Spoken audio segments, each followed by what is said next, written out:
Ator de gravação, TV não é uma brincadeira individual, é uma brincadeira coletiva.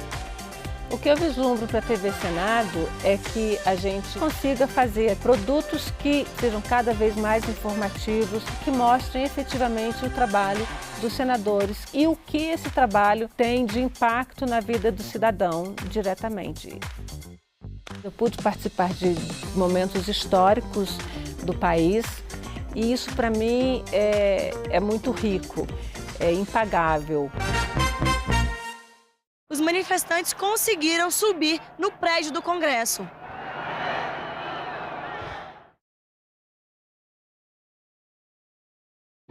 O programa a seguir é livre para todos os públicos.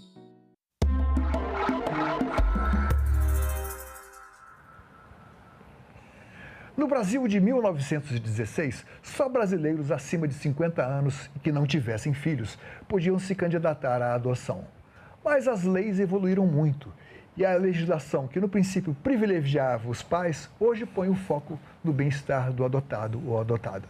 Para falar desse instituto, Cidadania convidou Eurico Gonçalves, consultor legislativo do Senado Federal, e Carlos Hogendorf, policial holandês, nasceu no Brasil e conta um caso muito bem sucedido de adoção. Sejam bem-vindos aqui ao programa. Obrigado. Eurico, qual era esse Brasil que no Código Civil de 1916 privilegiava as pessoas acima de 50, só dava o direito às pessoas acima de 50 anos? A expectativa de vida, quer dizer, a pessoa tinha que ter 50 anos, naquela época eram pessoas já bem idosas, e só elas poderiam adotar, e que não tivessem filhos. O que determinava isso? Na verdade, isso é o desembocar de um processo que começou muito tempo antes, uns 400 anos antes. A adoção é muito mais constitutiva da sociedade brasileira do que a gente gostaria de imaginar. Uma sociedade que desde o final do século XVII, começo do século XVIII, quando existe urbanização, as populações começam a se estabilizar, uma sociedade que começa a produzir muita gente... Muitos filhos, né? Muitos filhos. O índice de natalidade lá em cima. Muita gente. Desde o século XVI, os portugueses tinham por prioridade procriar, mas não paternizar. De modo que a figura, né, do sujeito sem pai, solto pela rua, e de mães com muitos filhos, sem condições de cuidar deles todos, é uma figura muito antiga e, eu diria, importante mesmo na caracterização sociológica do Brasil. Com o advento do Estado brasileiro, século XIX, aí você começa a ter, pela parte da lei, uma postura de refletir sobre os costumes, o que tem de característico nesses costumes do Brasil colonial e vão entrar sendo racionalizados pelo século XIX. O que tem de característico é a produção de pessoas, né, com a finalidade de servir.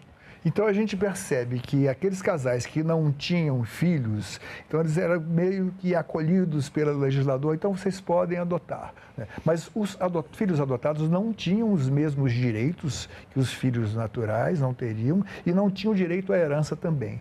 Agora, Carlos, você foi adotado aos 4 anos de idade, você nasceu aqui no Brasil e foi adotado lá na Holanda, né? Sim. Então, isso em 1996.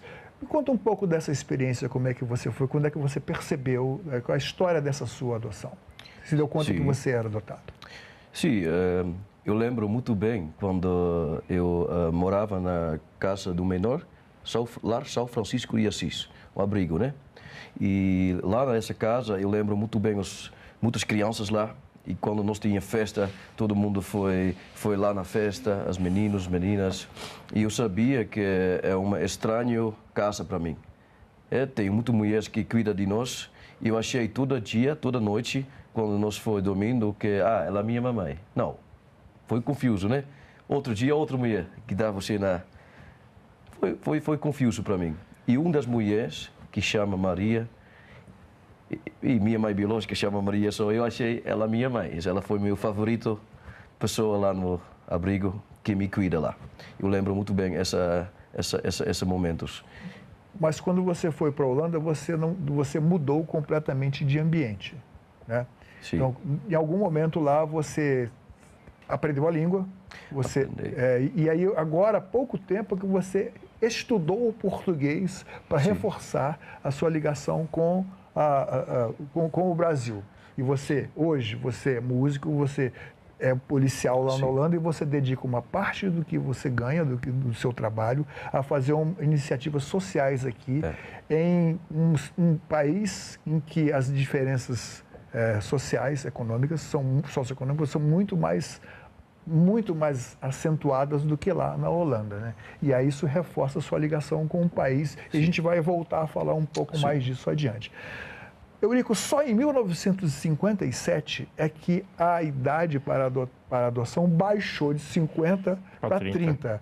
Mas ainda assim os direitos do adotado não eram iguais, né? Já vivíamos aí numa sociedade ainda que não era abertamente urbana, mas já caminhávamos nesse sentido.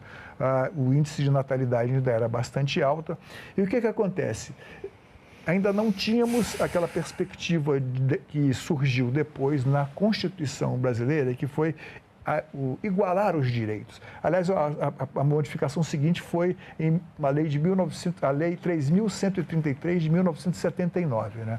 Que igualou os direitos, mas ainda assim havia uma diferença entre os filhos adotados e os filhos biológicos, né?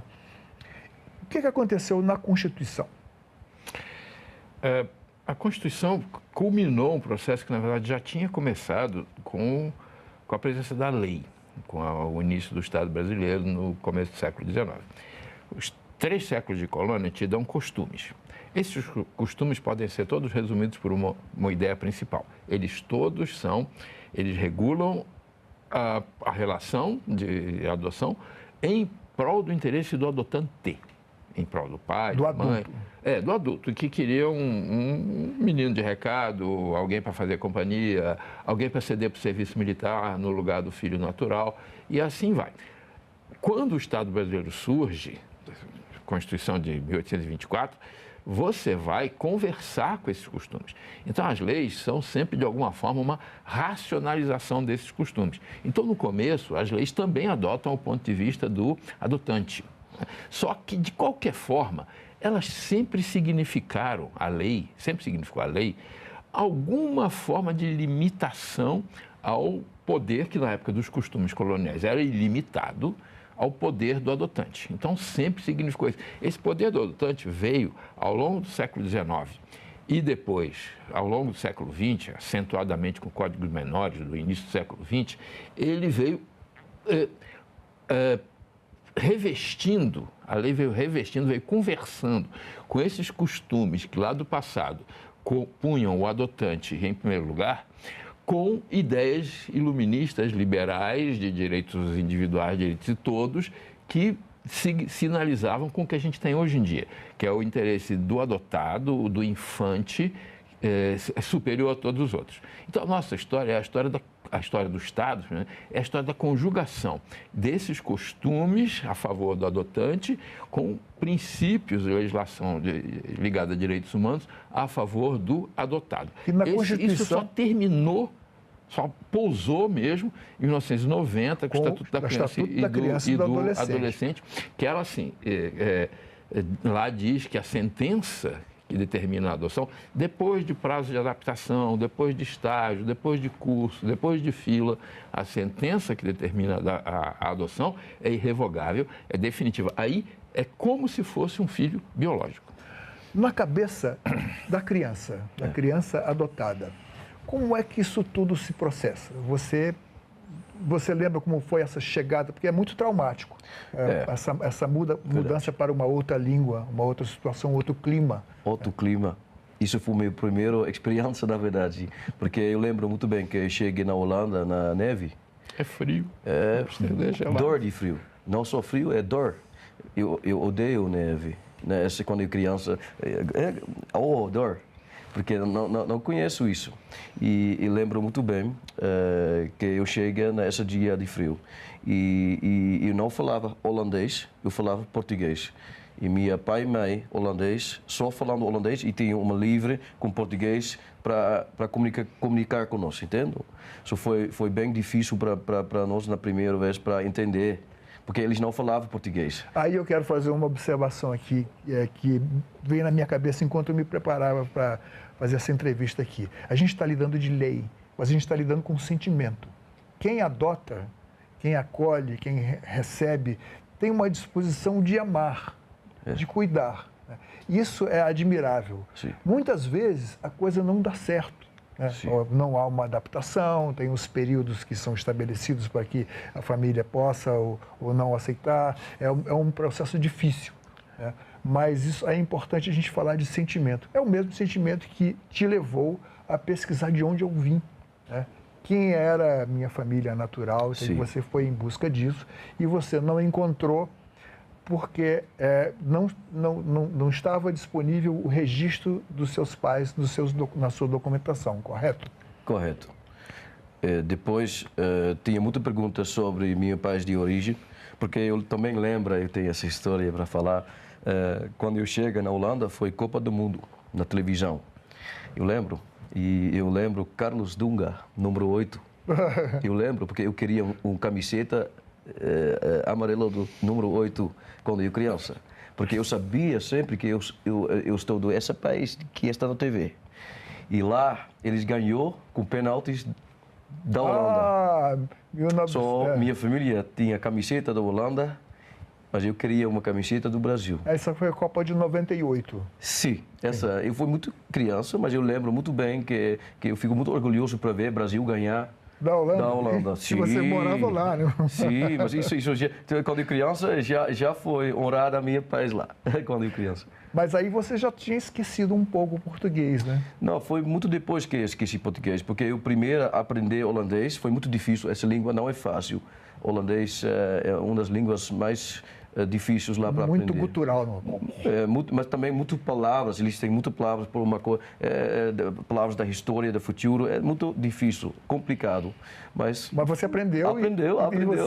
E hoje você é um servidor público, é músico, é um servidor público, compositor, e você tem uma relação com o Brasil muito afetiva. Muito forte, né?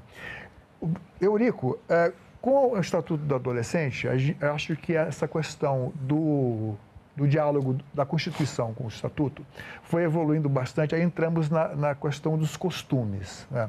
Os costumes vão mudando da sociedade e vem, por exemplo, novas leis em 2009, 2017, os casais homoafetivos já podem adotar, quer dizer, há toda uma adaptação. Mas continua ainda um outro problema, que é o seguinte: os pais que querem adotar enfrentam uma fila maior se é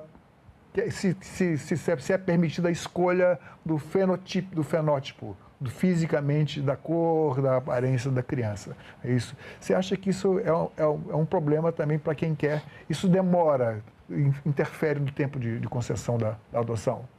Eu não sou muito preocupado com esses processos. O povo reclama muito que a adoção demora porque a ineficiência da burocracia, eu discordo completamente disso.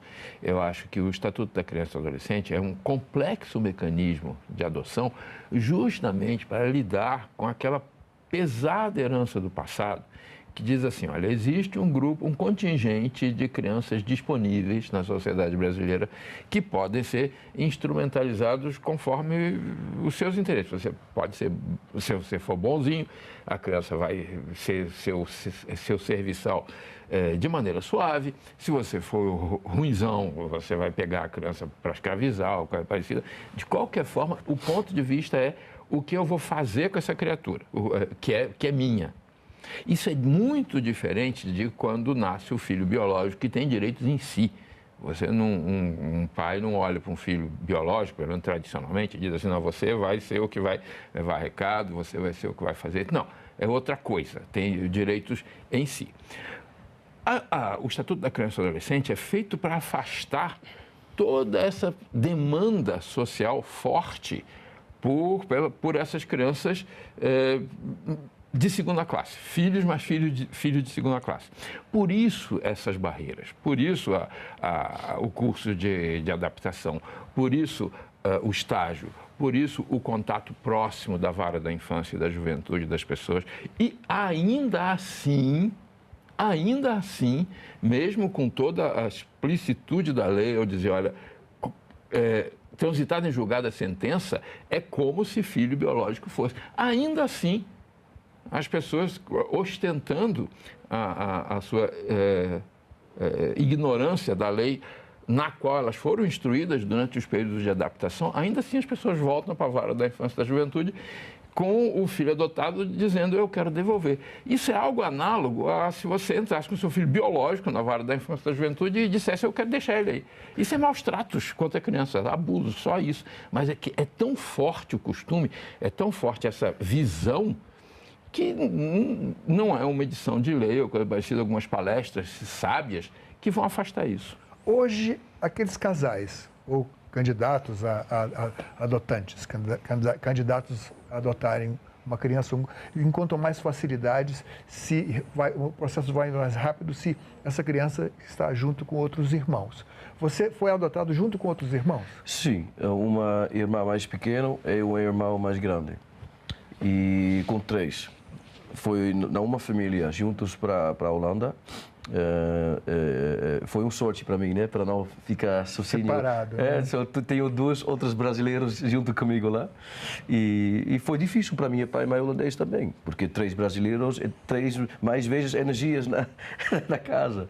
A cultura holandês. E você convive com eles ainda hoje, seus pais? Sim, nós temos contato, mas é diferente cultura. Como explicar? Os brasileiros bem diferente. O que você acha da adoção, no final? No final, eu tenho uma pergunta para você, na verdade, porque não sei o que você sabe, mas na Holanda não mais pode adotar. Parou lá.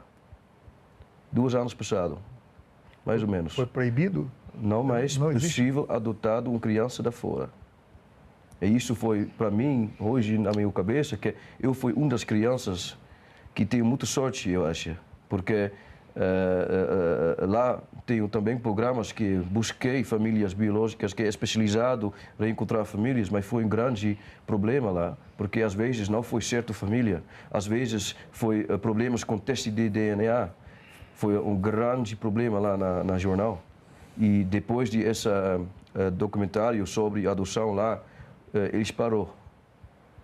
Eu acho que nesse momento não é possível adotar uma criança aqui do Brasil lá na Holanda. Lá só não pode a adoção de estrangeiros, né? Sim, nesse momento mas não é de crianças holandesas... Mas não existe. Nasce muito pouca gente. Desculpa, mas lá não existe. Eles vão para outros países para buscar, porque lá não existe esse problema.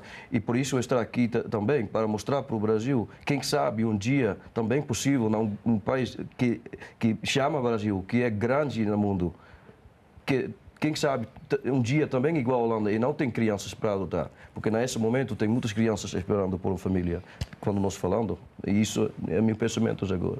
Eurico, hoje quem tem 18 anos pode ser adotante, pode adotar, né? Dentro de determinadas condições, né? Que condições são essas? Uma diferença de faixa etária, né? Não, todo mundo pode adotar. Você tem que estar em dia com seus deveres da lei, mas principalmente você tem que jogar o jogo do Estatuto da Criança e do Adolescente. Você tem que se apresentar perante um juiz, você tem que demonstrar condições. Aí demonstrar não é só formalmente, legalmente, não é demonstrar materialmente, psicologicamente, que você tem condições de criar uma criança, né? E isso vai ser aferido pela vara da infância e da juventude, você vai fazer cursos, vai ser entrevistado.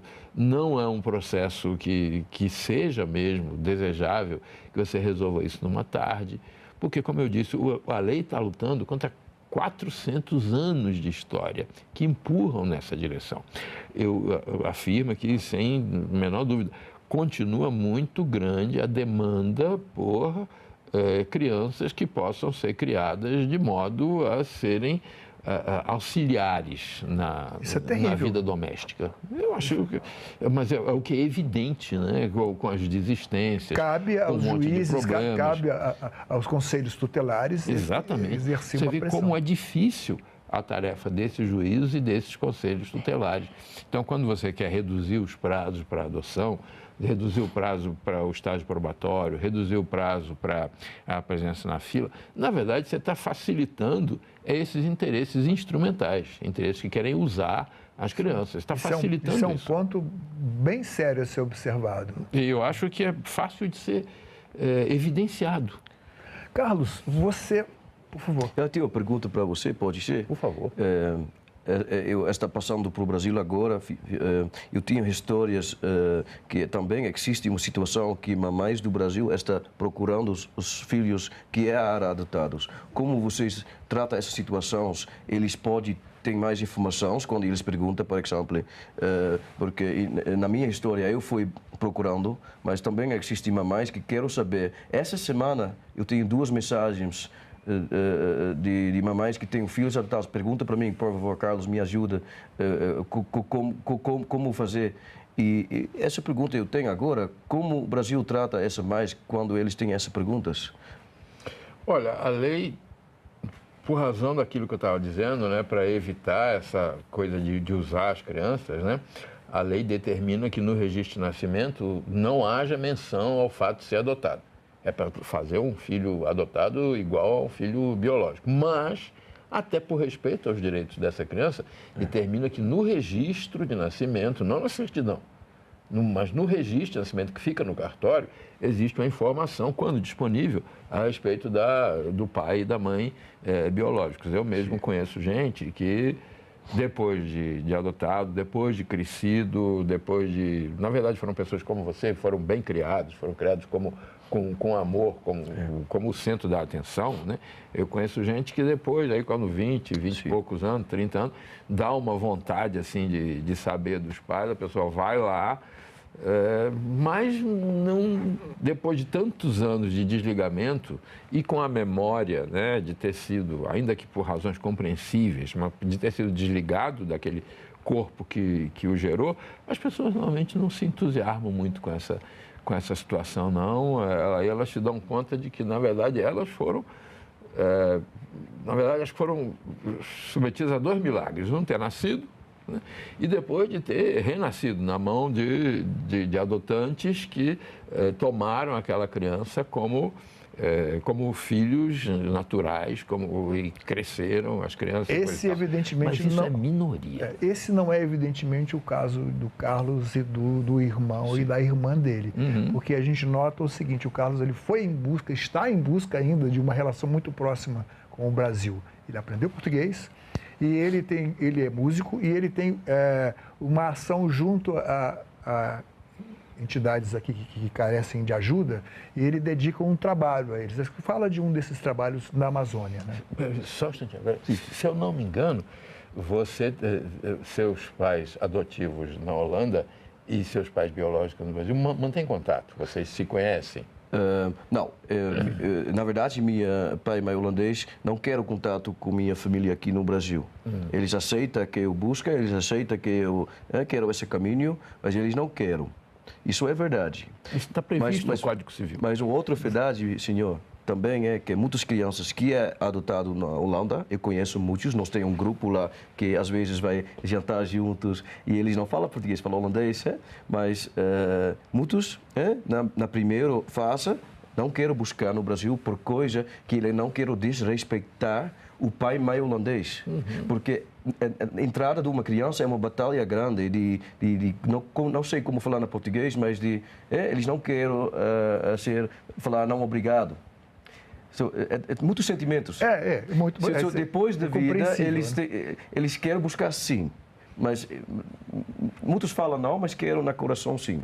Isso eu queria falar também. Dia 25 de maio se celebra o Dia Nacional da Adoção. Então, a gente faz essa entrevista aqui, que vai passar várias vezes, vai passar, inclusive, depois do dia 25 de maio, porque o importante é que a legislação caminhe no sentido de construir a felicidade das pessoas. E, nesse sentido, eu agradeço a presença de vocês aqui imensamente no programa. Parabéns, Carlos. Obrigado. Pelo seu trabalho. E minha homenagem ao consultor Eurico Gonzalez, porque ele coroa aqui com seu conhecimento o nosso programa de televisão. Muito obrigado a vocês. Eu agradeço a atenção. Essa entrevista e todos os nossos outros programas estão disponíveis para você rever ou compartilhar no nosso site, senado.leg.br/TV, ou então pelo nosso canal no YouTube. Inscreva-se lá e marque o sininho para receber notificações.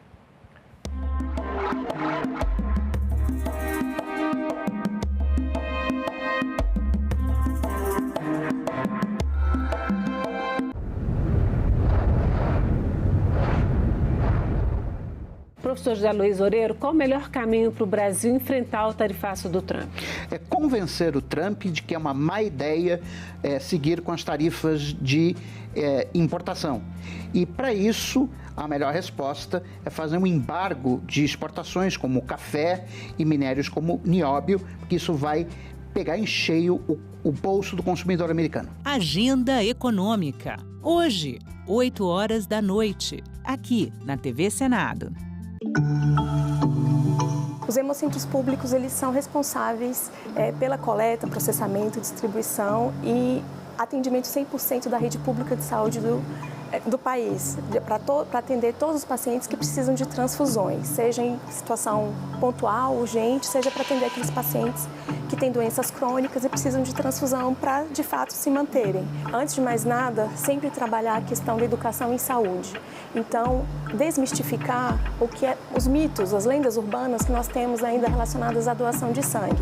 Nós ainda ouvimos muito, por exemplo, se eu for doar sangue, eu vou me contaminar. Não existe, pessoal, qualquer possibilidade de contaminação para o doador. Você não vai, afinal, engrossar o sangue, não vai engordar ou emagrecer, não é viciante. A gente brinca que o vício é no sentido da solidariedade, do altruísmo, dessa responsabilidade social e, acima de tudo, um gesto de cidadania.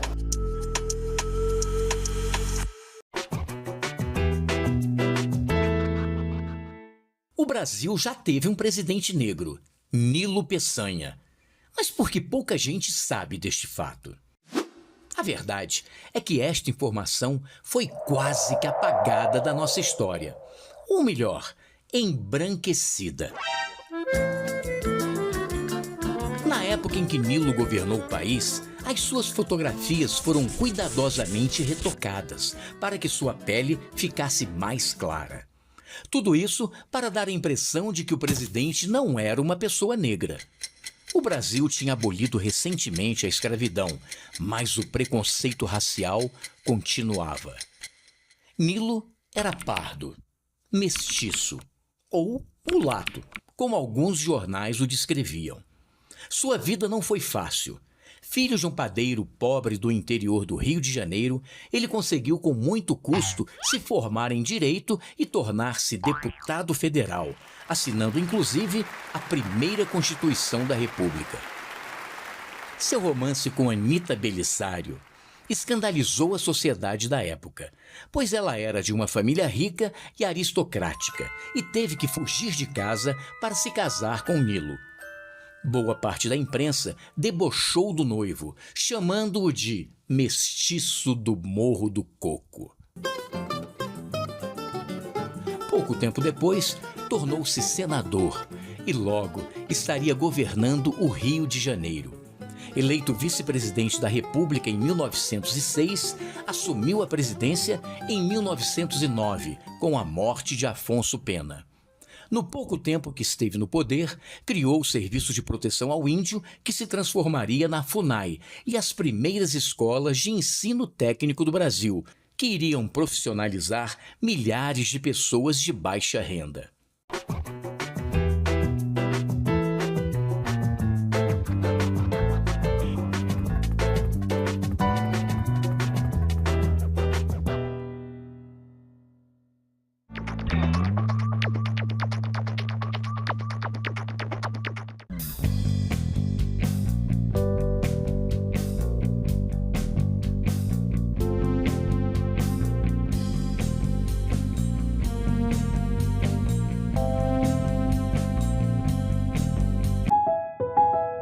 Eu sou Lorena Maria e eu estou à frente da equipe do acervo e distribuição da TV.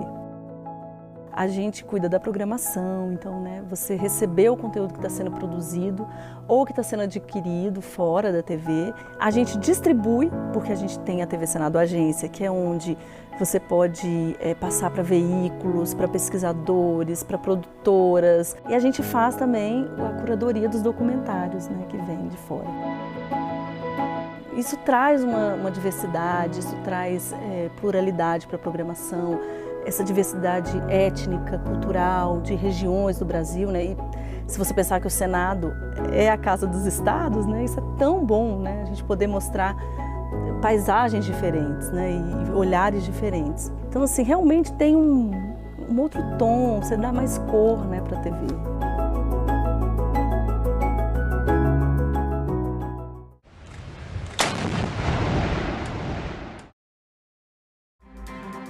Olá, bom dia. Terça-feira, 18 de agosto. Instalada a comissão mista da medida provisória que facilita a aquisição de veículos por taxistas e por motoristas e entregadores de aplicativo. Coisa de Pele é a campanha que o Tribunal Superior Eleitoral lançou em apoio às eleições deste ano. Programa Jovem Senador. É hoje o segundo dia de atividades dos jovens parlamentares. E mais, a audiência pública na Comissão de Educação vai discutir os desafios da escola em tempo integral. Fique com a gente, o Senado Notícias está no ar.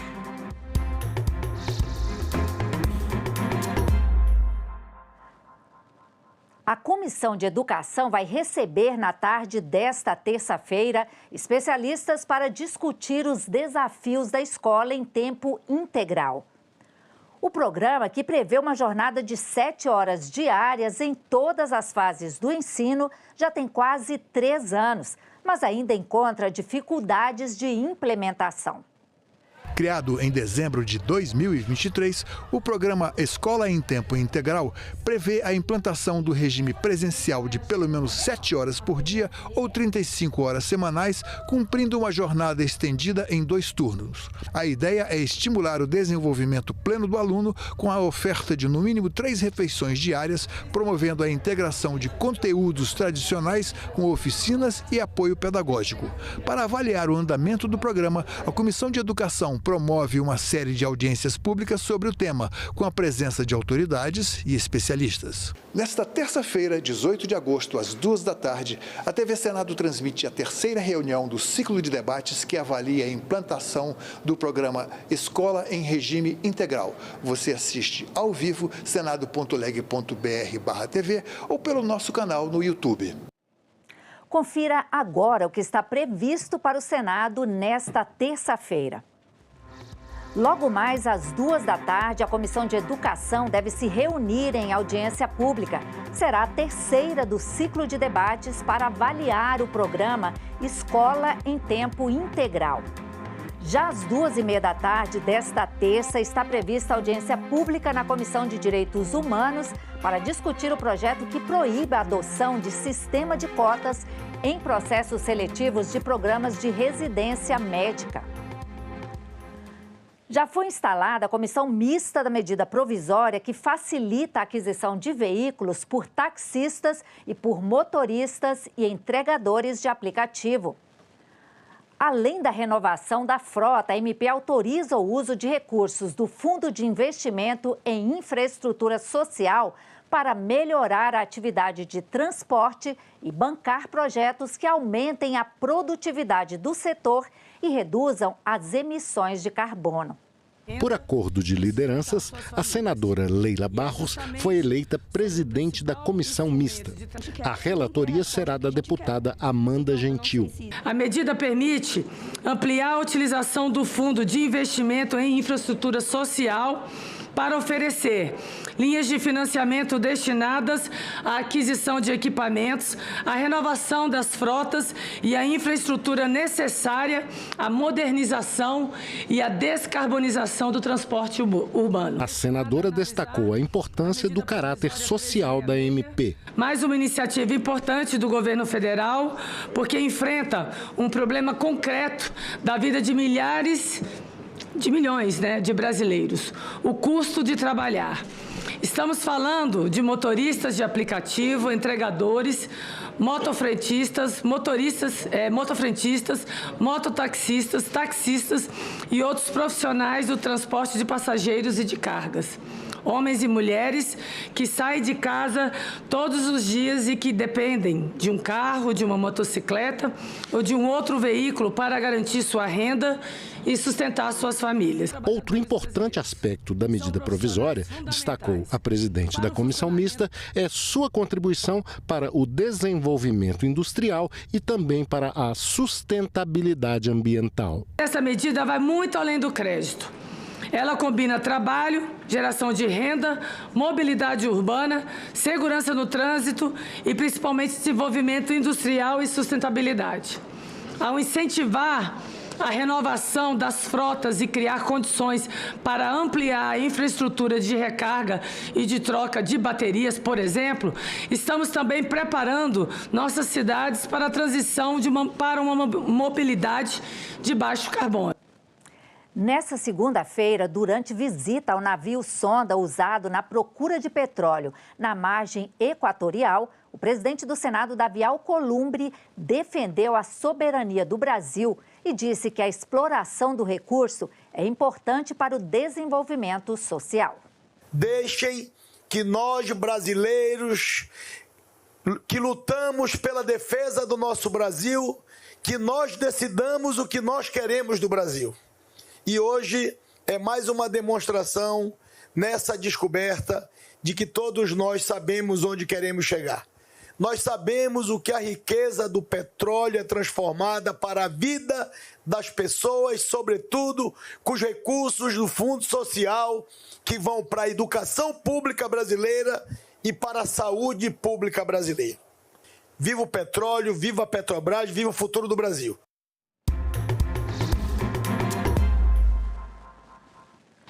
O Tribunal Superior Eleitoral lançou nesta segunda-feira a campanha para o pleito deste ano com o tema Coisa de Pele. O TSE também inaugurou o Centro de Divulgação das Eleições. O Centro de Divulgação Eleitoral, inaugurado pelo Tribunal Superior Eleitoral, é um espaço no edifício sede do TSE em Brasília, preparado para atender os profissionais da imprensa que vão realizar a cobertura das eleições deste ano. A ideia é que o Centro de Divulgação das Eleições seja mais do que um espaço de trabalho para os profissionais que acompanharão as eleições. O objetivo é que se torne um ambiente de diálogo aberto com a Justiça Eleitoral, em que a transparência e o acesso à informação não encontrem quaisquer obstáculos. O Centro de Divulgação Eleitoral será palco também de atividades e programações específicas vinculadas às eleições de 2026. No mesmo evento, o presidente do TSE, Cássio Nunes Marques, lançou a campanha das eleições de 2026, Coisa de Pele. O objetivo é aproximar a população da responsabilidade cidadã em relação à democracia e ao processo eleitoral. Transmitir essa mensagem de maneira cristalina não é fácil, mas é um trabalho que já foi feito por nossos poetas. Assim, buscamos na música popular brasileira uma canção que fosse capaz de atravessar gerações e encontramos na obra de Jorge Aragão a canção perfeita. Não dá para fugir dessa coisa de pele, sentida por nós, desatando os nós. Sabemos agora, nem tudo que é bom vem de fora. A urna eletrônica é brasileira. Foi bom insistir, compor e ouvir. Resiste quem pode, a força dos nossos pagodes.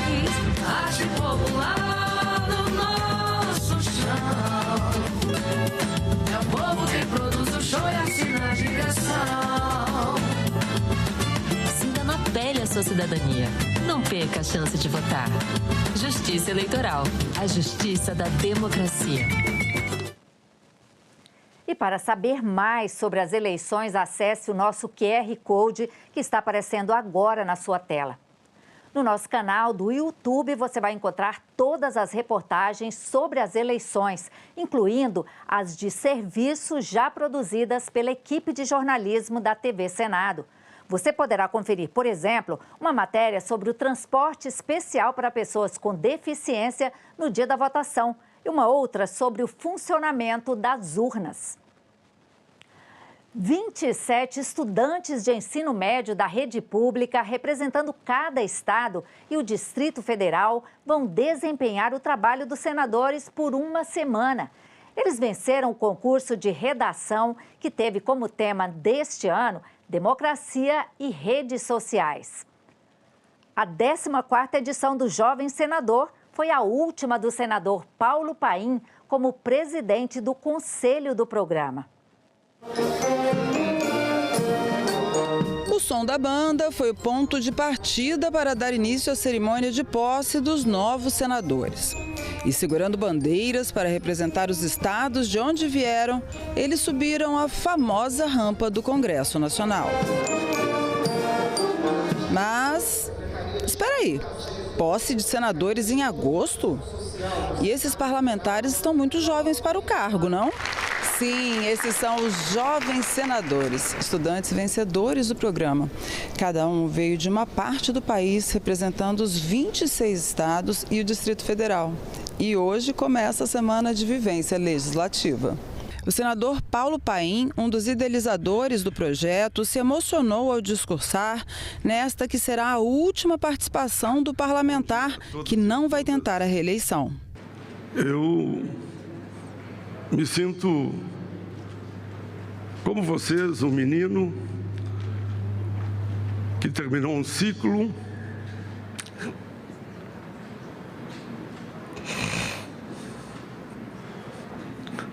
graças a vocês.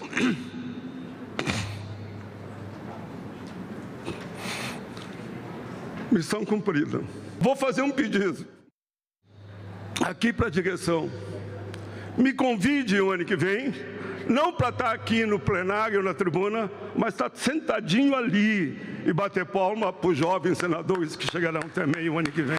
Não precisa me dar palavra, não. Eu não sou mais candidato a nada. E o tema deste ano foi democracia nas redes sociais, como construir um debate saudável. Aproximadamente 240 mil redações a gente teve esse ano, foi um recorde de inscrições, né? Que cada redação é uma inscrição.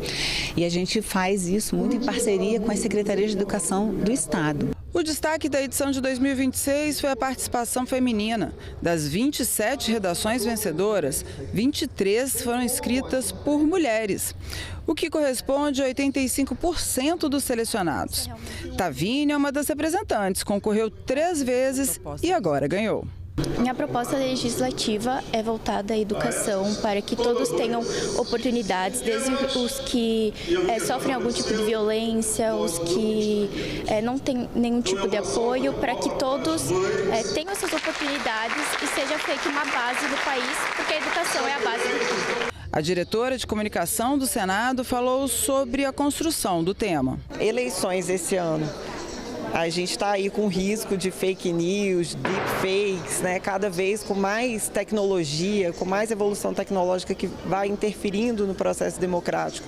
Então a gente achou que seria muito importante que houvesse essa reflexão sobre democracia nas redes sociais, sobre o bem e o mal que as redes sociais podem fazer para a política e para a democracia. A Isadora, de apenas 15 anos, falou sobre os desafios para escrever a redação. Eu usei uma parte de mim. Quando eu era criança, meu tio me deu um livro sobre mitologia grega e eu sempre fui apaixonada por mitologia grega. Então eu usei esse tema, a Ágora, que era um espaço onde eles se reuniam para fazer democracia. E os desafios estão só começando para essa turma.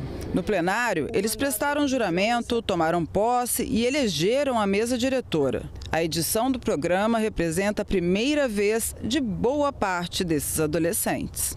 Primeira vez que eu saio do meu estado, primeira vez que eu ando de avião, primeira vez que eu me hospedo num hotel. Então está sendo incrível, estar em Brasília está sendo incrível. O programa Jovem Senador está sendo um divisor de águas, de mares na minha vida. O incentivo à cidadania começa antes da chegada ao Congresso Nacional. Por trás de cada uma das vitórias dos jovens senadores estão professores e coordenadores regionais que estimulam o pensamento crítico e o debate político dentro e fora da sala de aula. De diferentes partes do Brasil, 27 estudantes chegaram ao Senado Federal para vivenciar uma experiência que vai muito além da sala de aula. A Semana de Vivência Legislativa do programa Jovem Senador. Durante esse período, eles conhecem de perto o funcionamento do Poder Legislativo e apresentam propostas que podem se transformar em leis. Mas antes de chegarem até aqui, existe quem acompanhe cada etapa desse caminho. São os professores e coordenadores estaduais que ajudam a despertar nos jovens o interesse pela política. Protagonismo estudantil, protagonismo feminino, o protagonismo desses jovens que talvez encontrem no programa Jovem Senador uma oportunidade de se destacarem e entenderem o que querem para o futuro, com certeza é a peça-chave. Porque a vivência aqui é muito importante, né, para os jovens, para nós professores, né? Não temos grandes parcerias, nós não temos, vamos dizer assim, grandes incentivos, mas o fato de estarmos aqui, como eu disse até para minha orientadora, vamos fazer a diferença. Em um ano eleitoral marcado pela redução no número de eleitores entre 16 e 17 anos, o engajamento dos estudantes no debate político ganha ainda mais importância. Foi a partir dessa reflexão que o concurso deste ano propôs o tema Democracia nas redes sociais, como construir um debate saudável. O diálogo comunicacional, ele faz importante em qualquer espaço e na nossa atualidade, nesse tempo tecnológico, as pessoas usam isso muitas vezes não para se comunicar, mas para se machucar. Mais do que aproximar os jovens do Congresso, o programa também leva essa experiência para além dos grandes centros. Entre os estudantes selecionados, muitos vêm de cidades do interior e mais da metade dos municípios representados é considerado de pequeno porte pelo IBGE. Na Bahia, por exemplo, a nossa estudante Lara Rios, ela vem de Pintadas, então esse estudante vem para aqui para Brasília, tem essa primeira experiência de viajar de avião, tem essa primeira experiência imersiva aqui no Senado, no Congresso Nacional. Então, de fato, assim, muitas das vezes eles não possuem contato com esse mundo, né, democrático, da política, não conseguem também pesquisar o que está rolando dentro do Senado, dentro da Câmara dos Deputados. Eu acho que esse é um chamado também para a juventude, para poder se interessar com as políticas públicas, com as leis. Para esses jovens, a oportunidade de conhecer o Legislativo de perto também significa levar novas perspectivas de participação e cidadania para suas comunidades. Uma experiência única e muito importante para eles já ir tendo senso crítico, né, e tendo uma visão mais democrática em compartilhar suas ideias, né, defender os seus interesses e respeitar a ideia contrária à deles. Através da história desses jovens senadores, em especial a minha, né, chamada Ana Clara Macedo, a gente escuta outras vozes. A voz da mãe dela, da avó dela, que são, infelizmente, pessoas que não tiveram acesso à educação, que ainda assinam utilizando o polegar. Então, assim, é um símbolo de conquista pessoal, mas também que representa um local, que representa um estado, né, como o nosso. A exposição Democracia nas Redes Sociais, que vai exibir as 27 redações finalistas do programa Jovem Senador, foi inaugurada nesta segunda-feira no Senado e poderá ser visitada até sexta-feira.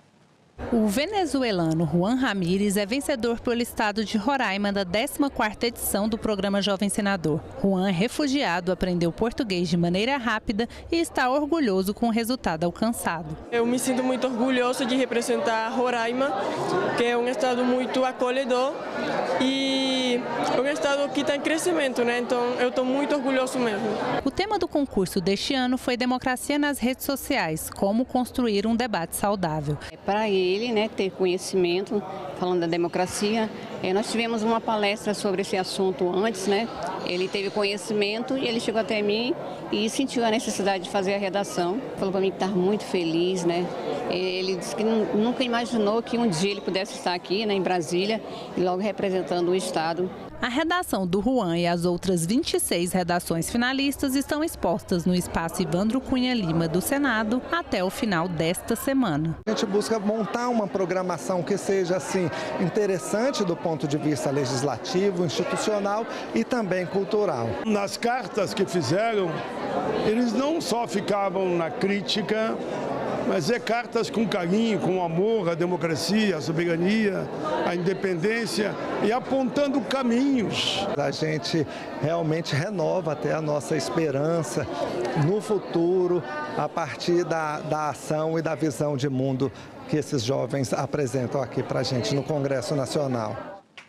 Foi publicada hoje no Diário Oficial da União a lei que amplia o rol de produtos ofertados no programa de venda em balcão, programa desenvolvido pela Companhia Nacional de Abastecimento, que vende grãos a preços justos diretamente para pequenos produtores. A nova lei também trata da realização de leilões públicos destinados à formação de estoques. E nós ficamos por aqui. Você pode rever as reportagens desta edição na nossa página na internet, senado.leg.br/TV. Encerramos esta edição. Bom, e nós, muito obrigado pela companhia e continue sintonizado aqui na TV Senado.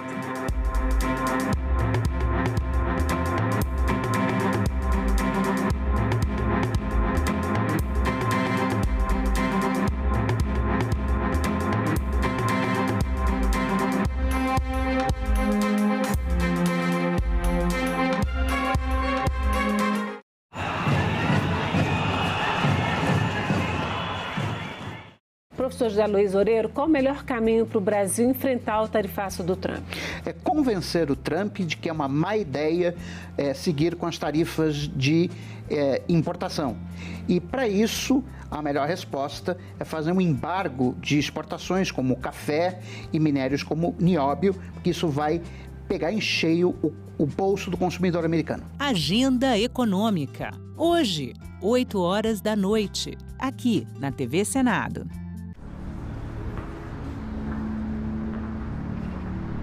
Que a polícia brasileira mata, não tem tribunal no mundo que mate. Então, o brasileiro que pede, que quer pena de morte, ele não sabe o que está acontecendo. Porque a polícia mata aqui com uma celeridade que nenhum tribunal no mundo tem, e numa quantidade que nenhum tribunal no mundo tem. Nós temos uma polícia que mais promove violência, também gera um sentimento maior de violência, né? Um ciclo de violência. Aquilo que a gente chama de direitos humanos, né? É uma conquista de reconhecer que eu, você, todo mundo vale alguma coisa e não é pouco. Né? Isso que é direitos humanos. Não é isso que se diz na fala corrente que é proteção de bandido. É dizer que aquele que a gente chama de bandido é um ser humano e por ser humano vale.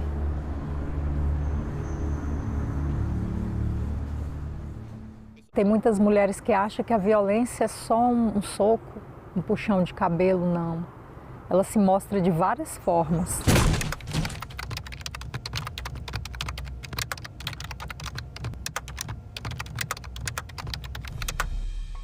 Era briga, era ciúme, era confusão. Ah, mulher minha não vai estudar. Quem é que vai te querer com esse tanto de filho? Mulher minha não dança. Mulher minha não tem amizade com o homem, as falas que eu ouvia. Mulher minha tem que me servir a hora que eu quiser. Se não me servir, eu vou pra rua procurar outra. Várias vezes, inclusive, eu acordei com ele em cima de mim. Se você percebe que o seu parceiro ou não aceita o seu não, insiste muito ou desrespeita o seu estado de inconsciência e de vulnerabilidade, fique alerta porque é uma violência sexual, é uma violência grave. No início eu achava ser normal, só que chegou um determinado ponto que eu falei, isso não é normal. Buscar ajuda, uma rede de apoio de outras mulheres, psicólogos e se cuidar. Uma boa dose de amor próprio. Eu separei, hoje eu faço tudo o que eu quero.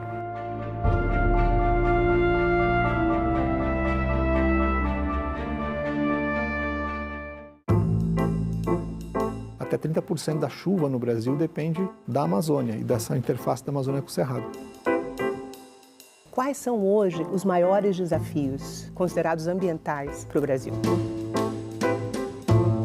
O desmatamento, por exemplo, tem impacto direto sobre a qualidade do ambiente e a qualidade da nossa vida, né? Que Brasil é este? Nesta quarta, 8 horas da noite, aqui na TV Senado.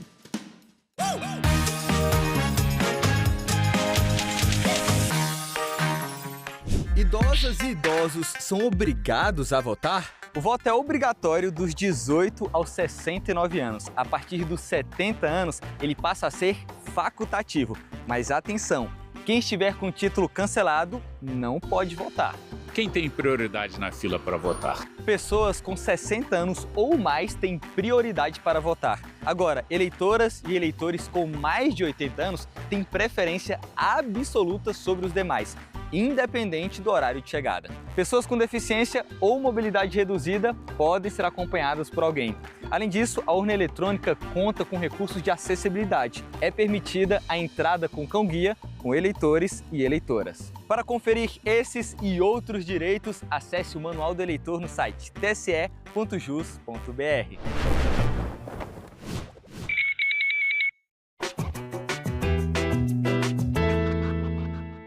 O Brasil já teve um presidente negro, Nilo Peçanha, mas porque pouca gente sabe deste fato. A verdade é que esta informação foi quase que apagada da nossa história, ou melhor, embranquecida. Na época em que Nilo governou o país, as suas fotografias foram cuidadosamente retocadas para que sua pele ficasse mais clara. Tudo isso para dar a impressão de que o presidente não era uma pessoa negra. O Brasil tinha abolido recentemente a escravidão, mas o preconceito racial continuava.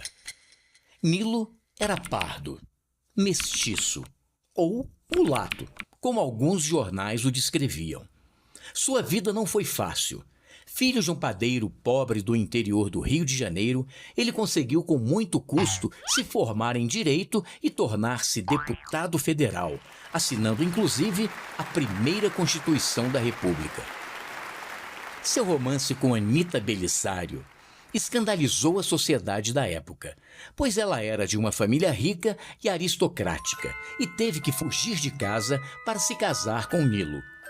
Boa parte da imprensa debochou do noivo, chamando-o de mestiço do Morro do Coco. Pouco tempo depois, tornou-se senador e logo estaria governando o Rio de Janeiro.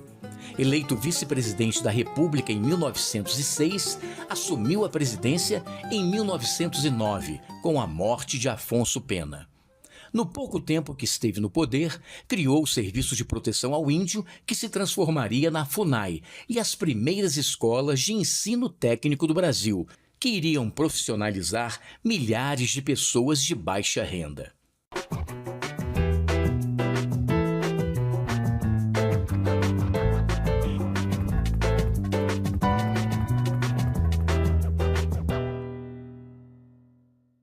Entrei nessa vulnerabilidade com meus animais despejados, numa situação difícil, sem emprego, sem nada. Para você chegar numa situação de vulnerabilidade extrema, de alta complexidade, né, tem que ter muito drama. Primeiro você tem que dar uma moradia para essa pessoa permanente, individual, e a partir da moradia você tratar aquilo que prega a política nacional. Em discussão, hoje, 8 horas da noite, aqui na TV Senado.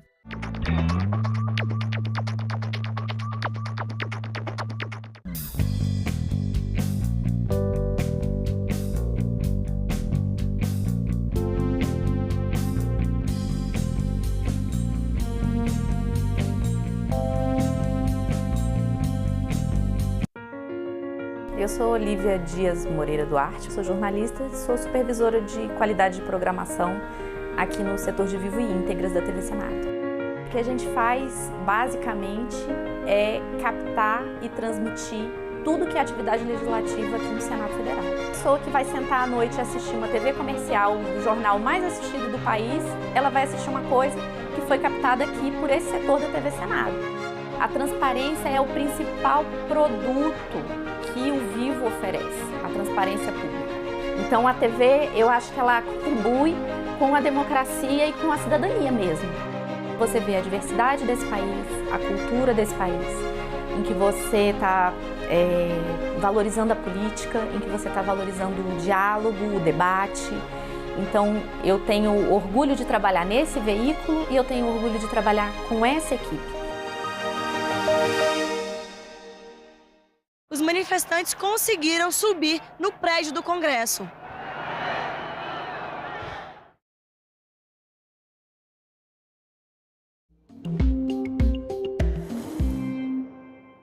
Declaro aberta a 33ª reunião da Comissão de Educação e Cultura, da 4ª Sessão Legislativa Ordinária, da 57ª Legislatura, que se realiza nesta data, 12 de agosto de 2026. Antes de iniciarmos o nosso trabalho, submeto a deliberação do plenário a dispensa da leitura e aprovação das atas da 29ª, 30ª, 31ª e 32ª reuniões, realizadas respectivamente em 30 de junho e 1º, 6 e 8 de julho de 2026. As senhoras, senhores e senhores senadores que aprovam permaneçam como se encontram. As atas estão aprovadas e serão publicadas no Diário do Senado Federal. A presente reunião é destinada à deliberação de matérias e requerimentos apresentados à comissão, ocorre de modo semipresencial e contará com a possibilidade de os senadores votarem por meio do aplicativo Senado Digital em caso de deliberações nominais. As inscrições para o uso da palavra podem ser solicitadas por meio do recurso levantar a mão ou no chat da ferramenta para os senadores que participam remotamente. Se não houver discordância do plenário, votaremos em bloco os itens terminativos que exigem votação nominal. Item 2, projeto de lei número 3878 de 2024. Terminativa, altera a lei 12.000... Tá bom?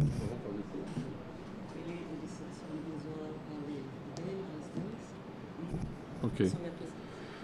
Altera a lei número 12.319, de 1º de setembro de 2010, que regulamenta a profissão de tradutor, intérprete e guia-intérprete da língua brasileira de sinais, Libras, para incluir a exigência de aprovação em banca de avaliação prática. Autoria do senador Castelar Neto, relatoria do senador Flávio Arnes. Relatório pela aprovação do projeto da emenda número 1 da Comissão de Direitos Humanos e com uma emenda que apresenta. Consulto o senhor... Lê isso aqui? Consulto o senhor senador Humberto Costa, se pode ser o relator ad hoc da matéria. Concedo a palavra ao senador Humberto Costa, para a leitura do relatório.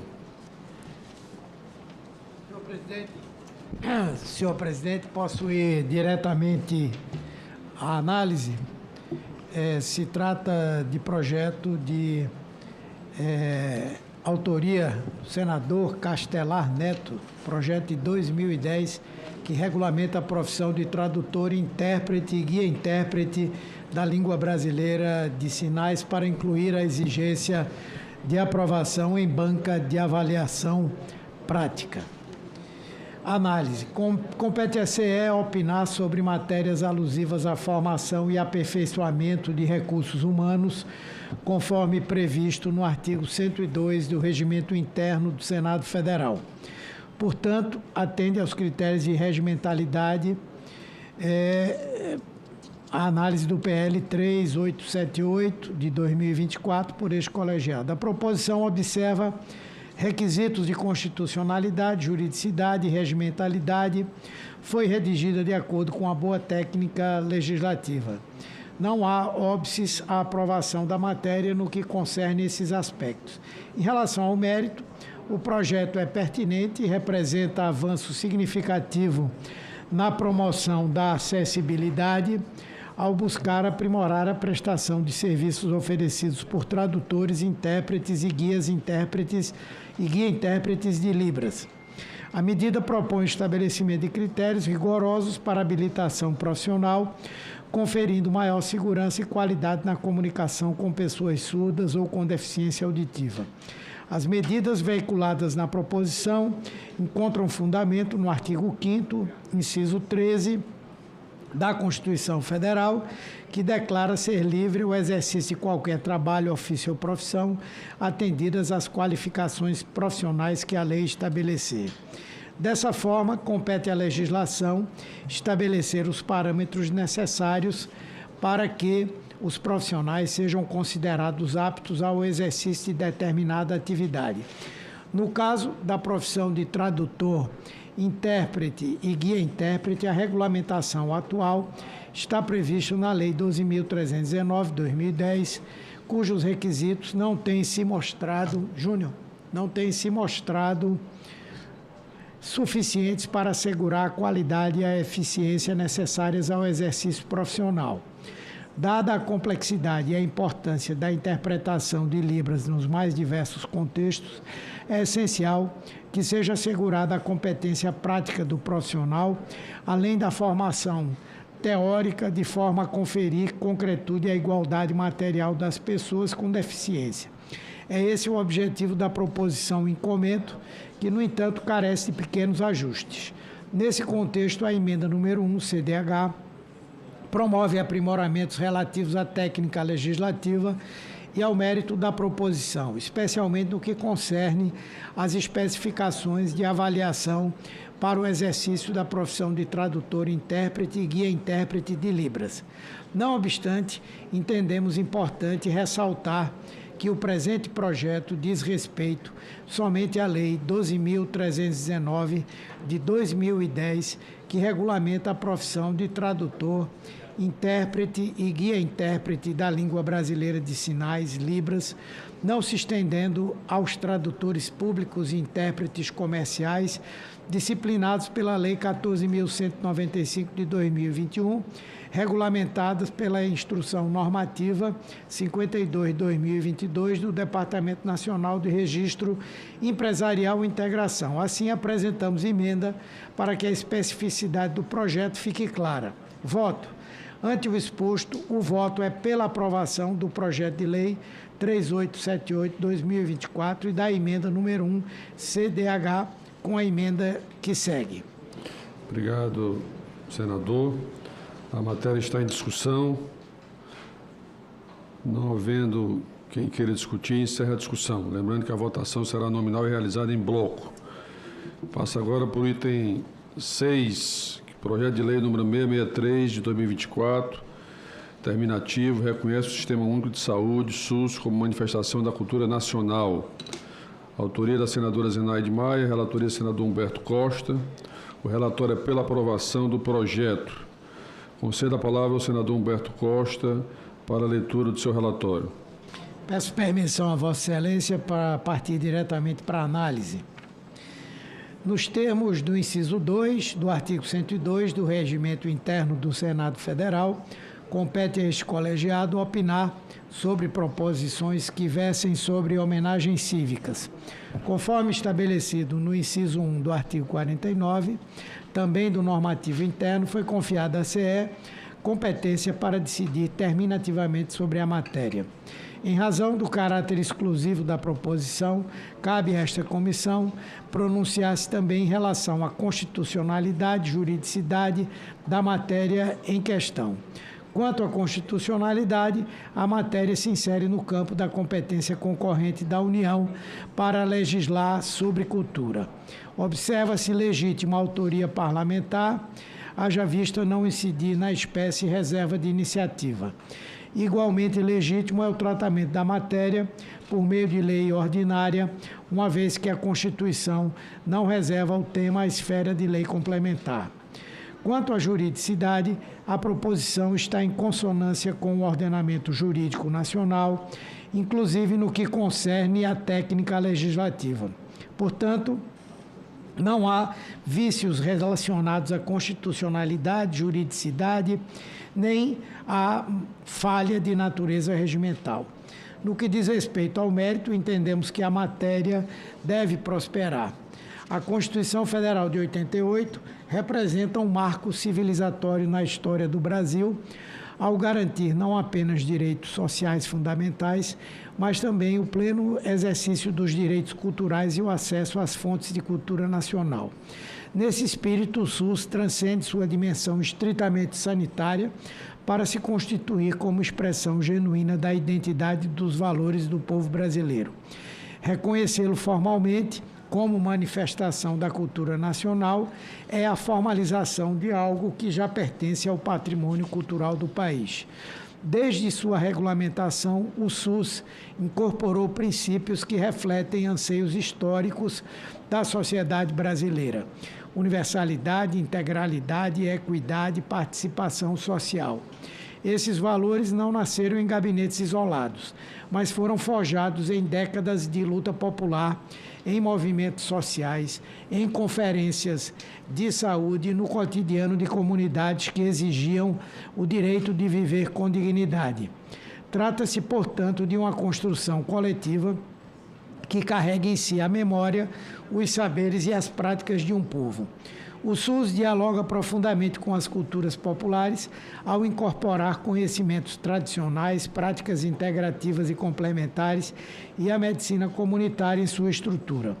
Ao reconhecer e valorizar essas expressões no âmbito da saúde pública, o SUS atua como guardião de um saber plural e diverso, representativo das múltiplas identidades do Brasil.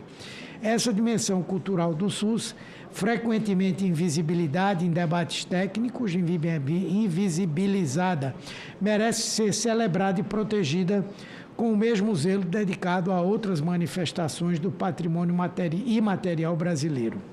A proposta de reconhecimento formal do SUS como manifestação da cultura nacional foi aprovada na 17ª Conferência Nacional de Saúde em 2023 e reflete a compreensão de que políticas públicas de tamanha envergadura não são apenas instrumentos de gestão, mas símbolos de capacidade organizativa e civilizatória de uma nação.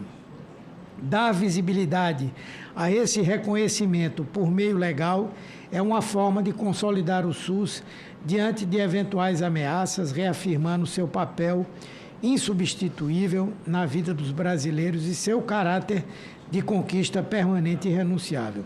Reconhecer o SUS como manifestação da cultura nacional é, em última análise, reconhecer o Brasil em sua melhor versão.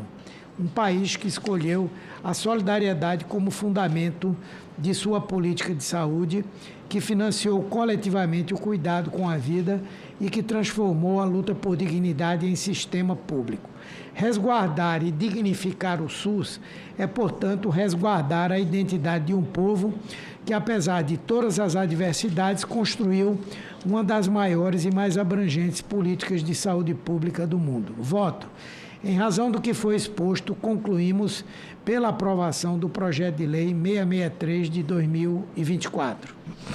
Obrigado, senador Humberto Costa. A matéria está em discussão. Não havendo quem queira discutir, encerra a discussão. Lembrando que a votação será nominal e realizada em bloco. Item 7, projeto de lei número 1036 de 2024, institui o Dia Nacional do Carreiro de Boi. Autoria da Câmara dos Deputados, deputada Flávia Moraes, relatoria senadora professora Dorinha Sebrae, relatório é pela aprovação. Consulto se o senador Humberto Costa pode ser o relator ad hoc da matéria. Concedo a palavra ao senador Humberto Costa para a leitura do relatório. Verificado o atendimento aos requisitos constitucionais formais, observam-se igualmente cumpridos os pressupostos materiais e a inexistência de falhas regimentais na proposição. Pelo prisma da matéria, harmoniza-se com o dever do Estado de proteger as manifestações das culturas populares e o patrimônio imaterial, conforme preceituam os artigos 215 e 216 da Constituição Federal. No tocante à juridicidade, a matéria atende plenamente aos requisitos da Lei 12.345, de 2010, que exige a comprovação de alta significação para a sociedade mediante consultas ou audiências públicas. Quanto ao mérito, a matéria alcança patamar de excelência ao propor o reconhecimento de uma categoria que personifica a própria gênese da identidade rural brasileira. Os carreiros de boi atuam como os guardiões de um saber tradicional que assegurou por séculos a integração territorial e a pujança logística agrícola do país. A labuta pautada pela resiliência e pela transmissão de conhecimentos geracionais foi o alicerce que permitiu o escoamento da produção e a sociabilidade em regiões onde outros meios de transporte eram inexistentes. Os protagonistas dessa tradição são o trabalhador rural e sua família, que ainda nos dias de hoje se organizam em comitivas para desempenhar os papéis de carreiro e candeeiro, este último geralmente exercido por jovens aprendizes. A magnitude do compromisso com a preservação da fé e do legado ancestral evidencia-se em jornadas que superam 100 quilômetros ao longo de 7 dias consecutivos. Motivada pela gratidão por bênçãos recebidas e pelo cumprimento de promessas ao Divino Pai Eterno, essa peregrinação transforma o carro de boi em uma casa volante, na qual o convívio familiar reforça o sentimento de pertencimento à cultura sertaneja. A prática demonstra virtudes intrínsecas à categoria, como a resiliência diante das intempéries, a solidariedade nas estradas e o domínio técnico necessário para conduzir a boiada e manter o característico cantar do eixo.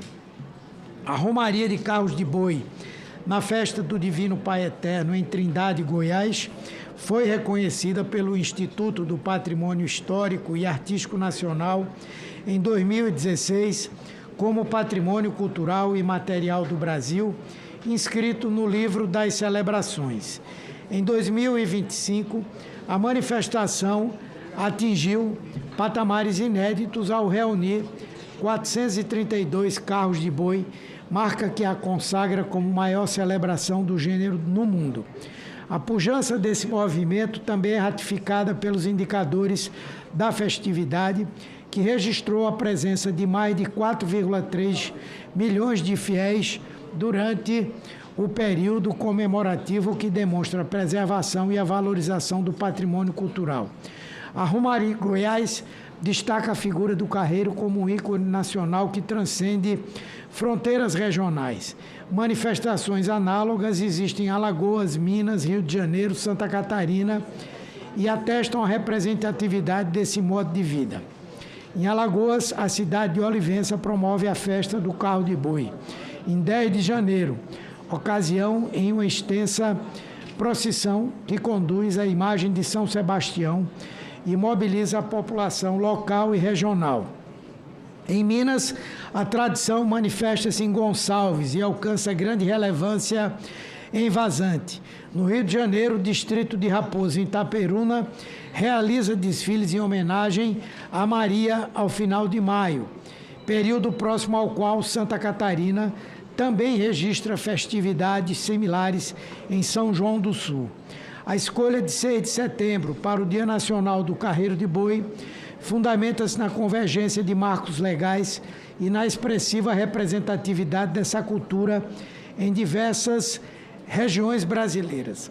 A data possui precedência jurídica em Goiás, estado que instituiu a efeméride em 2008, e guarda harmonia com o ciclo de celebrações rurais do Sudeste, a exemplo das tradicionais procissões de Minas Gerais. A padronização nacionaliza, pois, o reconhecimento de um ofício que, embora apresente calendários distintos em estados como Alagoas, Rio de Janeiro e Santa Catarina, compartilha a mesma essência de integração do território e de salvaguarda dos saberes ancestrais. A instituição do Dia Nacional do Carreiro de Boi consolida-se como um ato de salvaguarda da memória histórica e das manifestações que definem o modo de vida sertanejo. A valorização desses heróis sem medalha reconhece a resiliência e o saber tradicional de quem, orientado pelo cantar do eixo de madeira, abriu caminhos e integrou as fronteiras produtivas do país. Mais do que fomentar o turismo e a economia local, a efeméride cumpre a missão educativa de transmitir às futuras gerações a nobreza de suas raízes e a relevância do ofício. Portanto, é tributo necessário àqueles que entre a lida e a fé desbravaram o sertão e permanecem como guardiões da identidade nacional no Brasil das toadas e das estradas boiadeiras. Voto. Ante o exposto, o voto é pela aprovação do projeto de lei número 1036 de 2024. Obrigado, senador Humberto Costa. A matéria está em discussão. Pois não, senador? Me disseram que na sua infância o senador Humberto Costa, me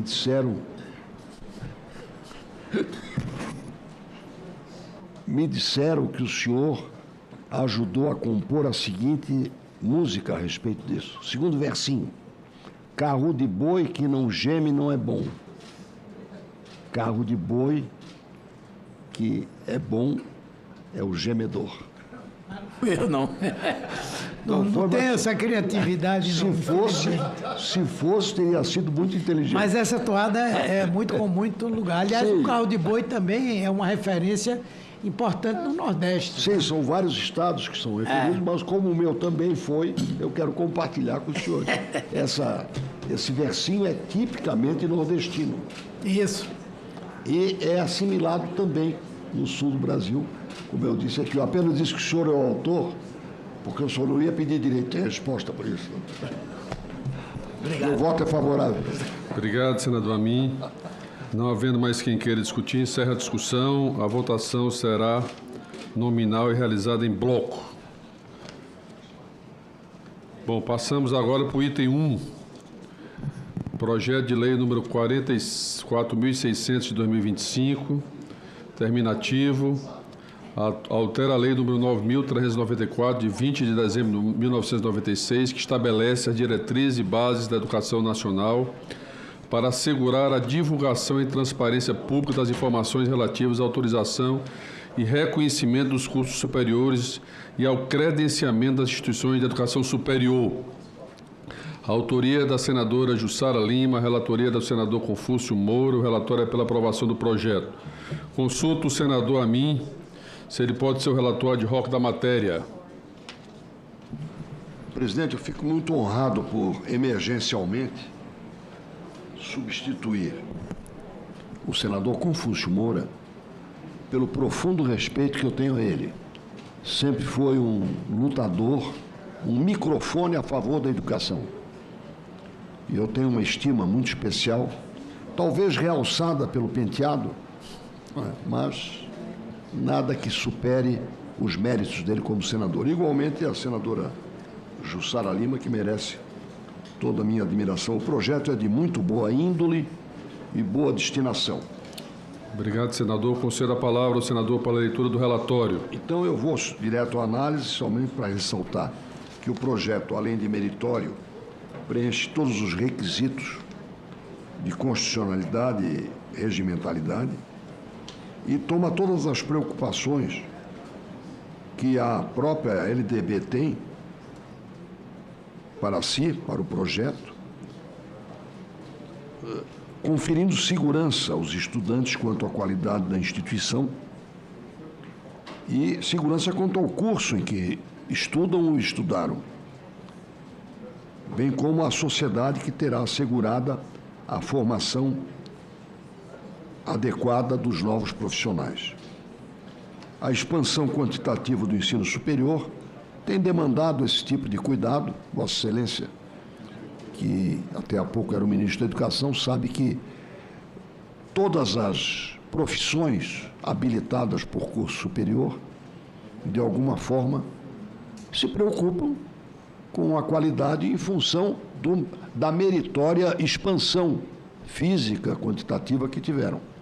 Eu, pessoalmente, conheço isso, presidente, desde a Lei de Diretrizes e Bases de 1972, que foi, Santa Catarina foi o pioneiro, como Estado da Federação, ao alongar de 4 para 8 anos o chamado ensino básico ou fundamental. Nós fizemos isso lá 1 ano e meio antes. da Lei 5692 de 1972. E sempre se teve a preocupação, como é que nós vamos qualificar o professor, como é que nós vamos dotar a escola. Então, esse projeto vem ao encontro desta preocupação. É lógico que um projeto não vai satisfazer essa demanda de perquisição, né, de pesquisa, para assegurar, mas é um degrau a mais que se coloca na escada da necessária ampliação com a preservação e aprimoramento da qualidade que o ensino deve prover. Então, o voto é pela aprovação e eu enalteço aqui tanto o trabalho da senadora Jussara, da deputada Jussara Lima, quanto o relatório, que eu apenas leio, mas leio com, perdão, a senadora Jussara Lima e a preocupação do senador Confúcio Moura. Obrigado, senador Amin. A matéria está em discussão. Não havendo mais quem queira discutir, encerra a discussão. A votação será nominal e realizada em bloco.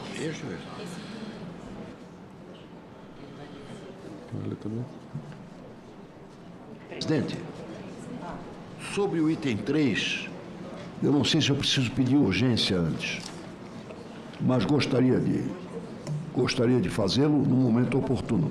Ok. Até porque é uma outra homenagem que eu presto à grande figura que presidiu a Comissão de Educação, hoje preside a Comissão de Ciência e Tecnologia, eu estava sob a sua batuta, o meio catarinense, Flávio Arnes. Senador Flávio Arnes. Eu costumo sempre dizer, é o 4º senador de Santa Catarina, pela origem em Forquilinha dessa família que enobrece o Brasil, a família Arnes. A Pontiala Zilda Arnes, Dom Paulo Evaristo, Cardeal Arnes e tantos outros que servem de luz para nós brasileiros. Então, eu deixo o pedido de urgência condicionado à prática regimental. Bom, em votação, pedido de urgência. Os que concordam permaneçam como se encontram. Aprovada a urgência. Então, vamos para o item 3, o projeto de lei número 2.234 de 2024, não terminativo. Altera a lei número 8.069, de 13 de julho de 1990, que trata do Estatuto da Criança e do Adolescente, para adequar a obrigatoriedade à educação básica à forma disposta na Constituição Federal. A autoria é da Câmara dos Deputados, deputada Laura Carneiro, a relatoria do senador Flávio Arnes. O relatório é pela aprovação do projeto e da emenda número 1 da Comissão de Direitos Humanos e a pedido do senador Espiridião Amin, fará a leitura ad hoc da matéria em nome do senador Flávio Arnes. Com a palavra, concedo a palavra ao senador Espiridião Amin para a leitura do relatório. Repito, presidente, lhe agradeço por poder fazer a leitura do relatório do querido amigo senador Flávio Arnes. E o projeto é simples e meritório. Ele faz o alinhamento da exigência para a educação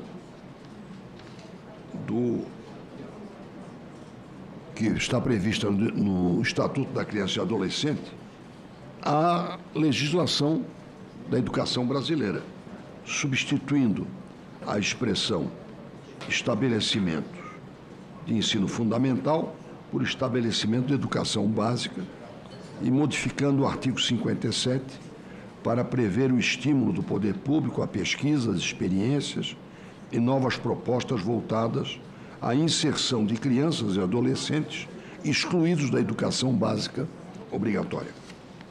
Portanto, é um projeto meritório porque alcança uma determinada vulnerabilidade adicional do menor e do adolescente. Se eles já são, pela própria natureza e idade, vulneráveis, mais ainda numa situação de excepcional conduta. Assim, a proposição afigura-se meritória porque harmoniza a redação do Estatuto da Criança e do Adolescente à norma constitucional e legal, ao declarar que a garantia de oferta da educação gratuita e obrigatória se estenderá a toda a educação básica e não apenas à etapa do ensino fundamental. Em vista disso, o nosso voto, o voto do senador Arnes, que eu endosso, é pela aprovação do projeto de lei e da emenda número 1, que já foi a ele incorporada na Comissão de Direitos Humanos. É o voto. Obrigado, senador Espírito Amin. A matéria está em discussão. Não havendo quem queira discutir, encerra a discussão. A votação será simbólica.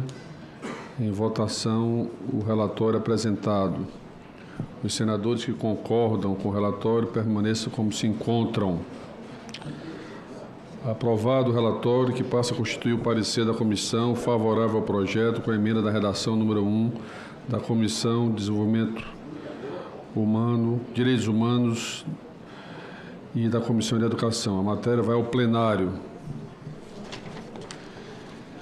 Queria solicitar ao senador, o querido senador Espírito Amin, que se ele pode ocupar aqui a presidência da comissão para darmos continuidade à deliberação da matéria. Por gentileza, presidente.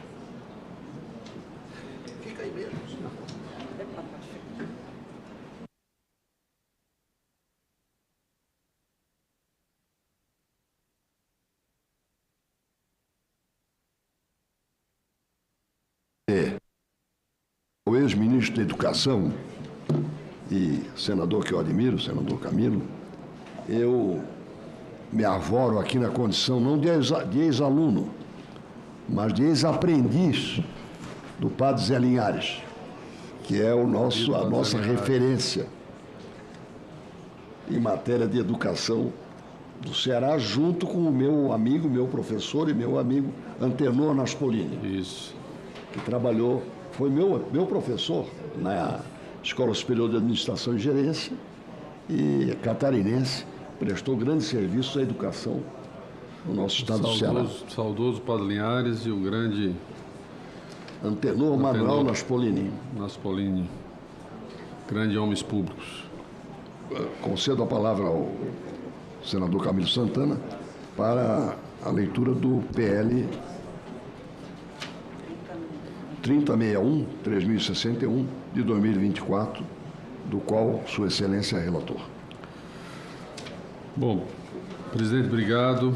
Nos termos do artigo 102 do Regimento Interno do Senado Federal, compete a esta comissão opinar sobre proposições que tratam de normas gerais sobre a cultura, caso que nós estamos analisando nesse projeto de lei. Projeto do senador Rogério Carvalho. Ademais, por ser a única comissão a manifestar sobre o tema, compete-lhe ainda a análise dos requisitos de constitucionalidade, juridicidade e regimentalidade. Quanto a esses aspectos, nada há que se opor ao projeto. A proposição respalda os artigos 24, 48 e 61 da Constituição da República Federativa do Brasil, atendendo aos requisitos formais de constitucionalidade. O texto apresenta técnica legislativa apropriada em consonância com as determinações da Lei Complementar de 26 de fevereiro de 98. Em relação ao mérito, o projeto é apropriado no que diz respeito ao fomento prioritário às expressões culturais reconhecidas pelo Estado como patrimônio cultural imaterial do Brasil. Contudo, merece pequeno reparo no que diz respeito à prioridade ao fomento às manifestações culturais que não são registradas como patrimônio cultural brasileiro, sob a égide do Programa Nacional do Patrimônio Imaterial. O Instituto do Registro, enquanto mecanismo de proteção do patrimônio cultural, é um mandamento constitucional previsto no artigo 216, parágrafo 1º da Constituição da República. Para materializar esse dispositivo, o Estado brasileiro promulgou o decreto número 3.551 de 2000, o qual instituiu o registro de bens culturais de natureza imaterial e criou o PNPI, gerido pelo Instituto do Patrimônio Histórico e Artístico Nacional, IPFAM. Desde então, os bens culturais registrados são oficialmente reconhecidos pelo governo federal como patrimônio cultural do Brasil. Esses bens distinguem-se por representarem práticas de domínio da vida social apropriados por indivíduos e grupos como elementos essenciais de sua identidade coletiva. São transmitidos entre gerações e constantemente recriados pelas comunidades em função do seu ambiente, da interação com a natureza e de sua trajetória histórica, promovendo um senso de identidade e continuidade. Com isso, contribui para o respeito à diversidade cultural e para a valorização da criatividade humana. Os bens culturais e materiais que podem ser registrados pelo IPHAN são aqueles que apresentam continuidade histórica, possuem relevância para a memória nacional e constituem referências culturais dos grupos que compõem a sociedade brasileira. A inclusão desses bens em um dos livros de registro decorre da instauração e instrução do processo de registro de bens culturais de natureza imaterial, conforme diretrizes fortemente técnicas estabelecidas pelo IPHAN. O processo de reconhecimento é complexo e de análise técnica admirável. Geralmente, as pesquisas duram anos e promovem relatório de milhares de páginas com informações preciosas acerca da manifestação cultural e análise. Não se pode comparar tal processo com um simples reconhecimento simbólico de uma atividade como manifestação da cultura nacional mediante a apresentação de um projeto de lei.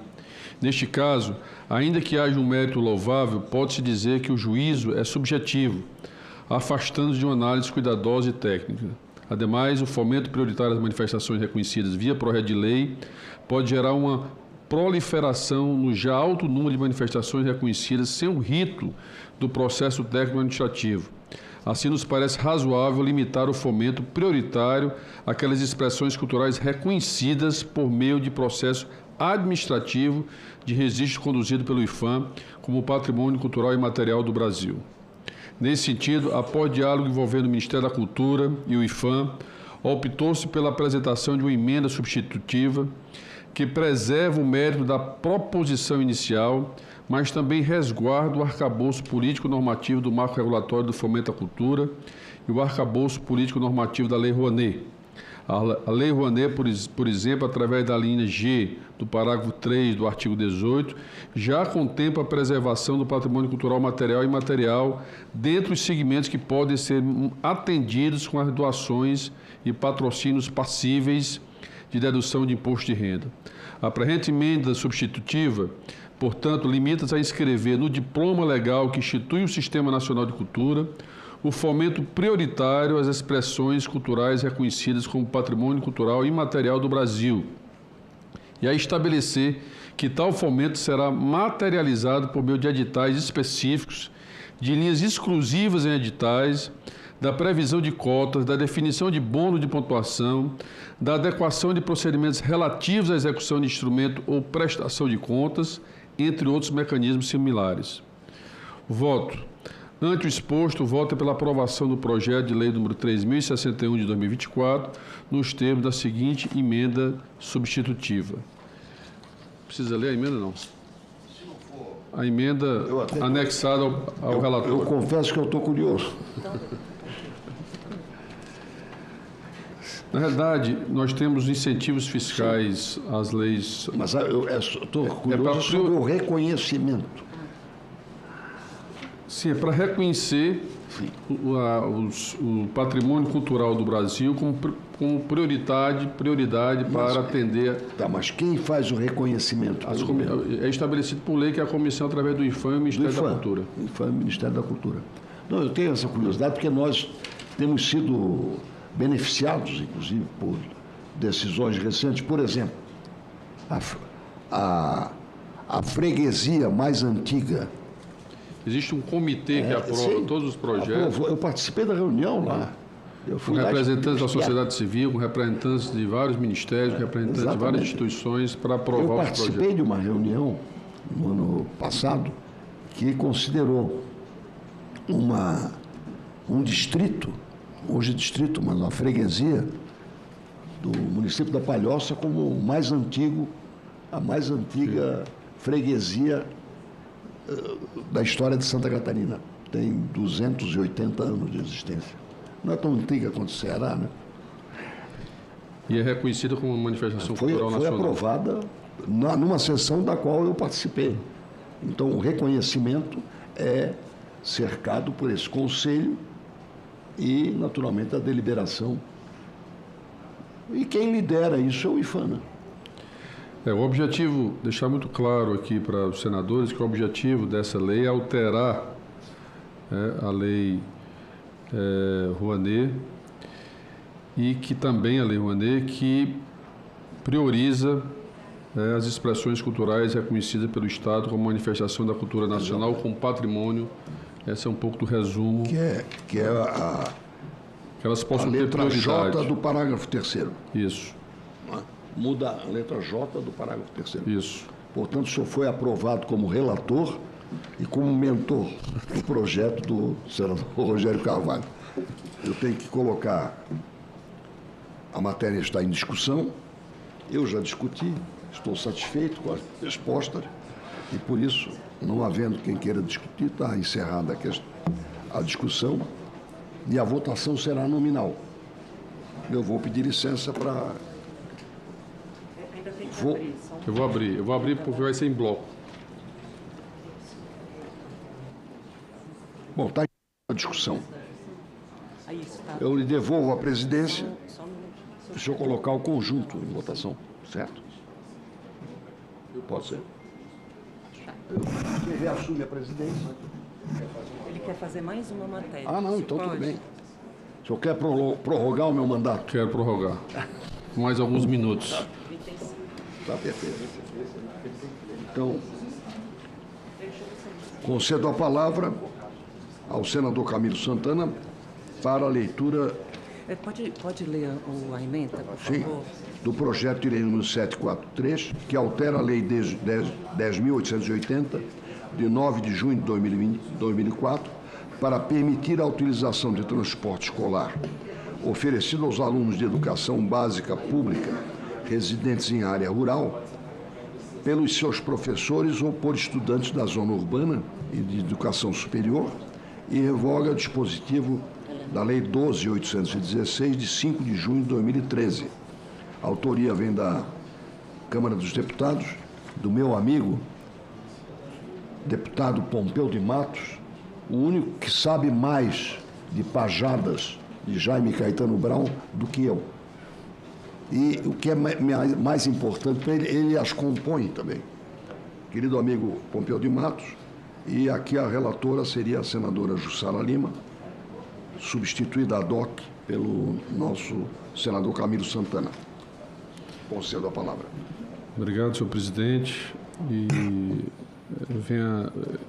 esse projeto de lei do deputado Pompeu de Matos, vindo da Câmara dos Deputados, altera a Lei 10.880, de 2004, para permitir a utilização do transporte escolar oferecido aos alunos da educação básica pública residentes em áreas rurais pelos seus professores ou por estudantes da zona rural e da educação superior. Então, quero aqui dizer da importância desse projeto. A gente sabe da oportunidade também para usar esse transporte os professores e estudantes da zona rural que têm dificuldade de acesso. Essa já é uma política importante do governo federal, que é o Programa Nacional de Apoio ao Transporte Escolar. Então, ele altera essa lei, que é uma das mais importantes políticas do país em relação a garantir o transporte escolar para os alunos. Então, a nova redação no parágrafo 4º, além de estabelecer que a assistência financeira destinada ao transporte escolar tem caráter suplementar, determina que o transporte é destinado aos alunos da educação básica pública residentes em área rural, com as ressalvas do parágrafo 7º. Este último, por sua vez, nos termos do PL, permite que os veículos utilizados no transporte escolar, desde que não haja prejuízo ao atendimento dos alunos rurais e existam assentos vagos disponíveis, possam também ser empregados no transporte de seus professores ou de estudantes da zona rural e da educação superior em trechos autorizados, cabendo aos estados, ao Distrito Federal e aos municípios a regulamentação dessa permissão, né? Então, muitas vezes o transporte, os alunos do ensino superior utilizam o transporte, os prefeitos, né? É uma otimização do meio. Isso. Mas isso deve implicar num cadastro, né? Claro. E a autorização também por parte dos municípios e do Estado. Então, a análise desse projeto, senhor presidente, nos termos do artigo 102 do inciso 1 do Regimento Interno do Senado Federal, compete a esta comissão opinar sobre o assunto, né? Por se tratar da única comissão em que o projeto será apreciado, antes de seguir para o plenário, vale mencionar que a proposição atende aos requisitos de constitucionalidade, juridicidade e regimentalidade e foi redigida de acordo com a boa técnica legislativa, né? Verifica-se que a proposição promove um avanço significativo na gestão dos recursos públicos destinados ao transporte escolar, de fato concilia a finalidade principal do Programa Nacional de Transporte Escolar de garantir o acesso e a permanência à educação básica dos alunos residentes em área rural, com princípios publicísticos de eficiência, de economicidade e de racionalização administrativa, como o presidente colocou. A principal inovação do projeto é autorizar professores e estudantes da zona urbana e da educação superior, né, poder utilizar esses veículos. A medida revela-se plenamente justificável. A proposta guarda coerência sistemática com a Lei número 9.394, de 20 de dezembro de 1996, que é a Lei de Diretriz de Base da Educação Nacional. Cumpre destacar também que o projeto respeita o princípio federativo ao atribuir os entes federados subnacionais a competência para regulamentar os trechos autorizados para o transporte compartilhado, né? E no que tange ao mérito da emenda, primeiro dizer que do ponto de vista social, a medida beneficia diretamente os professores que atuam em áreas rurais, muitas vezes submetidos a longos deslocamentos em condições precárias, bem como estudantes de áreas urbanas e do ensino superior que residem em localidades onde o transporte regular é escasso. Ao mesmo tempo, preserva integralmente o atendimento prioritário aos alunos da educação básica, ou seja, não pode prejudicar qualquer atendimento aos alunos regulares da educação básica. Aliás, esse mecanismo de compartilhamento já existe, nós estamos apenas regulamentando e oficializando, né? E eu tive a oportunidade, presidente, de sugerir uma emenda número 1 a essa comissão, manifestando-se pelo seu acolhimento nos termos substitutivo apresentado ao final, e aprimorar o texto original do projeto a conferir clareza e abrangência à permissão de uso de assentos ociosos dos veículos de transporte escolar rural e incluir também expressamente os estudantes dos veículos do transporte, aliás, os estudantes dos institutos federais no rol dos beneficiários. Então, a emenda considera a natureza estudantil multiforme dessas instituições, né, porque os institutos federais também são alunos da educação básica do Brasil, então, e de outros cursos de educação profissional. Ensino superior. Isso, permite o ensino superior. É que não estava claro. Posso lhe perguntar? Não estava claro os institutos federais. Pois não. Não, eu sou absolutamente a favor. Mas eu acho que deve haver, primeiro, um cadastro. Claro. Está previsto. Segundo, garantidos os usuários, digamos, da educação básica. Prioritários. Isso. Né? Deve haver uma escala de prioridade para a admissão de outros. Isso. Dentro daquela ótica que eu resumi. Otimização de um recurso público. E só vai poder ser utilizado os assentos ociosos. Ou seja, esgota, isso. Vamos supor, tem 25 clientes permanentes. Tem mais 10 vagas. Tem que haver uma gestão equilibrada, sensata, de prioridades dessas 10 vagas. E o projeto... absolutamente a favor. E o projeto atribui aos entes federados essa gestão e a minha última regulamentar. Visita, para o seu conhecimento, ao campus da Universidade Federal de Santa Catarina de Curitibanos, foi para entregar um ônibus. Porque o campus fica... A sede fica fora do centro urbano. E aí começa... E o Instituto Federal, mais eventuais alunos do ensino fundamental, de acordo com um critério de prioridade. É a sensatez que o projeto busca.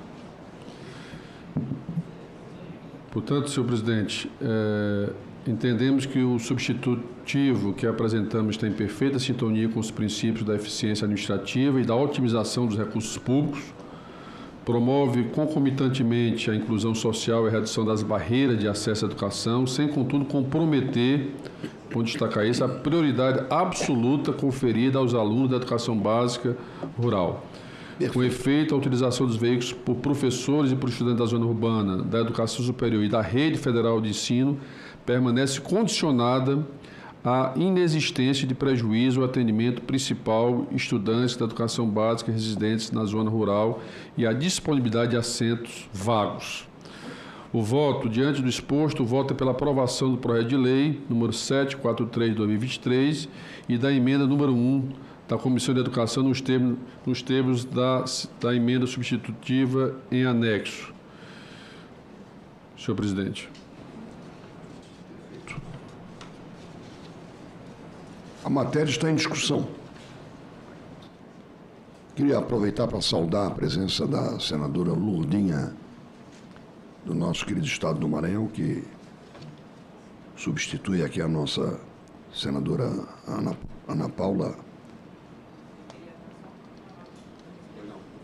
E dar-lhe as boas-vindas e, se a senhora quiser se mencionar, o microfone é seu. Obrigada. Acho que para a sua estreia em comissão. Obrigada, presidente. Seja muito bem-vinda. Eu falo em meu nome e em nome do presidente, que neste momento é o relator. Obrigada pelo acolhimento. É um projeto muito importante. E a gente que vem lá do interior do Maranhão... De onde? Coroatá. Então, a gente sabe dessa realidade, vê a realidade com que passam os nossos estudantes e os professores. Para vocês terem uma ideia, até quando eu ainda estava vereadora, sabe quanto era a ajuda por quilômetro que um professor recebia para se deslocar da sede para a zona rural? 11 centavos. O que se faz com 11 centavos? Por quilômetro, mas mesmo assim, pouco demais, né? Então, os nossos professores passam por muitas dificuldades com transporte, muitos não têm transporte, quem tem uma moto ainda arrisca. A maioria não tem, estou falando da zona rural, se deslocar da sede para a zona rural. Então, é um projeto muito importante e que a gente fica feliz de, na minha estreia aqui, eu participar da votação de um projeto como isso. Muito obrigada. É um projeto, se a senhora me permite, que vai ao encontro de suprir uma necessidade da vida real, que não aparece nos livros nem na publicidade, da vida real. É a realidade das coisas que está sendo facilitada sem nenhuma despesa, apenas pelo ordenamento com prioridades de alcance e utilização de um bem público colocado para suprir uma necessidade pública. Muito obrigado pela sua... Fico muito grato por ter tido essa oportunidade de acolhê-la aqui, nesse momento, na condição de presidente eventual da comissão. Não sei se o senador Camilo Santana quer acrescentar alguma coisa. Queria só, senhor presidente, pedir aí a urgência da matéria para ir direto ao plenário, para que se coloque em votação. Bom, eu vou colocar em votação, mas eu iria passar a presidência para o senhor, porque vai colocar em votação todos os itens. Então o senhor pode usar. Esse aqui é não terminativo, a senhora aprova. Esse é não terminativo. Sim. Esse que eu relatei agora não é terminativo. Bom, este que foi aprovado. Esse já vai para o plenário.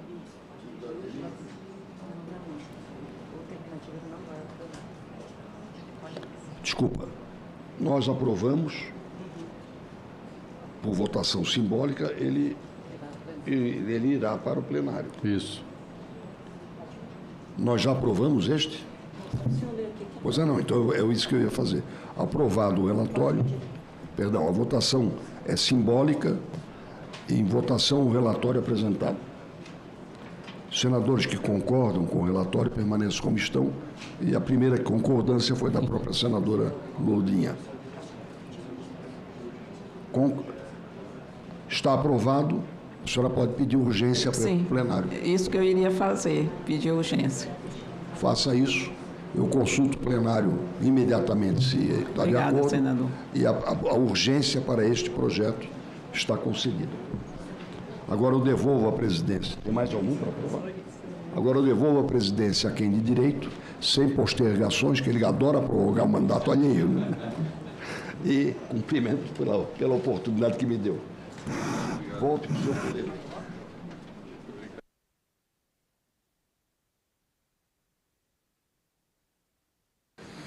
Obrigado, senador Amin, Esperidião Amin, grande senador, e senador respeitado por todos os colegas aqui no Senado. E queria também mais uma vez cumprimentar a senadora Lourdinha, do Maranhão. Seja bem-vindo, bem-vinda. E agora passaremos à votação nominal em bloco dos itens 1, 2, 4, 6 e 7. Solicito à Secretaria que abra a votação. A votação pode ser feita pelo aplicativo, ou só pelo aplicativo, né? Ou aqui presencial. Em votação, está aberto? Está aberta a votação?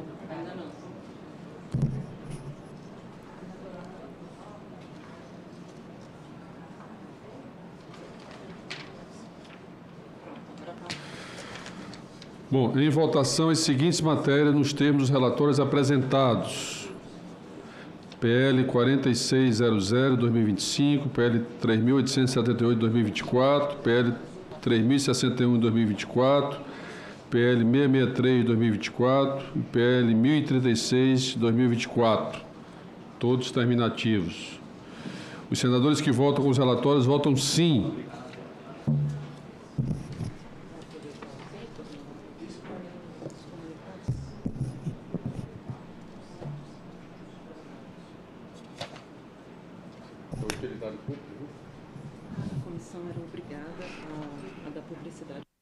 Comunico que foram apresentados à comissão os seguintes documentos, comunicados da presidência. Ofício do Fórum Nacional dos Conselhos Estaduais e Distrital de Educação, FONSED, manifestando apoio ao projeto de lei número 3.481 de 2026, que retira a obrigatoriedade das férias escolares de 2027, que retira a obrigatoriedade de as férias escolares de 2027 coincidirem com a Copa Feminina de Futebol. 2. Ofício da Câmara Municipal de Curvelo, Minas Gerais, encaminhando moção de apoio ao projeto de lei número 5.102 de 2023, que dispôs sobre a transformação do Centro Federal de Educação Tecnológica de Minas Gerais e do Centro Federal de Educação Tecnológica Celso Sukov da Fonseca, no Rio de Janeiro, em Universidade Tecnológica Federal de Minas Gerais e em Universidade Tecnológica Federal do Rio de Janeiro. Dizer que esse projeto, da informação aqui, que esse projeto foi aprovado, portanto, foi avaliado algumas inconstitucionalidades pelo presidente da República. Acho que foi esse, né? Foi esse projeto aqui, esse foi vetado com compromisso. Quero informar a todos e a todas que acompanham essa comissão que o presidente da República encaminhou um projeto de lei para a criação da Universidade Federal Tecnológica de Minas Gerais e da Universidade Tecnológica Federal do Rio de Janeiro, que já se encontram na Câmara Federal. Inclusive, ontem conversei com o presidente Hugo Mota para pedir a urgência do projeto. Portanto, em breve nós aprovaremos aqui também no Senado a criação dessa transformação desses dois Cefetes em universidades.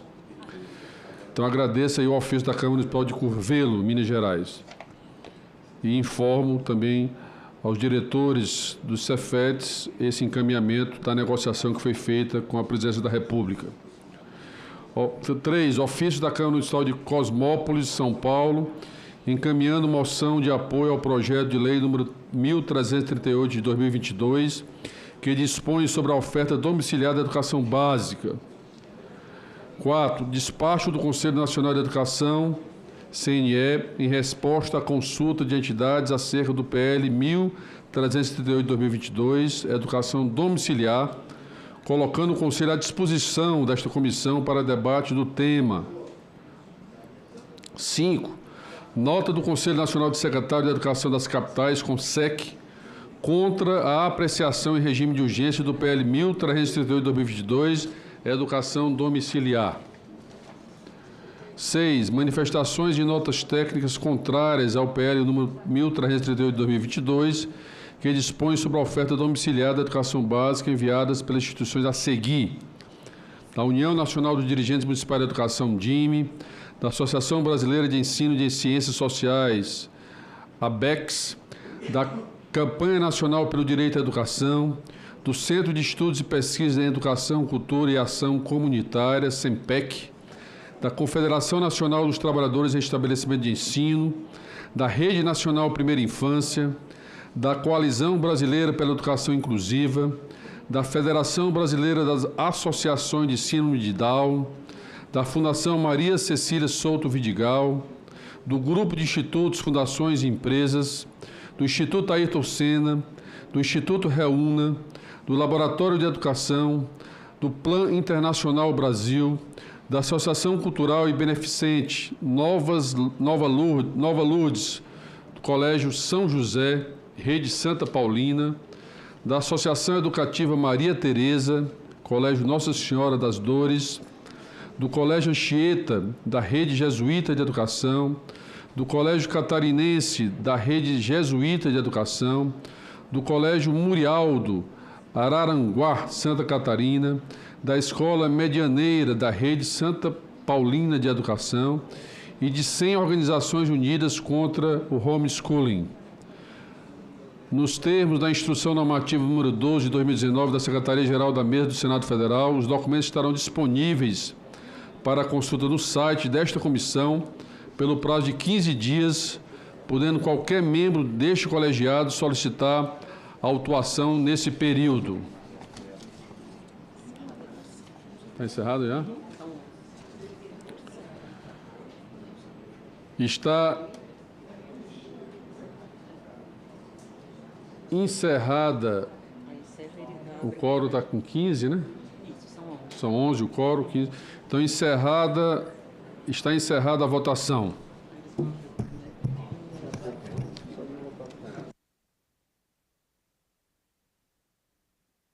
Então, o resultado, promulgar aqui o resultado da votação.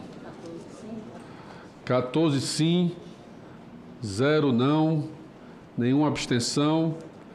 Então, aprovado por unanimidade pelos que votaram, aprovados os projetos nos termos dos relatórios apresentados do PL 4.600 de 2025, do PL 3.878 de 2024, do PL 3.061 de 2024, do PL 663 de 2024 e do PL 1.036 de 2024. O substituto aprovado ao PL número 3.061 de 2024 será apreciado em turno suplementar nos termos do disposto do artigo 282 do Regimento Interno do Senado Federal. As matérias serão encaminhadas à mesa para as providências cabíveis.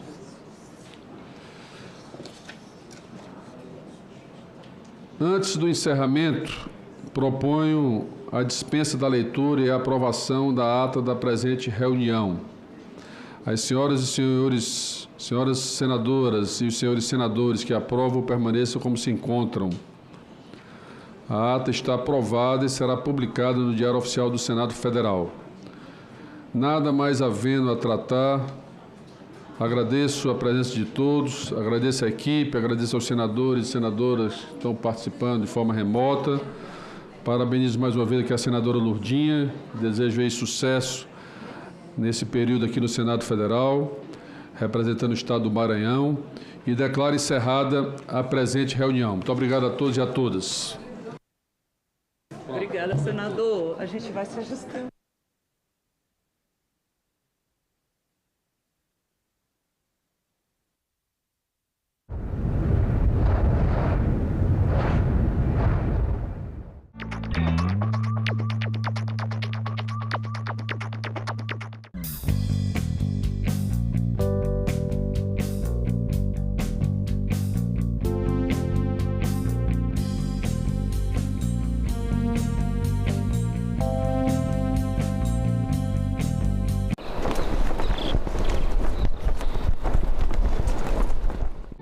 O programa a seguir é livre para todos os públicos. Ao ler os romances brasileiros atuais, que país a gente encontra e quem está segurando a caneta para contar a história? Regina Dal Castanhe é professora de literatura brasileira na Universidade de Brasília e escreveu um livro fundamental sobre esse assunto, Uma História da Literatura Brasileira Contemporânea, a Narrativa. A professora Regina está aqui hoje porque entender o que está representado, mas também as ausências e os silêncios da nossa ficção pode nos ajudar a entender que Brasil é este.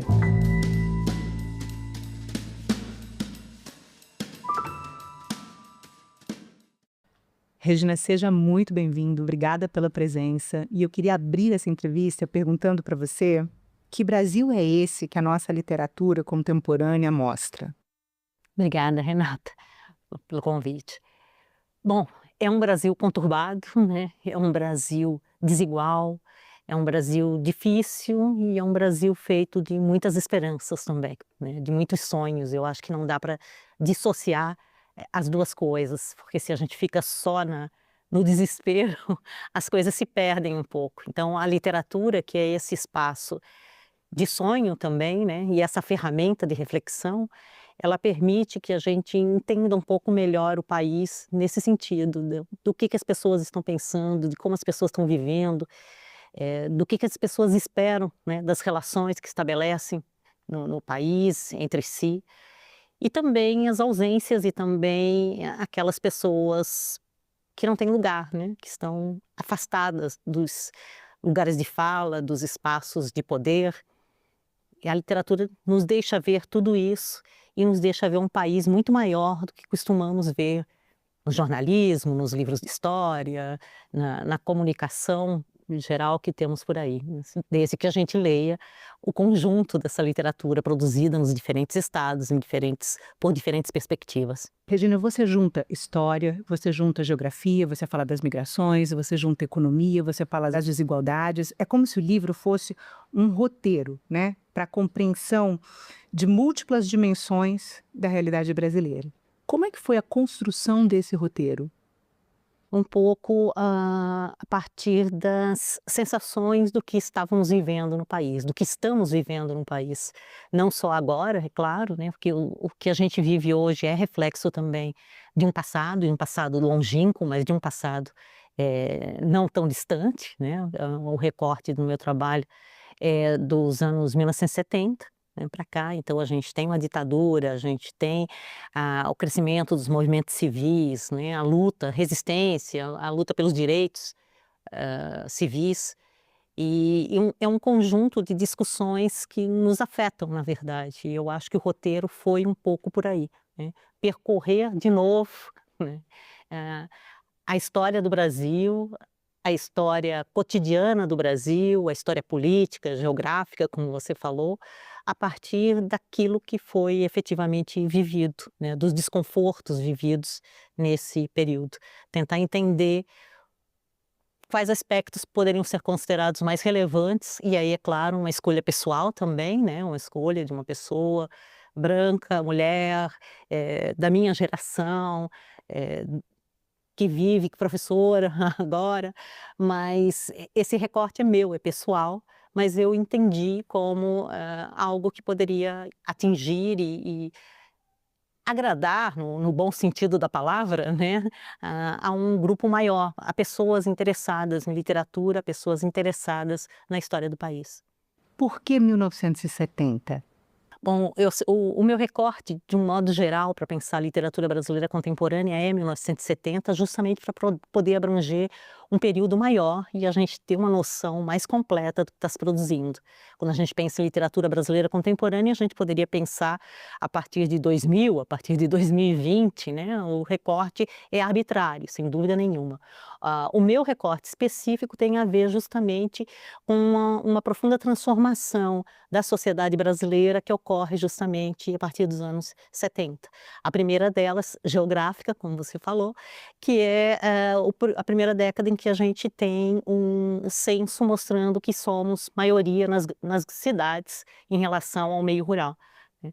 E aí essa percepção de que os escritores vão se mudando, né? Os brasileiros vão se mudando para as cidades, e aí vão também junto os próprios escritores, e as temáticas e o estilo, né, e a estética dos textos muda bastante, justamente porque é outro universo, né, é outro chão, é uma outra realidade, são outros conflitos que existem nas cidades, especialmente nas grandes cidades, né? E também, a partir de 1970, exatamente, a gente tem essa reorganização da sociedade, né? Tem uma tentativa da sociedade brasileira civil de resistir à ditadura, né? Então, nós temos aí os grupos feministas que começam a atuar com mais força no Brasil, os grupos de negros, né? Então, assim, é todo um LGBT também. Então, é todo um movimento que incorpora tanto essa transição do campo para a cidade, quanto essa transição de vamos defender os nossos direitos, né? Vamos lutar por um país mais democrático. E quem são esses personagens? Esses personagens urbanos da década de 1970, da literatura contemporânea brasileira, esses personagens que resistiram à ditadura? Eu acho que a gente passa tanto por trabalhadores, né, que são muitos trabalhadores de fábricas, né, do comércio, da construção civil. Nós temos personagens aí que justamente saem do campo e vão trabalhar nas fábricas, né? Personagens, pessoas, mas transformadas em personagens, e que precisam lutar por seus direitos também, né? É muito, muito presente isso, mas também, né, a população negra, a comunidade LGBT que quer se deixar ver, né? As mulheres são fundamentais nesse período. Você dá um destaque especial às mulheres, né? A Exatamente. trajetória, o que significa para as mulheres sair do campo e ir para a cidade, né? Mesmo que a vida continue difícil. Exatamente. O que significa para as mulheres essa transição? Bom, em primeiro lugar, sair de uma vida muito mais fechada, né? Com menos possibilidades e com muito mais controle, né? Os vizinhos, a família, né? Um universo muito mais fechado. Sair do meio rural para ir para uma cidade, mesmo que o controle na fábrica, né? Mesmo que a vida seja difícil, abre uma série de perspectivas, de possibilidades, né? De ser, de viver, de fazer escolhas também, né? Com todas as dificuldades enfrentadas, isso não tem dúvida nenhuma. E a partir dos anos 70 nós também temos um aumento do número de mulheres escritoras, né? Há uma diferença grande a partir dos anos 70. E a presença das mulheres escritoras dentro do campo literário brasileiro implica também numa modificação do que está sendo contado sobre o Brasil, né? Porque a perspectiva é outra, né? As preocupações são outras, os problemas são outros. Também temos, numa escala menor, trabalhadores, né? que têm experiência na fábrica e depois viram jornalistas e vão escrever. E também, é claro, como eu dizia, os negros, né, que se formam uma comunidade importante com a Quilomboje, né, com os Cadernos Negros, então, que se organizam também junto da luta pela resistência, junto da luta pela democracia. Há uma luta também por garantir espaços próprios de fala, de reflexão, né, de construção estética sobre o mundo. E o que muda? Essa construção estética, esses espaços de fala, o que muda quando a gente olha para a literatura? O que a gente vê de diferente? Em primeiro lugar, eu acho que o que a gente vê de diferente são outras questões que começam a aparecer. Por exemplo, quando nós falamos de relações familiares, né, da organização familiar, pegando a partir dos anos 1970, com a escrita das mulheres exatamente, nós vamos ver uma espécie de desmonte, né, da casa perfeita, da vida muito bem elaborada, né, marido, mãe, pai, mãe, filhos, cachorrinho, jantar de final de semana, almoço de final de semana. O que a gente vai ver com autoras como Clarice, que já vem antes, é claro, Lígia Fagundes Telles, Hilda Hilst, uma série de mulheres aí, é um pouco esse desmonte da casa, né? Desse espaço que é fechado e onde tudo parece muito tranquilo. Então é muito revelador isso. Vai virando a casa, a família, vai virando um esqueleto que a gente pode olhar o que está acontecendo ali dentro, né?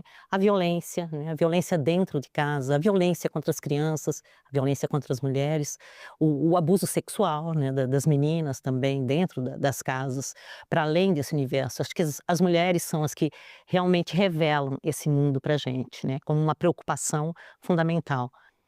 Regina, você não abraçou toda a literatura para contar essa história, né? Você fez um recorte de gêneros literários. Você pode explicar como é que você fez essa escolha? Bom, eu sou especialista em narrativa, né? Eu não gosto de poesia, gosto de dramaturgia, mas nunca estudei a fundo isso e tenho colegas, outros pesquisadores, amigos que fazem isso lindamente. Eu não teria por que me meter nessa discussão. Então, eu trabalhei com romances, contos, crônicas, em menor escala, e um pouco de livros, alguns livros de memórias, na verdade, né, que vão completando esse desenho.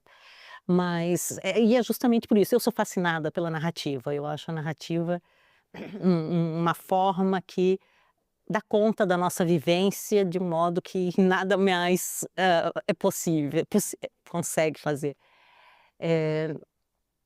Porque você volta para casa no final de dia, cansativo, e a primeira coisa que você faz é olhar em volta e ver se tem alguém para te ouvir, e você faz a narrativa do que te aconteceu naquele dia, né? Então, a narrativa contempla, para mim, a experiência de vida, né? E ela eu acho que é algo absolutamente necessário. Eu me sinto à vontade para me deslocar dentro desse universo.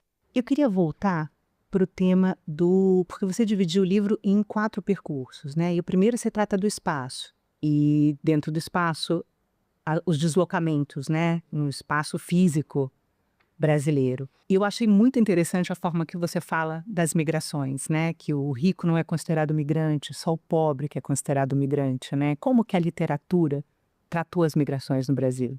Está presente na literatura, mas me parece que está menos presente do que deveria, porque nós somos um país totalmente migrante, né? Tanto essa migração interna quanto a imigração, né, externa, tanto para dentro do país quanto para fora do país.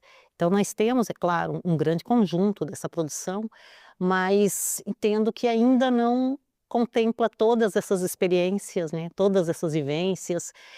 Porque cada vez que a gente conversa com alguém de fora aqui desse eixo, né, especialmente eixo Rio-São Paulo, mas agora estou incluindo Brasília, se a gente conversa com alguém do norte do país e de repente descobre que teve uma migração intensa de japoneses para o norte, né, e parece uma coisa meio deslocada, a gente vê os japoneses no Paraná, a gente vê os japoneses em São Paulo.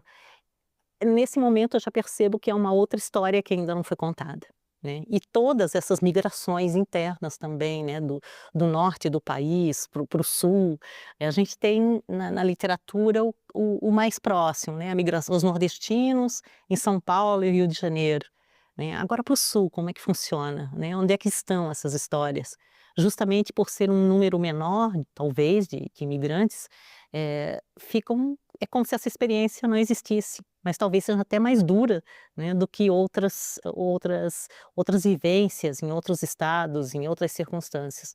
Mas não tem dúvida que estamos sempre nos movendo, né? Eu sou uma migrante, eu sou do sul, eu não sou...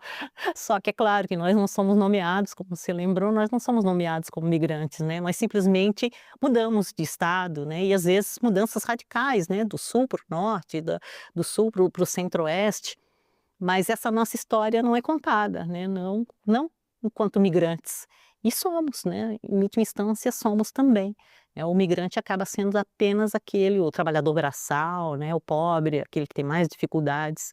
É uma questão social também da linguagem de diferenciar algumas pessoas, né? Esses aqui são os migrantes, são pobres. Os outros se deslocam porque têm todo o direito de se mover sem ser taxado de alguma coisa.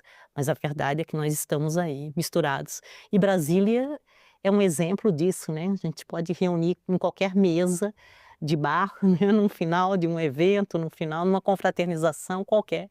E basta virar, andar, olhar em volta e perguntar, né? E cada pessoa vai ter vindo de um lugar diferente, né? Então, essa experiência é muito forte aqui na cidade e é muito forte, a meu ver, no país inteiro. Acho que Brasília condensa muito isso também.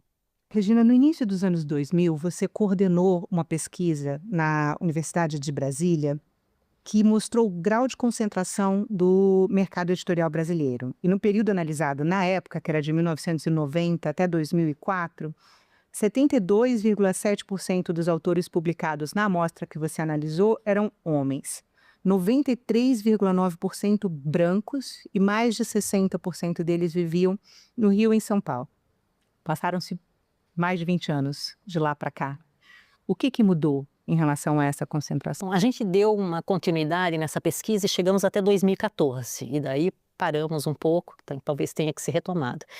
Só é importante dizer que essa pesquisa, ela trabalhava exclusivamente com os romances publicados pelas grandes editoras. 3 grandes editoras brasileiras, editoras, né? Até em diferentes períodos, diferentes editoras.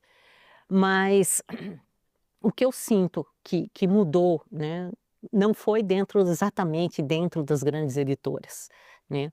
O que mudou foi a questão econômica e tecnológica, na verdade, né? Possibilidade hoje, de 10 anos para cá, 15 anos para cá, a possibilidade de você editar um livro dentro de casa, né? Que isso não existia.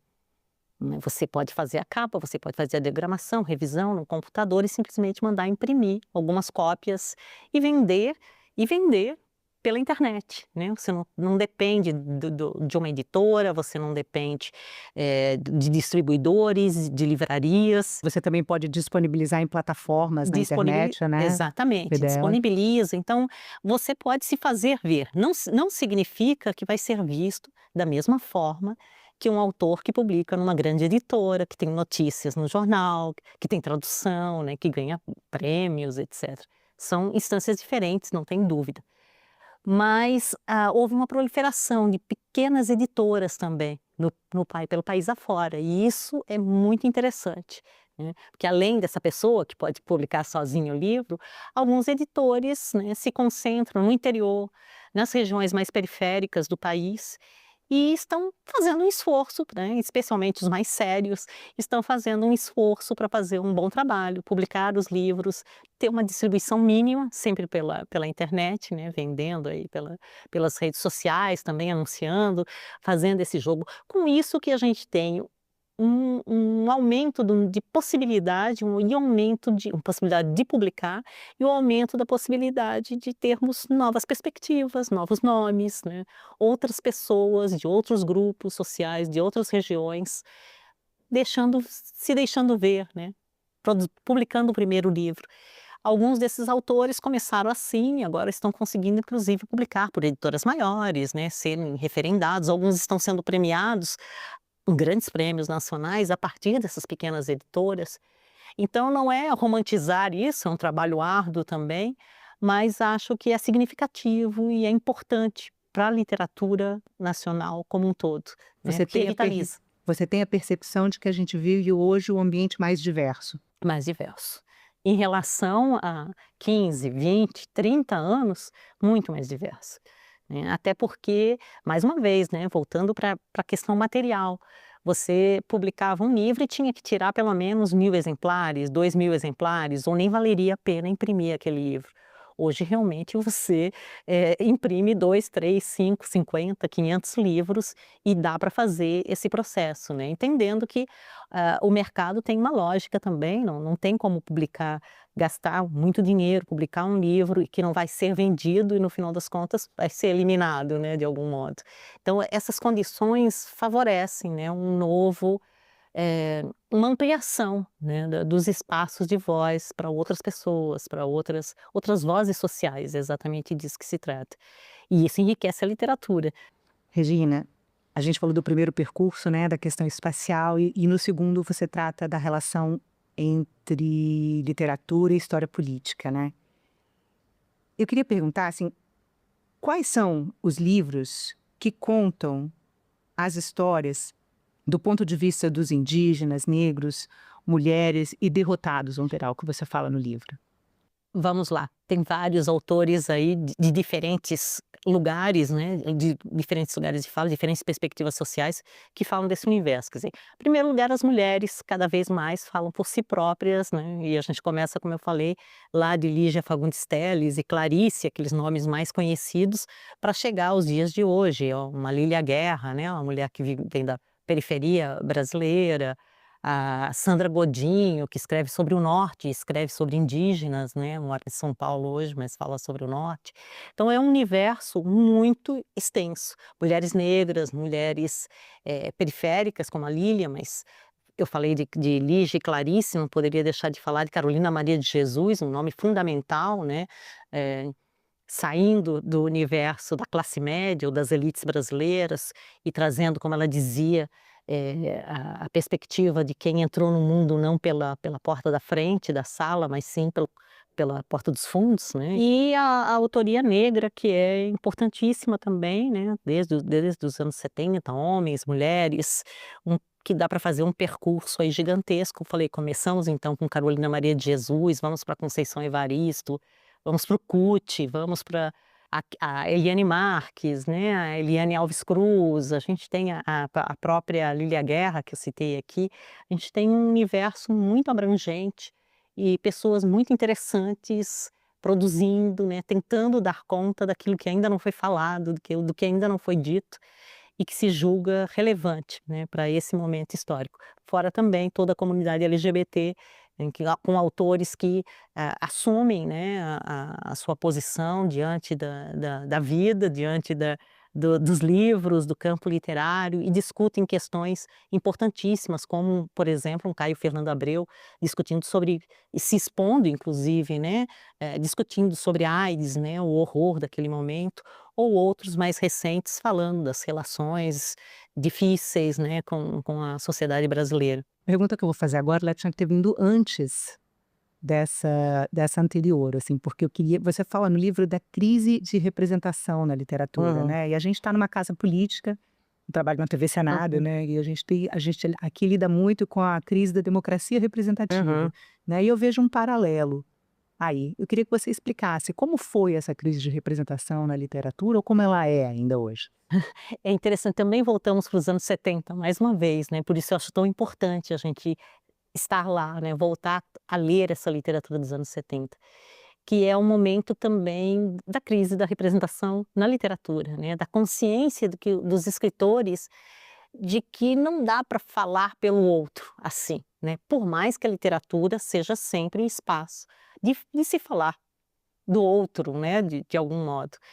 Mas acho fascinante que a quantidade de escritores ali nos anos 70 que colocaram isso como um problema, né? Então, assim, como é que eu, sei lá, Sérgio Santana, morador aqui no Rio de Janeiro, paro e vou construir uma personagem que eu não tenho a menor ideia de como é que vive lá no meio de um canavial, né? Então, como é que eu faço isso?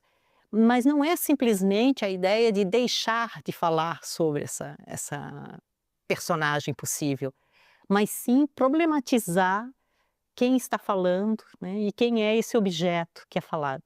E acho lindo como um Sérgio Santana, por exemplo, faz isso, ou que, mais uma vez, a Clarice Lispector faz isso com Rodrigo S.M. e Macabeia, né, que é uma discussão inteira num livro A Hora da Estrela, de um autor, Rodrigo S.M., construindo uma personagem totalmente diferente dele, né, a partir de, como ele próprio diz, do sentimento de perdição que eu percebi numa moça na rodoviária, né? Então, assim, a ideia de construir uma personagem, a Macabeia, do nada, né, só de uma impressão geral. E ele vai revelando ao longo do livro a impossibilidade de fazer isso, ao mesmo tempo em que a Clarice vai nos mostrando que a Macabeia existe sim, né? Que ela está ali, que é uma possibilidade, né? De uma experiência de vida, de um fascínio. A Macabeia é fascinada pela cidade, é uma migrante também, né? Fascinada pela cidade grande, pelo Rio de Janeiro. E aquele autor que é, na verdade, que debocha dela, né? Que ri de algum modo, mas que não dá conta, que diz que ela é inútil, mas na verdade ele que é o inútil, que não consegue construir de fato aquela personagem. Mas então citando aqui apenas 2 autores, mas são vários outros, né, que colocam um problema.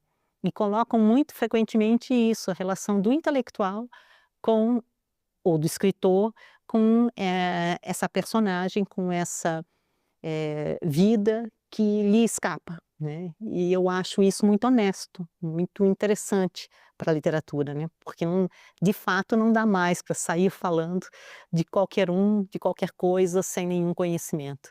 O que não significa, mais uma vez, que o escritor só tenha que falar sobre ele próprio, porque daí a gente elimina a representação, né? Cada um vai falar apenas sobre si próprio e vai esquecer de olhar o mundo em volta e fazer as necessárias correlações, né, entre as nossas experiências e a do outro, que eu acho que é o que há de fascinante na literatura também.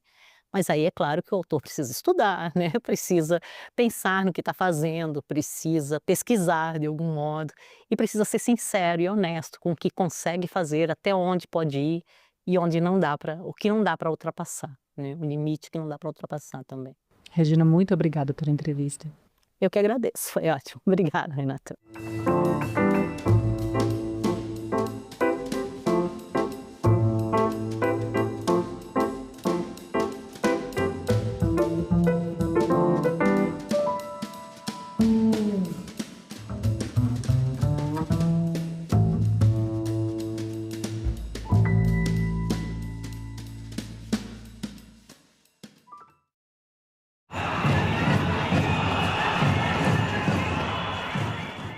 Professor José Luiz Oreiro, qual o melhor caminho para o Brasil enfrentar o tarifaço do Trump?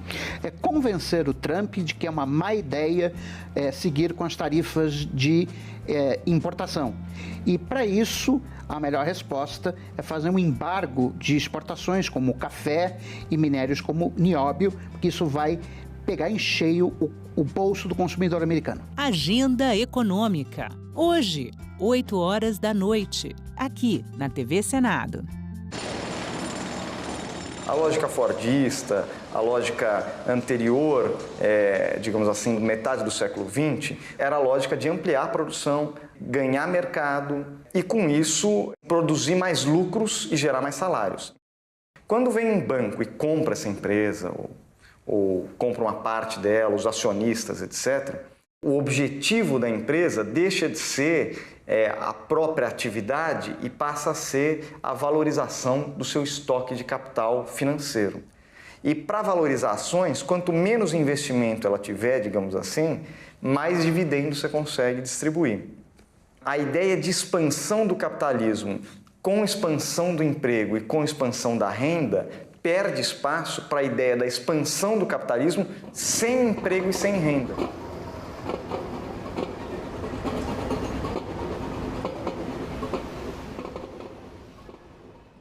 Se você me perguntasse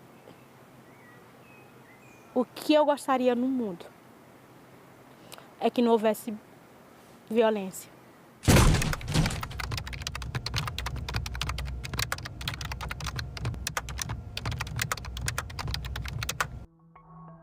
Eu fui educada assim, que a mulher tinha que sempre obedecer ao marido. Ela tinha que ser submissa ao marido. As primeiras agressões começou com insultos.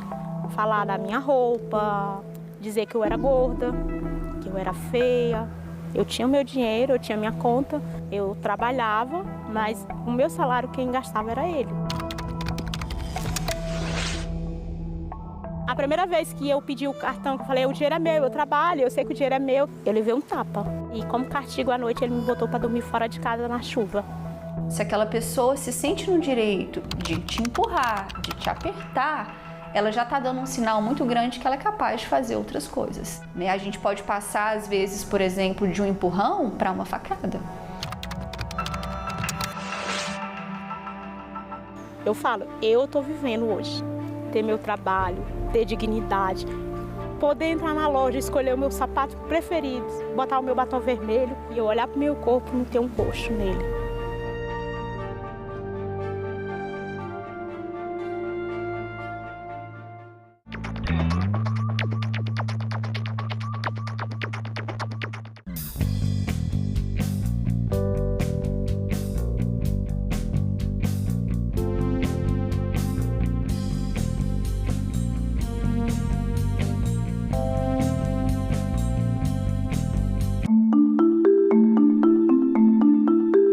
Meu nome é Ginalva, eu sou repórter da TV Senado desde 2005. No dia a dia normal, eu acompanho a atividade legislativa. Vejo lá minha pauta, o que eu vou fazer no dia. A gente acompanha os debates, uma comissão, acompanhar um plenário. Qual é o papel do repórter depois de acompanhar tudo isso? É tentar traduzir da forma mais simples e mais imparcial para que quem nos assiste em casa possa entender o que está acontecendo. Por aqui passa a história política do Brasil. E assim, momentos bons e momentos ruins, mas momentos que fazem parte da história. Não tem como a gente mudar isso. E é um privilégio. Eu me sinto privilegiada de poder estar acompanhando isso tudo aqui de perto.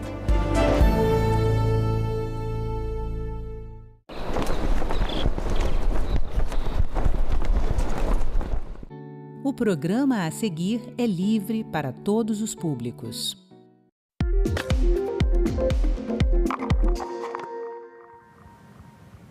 A inteligência artificial ganhou espaço nas campanhas eleitorais e já preocupa tribunais, pesquisadores e autoridades.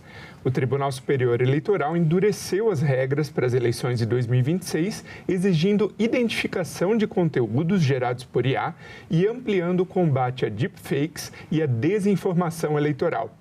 Começa agora mais um assunto de Estado, eleições, e hoje a gente vai falar aqui no programa sobre como o uso da inteligência artificial pode impactar campanhas, debates e a decisão dos eleitores. E para conversar comigo, a nossa convidada de hoje é a doutora Tainá Aguiar Junquilho, advogada e professora de Direito. Bem-vinda, doutora. Obrigada, é um prazer, Sérgio, estar aqui. Cumprimento também os telespectadores e a própria TV Senado. Uma honra estar aqui. Obrigado. Para a gente começar, então, de uma forma bem geral, como que a inteligência artificial pode auxiliar as campanhas eleitorais e também, de outra sorte, ela pode prejudicar o processo eleitoral? Bom, Sérgio, você tocou num ponto central para a gente começar a nossa conversa.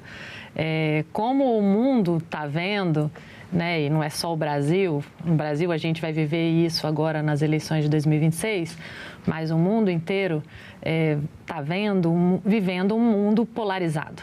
Também na inteligência artificial há uma polarização, no sentido de que os pesquisadores e público que entende pesquisa de inteligência artificial, também há aqueles que entendem que a inteligência artificial é a solução e traz todos os benefícios que vão salvar a humanidade.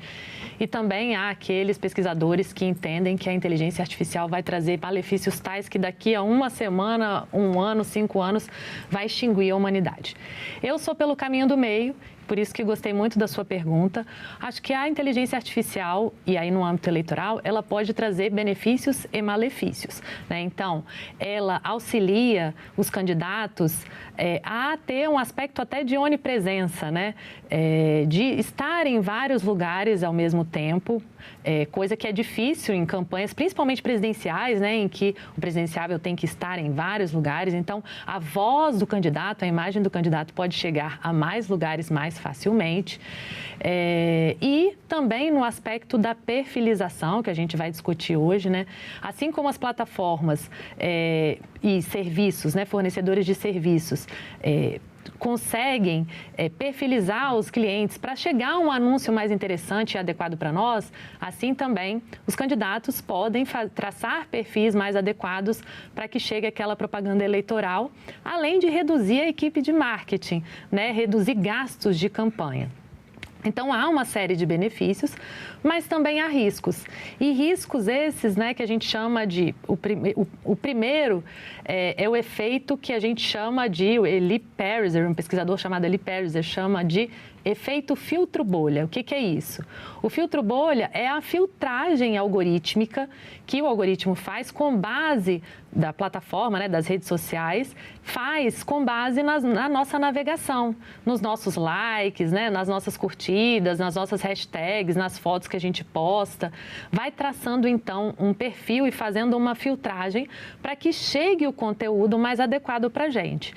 Só que há um pequeno problema. esse algoritmo, ele vai nos perfilizar e vai nos colocar numa bolha algorítmica. E aí você me pergunta, né, ou o telespectador pode estar se perguntando, sim, mas pode ser bom, né, chegar um conteúdo interessante para mim, mais adequado. Por que isso afeta a democracia e a eleição?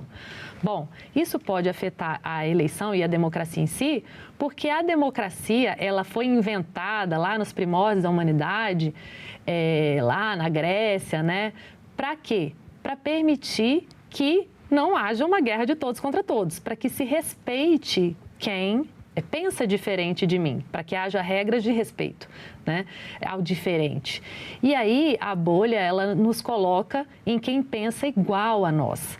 Né? Não é o outro efeito que se chama de câmara de eco, ou seja, como se eu na rede social... Câmara de eco. Câmara de eco, porque quando você está num lugar que faz eco, o que você escuta? A sua própria voz. Então, a rede social, ela faz como se como se a gente estivesse numa câmara de eco, porque a gente acaba escutando e chegando o conteúdo para a gente, só que o algoritmo entende que é adequado para a gente. E o algoritmo, então... Quem está nos assistindo, o algoritmo é que faz com que cheguem essas informações com base nos nossos gostos, certo? Exato. Mas o algoritmo é fruto da ação dos mecanismos de inteligência artificial ou ele não necessariamente, é só outra tecnologia? Não, a inteligência artificial é ela que permitiu a captura desses dados, né, com mais eficiência. Então, as fotos, as curtidas, os nossos gostos mesmo e nossos dados, especialmente os pessoais, que são aqueles que nos identificam, que são coletados pela inteligência artificial, que promove, então, cria um perfil para cada um e aí faz chegar um conteúdo mais adequado, né, que ela entende mais adequado. Só que a eleição o processo democrático, ela exige que você ouça todas as plataformas, todos os candidatos. E aí, imagina, né? É difícil realmente fazer chegar o conteúdo de todos os candidatos quando você está numa bolha. Exatamente. E a gente falou aqui desses mecanismos, essas engrenagens da IA, mas mais recentemente existe... Esta reunião foi convocada com a finalidade de atender o requerimento número 20, de minha autoria, subscrito pelo deputado Lucas Ramos, aprovado na segunda reunião deliberativa extraordinária, e o requerimento número 30, também de minha autoria, subscrito pelo deputado Mauro Benevides Filho, aprovado na 7ª reunião deliberativa extraordinária. A reunião tem como objetivo debater a situação do quadro de pessoal do Tribunal Regional de Trabalho da 2ª Região, TRT2, e as medidas orçamentárias necessárias ao seu equacionamento. Participam da reunião Fernanda Coimbra de Lima, porta-voz dos aprovados do TRT2, 2ª Região e coordenadora da Comissão Nacional de Aprovados, que está no ambiente online. A senhora Luciana Martins Carneiro, coordenadora-geral da Federação Nacional dos Trabalhadores do Judiciário Federal e Ministério Público da União, FENAJUF, a quem eu chamo para compor a mesa.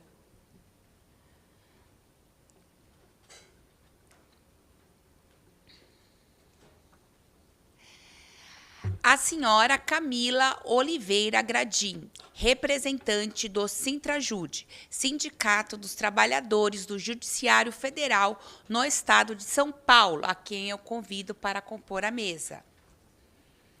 O deputado estadual Carlos Janazzi, do PSOL de São Paulo, que está no ambiente virtual. Foram também convidados os ministérios da Fazenda e do Planejamento e Orçamento, o desembargador e presidente do Tribunal Regional Eleitoral de São Paulo, ministro e presidente do Tribunal Superior do Trabalho e o presidente do Tribunal Regional do Trabalho da 2ª Região. No entanto, os convites foram recusados em virtude da incompatibilidade das agendas e não quiseram encaminhar representantes. Informo que a reunião ocorre de forma semipresencial. podendo haver parlamentares e convidados presentes no plenário e participando de forma virtual através da plataforma Zoom. Para melhor ordenamento dos trabalhos, comunico que, de acordo com o estabelecido no artigo 15, inciso 3º da Resolução 01 de 2006 do Congresso Nacional, os palestrantes disporão de até 10 minutos prorrogáveis para sua exposição. Conforme estipulado no artigo 94, parágrafos 2º e 3º do Regimento Interno no Senado Federal, combinado com o artigo 256, artigo 5º do Regimento Interno da Câmara dos Deputados, terminada a apresentação dos expositores, os senhores parlamentares inscritos para interpelar poderão fazê-lo estritamente sobre o assunto da exposição, pelo prazo de 3 minutos, tendo os interpelados igual tempo para responder, facultadas as réplicas e tréplicas pelo prazo de 3 minutos. Informo ainda que as apresentações dos palestrantes estarão disponíveis na página da comissão. A lista de inscrição para o debate está aberta. Tá, eu vou falar.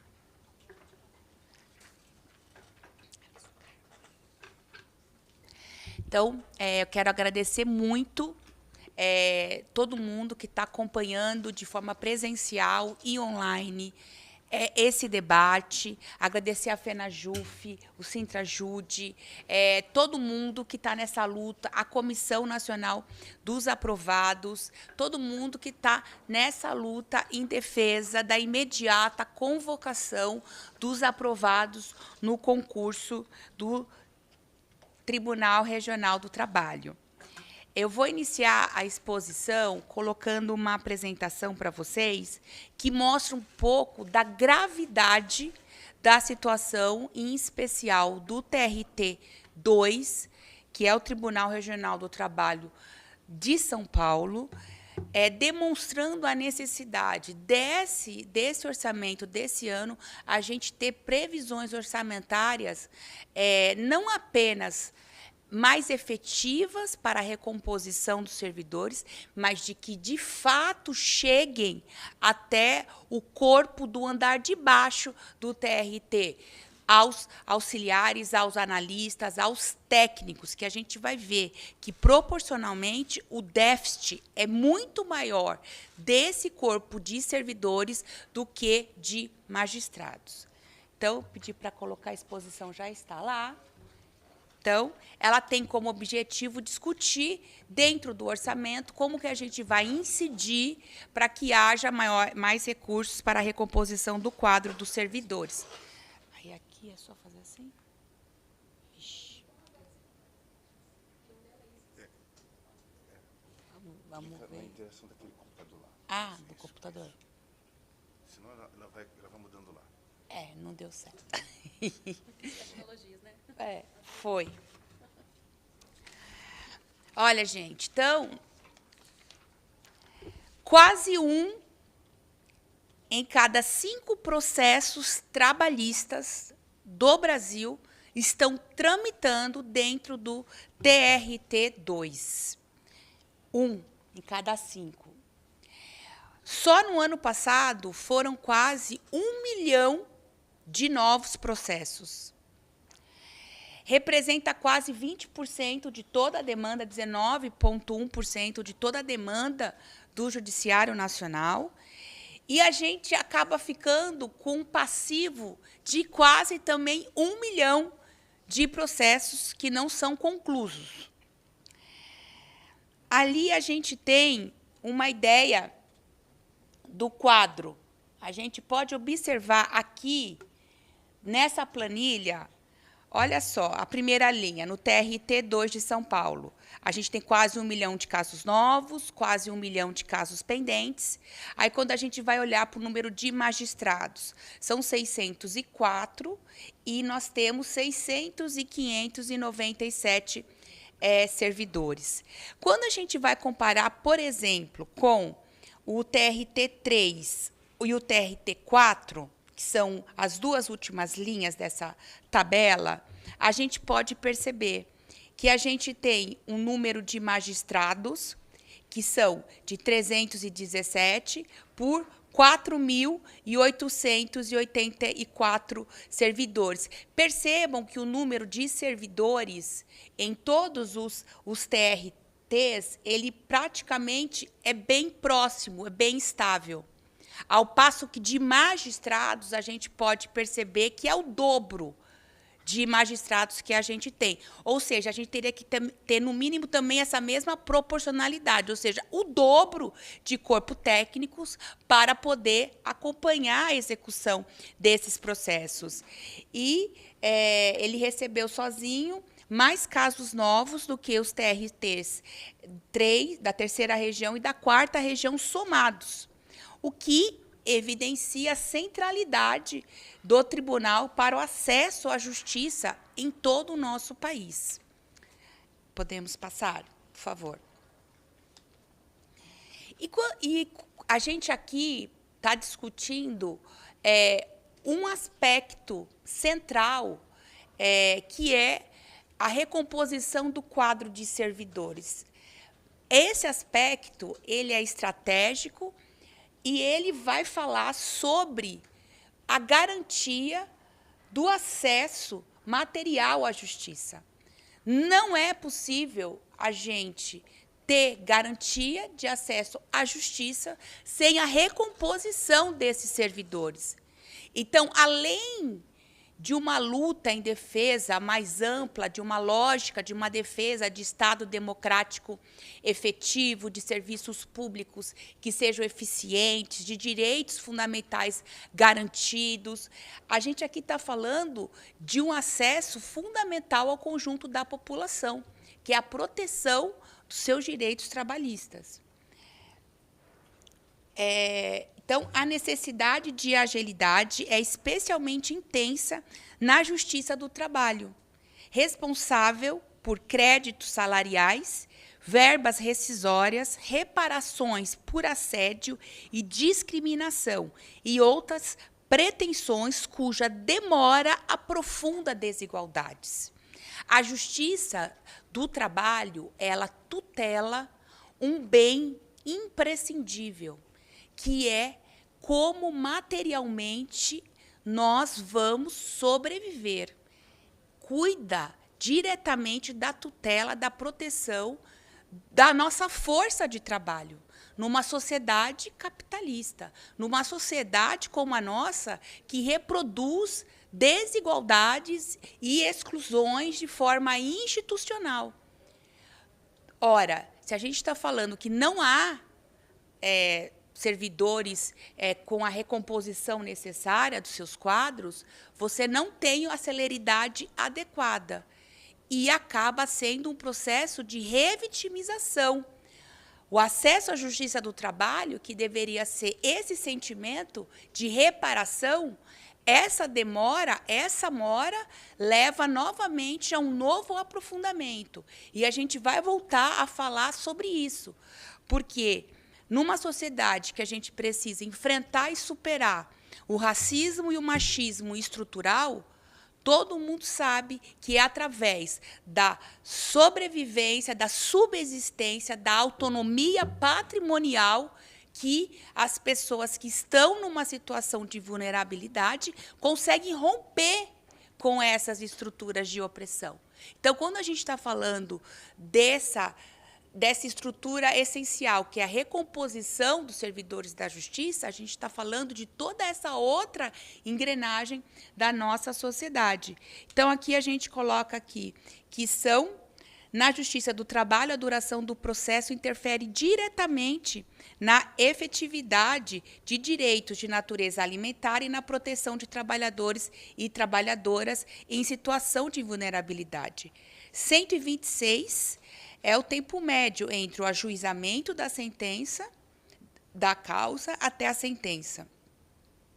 E aqui o tempo médio entre o ajuizamento e a sentença no TRT 2.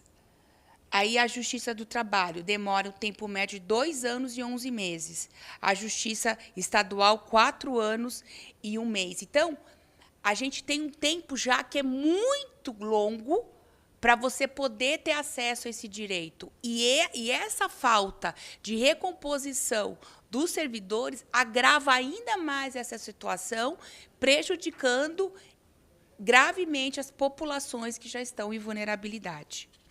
Pode passar, por favor. Aqui, a gente tem o déficit atual de 488 cargos vagos no TRT2. O problema não é apenas histórico. O número de vacâncias cresceu e já compromete o quadro técnico responsável pelo funcionamento cotidiano do tribunal. Então, a gente tem 488 cargos vagos, isso é o dado de dezembro de 2025, 137 cargos vagos de analista judiciário e 311 cargos vagos de técnico de judiciários. E aí a gente vê que há um aumento, que vai aumentando. O aumento das vacâncias demonstra que a reposição da força de trabalho não acompanhou as saídas do quadro efetivo, tornando urgente a convocação de novos servidores. Pode passar. Pode passar, por favor. Passou. O déficit tende a se agravar. Então, aqui, a gente está pontuando que essa situação já é muito grave e ela vai piorar. Porque, além dessas vacâncias já existentes, o TRT2 convive com o envelhecimento do quadro e a redução do pessoal efetivamente disponível. A gente está numa iminência de várias aposentadorias que vão acontecer. Então, a gente percebe que tem uma evolução do quadro efetivo que sai de 538 para 5.380 para 5.260. Então, você tem uma redução de servidores por conta das aposentadorias. Então, a gente tem um primeiro dado, que é a vacância, ou seja, servidores que já saíram. Aí você tem, durante o ano, as aposentadorias que vão acontecendo.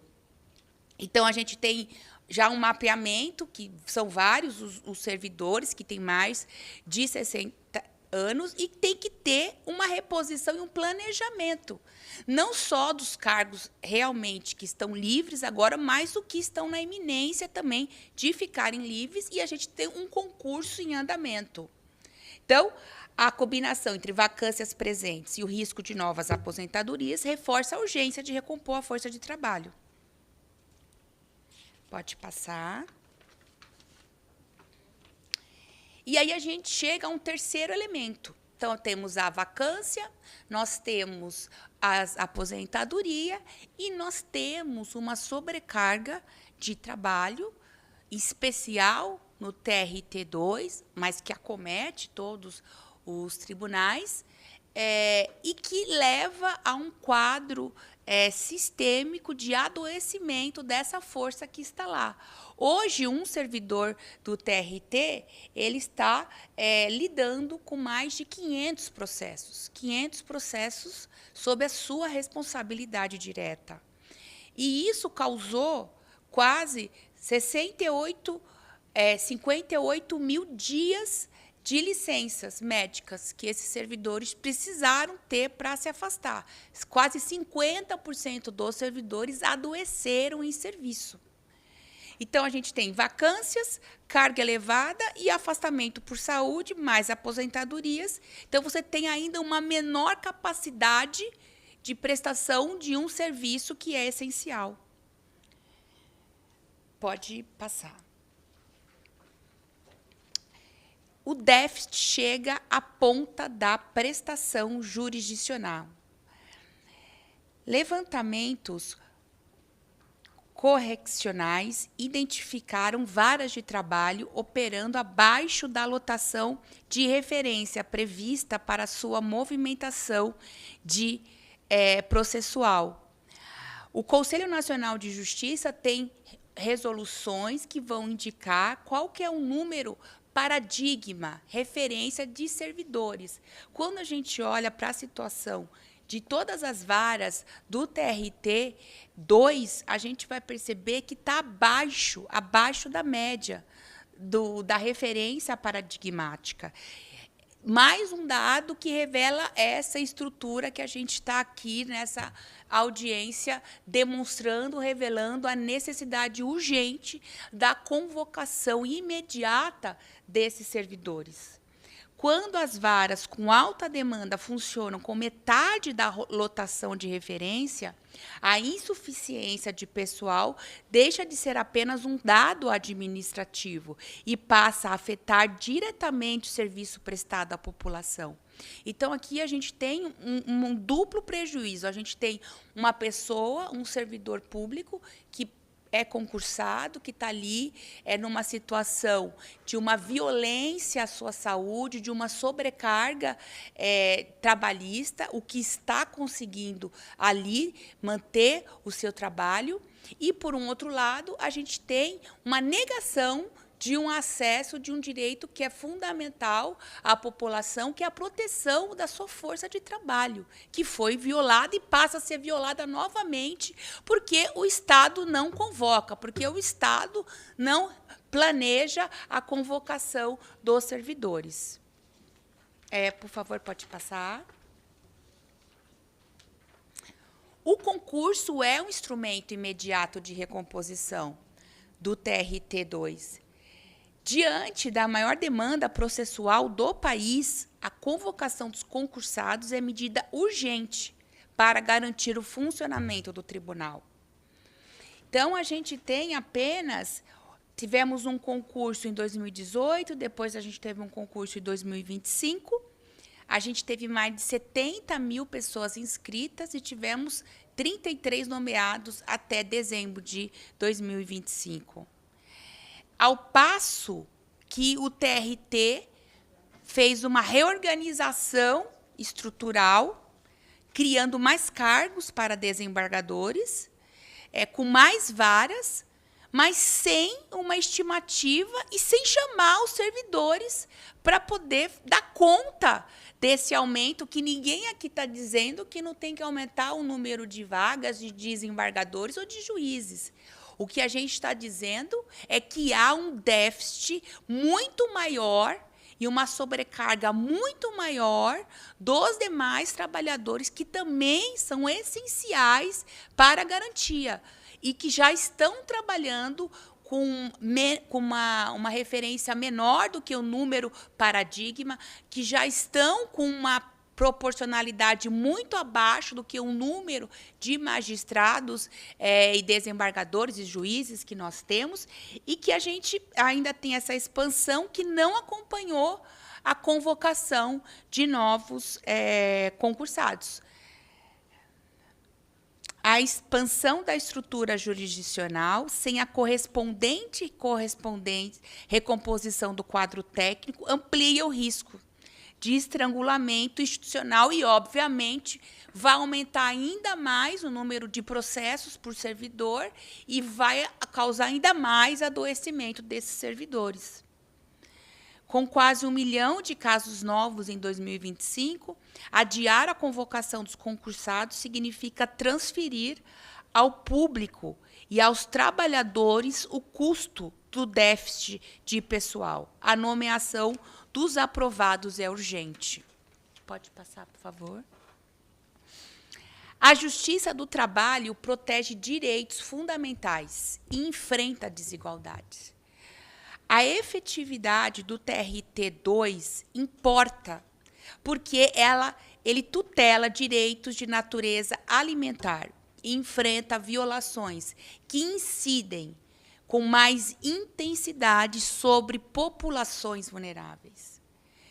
Ele vai tutelar as verbas alimentares, salários, rescisões, FGTS, hora extras e créditos indispensáveis à subsistência. E é lógico que dentro dessa população vulnerável, as mulheres e a população negra são as mais afetadas, são as mais revitimizadas por uma justiça que não consegue cumprir a sua missão porque não tem o mínimo, que é a convocação e a recomposição do seu quadro de funcionários.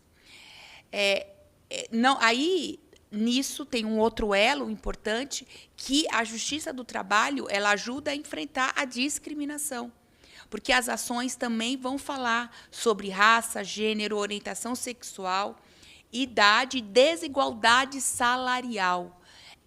Todas essas temáticas, elas aparecem nos processos trabalhistas e elas precisam ser tratadas. Também, quando a gente não tem o TRT2 forte, a Justiça do Trabalho forte, a gente não consegue enfrentar essa onda de assédio moral e sexual que acontecem nas relações de trabalho. Então, a gente não tem uma proteção da dignidade no trabalho e não temos a reparação dos danos. Também diminui a nossa força de atuação no trabalho contra o trabalho escravo e degradante.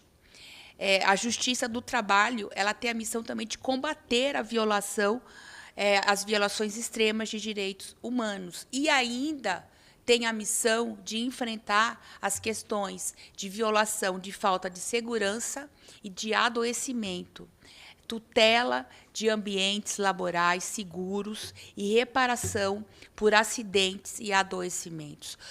Toda essa gama de direitos e que na nossa sociedade a gente vê todos os dias no noticiário essas violações e, ao mesmo tempo, a gente conseguiu, essa semana, destravar no Senado Federal o fim dessa escala degradante, que é a escala 6x1, agora ela vai tramitar.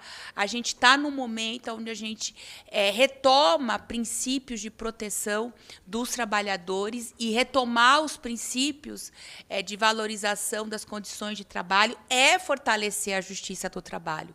São lutas que caminham juntas, são lutas irmãs.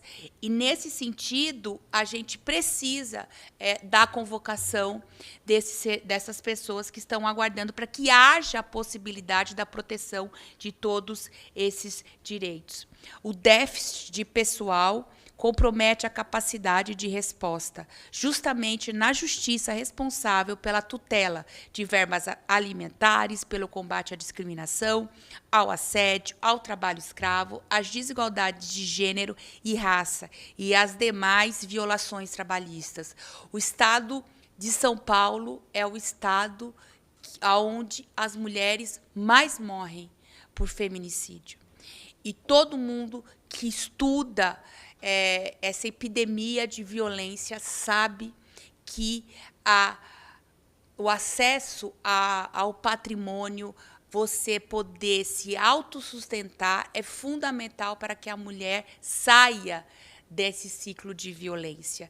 E muitas vezes essa mulher ela vai estar em trabalhos que muitas vezes também provocam violações, e por isso uma justiça de trabalho que demora para proteger essas mulheres, que demora para reparar danos, também contribui para que haja a manutenção desse sistema de violência. Não é à toa que os dados de feminicídio sobem no estado de São Paulo, ao mesmo tempo que tem um TRT2 que não consegue prestar todo o serviço de amparo que ele é demandado.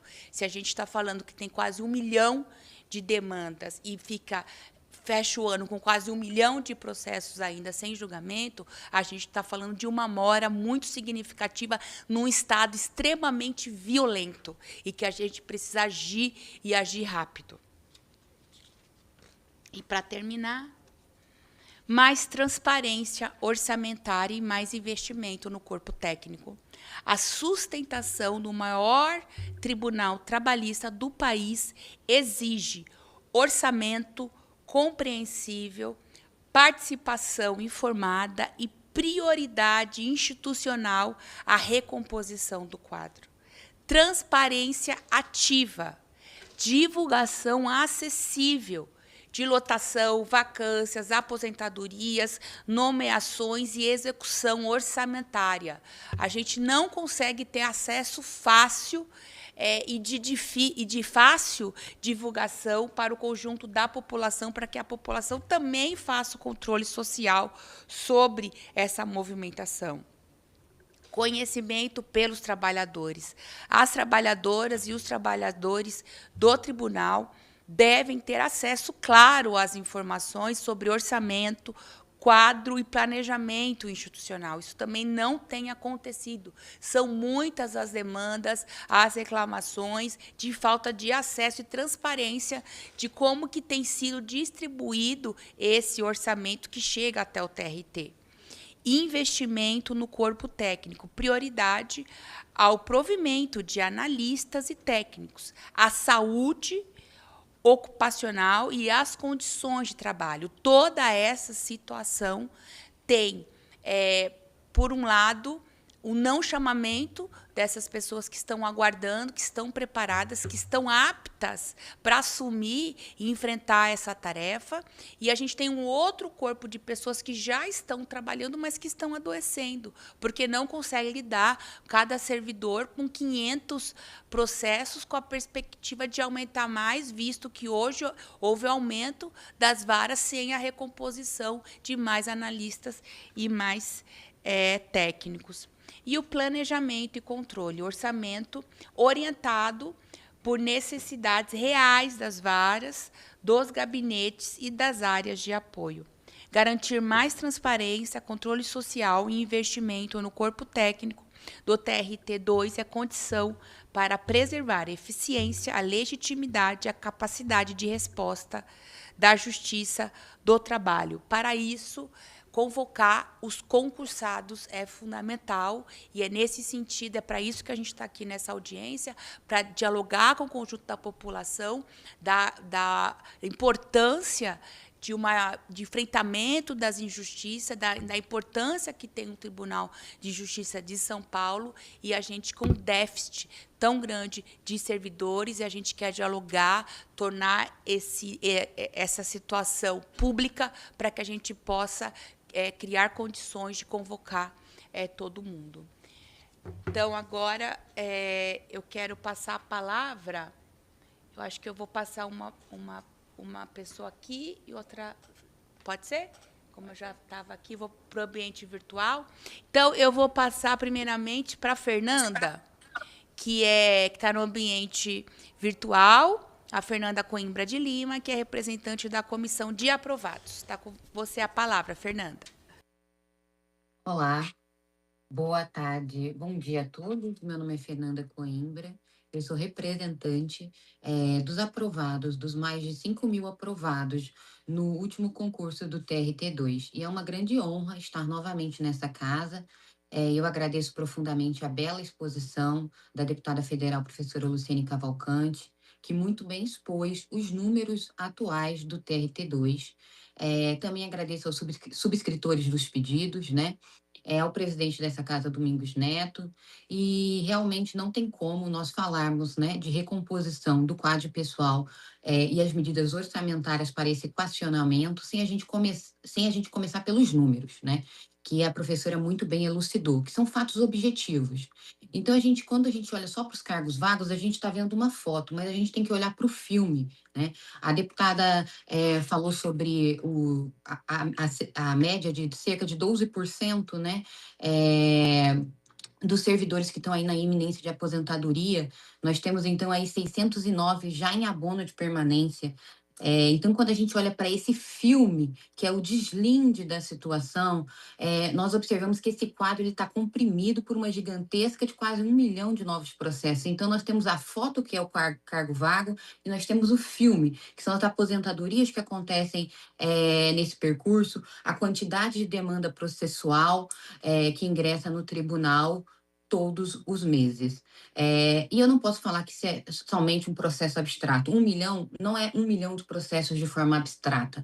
Nós estamos falando de trabalhadores que esperam por verbas rescisórias e pelo reconhecimento dos seus direitos. Nós estamos falando de empresas também, que não podem ser negligenciadas, que precisam de uma resposta célere para que lhes assegure segurança jurídica no trato, no dia a dia.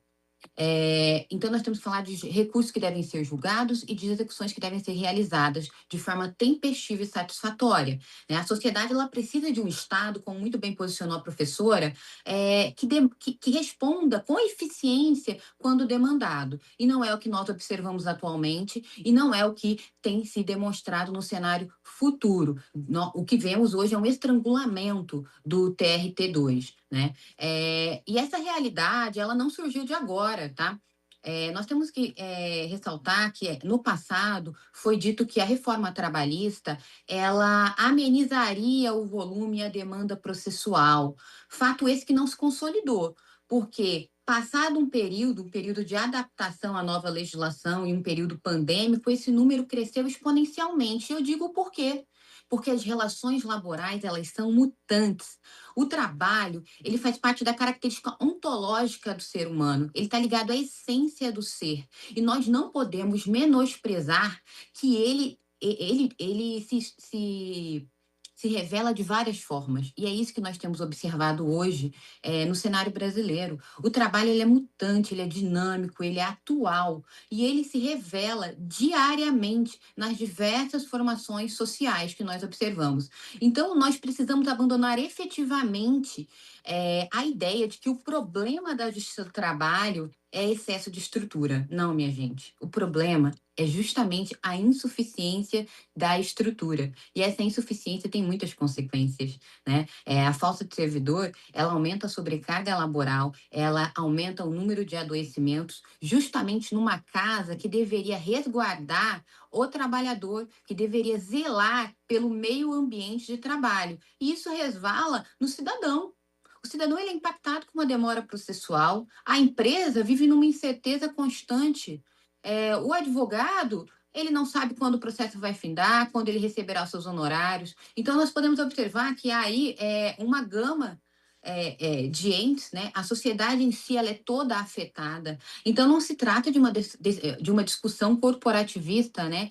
E sim de uma discussão sobre o funcionamento da justiça e sobre a proteção de um direito que é fundamental. E aqui nós chegamos no ponto central, que é o orçamento.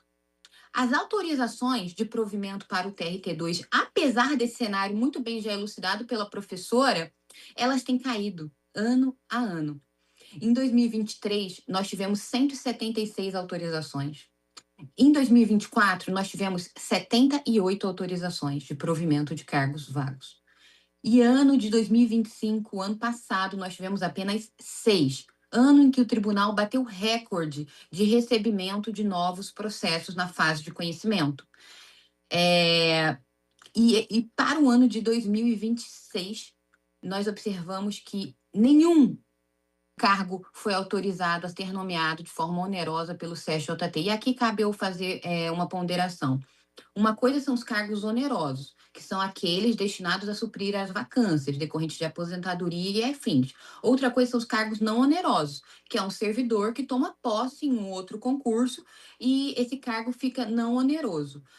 As nomeações que a professora bem elucidou no ano passado, somente 6 delas foram onerosas, as demais foram não onerosas. Não onerosas justamente nesse sentido, de que o servidor ele toma posse em outro cargo público e como é proibida a acumulação, ele pede exoneração. Então, essas vagas onerosas do ano de 2026, elas não foram distribuídas. E aqui é importante dizer que essa é a primeira vez na história recente do Conselho Superior da Justiça do Trabalho que isso acontece. Nós não temos, na história contemporânea deste órgão, informação de distribuição no segundo semestre. Nós passamos aí já por 8 meses, nós estamos no mês de agosto, E as 300 vagas autorizadas na Lei Orçamentária de 2026, desde janeiro, não foram distribuídas.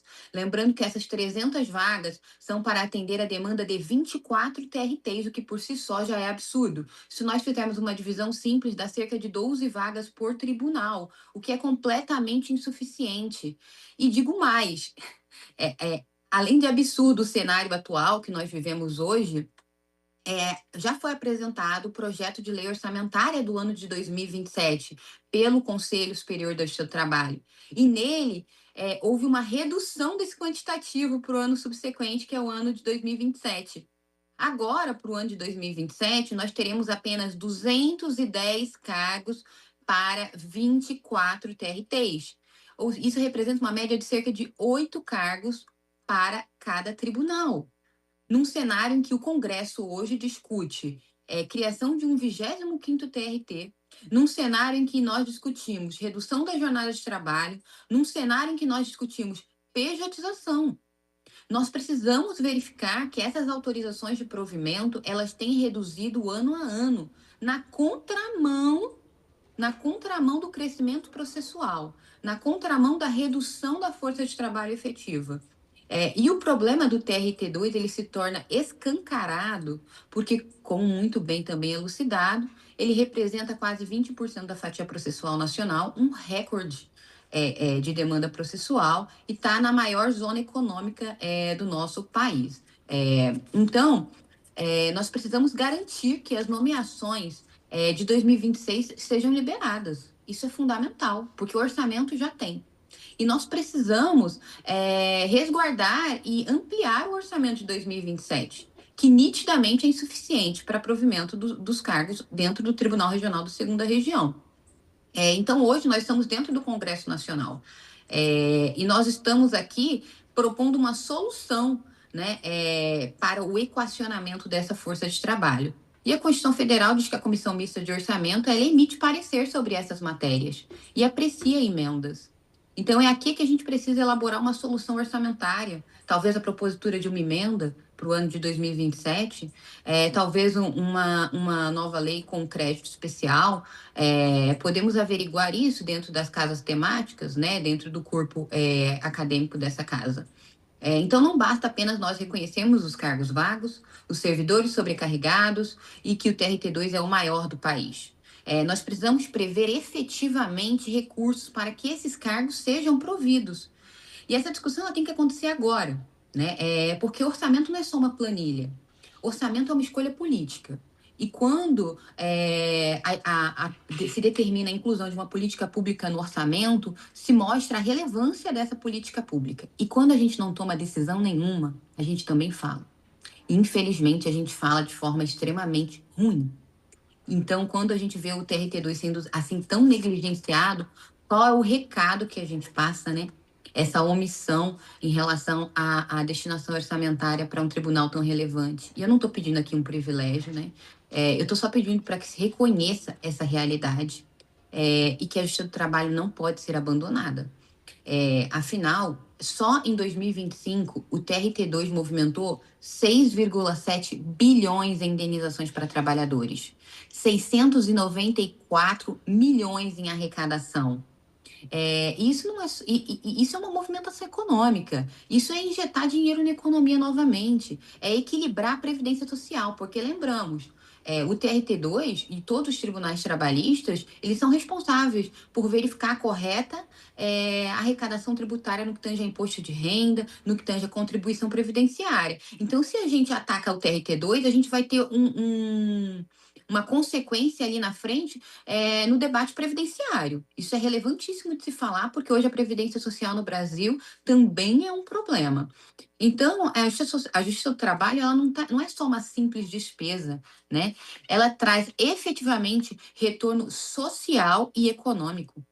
Um trabalhador ele recebe dignidade, esse dinheiro ele volta para a economia. Uma empresa ela recebe segurança jurídica. O Estado ele melhora a arrecadação tributária e a prestação dos serviços que, por consequência, derivam esse tributo. Então, investir na estrutura do Tribunal do Trabalho da 2ª Região é investir numa instituição que movimenta a economia do principal polo financeiro do país. E aqui é um aspecto que é relevante, e a deputada muito bem asseverou também, sobre a Lei 15.208, que no ano passado aumentou a estrutura do TRT da 2ª Região com a criação de 11 novos gabinetes. Vejamos, foram criados 11 novos gabinetes. Contudo, negligenciou-se o corpo de servidores para compô-los. Vejamos como que os novos desembargadores assumirão seus postos sem o correspondente número de servidores. Nós precisaríamos aí de, no mínimo, 8 servidores por gabinete. Fato que não se concretizou. Vejamos o absurdo jurídico também. Nós temos aí gabinetes que foram abertos com 4 servidores. E quando a gestante entrar de licença, quando o servidor sair de férias, né, nós não estamos observando isso, que o Tribunal do Trabalho da 2ª Região está totalmente estrangulado. Então, não adianta a gente criar uma estrutura física e jurídica por lei se a gente não tem o correspondente em número de pessoal para fazê-los funcionar corretamente. E é isso que está acontecendo atualmente. Então, é por isso que eu faço esse apelo objetivo a essa casa, né? Que o Congresso Nacional olhe para o TRT2. Essa abertura de espaço foi maravilhosa, fruto de um trabalho árduo, né? Que o sindicato vem fazendo há muitos anos, a federação também, e que a comissão de aprovados se somou a essa pasta, né? E que tivemos a honra aí de estar também no Congresso, com a professora Luciene Cavalcante, com outros deputados da pasta dela, como a deputada federal Samia Bonfim, deputados que têm nos apoiado grandemente nessa agenda. Então, não se trata apenas de verba orçamentária, é uma medida estratégica mesmo de equacionamento da força de pessoal da Justiça do Trabalho da 2ª Região. Então, nós precisamos garantir a recomposição dos quadros, a utilização efetiva das autorizações de 2026 e ampliar as autorizações futuras, né? Porque, afinal, cargo vago, gente, não é só um número, né? São postos de trabalho. E a dimensão do TRT2 ela precisa ser finalmente reconhecida. E eu fico grata por estarmos dando voz a essa dimensão. Afinal, né, não existe uma justiça célere sem o correspondente corpo de servidores, tampouco acesso à justiça sem uma estrutura fundamental. Então, nós precisamos dar ao Tribunal do Trabalho de São Paulo, capital, estrutura operacional. E eu, enquanto aprovada, eu não estou aqui para tratar apenas de uma nomeação, mas sim de defender uma justiça nobre, uma justiça social, uma justiça que é do trabalho, e o trabalho que é aquele que forma dignidade, que dá identidade ao seu povo, que vem sendo constantemente atacada por diversos vetores da nossa sociedade, por diversas cortes também que deveriam assegurar a nossa Constituição. Nós não podemos permitir que institutos tão nefastos quanto a pejotização continuem a desmantelar a nossa força de trabalho brasileira. E, por fim, concluindo, não se trata novamente de uma discussão de números, mas sim uma discussão sobre pessoas. E, novamente, nós somos mais de 5.300 aprovados, são mais de 5.300 sonhos, mais de 5.300 pessoas aptas a tomarem posse, que estudaram muito para isso, que abnegaram de muitas coisas ao longo dos últimos vários anos para assumir esse cargo tão importante, para exercer com honra, com gratidão, com amor e com coragem esse munus público que nos assegura a nossa Carta Magna. Com força e dignidade, nós seguimos na luta pelas nomeações do Tribunal Regional do Trabalho da 2ª Região, porque nada será capaz de destruir esse nosso sonho. Afinal, eu tenho cantado muito essa música para os meus colegas, né, e vou parafraseá-la. Eu acho tão bonito quando a gente segue um sonho e não quer mais voltar. E se eu pudesse, eu faria tudo novamente. E a gente ainda vai rir de tudo isso. Muito obrigada a todos. Muito obrigada, Fernanda, pela sua intervenção, que revela o que a gente tem tratado aqui nessa comissão e também em outras audiências que a gente participou, sobre a necessidade urgente da convocação dos aprovados. Quero aqui também chamar para fazer a sua intervenção o professor e deputado estadual Carlos Gianazzi, que está no ambiente virtual, que tem uma trajetória de luta muito importante, muito coerente, muito corajosa em defesa dos servidores públicos e também dos trabalhadores do Tribunal Regional do Trabalho e dos outros tribunais de justiça, e está com uma luta muito importante, que é a aprovação do PLC 32 de 2023. Essa farsa da reforma administrativa que a gente tem lutado para barrar aqui no Congresso Nacional e que já nos ameaça, começa a nos rondar para o pós-eleição, que o autor dessa PEC, que é o fim dos servidores públicos, falou que vai tentar novamente aprová-la no final do ano. Infelizmente, lá no estado de São Paulo, muitas dessas ações já estão acontecendo. E o deputado Carlos Gianazzi tem lutado muito na Assembleia Legislativa para barrar esses efeitos dessas reformas que são ilegais, que são desumanas, mas que acabam sendo aprovadas. E uma delas foi o fim das faltas abonadas para o conjunto dos servidores estaduais, um direito que estava assegurado no Estatuto do Servidor desde 1968 e que, infelizmente, foi extinto. Mas o deputado e professor Carlos Gianazzi quer aqui, mais uma vez, fazer um apelo aos deputados e deputadas que aprovem com urgência o PLC 32 de 2023, que já está bem pertinho da aprovação, só falta uma comissão para que ele possa seguir ao plenário. E o deputado Carlos Gianazzi, ele conseguiu barrar e acabar com o confisco dos aposentados e pensionistas para os servidores estaduais, uma luta que foi muito importante, que é um absurdo, que a gente também está lutando para que todos os demais servidores municipais e do Brasil inteiro parem de pagar o confisco. Em 2019, foi aprovada uma reforma da Previdência que autorizou o confisco de quem recebe abaixo do teto do INSS. Então, uma professora que se aposenta com R$3.000, se aposenta e tem que continuar pagando 14%. Assim, é um confisco, não tem nenhuma explicação na rede estadual, para os servidores estaduais, com a luta do professor Gianazzi. Isso conseguiu acabar, a gente segue lutando.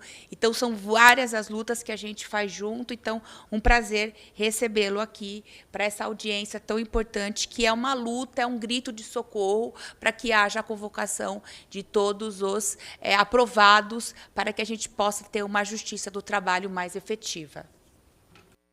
Bom dia, deputada Luciane Cavalcante. Eu quero cumprimentar todas as pessoas que estão participando, a representação da federação, do combativo sindicato aqui em São Paulo, Sintrajude, da comissão, das pessoas que foram aprovadas nesse importante concurso, e dizer que essa audiência pública ela é muito importante, porque Vossa Excelência tem realizado muitas audiências públicas relacionadas à defesa dos direitos e da dignidade dos servidores públicos do Brasil em várias áreas, e tem feito audiências vitoriosas, com resultados práticos, como as várias que Vossa Excelência realizou aí na Câmara Federal, relacionadas ao fim do congelamento dos quinquênios, da sexta parte, da licença-prêmio, né, do congelamento da época da pandemia, do governo Bolsonaro, que foi uma luta, foram audiências vitoriosas que tiveram resultados concretos, e hoje milhões de servidores e servidoras do Brasil já estão recebendo a sua evolução funcional graças à sua mobilização aí dentro da Câmara Federal e no Senado, e depois junto ao governo, para que o projeto de lei, cujo texto de sua autoria, foi aprovado, e houve descongelo em todo o Brasil. Então, o outro projeto também, que Vossa Excelência aprovou, aí fruto de várias audiências públicas como essa, que é o Somos Todas Professoras, né, do enquadramento das educadoras infantis na carreira do magistério, um projeto vitorioso que também está beneficiando milhões de professoras, de educadoras infantis em todo o Brasil. Então, a audiência pública é uma ferramenta é um instrumento importante de mobilização, de cobrança, de denúncia, para dar visibilidade às causas que nós defendemos e que são causas todas relacionadas aos interesses do povo brasileiro. E essa pauta é muito importante. A convocação dos aprovados nesse concurso do TRT2 ela é fundamental, porque ele garante acesso à justiça. É um tema que interessa a todo o povo brasileiro, a toda a classe trabalhadora que está sendo atacada com pejotização, uberização do trabalho, precarização do mundo do trabalho em geral, exploração jamais vista, né? A mais-valia nunca foi tão acentuada como agora, nessa quadra histórica que nós estamos vivendo. Então, a justiça do trabalho é fundamental nesse momento. Agora, ela só funciona com os servidores, porque não é só o juiz, o desembargador, né, que ele precisa de todo o apoio, de toda uma infraestrutura. E eu digo que os servidores do Poder Judiciário são os responsáveis pelo funcionamento da justiça brasileira. Sem eles, a justiça não funciona, não adianta ter juiz, desembargador, nada disso vai adiantar se não tem um servidor, né, nas várias carreiras que nós temos, tanto na Justiça Federal como nas justiças estaduais. Então, essa causa, essa convocação interessa a todo o povo brasileiro, que é a manutenção, é o funcionamento da justiça do trabalho, que quase foi extinta. Vocês se lembram? No governo Bolsonaro, no governo Temer, eles tentaram acabar com a justiça do trabalho, não conseguiram. Então, a chamada convocação dos aprovados é fundamental. Até porque esse concurso ele foi aprovado no Congresso Nacional, né? Inclusive com já previsão orçamentária. Todo concurso público ele é aprovado no Poder Legislativo. Então, tem que fazer o chamamento, né? Nós estamos também fazendo a mesma coisa aqui em São Paulo. No TJ de São Paulo, tem 4 concursos em andamento, né? O concurso de escrevente técnico, de oficial de justiça, de psicólogo e de assistente social. E o TJ não chama, quando chama uma aqui, outra pessoa ali. E aqui também está um caos, né? O TJ é o maior tribunal estadual, talvez, da América Latina, um dos maiores do mundo nosso, em número de processos. E, no entanto, faltam funcionários. Os funcionários aqui estão adoecendo. E nós vamos, por coincidência, deputada Luciane Cavalcante, e Vossa Excelência está convidada, e sei que vai participar, porque apoia também os servidores aqui do TJ de São Paulo, uma audiência pública na próxima segunda-feira, aqui na Assembleia Legislativa, às 19 horas, com os aprovados nessas 4 áreas que eu falei, os escreventes, oficiais de justiça, os psicólogos e os assistentes sociais estão vendo a mesma situação de vocês aprovados aí no TRT2. Nós estamos pressionando o TJ para que ele faça a chamada. Agora, nos preocupa muito uma questão que também afeta aí o Tribunal o Federal, e, aliás, a todo o Poder Judiciário, que foi essa autorização do Conselho Nacional de Justiça criando a residência jurídica, que é uma forma de precarização, né? E talvez até de substituição, em muitos casos, dos servidores efetivos da chamada dos aprovados. Essa residência jurídica ela está infestando todos os tribunais, Ministério Público, tribunais de contas, em todo o Brasil, e chegou em São Paulo também agora, deputada Luciane, chegou aqui o Tribunal de Justiça, né, que é a precarização, contratação por apenas 3 anos de pessoas que têm formação em direito. É um absurdo isso. É uma forma também de não chamar os aprovados. Nós estamos denunciando isso, né? Infelizmente, o CNJ aprovou isso e esse tipo de procedimento tem sido instalado em vários poderes judiciários do nosso país. Mas eu queria dizer isso, que o concurso de vocês ele foi aprovado no Congresso Nacional, com previsão orçamentária. Há recursos, sim, nós sabemos, né? E nós temos que disputar esse orçamento da União, no caso, porque, de um lado, nós temos quase metade do orçamento federal vai para pagamento de juros da dívida, né, para enriquecer apenas os especuladores da dívida pública, os grandes banqueiros nacionais e internacionais.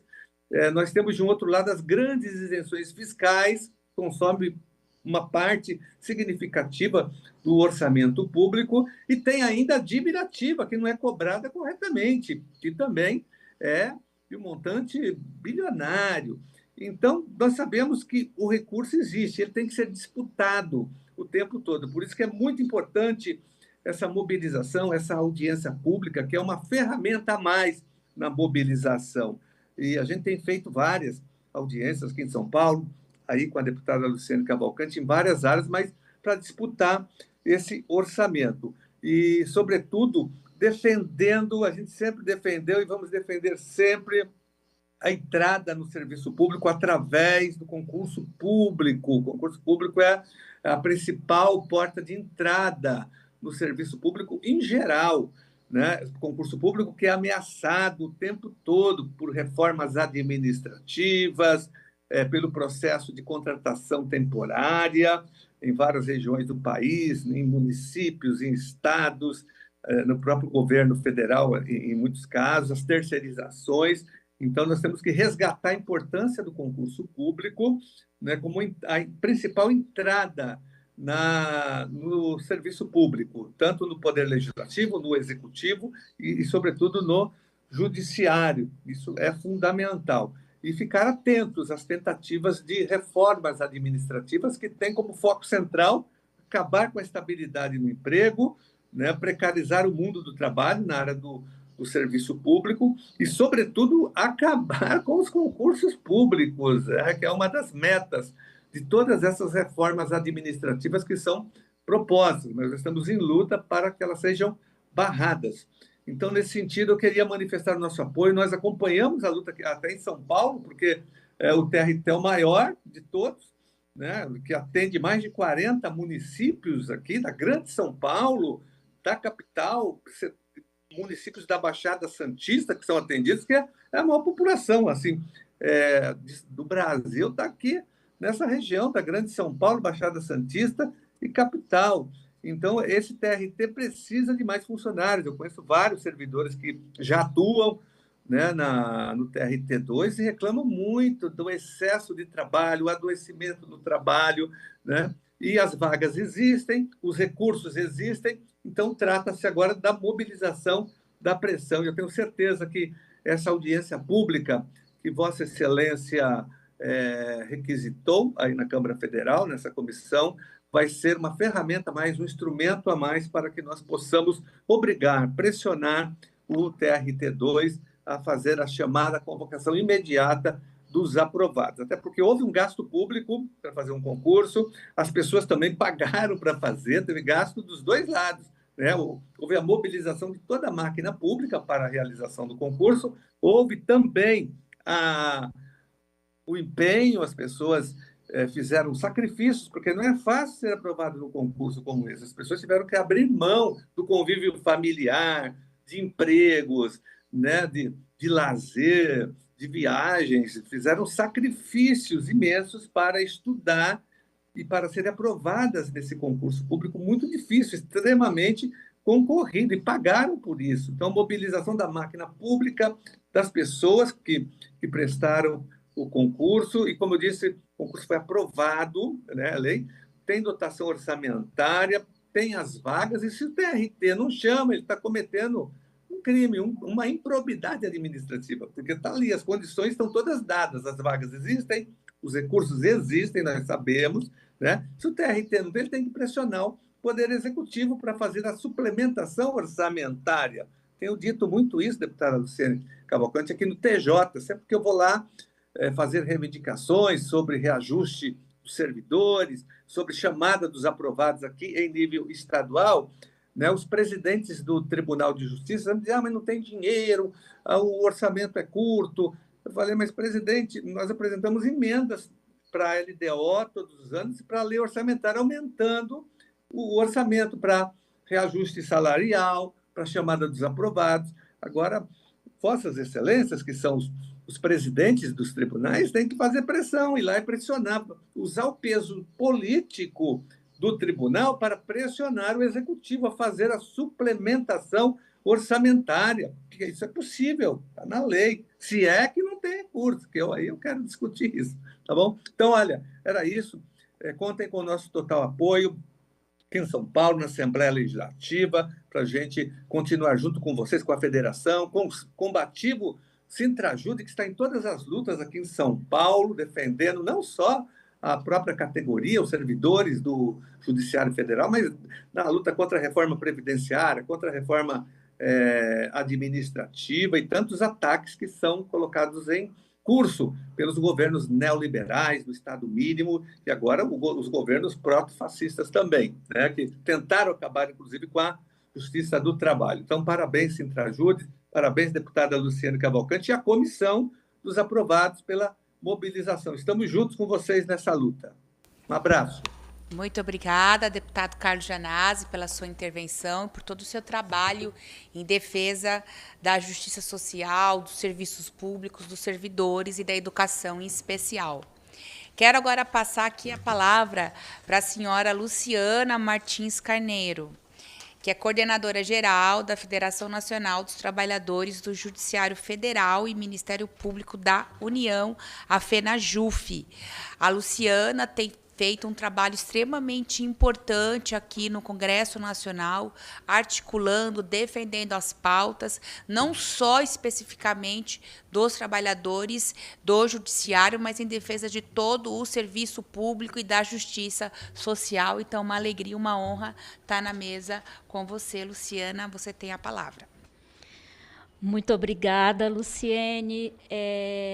Eu quero dar bom dia a todas, todos e todes presentes aqui nesse plenário e quem nos acompanha virtualmente. E quero, antes de qualquer coisa, me solidarizar à deputada federal Marina Silva, né, que ontem sofreu uma hostilização em São Paulo, né? Não é a primeira vez que ela é vítima de grande violência, lógico, por parte de homens que não aceitam mulheres ocupando espaços de protagonismo na política. Então, fica aqui a minha solidariedade à deputada. Bom, eu quero agradecer à deputada Luciane Cavalcante por essa atividade, por essa audiência pública de extrema importância para todos que acompanham os ataques sofridos pela Justiça do Trabalho.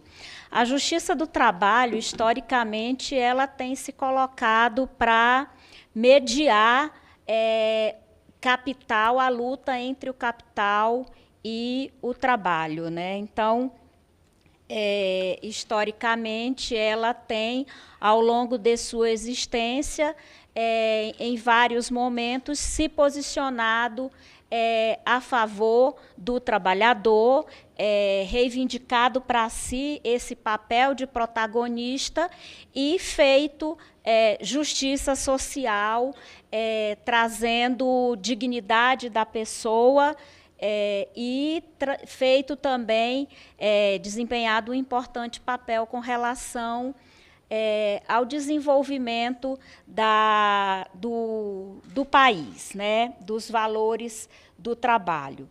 Então, diante disso, é uma justiça mais acessível à população, principalmente à população mais carente, que, como já foi pontuado aqui, leva a sua demanda à Justiça do Trabalho. A Justiça do Trabalho tem, ao longo desses anos, sofrido grandes ataques, né? O professor Carlos Gianazzi acabou de dizer, a Fernanda também colocou, que em 2017 passamos por uma reforma trabalhista que atacou duramente a CLT com a falácia de que seriam criados milhões e milhões de empregos. Esses milhões e milhões de empregos não vieram, mas o que, na verdade, queriam era, mais uma vez, fazer com que a Justiça do Trabalho sofresse um ataque e morresse, né? Num primeiro momento, houve uma redução do número de processos, como também já foi pontuado, porque, sim, houve uma dura e grave ameaça ao trabalhador que não deveria procurar a Justiça do Trabalho e levar as suas demandas. No entanto, logo após o período da pandemia, houve um crescimento muito grande dessas demandas e que, atualmente, o TRT2 de São Paulo teve, no último ano, quase 1 milhão de processos. A professora Luciene Cavalcante trouxe aqui, nos seus dados, a questão das varas, né? Em São Paulo, dados de 2024, né? Ela trouxe aqui 4 varas especificamente. Luciene, há pouquíssimo tempo, a questão de 2 meses, né, Camila? 3 meses, mas muito recentemente, o número de servidores foi diminuído em todas as varas do TRT2. Né? Então, esse percentual aqui exatamente, só que foi ampliado para um número muito maior de varas. Então, um número muito maior de varas estão com um percentual infinitamente menor do que esse número recomendado pelo CNJ.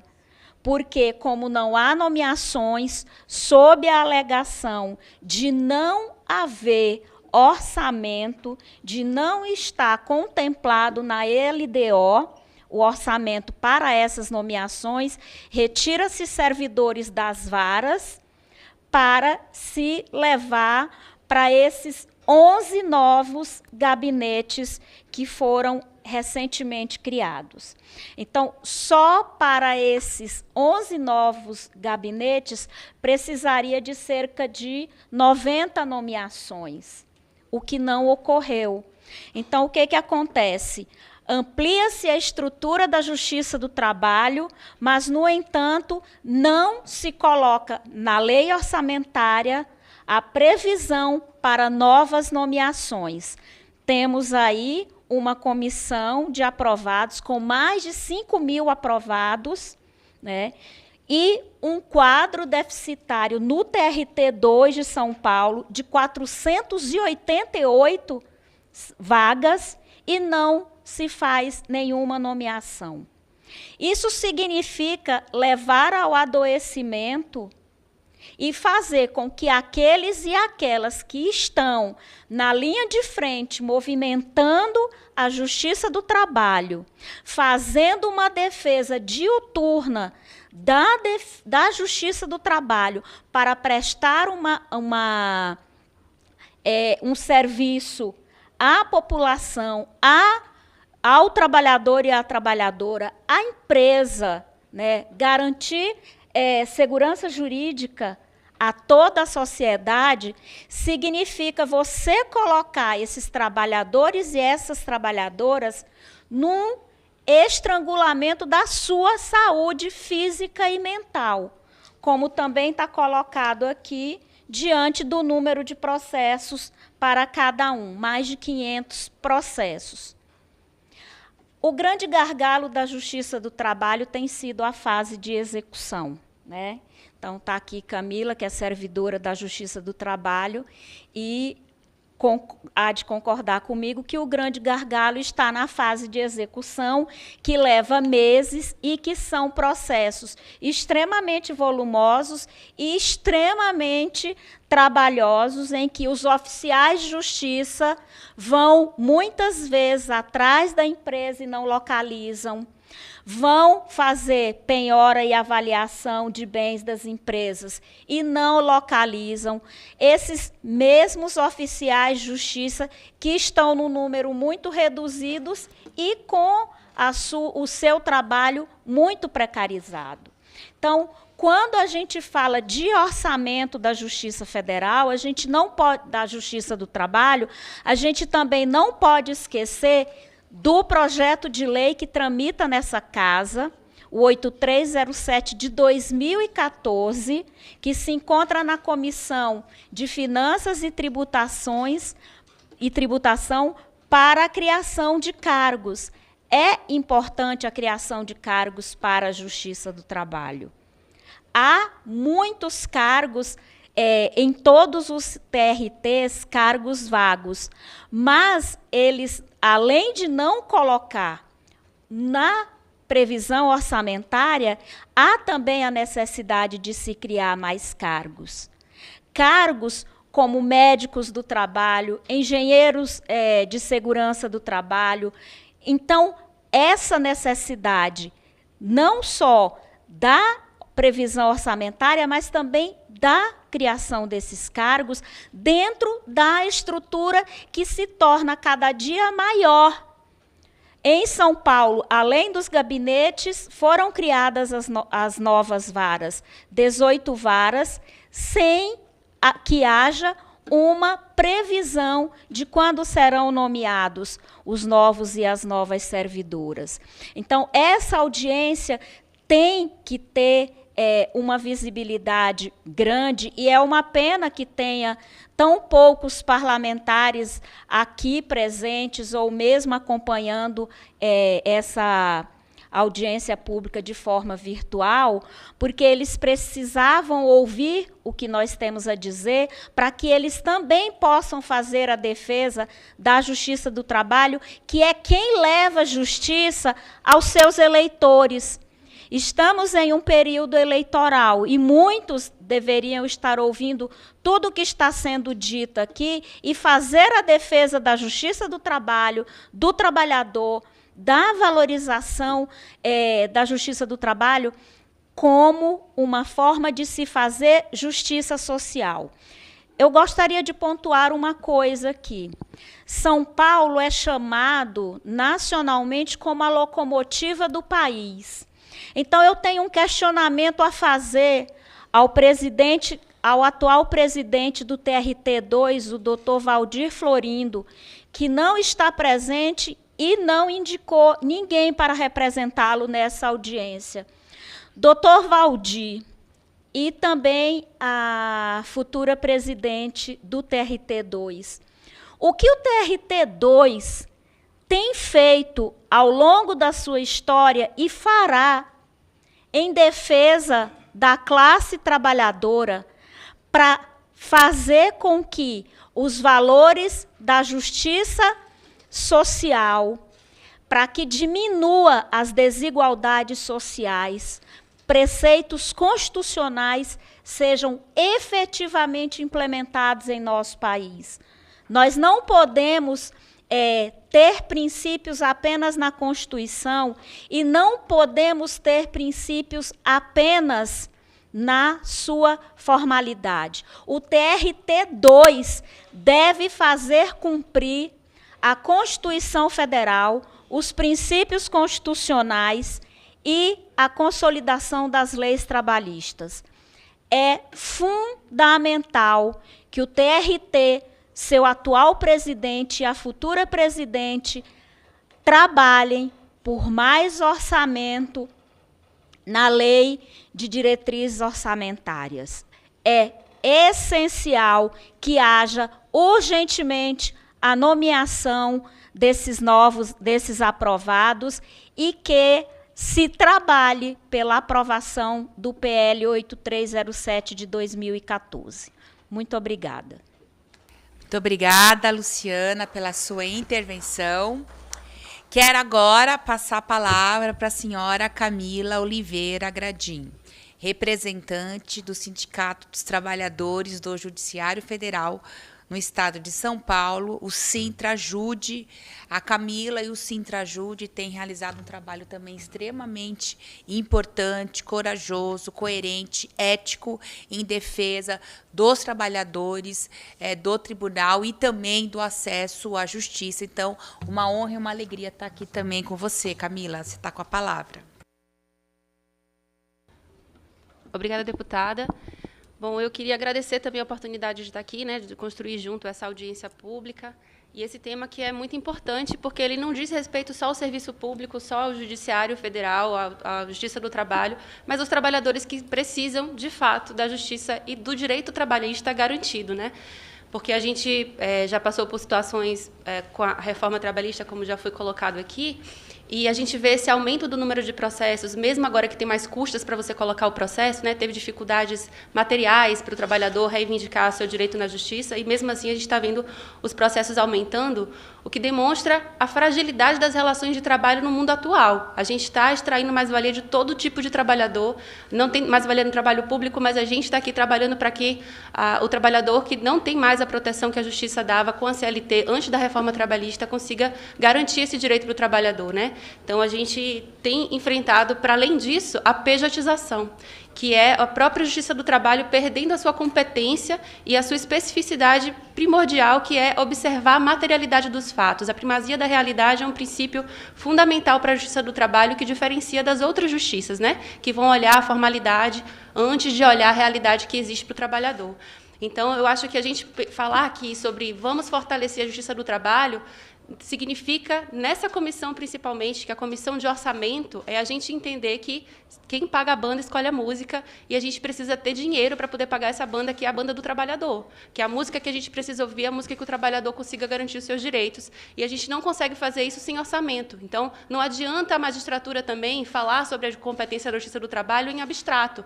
Eles precisam entender que existe um orçamento que precisa ser direcionado para a nomeação de servidores, porque é a gente que vai, no dia a dia, garantir com que tenha condição desses processos que chegam ter a celeridade que precisa, né? Como já foi bem explicado aqui pela a deputada Luciene, que o fator tempo também conta muito nessa justiça. Quem está com fome tem pressa de ter as suas verbas indenizatórias, suas verbas pagas. Não dá para você ficar com fome até 3, 4, 5 meses quando vai resolver, quando é que vai conseguir que seu processo entre naquele para ser realmente julgado, né? Então, a gente tem essa especificidade, que é a proteção da classe trabalhadora passando por tudo isso. Então, eu queria também destacar aqui a importância, né, da gente ter a classe trabalhadora organizada. E eu sou do Sintrajude, que é um sindicato que está aí trabalhando junto com a classe trabalhadora em várias circunstâncias, né, defendendo os serviços públicos, e a gente trazer de volta, né, a gente teve na Comissão de Finanças e Tributação, a gente conversou com o mandato do deputado também, Gilmar Tato, que deu parecer favorável para esse PL, que é um PL de criação, porque a gente entende que no momento em que a Justiça do Trabalho está ameaçada, a gente não tem que recuar e dar jeito com o que tem, a gente tem que colocar, não, a gente precisa de mais servidores, temos muitos cargos vagos e precisamos de mais ainda. A gente precisa que a Justiça do Trabalho garanta para a cidadania no Brasil. Então, a gente precisa avançar, a gente precisa ir para criar mais cargos e ter que ter orçamento para isso, né? Então, colocando aqui que essa audiência também é muito importante, porque a gente tem poderes separados, mas a gente, quando junta o legislativo com o poder judiciário, a gente vê que a gente precisa que o Estado se fortaleça, que o Estado apareça e resolva o problema. Então, a gente não vai fazer isso só com o judiciário, a gente não vai fazer isso só no legislativo. Então, essa audiência que junta os poderes aqui também é muito importante. Então, parabenizo a deputada Luciene Cavalcante pela iniciativa. Inclusive, a gente fez uma reunião junto com o ministro do TST, o Vieira de Mello, né, cobrando também o posicionamento do próprio TST para que haja o apoio a esse projeto de lei que cria esses cargos e as nomeações também. Então, aqui os colegas já falaram, né, sobre a questão do direito da dignidade da classe trabalhadora e essa precarização que está acontecendo, mas eu reafirmo aqui que a gente precisa fazer com que a lei não seja letra morta. Essa casa fabrica leis, faz leis. E como é que elas são implementadas? Quando uma empresa não observa os direitos dos trabalhadores, não adianta dizer que tem uma lei que está protegendo ele em abstrato. Ele precisa e tem que ir na justiça, uma justiça que lhe garanta esse direito, né? Então, isso fortalece a possibilidade, inclusive, do trabalhador se colocar no mercado de trabalho, mesmo que ele não precise de uma ação, o empregador saber que ele pode buscar a justiça e ele ter os direitos dele lá, fazem com que as empresas também respeitem mais as leis trabalhistas. Então, a gente está vivendo no TRT2, eu vou falar agora mais especificamente da questão dos trabalhadores hoje, porque a gente tem cada vez menos servidores e, incrivelmente, porque nós somos eficientes, ao contrário de todo mundo que fala que a iniciativa privada vai fazer melhor, a gente consegue bater as metas. A gente acabou de ganhar selo diamante no último ano aí do CNJ. Mas isso foi às custas da saúde dos trabalhadores. E é uma situação que não consegue se manter no tempo. Então, acho que esse é um problema que a gente precisa encarar de frente, porque senão a gente vai sucateando as estruturas que a gente tem e a gente vai adoecendo os trabalhadores que estão lá. Isso vai ter efeito não só nos servidores, mas também no jurisdicionado que vai buscar justiça e não vai conseguir ter atendimento. Então, a gente tem esses cargos vagos. Em 2011, foram aprovadas 68 varas e hoje ainda tem 18 varas que não foram criadas, não tem servidor para isso, e a gente conseguiu esses novos 11 gabinetes sem a nomeação, sem autorização para nenhum servidor trabalhar lá. Então, o que está acontecendo? Vamos juntar secretarias, vamos reorganizar o trabalho para fazer com que se intensifique o trabalho de cada servidor que já está lá. E isso vai levar, consequentemente, ao adoecimento desses servidores. Então, a gente tem 20% da demanda da justiça no país, né? E entre um parâmetro de tempo, né, de 2020 até 2025, a justiça, no geral, ela aumentou a sua demanda em 75% nesse período de 2020 a 5 anos. É muita gente, é muita demanda, é muito processo, e cada vez menos servidores, ou eles ficam estáveis, né? A quantidade de servidores nesse período ficou mais ou menos estável, mas tem essa rotatividade. Então, servidores novos ainda estão aprendendo, não tem aquela habilidade que os mais antigos já têm. Então, a gente está sempre tendo esse desafio de conseguir colocar os processos em dia com essa rotatividade de servidores e também com esse grande aumento nos processos. E isso tem impactado na saúde dos servidores, e no TRT2 especificamente, 28% dos dias de trabalho perdidos, né, que são aqueles que aconteceram licença, desses 28% foi por questões de saúde mental. Então, esse é o maior motivo de absenteísmo dentro do TRT2. E esse processo de adoecimento mental, ele não acontece só no nosso tribunal, mas também em todo o Brasil. Inclusive, o Poder Judiciário, o CNJ, ele fez um censo do Poder Judiciário. E aí os servidores relataram os seguintes dados: 47,9% relataram ansiedade, 37,4% relataram estresse, 18,1% utilizam regularmente medicamentos para ansiedade, 12,4% utilizam esses medicamentos eventualmente, 20,6% dos homens e 25,2% das mulheres já sofreram assédio, o que é bastante gente. Se a gente for pensar, né, quase a metade dos servidores aqui já sofreram assédio no judiciário, o que demonstra que isso não é uma questão específica de um juiz ou um chefe que seja assediador. Isso é estrutural da Justiça do Trabalho, a ponto de que o próprio CNJ, né, fez uma nova norma, uma resolução sobre assédio, e a gente tem aqui essa cartilha que foi publicada pelo sindicato, está no nosso site para quem quiser baixar essa cartilha, e aqui tem inovações que o próprio CNJ coloca, como, por exemplo, a tipificação do assédio institucional, que é você perder a autonomia do trabalho, é você colocar metas que é impossível conseguir alcançar. Então, o próprio CNJ detecta que existe um problema estrutural na Justiça do Trabalho, e a gente não tem conseguido dar conta de reduzir esses fatores de risco. Por quê? Porque a gente também precisa de mais servidores para dividir o trabalho. E a gente está vendo a lógica do contrário, porque a gente está colocando mais metas, o CNJ dobra as metas, e assim a gente não consegue dar conta, porque a gente está fazendo cada vez trabalhando mais no limite, né? Então, aqui vai colocar esses dados, vai mostrar quais são os tipos de assédio que existem, e o assédio institucional passa a fazer parte, inclusive, dessa coisa estrutural da própria CNJ, né? Então, e como é que a gente consegue, né, então, dar conta de ganhar selo diamante mesmo com poucos servidores? Porque a gente tem tido muitos avanços tecnológicos nos últimos tempos, inclusive essa ideia de que a automação e a inteligência artificial vai substituir o servidor, ela não é real, porque a gente ainda vai precisar de um servidor para apertar o botão da máquina minimamente, e porque a gente não consegue confiar numa inteligência artificial que não é inteligente, não é artificial porque tem alguém que está organizando esses algoritmos que vão fazer essa leitura, né? E a gente está falando aqui do direito do trabalhador, que você não consegue colocar uma inteligência artificial que não vai ter uma base de análise como um servidor que estudou direito. A própria Fernanda estava falando aí, né, do como que é penoso estudar e trabalhar para entender o desafio que é você ver uma relação de trabalho que está em completa mudança o tempo inteiro, e você vai colocar uma situação concreta da dificuldade de trabalho da classe trabalhadora hoje, né, para uma inteligência artificial dar conta de fazer uma sentença. Isso é impossível. Já tem caso de alucinação, já tem caso de a inteligência inventar uma lei. Então, a gente não vai colocar a Justiça do Trabalho nas mãos de uma inteligência artificial. Então, isso não é uma forma de substituição que é real. Mas existe ainda um pouco dessa crença que a gente precisa desmistificar. Então, o que está acontecendo? Avanço tecnológico, reorganização do trabalho, que é você chegar agora com esses 11 gabinetes e você fazer super secretarias, e todo mundo intensificar mais, e isso está levando a esse adoecimento. Então, o que a gente precisa, para fechar aqui minha fala, é falar do orçamento de novo.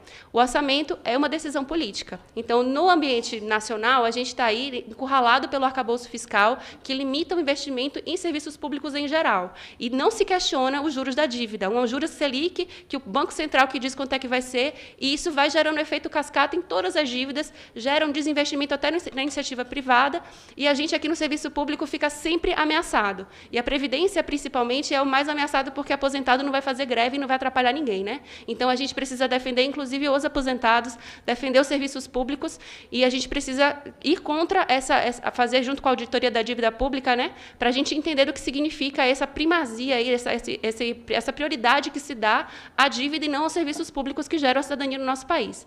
E dentro do serviço público, ou dentro do judiciário, a gente tem uma questão específica, que é o pagamento de folha, ele vai ser para servidores e magistrados. E a gente tem visto um aumento muito grande, inclusive saindo na mídia, das verbas indenizatórias para a magistratura. Então, ao passo que a gente vê as nomeações que foram autorizadas em LOA não sendo concretizadas, não vem do CSJT para que o tribunal possa fazer a nomeação, a gente está vendo a magistratura levando muito do orçamento de pagamento de folha com verbas indenizatórias. Então, existe uma disputa intrínseca do Poder Judiciário atualmente em relação ao pagamento, e a gente precisa colocar aqui que os servidores precisam ter espaço, porque não há justiça sem servidor. A gente faz vários trâmites do processo, não tem como ter só o juiz e garantir que a justiça seja efetivada.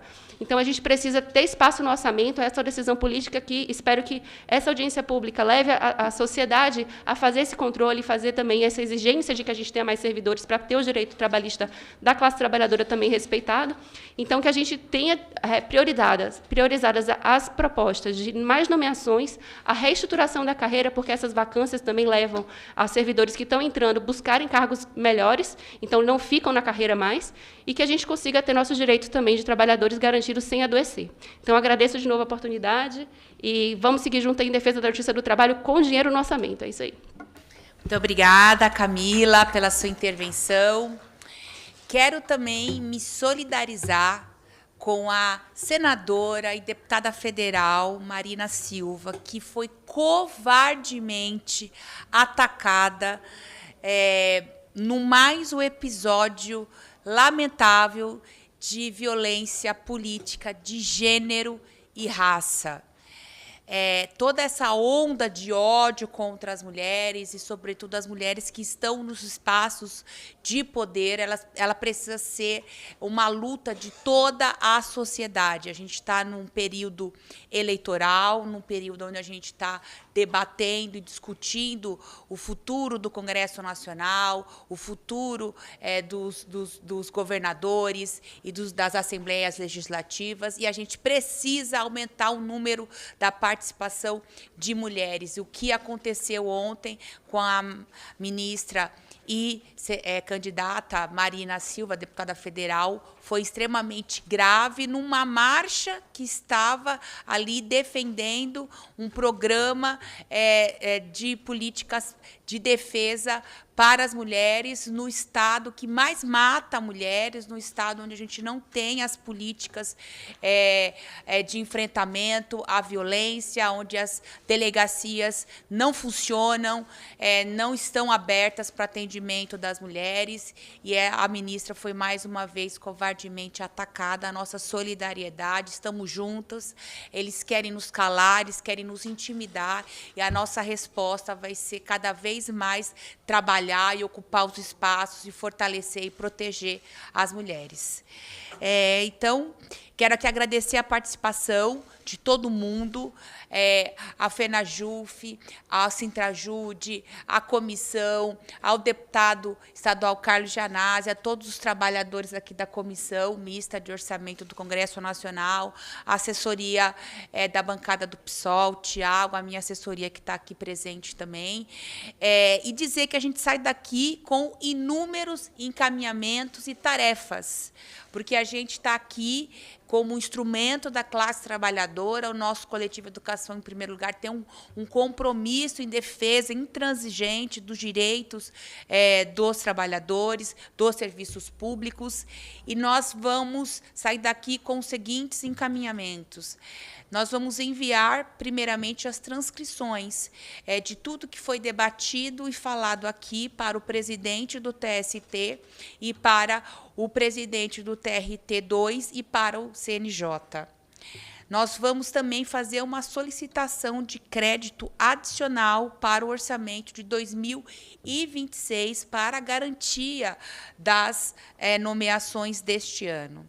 Nós também vamos propor emendas ao orçamento de 2027 e vamos trabalhar para que sejam aprovadas e garantam também a recomposição das nomeações necessárias.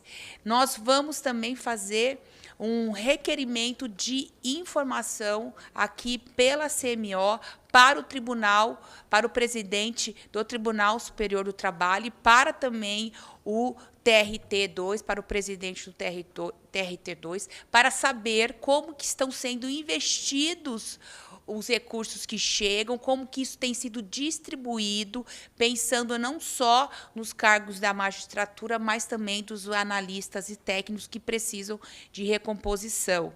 E também vamos encaminhar ao CNJ um requerimento de informação cobrando providências efetivas com relação a esse adoecimento que está acontecendo e que é um sintoma do assédio, excesso de trabalho no TRT2 com relação aos servidores, porque não há um respeito a uma própria norma do CNJ, quando diz do número mínimo de servidores que precisam ter em cada repartição, em cada vara. Então, a gente vai cobrar do CNJ, que é quem tem a responsabilidade de fazer esse acompanhamento, para que ele também faça recomendações expressas ao TRT2 e ao TST para que haja uma mudança dessa situação. Então, essas vão ser as ações que a gente vai tomar a partir dessa comissão. Então, quero agradecer muito a presença de todo mundo, dizer que a gente vai lutar até o fim para que haja a convocação de todos os cargos, são mais de 400 cargos vagos, é um escândalo que a gente não tenha o preenchimento desses cargos, dado o que isso significa para a população, dado o que significa de trabalho que a gente pode entregar mais e melhor no principal centro econômico e político do nosso país e da América Latina, que é o estado de São Paulo. Então, agradecer a presença de todo mundo e declaro encerrada a presente audiência pública. Muito obrigada.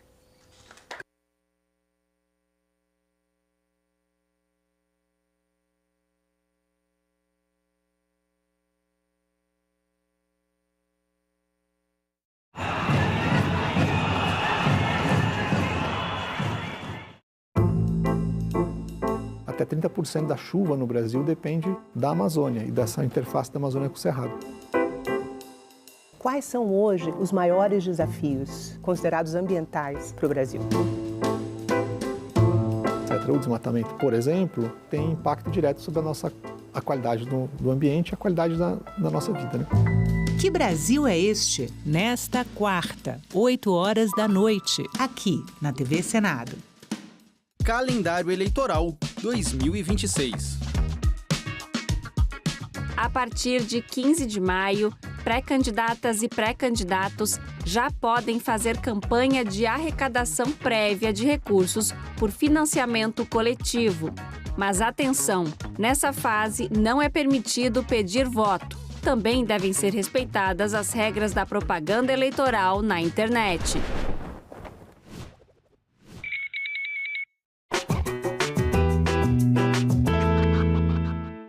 A primeira rádio brasileira foi a Rádio Sociedade, fundada em 1923 pelo médico e escritor Edgar Roquete Pinto, num galpão improvisado no centro do Rio de Janeiro. Os primeiros programas eram feitos pelo próprio Roquete Pinto e seus amigos da Academia Brasileira de Ciências, que tocavam músicas, recitavam poesias e comentavam as notícias do dia. Mas as pessoas logo perceberam que o rádio era também um forte instrumento político.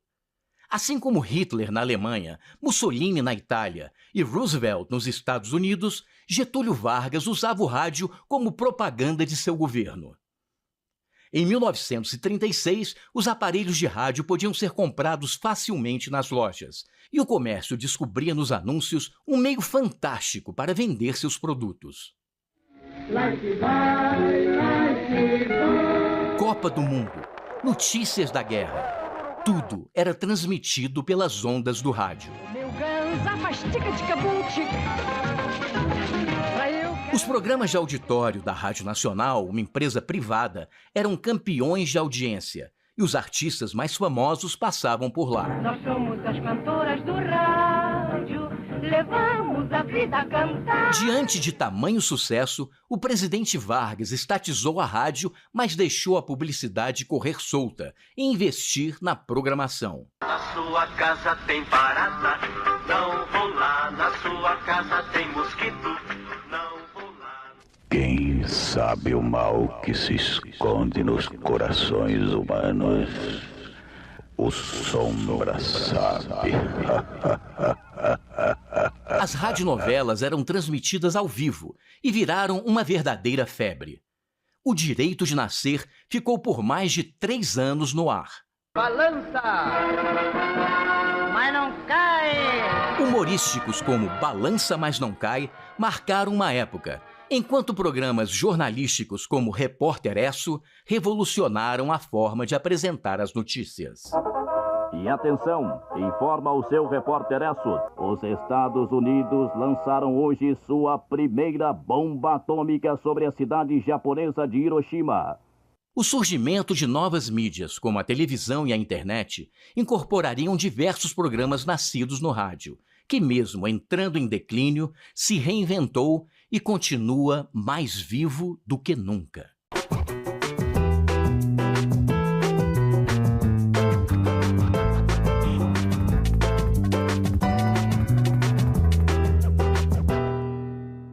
A violência política de gênero tenta silenciar as mulheres. Mas você não precisa enfrentar isso sozinha. O Zap Delas é o canal da Procuradoria da Mulher do Senado para acolher e orientar candidatas e lideranças. É um espaço seguro para denunciar ataques, ofensas e perseguições. Anote o número 619-8309-0025. Zap Delas, um canal da Procuradoria da Mulher do Senado.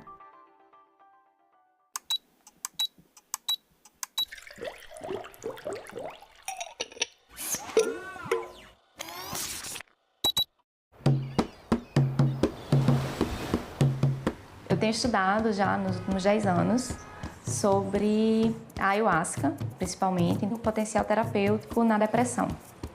Esse estudo que a gente fez aqui, ele foi o primeiro a testar uma substância psicodélica para uma condição como a depressão resistente a tratamento. Foi o primeiro no mundo. A ayahuasca é uma bebida da Amazônia, utilizada por populações dessa região em rituais, tanto em rituais de cura, como rituais de caça. E desde os anos 30, com a expansão da borracha, foram criadas religiões cristãs que usam a ayahuasca como sacramento, que misturam então elementos da cultura indígena com elementos do cristianismo e com elementos de algumas religiões de matrizes africanas também. A maneira mais conhecida que a gente tem da ayahuasca, ela é feita a partir da mistura de 2 plantas, que é as folhas da chacruna, ou chacrona, com um cipó, que é chamado de mariri ou jagube. Essas 2 plantas, elas são fervidas em muitas horas, até que se obtém um líquido marrom, amarronzado, né, que tem um sabor muito peculiar, meio amargo, meio azedo, meio gosto de terra, e que tem propriedades psicoativas. Uma vez que um indivíduo bebe ayahuasca, no geral ele vai apresentar uma série de alterações na maneira como ele percebe o mundo. Teve relatos então de pessoas que frequentavam essas religiões e que melhoravam de sintomas de depressão e ansiedade.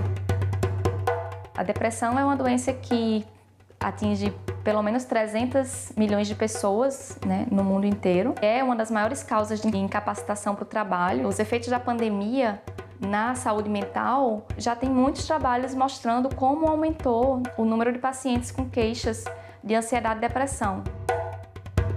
Depressão é um transtorno mental, que a gente não sabe exatamente as causas, assim. Então, atualmente, a gente tem basicamente 2 vias de tratamento para depressão: farmacológica ou psicoterapia, que podem ser associadas ou não. Todo mundo pode ser tratado com esses remédios, mas 30% aproximadamente dos pacientes, eles são o que a gente chama de pacientes resistentes ao tratamento. Então, pessoas que tomam pelo menos 2 antidepressivos, né, em doses adequadas e pelo tempo adequado, e que não melhoram. 100 milhões de pessoas não conseguem melhorar com os tratamentos que a gente tem atualmente. Se a gente olhar, então, para esses pacientes que não respondem, né, é importante que a gente tenha tratamentos alternativos, né? Então, é aí um ponto que a gente chega, né, na pesquisa com a ayahuasca e com outros psicodélicos.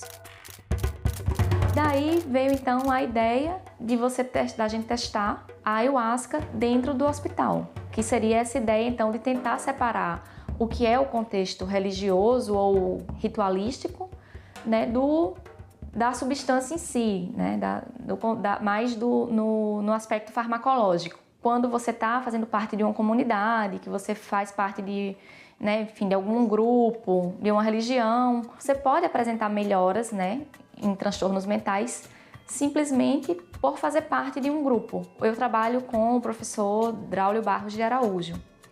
E Draulio, ele era professor da USP de Ribeirão Preto. E em 2006, então, eles administraram lá no hospital uma única dose de ayahuasca. E os resultados foram muito promissores, né? Então, os pacientes, eles apresentaram uma melhora já 40 minutos após a ingestão da ayahuasca. E essa melhora, ela permaneceu por 21 dias. Foram levantadas aí as primeiras evidências científicas, né, do potencial terapêutico da ayahuasca. As substâncias, né, principais que compõem a ayahuasca são a DMT. Essa DMT, ela é considerada um psicodélico clássico. Então, o psicodélico clássico é uma classe de substâncias que vão atuar em receptores de serotonina. A serotonina é um neurotransmissor que a gente tem naturalmente no nosso cérebro, que é muito importante na regulação do humor, do sono, do apetite, várias funções cognitivas que a gente tem. Se a gente olhar a molécula da DMT e a molécula da serotonina, a gente vai ver que elas são muito parecidas. Imagina como se fosse uma chave, uma fechadura. Então ele vai se ligar naquele receptor, fazendo o papel da serotonina, mesmo não sendo. Como se fosse uma serotonina extra. Das diversas teorias, né, que tentam explicar a depressão, a gente tem essa teoria, da teoria monominérgica, então, que fala sobre esse desbalanço, né, da serotonina e de outros neurotransmissores, mas vários antidepressivos que a gente tem atualmente, eles atuam nesse mecanismo de serotonina. Eles são também, da mesma forma, agonistas de serotonina. Para você ter uma substância aprovada como uma medicação, ela vai passar por várias fases. Então tem fase 1, fase 2, fase 3, fase 4. Então a gente pode considerar que esses estudos que foram feitos lá em Ribeirão Preto eram fase 1, em que você quer mais garantir a segurança, testar a dose. E uma vez que você sabe então que os pacientes vão suportar aquele tratamento, você passa para essa segunda fase, que é a fase em que você vai pegar um grupo de pacientes, vai dividir de maneira aleatória, isso quer dizer randomizado. Então você vai separar, né? Uma parte vai para um grupo que vai receber o tratamento ativo que você quer testar e o outro vai receber o placebo. Então, no nosso caso, o que a gente fez? A gente teve, então, pacientes que iam beber ayahuasca e outros pacientes que iam beber uma substância que a gente desenvolveu aqui em parceria com o Departamento de Farmácia, que ia simular, de certa forma, propriedades da ayahuasca, mas não as propriedades psicoativas. O experimento ele durou 4 dias, o paciente chegava na terça-feira, fazia uma bateria de exames, consulta com psiquiatra, psicólogo, exame de ressonância magnética funcional, dormiu no laboratório fazendo uma polissonografia, no dia seguinte a gente fazia coleta de saliva e de sangue e administrava a substância, que podia ser ayahuasca ou placebo. Durante essa sessão, o psiquiatra fazia algumas avaliações, depois, no final da tarde, o paciente voltava para casa. No dia seguinte ele retornava e a gente refazia todos, né, os exames novamente. Ele ia para casa então na sexta-feira e a gente pedia para ele voltar com 7 dias, 14 dias e uma vez por mês até 6 meses. O que a gente observou nesse estudo, né, foi um efeito antidepressivo rápido da ayahuasca, né? Então, os pacientes, eles apresentaram já uma redução nos sintomas de depressão um dia após a sessão, e esse resultado, essa redução, ela se manteve por até 7 dias. Eu acho que esse estudo ele serve mais como uma prova de conceito, né, de que os psicodélicos, né, eles têm um potencial terapêutico. A ayahuasca ela é uma planta de poder, é uma substância que as pessoas usam como um sacramento. Então, para você trabalhar com ela, você tem que ter muito respeito. Acho que é um balanço aí que a gente tem que ter o tempo todo. Que o uso tradicional foi o que veio antes, né? É o que está lá. É o que, no fundo, faz com que a gente saiba que a ayahuasca é uma substância segura. Porque se tem 30 mil pessoas bebendo ayahuasca regularmente e ninguém escuta falar de nenhum problema mais sério associado a essas pessoas, então é esse uso que faz com que a gente garanta a segurança. A gente aqui no Brasil tem uma vantagem, até eu diria, com relação a outros países, né, que a gente tem o uso religioso da ayahuasca regulamentado. E normalmente essas religiões elas são grupos sérios que, né, têm um cuidado com a pessoa.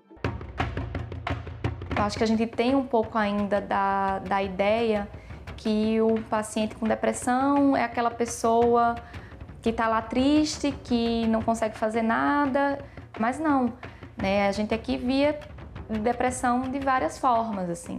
E a forma também como cada pessoa consegue lidar com aquilo ali, né? Como ela vai fazendo ajustes para conseguir fazer o mínimo que pode para ir seguir adiante.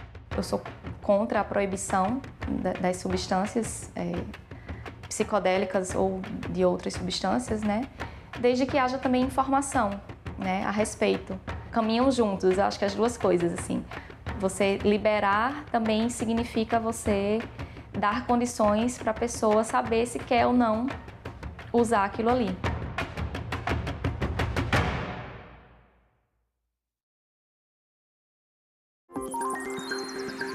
Aquele post na rede social, aquela mensagem no grupo da família, é verdade ou mentira?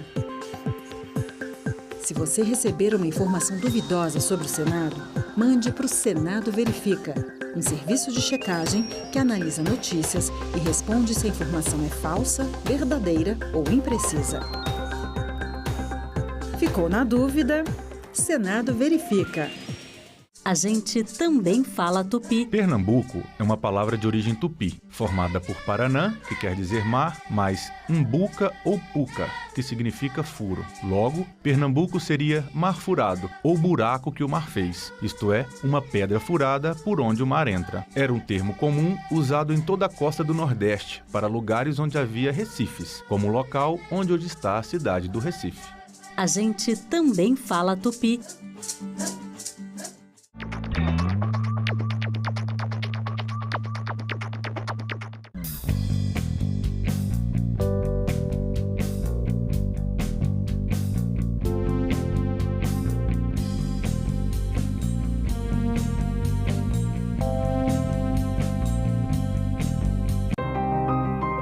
Eu comecei no arquivo da TV Difusora, em Porto Alegre, vim para Brasília para Constituinte e depois eu fui para a TV Senado.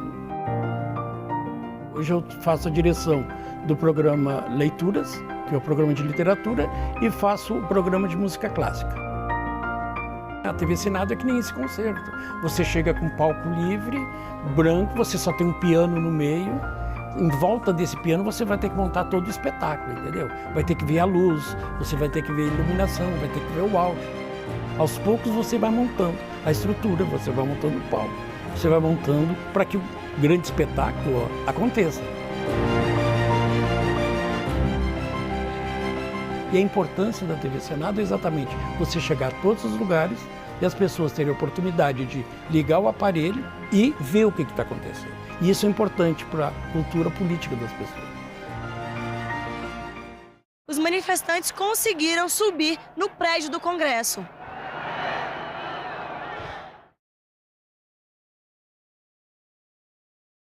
O O programa a seguir é livre para todos os públicos.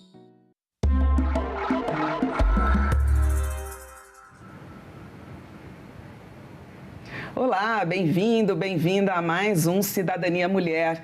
Nós vamos falar sobre a situação das mulheres que cumprem penas por crimes e depois voltam à convivência social. O Brasil tem hoje aproximadamente 29 mil mulheres privadas da liberdade. Para enfrentar os desafios específicos dessa população, o país conta desde 2014 com uma política nacional de atenção às mulheres privadas de liberdade e às regressas, que são aquelas que já saíram das prisões. O plano prevê ações nas áreas da saúde, educação, trabalho, enfim, é uma preparação para o retorno ao convívio em família e social. Mas e na prática? O que acontece quando essas mulheres deixam o sistema prisional? Para debater esse tema, nós recebemos hoje aqui a juíza responsável pela Vara de Execuções Penais em Regime Aberto, doutora Leia, e também o supervisor do Grupo de Monitoramento e Fiscalização, que é o doutor Roberval Bellinati, é o desembargador do TJDFT. Sejam muito bem-vindos, obrigada pela participação aqui no nosso programa.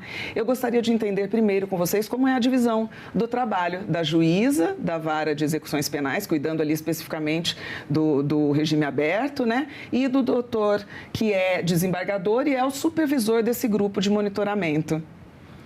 A gente pode começar. Nós temos um departamento chamado Departamento de Monitoramento e Fiscalização do Sistema de Execução Penal, Carcerário e Socioeducativo. Ou seja, responsável pela política que administra, que executa, que articula a execução da pena das pessoas que estão cumprindo penas, praticaram crimes e também dos menores na área socioeducativa, das medidas aplicadas a esses infratores. Esse departamento foi criado no âmbito do Conselho Nacional de Justiça. Então, o CNJ assumiu a responsabilidade para cuidar de todo o sistema carcerário e socioeducativo do Brasil. Então, quem vai ditar política, quem vai acompanhar, quem vai administrar, quem vai orientar, hoje é o CNJ. Então, o presidente do CNJ, que é o ministro Edson Fachin, ele é o responsável maior. Nós temos um diretor lá no Departamento Nacional, o desembargador que cuida dessa área também, ele é o responsável. E aqui no Distrito Federal, nós temos o grupo de monitoramento do sistema carcerário e também socioeducativo. Ou seja, nós temos uma espécie de um escritório responsável pela execução dessa política ditada pelo CNJ, por esse departamento, que é nacional e nós somos regionais. Então, aqui no Distrito Federal, nós temos uma história nesse grupo que tem essa responsabilidade. Ele foi criado por lei, esse grupo, em 2009. Esse departamento também foi em 2009. E, no início, quem cuidava do grupo aqui no DF era o juiz da execução penal, da Vara de Execução Penal. Mas, em 2015, o CNJ mudou. Ele disse, olha, quem vai cuidar desse grupo, vai coordenar esse grupo, vai ser um desembargador, vai ser um supervisor. O juiz da Vara de Execução vai ser o coordenador, com a participação de todos os juízes envolvidos com a execução da pena e de medidas socioeducativas. Então, porque a execução da pena, a execução penal hoje, ela é especializada de acordo com a nossa lei de organização judiciária. Então, nós separamos aí a execução da pena no Complexo da Papuda, por exemplo, aos presos que estão no regime fechado e semiaberto. Depois vem uma outra vara de execução, a VPEMA, que cuida das medidas alternativas, penas que são cumpridas fora do presídio. A doutora Leia, que está aqui ao meu lado, ela cuida da VPERA, que é uma vara responsável pela execução do regime aberto, ou seja, a parte final do cumprimento da pena, na preparação das pessoas que vão sair do presídio e já vão enfrentar a sociedade. Então, essa é a situação hoje da política criminal no Brasil e está evoluindo, porque o Brasil é signatário de vários tratados internacionais que exigem o respeito à dignidade humana.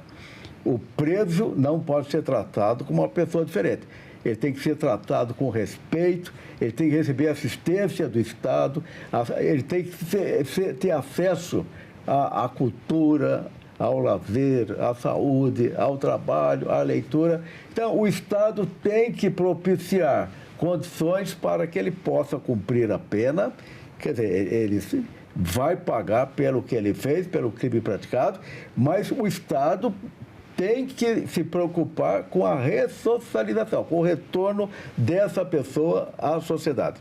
Certo. Você citou números aqui das mulheres presas no Brasil, são mais de quase 30 mil mulheres presas, mas o Brasil hoje é o terceiro país do mundo em população carcerária. O país onde tem mais pessoas presas no mundo é os Estados Unidos, depois vem outros países. O Brasil está em terceiro lugar, a China, a Índia, a Rússia são países com uma grande população carcerária. O Brasil não fica atrás. Por que acontece? Porque nós temos leis, as nossas leis penais são excelentes, são elogiadas em todo o planeta. Nós estamos aplicando essa lei, estamos evoluindo e o Estado precisa melhorar a cada dia. É uma situação complexa, não é tão fácil. Mas o judiciário está aí. Mas vocês estão fazendo um trabalho, né? Estamos fazendo e a senhora, trabalho. doutora Leia, que está mais lá na ponta, né? A senhora consegue traçar para mim, como juíza lá da vara, que lida mais diretamente ali, um perfil dessas mulheres que estão hoje no nosso sistema prisional? Existe, assim, uma trajetória comum a elas ou é tudo muito diferente? Os motivos, as condições que essas mulheres viviam antes de parar lá no sistema prisional? Bem, a VPERA, ela trata justamente do regime aberto. Como eu disse, ele é o último, e o desembargador estava falando, é a última fase antes dessas pessoas irem, né, para a sociedade definitivamente como egressos, aí já sem nenhuma relação mais com o sistema carcerário, com o sistema penal. Na vara, na VPERA, nós temos um número muito maior, uma vara. Nós temos em torno de 20 mil processos. Dessa quantidade, desse acervo, aproximadamente 1.500 são de mulheres, né? A maioria, portanto, ainda, né, são de homens. E isso já mostra um pouco do perfil, né? As mulheres, e eu digo isso nem tanto pelo tempo que eu estou na VPERA, que eu estou lá já há aproximadamente 3 anos. Mas antes, eu sempre trabalhei nessa área, já estou na magistratura, esse ano eu completo 27 anos, e eu sempre trabalhei nessa área, na área criminal, e fiquei 10 anos numa vara de entorpecentes. E lá eu tinha um acervo considerável de mulheres. E o que eu notava, não só eu, mas às vezes as promotoras que trabalhavam comigo, especialmente as promotoras, é que muitas vezes o perfil dessa mulher não é de uma criminosa que vai praticar o crime porque ela vê no crime uma saída de vida, uma saída, uma forma de tentar melhorar a sua vida. Muitas vezes ela entra em razão já do contexto familiar dela. Nós tínhamos inúmeros casos em que a mulher, ela praticava o crime justamente levando droga, por exemplo, para o interior do presídio. Às vezes em condições humilhantes, porque levava suas partes íntimas, tinha, né, e passa por revistas e tudo mais. E muitas vezes no interrogatório, essa mulher acabava desabando, chorando, contando a história de vida, porque às vezes tinha filhos, estava fora, não tinha emprego, marido, companheiro, preso. E muitas vezes eles pediam para elas levarem, né? E eu me recordo de uma situação que eu acho que mostra bem isso, uma promotora que foi fazer audiência comigo e justamente nesse dia nós fizemos audiência com uma mulher nessa situação. Começou a falar, começou a chorar, se emocionou muito e assim, nós também, de certo modo, porque você vê ali, né, que a mulher, com todos os problemas que ela já leva, né, com toda a carga e fica fora com os filhos e o companheiro preso e tal, e ela começou a contar. E aí, num intervalo que teve, assim, essa promotora olhou para mim e disse assim: nossa, Excelência, eu olho para essa mulher e não consigo ver uma criminosa. E falou baixinho. E eu só sorri assim, né, e fiquei pensando ali, analisando, assim, o que nós consideramos efetivamente como uma criminosa, né, que às vezes a mulher, ela entra e ela passa por toda essa situação, e é uma situação que ela vai vivenciar um sistema, que aí nós sabemos que não é fácil, porque ela vai ser presa, os filhos aqui fora e tal, e ela passa por tudo isso. E depois, o preconceito que é muito grande, né, da sociedade, muitas vezes até de pessoas próximas a ela, quando ela sai do sistema. Sim, então, e aí lá dentro, realmente, até o nome diz, é um sistema, né? E como está o Estado hoje, o Estado brasileiro, com relação às oportunidades, às condições que são oferecidas, obviamente, à população carcerária de modo geral, mas aqui a gente tratando especificamente das mulheres. Existe uma estrutura para que elas, de fato, sejam ressocializadas enquanto ainda estão lá dentro, ou seja, uma preparação para essa ressocialização? Bem, é o que se espera, né? Aqui no Distrito Federal, eu penso que é um dos sistemas que a gente consegue, até pelo tamanho, né, por toda a estrutura. O fato, por exemplo, de nós termos uma vara de execução que trata do regime fechado e o semiaberto, e a VPERA, que é essa vara, é a minha, que trata apenas do regime aberto, da última fase. Isso ajuda bastante, porque o que acontece? Quando a pessoa entra no sistema, na verdade, o que se espera é a retribuição. É muito, tanto que a sociedade, principalmente se forem crimes mais graves, a sociedade espera o pagamento, né? Eles próprios falam, quando você pergunta para um réu, num interrogatório, para uma ré, se ela já praticou outro fato e ela, de fato, praticou, ela vai dizer, pratiquei, mas já paguei. Usa o termo pagamento. Mas o ideal e o que se espera e o que é proposto pela lei brasileira é que, ao entrar no sistema, também comece a verificar as possibilidades e aplicação dessas medidas, dessas políticas, para que ocorra uma outra função da pena, porque uma função é a retribuição, mas uma outra função, que talvez seja mais importante, é a reinserção social. Isso. E como é hoje?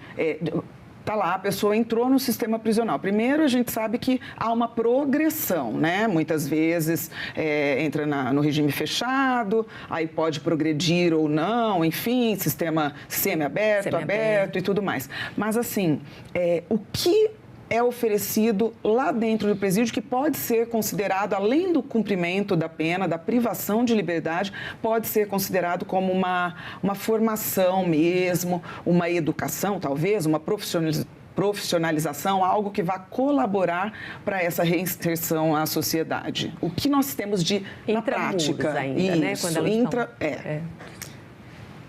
O ser humano está sujeito à lei. Todos são iguais perante a lei. É o que diz a nossa Constituição. A mulher comete crime? Claro, o homem comete crime, evidentemente. Então, o tratamento destinado à mulher como presidiária ou como condenada numa execução da pena deveria ser o mesmo para os homens. Só que nós não podemos igualar homem e mulher. Homem é diferente de mulher. A mulher, ela está mais envolvida com a maternidade, com a família, tem mais sensibilidade do que o homem. Normalmente, a mulher pratica infrações sem violência ou grave ameaça, são delitos menores previstos na nossa legislação. o Estado tem que pensar na mulher de modo diferente do que ele pensa em relação aos homens que estão cumprindo penas nos presídios. Então, hoje a mulher, quando ela passa pela audiência de custódia, após ser presa, ou em flagrante, ou mediante mandado de prisão, ela tem que passar pela audiência de custódia. Ela vai ser apresentada a um juiz, e o juiz vai fazer um interrogatório preliminar. Vai saber se ela é casada, se ela vive com alguém, se ela tem filho, se ela tem doença. Depois desse interrogatório, ela é encaminhada no Distrito Federal, na penitenciária feminina do Distrito Federal, conhecida por Colmeia, localizada no setor leste do Gama. Então, vamos falar aqui do Distrito Federal. Então, ela é encaminhada lá na penitenciária, ela vai passar por uma triagem, de acordo com o crime praticado ou condenação, ela vai cumprir a sua pena num setor, num bloco, ela vai ser distribuída, conforme a sua situação particular. E o juiz da execução, que cuida da penitenciária, que é responsável, a penitenciária é administrada pela Secretaria de Estado da Administração Penitenciária, do DF. E os responsáveis pela execução dessa pena vão examinar essa situação da mulher e se ela tiver filho, tudo isso vai ser considerado, se ela estiver grávida ou se ela tiver alguma doença. E a execução da pena vai ser feita conforme essas características. Então, eu vou dar um exemplo aqui, como que nós cumprimos a pena. A mulher, se ela tiver filho, se ela estiver grávida, ou tiver filho até 12 anos incompleto, 11 anos e pouco, ela pode ser beneficiada pela prisão domiciliar. A justiça falou, olha, é mais importante cuidar da família do que ela ficar presa lá na penitenciária. Então, ela vai cumprir a prisão domiciliar na sua residência, não vai poder sair, a não ser mediante autorização da justiça. Uma outra situação lá no presídio, ela vai ser estimulada a passar por cursos na área de educação, na área de cultura, ela pode fazer parte de coral, ela pode estudar no presídio, ela pode ter a pena remida, quer dizer, diminuída, reduzida, diante da leitura de livros, com a elaboração de resenhas. Então, o Estado vai estimular essa pessoa que está cumprindo pena a trabalhar no presídio, ela mesma se preparar para amanhã voltar ao convívio social. Então, eu destaco a saúde, o Estado é responsável pela saúde da mulher, deve levá-la a tratamento aqui no DF, no Hospital do Gama, Regional do Gama, tem uma ala que recebe as mulheres que estão cumprindo pena na penitenciária feminina. O Estado deve estimular a promoção de cursos profissionalizantes e essa mulher, ela vai evoluindo ali no presídio, é como se ela estivesse numa escola, pelo menos é isso que a lei deseja. E ao final, com o trabalho que ela realiza, ela pode ser faxineira, cozinheira, realizar até trabalho externo, dependendo da situação. A cada 3 dias de trabalho, ela vai ter um dia menos de pena. A cada 12 horas de estudos, ela também vai ter a redução da pena em um dia. E quando ela lê um livro, ela pode ter 4 dias a menos de pena para cada livro que ela lê. Ela pode ler até 12 livros durante o ano. Então, a política criminal é no sentido de estimular a mulher a estar sempre ocupada no presídio. Assim, ela vai ter um cumprimento de pena com maior disciplina e vai aumentar cada vez mais a esperança dela se preparar para voltar à família dela. Ela vai poder amamentar o filho, vai poder cuidar do filho, até no presídio, se ela não puder sair, ou cumprir a sua pena em casa, em regime domiciliar. E vocês conseguem perceber existe uma diferença no padrão, no comportamento e na evolução das mulheres que de fato participam dessas atividades que são oferecidas pelo sistema? chegando ao final da pena, essas mulheres que foram participando, evoluindo, lendo até todos esses livros que são estimuladas a lerem, de fato, dá para perceber a mudança no comportamento de quando elas chegaram para quando elas estão ali indo para o final da pena? Posso responder, doutora Helena? Existe uma evolução acentuada. Uma mulher que entra no presídio, como acentuou a doutora Helena, ela entra acabada. Porque não é uma mulher normal, normalmente, que vai para o presídio. É claro que existem exceções. Normalmente é uma mulher de baixa escolaridade, que vive num ambiente onde a violência doméstica predomina, é uma mulher maltratada, sofrida, existem conflitos familiares, às vezes vive com um homem também criminoso. Então, é uma mulher problemática, uma mulher sofrida. E quando ela se envolve com o crime, aqui no DF, por exemplo, a maioria tem envolvimento com tráfico de drogas e com furtos, com estelionatos, com pequenas infrações, é o maior envolvimento dessas mulheres. Então, essa mulher, quando chega ao presídio, ela chega arrebentada, acabada. Ela chega assim, acabou o mundo. E ela vai enfrentar a família, ou vai perder o apoio da família, vai ser estigmatizada, vai passar por preconceito, discriminação. Então, é uma situação muito difícil para a mulher e para o presídio, claro, para qualquer ser humano. Então, ali no presídio, essa mulher vai ter que reconquistar a autoestima. Ela vai ter que se preparar para a vida. A vida não para, ela vai continuar. Ela tem compromisso, normalmente, com a família, com filhos. Então, ao sair de lá, ela vai ter que voltar à sua vida normal. E o Estado tem que se preocupar com essa mulher, principalmente com a saúde e com o emprego que ela vai necessitar depois. Sim. Doutora, e aí chegando naquele momento em que as mulheres vão para o regime aberto mesmo, como funciona isso? Qual é o papel do Estado? O que se espera dessas mulheres, da família e da sociedade? Lá na Vepera, desde que eu fui para lá com a minha equipe, eu observei que eu teria que formar uma rede de apoio que só a vara não conseguiria. E aí, o primeiro contato que eu tive foi justamente com o escritório social, que tem uma vinculação a esse grupo gestor, mas hoje ele atua vinculado à própria FUNAP, que é a Fundação de Amparo ao Trabalhador Preso e também o que está saindo, né, que está no regime aberto. E o escritório social, ele é composto de psicólogos, assistentes sociais, de pessoas que vão dar esse apoio e verificar as vulnerabilidades. Então, o que nós fazemos? Eu passei a fazer, quando a pessoa sai do regime semiaberto para o aberto, ela tem de passar por uma audiência chamada audiência admonitória.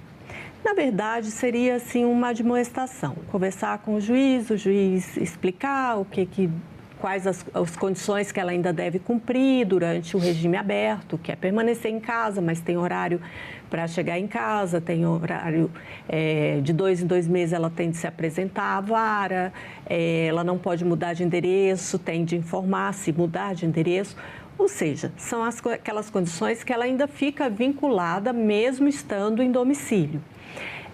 O que nós fazemos? Eu ampliei e, na verdade, o que seria essa audiência admonitória hoje, na verdade, nós fazemos uma palestra. No caso das mulheres, eu não vou ao presídio porque elas sempre comparecem. Elas são intimadas quando elas vão para o regime aberto para comparecer à vara, lá o local, nós temos um auditório e eu faço a audiência com elas lá na vara.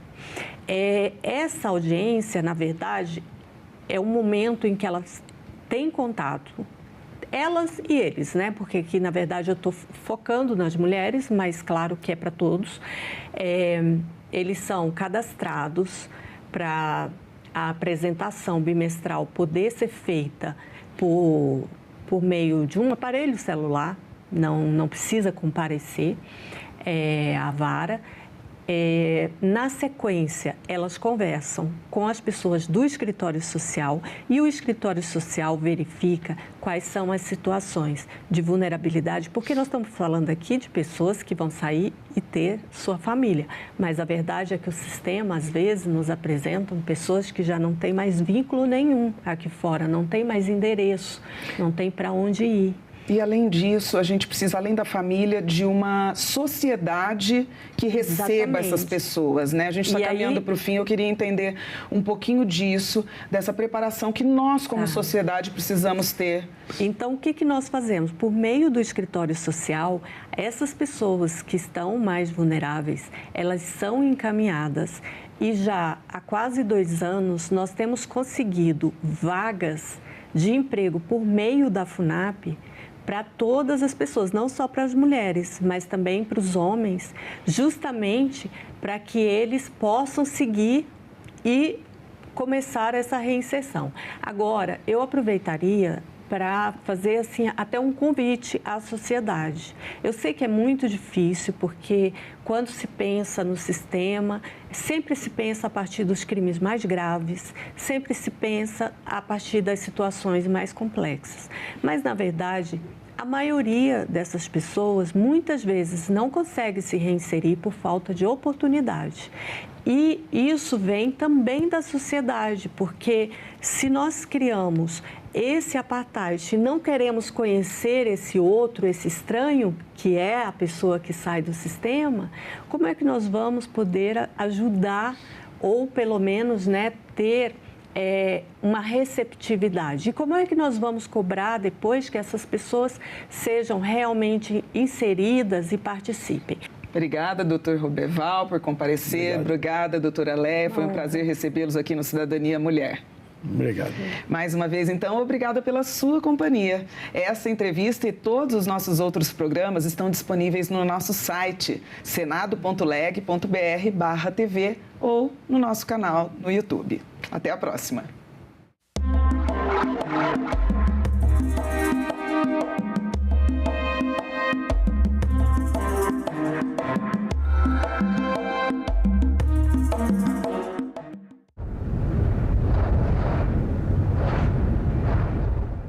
Professor José Luiz Oreiro, qual o melhor caminho para o Brasil enfrentar o tarifaço do Trump?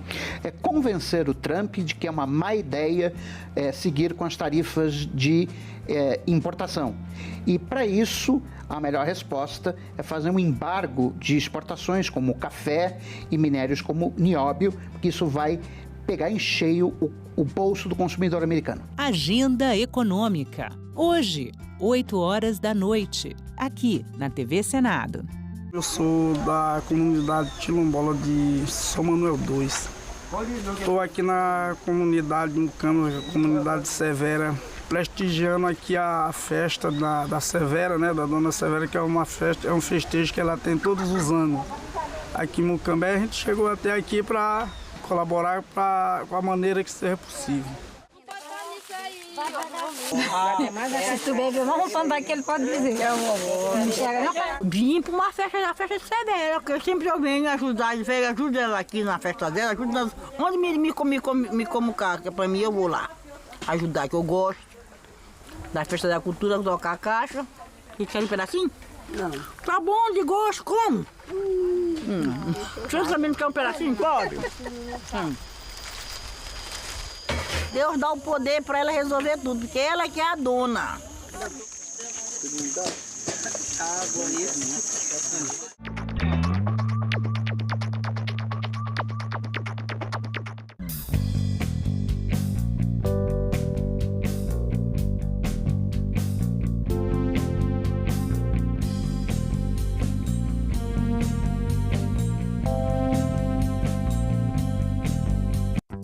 Sou Antônia Márcia Vale, eu sou editora e apresentadora do programa Agenda Econômica.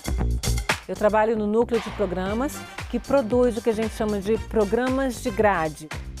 A elaboração de um programa nunca é uma coisa tão simples. Por trás das câmeras tem uma equipe enorme. A gente tem iluminador, a gente tem os câmeras, a gente tem o contra-regra, tem um diretor de gravação. TV não é uma brincadeira individual, é uma brincadeira coletiva. O que eu vislumbro para a TV Senado é que a gente consiga fazer produtos que sejam cada vez mais informativos, que mostrem efetivamente o trabalho dos senadores e o que esse trabalho tem de impacto na vida do cidadão diretamente. Eu pude participar de momentos históricos do país e isso para mim é muito rico, é impagável.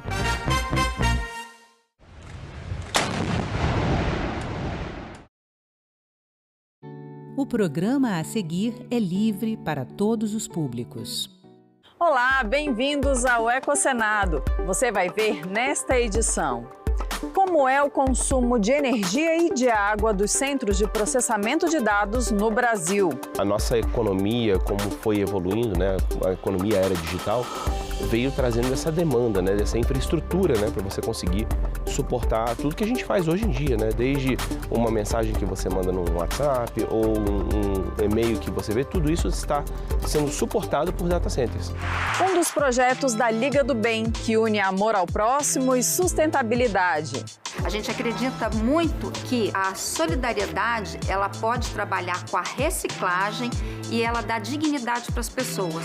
O lêmure de cauda anelada, espécie de primata que está ameaçado de desaparecer.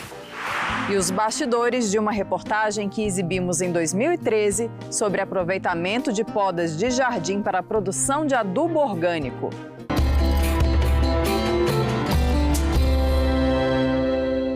Os centros de armazenamento e processamento de dados estão cada vez mais sobrecarregados pelo mundo, especialmente com o crescimento do uso da inteligência artificial. Para funcionarem corretamente, os chamados data centers enfrentam desafios de infraestrutura que envolvem recursos naturais, como é o caso, por exemplo, da refrigeração dos equipamentos. A gente nem para pensar que a cada segundo, compras, zilhões de dados, das simples mensagens, transações bancárias, segurança de voos, diagnósticos, cirurgias à distância, informações científicas, tudo isso circula sem parar no espaço do planeta, sem descanso, 24 horas, todos os dias do ano. Da transação via Pix à inteligência artificial generativa, cada texto, cada imagem demanda energia, gerando calor nos chips dentro de servidores que precisam ser alimentados e resfriados a uma temperatura constante. A indústria dos mega data centers cresce e se expande em proporções inimagináveis. Qual o custo disso tudo para o meio ambiente? O Ecosenado recebe a visita de Alexandre Contoyanes. Ele é diretor da Associação Brasileira de Data Centers, especialista em sistemas de refrigeração e economia energética. Seja bem-vindo, Alexandre. Obrigado, é um prazer estar aqui. Obrigado pelo convite. Alexandre, como você definiria a evolução dos data centers no país? Vocês consideram a data de 2019 como sendo ponto de partida? Na verdade, os data centers já estão aí há muito tempo, né? E a nossa economia, como foi evoluindo, né? A economia era digital, veio trazendo essa demanda, né? Dessa infraestrutura, né? Para você conseguir suportar tudo que a gente faz hoje em dia, né? Desde uma mensagem que você manda no WhatsApp ou um e-mail que você vê, tudo isso está sendo suportado por data centers. Com a crescente demanda por digitalização, computação em nuvem, internet das coisas e IA generativa, a potência instalada dos data centers aumentou de 281 megawatts para 1.340 em 2026 e deve alcançar 3.144 megawatts em 2031. Essa medida de potência tem a ver com o consumo de energia ao longo de um tempo. Então, cada empreendimento, seja residencial, seja industrial, seja um data center, ele é medido nessa escala de consumo de energia, né? Isso é feito, né? A gente precisa disso para quê? Para a gente fazer o planejamento energético. Então, se eu tenho uma demanda de tantos megawatts lá, eu tenho que ter uma geração de tantos megawatts, é um equilíbrio.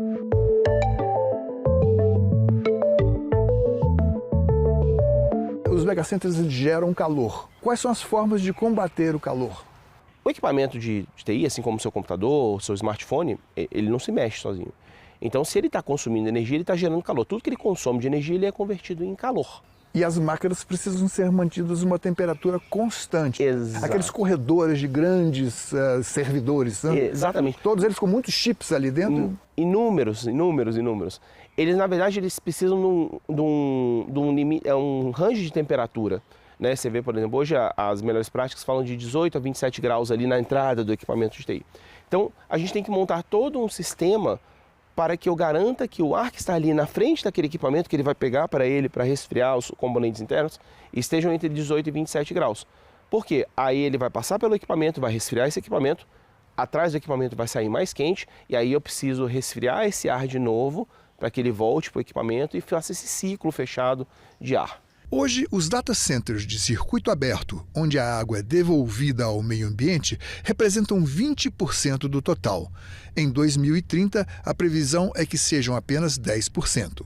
No Brasil, 80% do parque atual de data centers reciclam a água de resfriamento. Em 2030, serão 90%.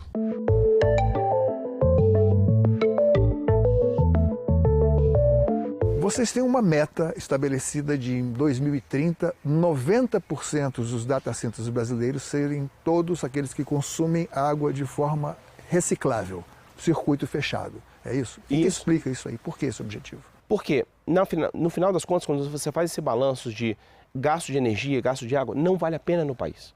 Não vale a pena do ponto de vista financeiro, inclusive, então você tem que pensar que o data center é um empreendimento. Então, ele deve tomar as decisões pautadas também no menor custo de operação. Existe concorrência, etc. E, por consequência, e graças a Deus, a gente tem que essa decisão econômica também é a mais sustentável, porque a água ela é utilizada e não consumida. Agora vamos falar de meio ambiente e o que os data centers têm a ver com isso. Vocês estabeleceram uma meta que é estudar isso de uma forma em 3 escopos diferentes. O trabalho do Luiz Tossi, que é um pesquisador, eu dei uma olhada aqui para poder entrevistar, ele tem 3 escopos que eu diria que são conjuntos de fatores, né? Com o crescimento exponencial da indústria dos data centers, a avaliação ambiental, que de início era restrita à eficiência energética, passou a exigir inventários de gases de efeito estufa nos escopos 1, 2 e 3. Você tem, por exemplo, a questão de carbono embutido, que a gente chama de embodied carbon, que, por exemplo, para construir uma edificação, seja de um data center ou qualquer coisa, eu tenho um carbono ali. Aquele cimento que foi utilizado, ele gerou um carbono. O metal que foi utilizado nas armações, eles geram um carbono. Então, aquele carbono embutido ali, tudo isso é computado no ciclo de vida de um data center ou de qualquer empreendimento que a gente pensa. Isso é monitorado e rastreado. O escopo 1 considera as emissões diretas de fontes controladas ou pertencentes ao próprio data center. O escopo 2 inclui as emissões indiretas da geração de eletricidade, vapor ou resfriamento comprados. Já o escopo 3 considera a combustão de geradores a diesel em manutenções e testes, além do vazamento de refrigerantes. No escopo 2, o fator crítico é o carbono da eletricidade. É aí que os data centers brasileiros têm a maior vantagem comparativa com os dos Estados Unidos. De acordo com o escopo 2 brasileiro, a geração de carbono em data centers é estimada em 0,638 mil toneladas de CO2 equivalente por megawatt de TI ao ano. Nos Estados Unidos, é de 4,55 mil toneladas de CO2, cerca de 7 vezes maior. A gente tem uma série de vantagens, digamos assim, do ponto de vista ambiental, do ponto de vista de energia, que estão conectados, enfim, e de posição geográfica. O nosso litoral está cheio de cabos submarinos, conectando a África, a Europa, etc. Então isso é uma grande vantagem competitiva, a gente ter esse litoral extenso. Nosso clima é bom, do ponto de vista de refrigeração. Algumas posições, nem tanto, mas a maioria, como a gente é um país continental... E você não mencionou a nossa energia ser 85% a 90% limpa. Então, nossa energia, como a gente tinha falado lá atrás dos Estados Unidos, a nossa energia é muito limpa. Então, além de tudo, o consumo de energia é um fator de preocupação mundial? Claro que é. Temos um excedente de energia. A gente tem um potencial... Não consumimos toda que produzimos. É o que eles chamam de curtailment. Então, hoje, por uma série de fatores, não só de falta de demanda, mas questão horária, etc., no ano passado, 20% do potencial de produção de energia solar e eólica foram desligados. Porque, no final das contas, a geração de energia é um balanço. Eu não consigo gerar mais do que eu estou consumindo. Não tem jeito. Além dos Estados Unidos hoje, e estamos usando os Estados Unidos como exemplo por serem o maior polo, terem essa energia, essa pegada de carbono maior, além disso, eles não têm mais energia disponível. Então, além da gente ter energia disponível, nós temos essa energia limpa, com essa pegada de carbono relativamente baixa e num custo, quando comparamos no ponto de vista global, competitivo.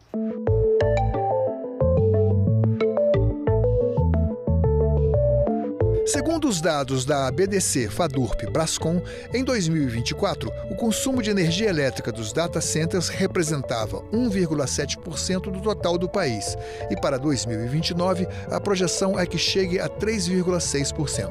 Já o consumo de água, que em 2022 era de 0,003%, é projetado para 0,008% do total em 2029. Essa projeção é fidedigna? Ela não pode acontecer um aumento exponencial também desse consumo, porque a maioria dos nossos data centers ainda não são ligados à inteligência artificial generativa. Esse é um estudo relativamente fidedigno e você vê que é um comportamento do ponto de vista mundial. Óbvio que quando você fala de 3% de geração de energia, não só do país, mas por exemplo, você projeta isso para o mundo, é muita energia. Mas isso se converte em melhorias de qualidade de vida, isso melhora uma velocidade de conexão, onde você se conecta com parentes, os seus negócios. Então, todo esse consumo exacerbado, por assim dizer, ele se converte em bem-estar social. A ideia é essa.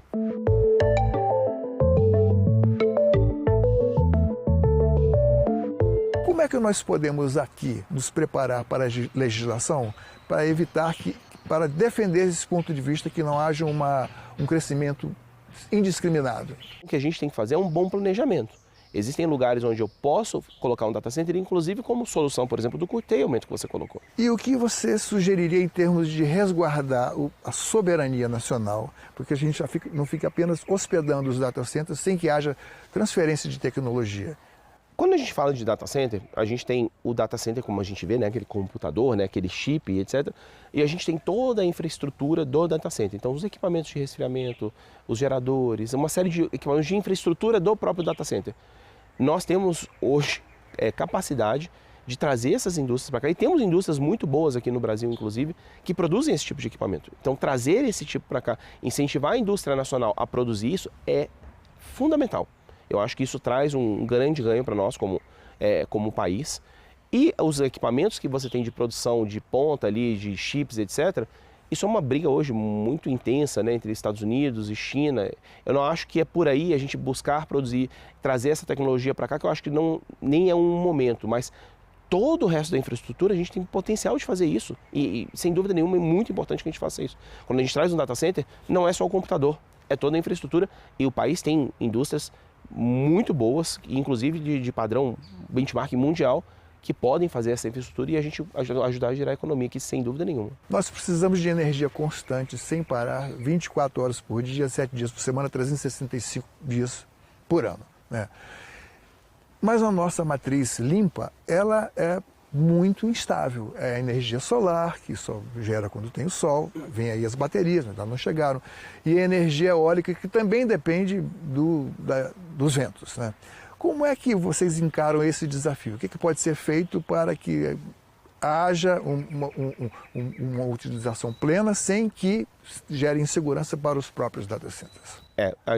Esse é um tema relevante também, né? Então, quando a gente fala do curtailment, uma das causas é essa, né? Essa intermitência natural do sistema, né? A energia solar ela vai produzir de dia, né? Não tem jeito. E como você disse também, as baterias, né, que estão começando a ver, é uma possível solução, não uma solução definitiva, mas uma das soluções que a gente tem para esse excesso de energia produzido, a gente conseguir absorver ele, ou armazenar ele e colocar ele para funcionar durante a noite. Isso tudo é planejamento. Na visão de vocês, o que seria uma legislação boa para o país e para as pessoas, em termos de data center? Sendo muito franco, uma legislação clara, uma regulação clara, muito límpida sobre o que a gente espera dos data centers, o que a gente vai incentivar e o que a gente espera em contrapartida. Isso, para mim, é fundamental. Alexandre, muito obrigado pela sua presença aqui no EcoSenado. Muito obrigado. Desde 2015, a Liga do Bem atua com projetos e campanhas que têm como base a ajuda ao próximo e o exercício da política sustentável. Uma dessas ações ganhou relevância ainda maior agora no inverno. Você consegue imaginar o que caixas de leite vazias podem fazer por pessoas em situação de rua ou de baixa renda, especialmente em dias mais frios? Inspirada pelo trabalho da ONG Brasil Sem Frestas, de Curitiba, a Liga do Bem, projeto voluntário formado por colaboradores do Senado e pessoas da sociedade civil, usa esse material que iria para o lixo para proteger pessoas mais vulneráveis de baixas ou altas temperaturas.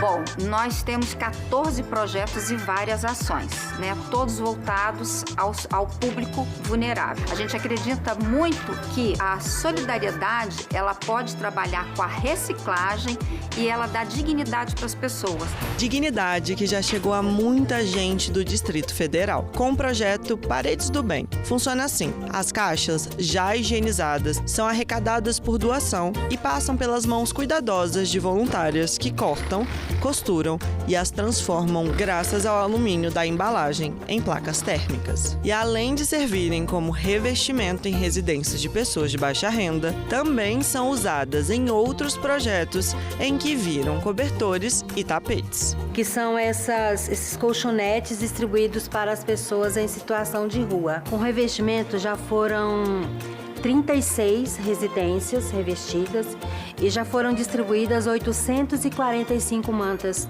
térmicas.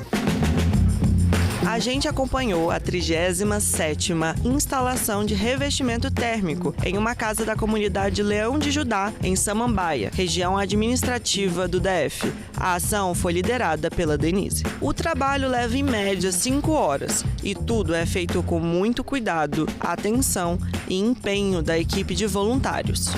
Qual o objetivo? De não cair chuva, né? De não molhar. De tampar o vento. E se essa parte estiver molhando, a água que quando entrar aqui vai infiltrar. E vai perder material. Mas sempre também, ó, tentando deixar o mais retinho possível. Pra dar aquela harmonia na casa, entendeu? Pra deixar também. Aí aqui você já pode começar, ó, sempre passando a mão. Pra não deixar vai esticando bem a barriguinha, que a gente chama, né? Outros moradores da mesma comunidade já foram beneficiados. O Agnello é um deles. Mais ou menos no abril, maio do ano passado, a Liga do Bem colocou o revestimento aqui em casa e ficou muito bom. Tampou os buracos, né, que entrava bicho, inseto e tampou tudo. Era cheio de buraco, vento, frio. No quarto ali chega soprava, né, no frio de noite, o vento. E depois que colocou esse revestimento, ficou muito bom. Vedou totalmente, diminuiu, não tem mais tanto calor, não tem tanto frio. Então melhorou bastante mesmo a qualidade de vida. E não é só essa ação da Liga do Bem que se relaciona com a reciclagem. O grupo reaproveita materiais do próprio Senado, que não são mais utilizados para confeccionar bolsas. E também recebe tampinhas de garrafas plásticas e lacres de latinhas de bebida para usar o dinheiro para o bem. Nós vendemos para reciclador e compramos fraldas geriátricas, infantis e cadeiras de roda. Então a gente atende crianças com câncer, crianças com comorbidade, mulheres em tratamento do câncer, idosos, mulheres vítimas de violência. Então todos esses projetos são destinados a esse público. Esses 2 projetos já tiraram do meio ambiente 51 toneladas de tampinhas e 2 toneladas de lacres. As tampinhas são aceitas PP5.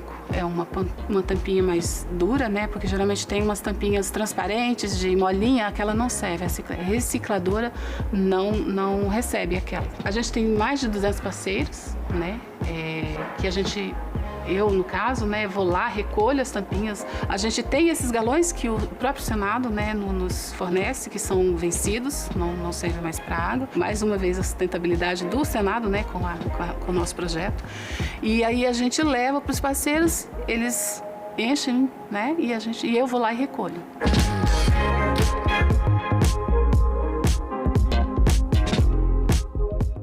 Você confere agora o que foi destaque no Brasil e no mundo nos últimos dias no nosso Giro Ambiental. O El Niño continua se intensificando, segundo a Organização Meteorológica Mundial. De agosto a outubro, as temperaturas devem ficar acima da média em grande parte do mundo e o regime de chuvas deve sofrer alterações. O fenômeno pode causar sérios impactos na agricultura, na saúde e em comunidades vulneráveis. No Brasil, o governo federal deve destinar R$1 bilhão e 300 milhões para ações de preparação e resposta aos efeitos do El Niño. O valor deve contemplar áreas como abastecimento de alimentos, fiscalização ambiental e combate a incêndios florestais. As projeções climáticas indicam que o El Niño deve continuar crescendo com alta probabilidade de atingir intensidade forte ou muito forte entre agosto e dezembro. O Fundo das Nações para a Infância, o UNICEF, e a Organização Global de Saúde Pública, Vital Strategies, lançaram o painel Crianças e Meio Ambiente, uma plataforma online com dados sobre a exposição ambiental de crianças e adolescentes. A ferramenta traz dados dos 5.570 municípios brasileiros.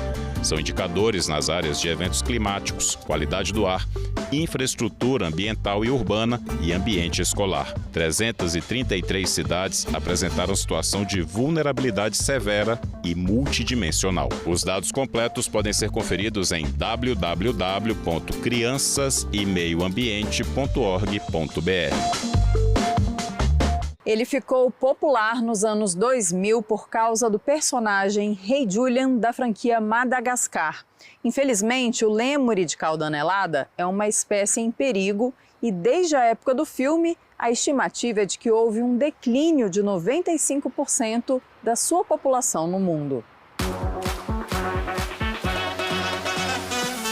O lêmure de cauda anelada é o mais estudado de todos os lêmures. Acostumados a viver em grandes bandos com mais ou menos 30 membros, criam hábitos coletivos, como manter o rabo erguido para grandes deslocamentos e produzir mais de 20 vocalizações diferentes. A hierarquia é uma característica forte da espécie, com fêmeas dominadoras e uma alfa sob comando do bando. Esse animal é endêmico do sul e sudeste da ilha de Madagascar. Passa mais da metade do tempo no chão das florestas, sendo considerado a espécie mais terrestre entre eles. O habitat dos lêmures de cauda anelada vem sendo transformado em terras agrícolas e explorado para a produção de carvão, além de exageradamente pastoreado por gado, o que deixa o solo exposto e vulnerável. Outro fator de ameaça é a domesticação. O comércio ilegal compromete a preservação da espécie e o amadurecimento cerebral dos filhotes, por causa do afastamento materno, já que o contato é importante para o desenvolvimento de comportamentos normais. Os lêmures de cauda anelada machos são conhecidos ainda pelos cheiros fortes que exalam para marcar territórios, competir com outros machos e atrair fêmeas.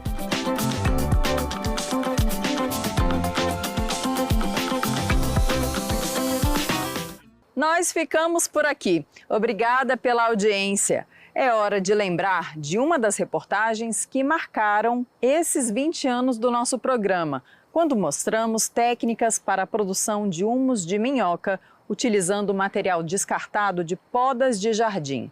O resultado? Adubo orgânico de qualidade.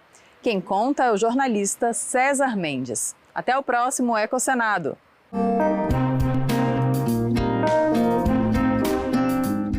Nos arredores de Brasília, próximo à cidade satélite do Paranoá, encontramos o produtor rural Dario Dacher.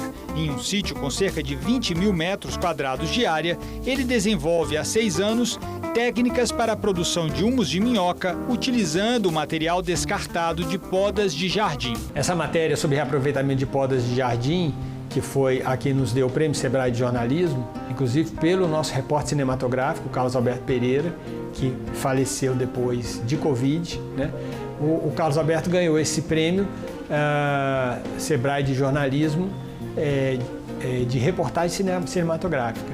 O trabalho que a gente fez lá no Pura Vida, que era um sítio aqui perto do Paranoá, onde eles recebem podas de jardins e processam isso para transformar em humus, né? E aí ou seja, um adubo, né? Um processo muito interessante no contexto, inclusive, da Política Nacional de Resíduos Sólidos, que foi aprovada no Congresso, ainda está em eterna implementação, né? Mas porque isso impede que você leve para o aterro sanitário a poda de jardim, que aquilo ali não tem lógica nenhuma ir para um aterro sanitário, porque aquilo ali é um material que pode virar adubo. Então, para que você vai levar aquilo para um aterro sanitário, que é para um material que não serve para nada, né? O correto é você separar o reciclável, né? Que seja plástico, papelão, alumínio, né? Vidro, né? Aí o que não presta para nada vai para aterro sanitário, né? Só que o que acontece frequentemente nas grandes cidades brasileiras, as podas de jardim vão também, porque as pessoas ensacam aquilo ali, o caminhão de lixo passa e leva. Então esse projeto do Dario, ele era uma alternativa a isso daí.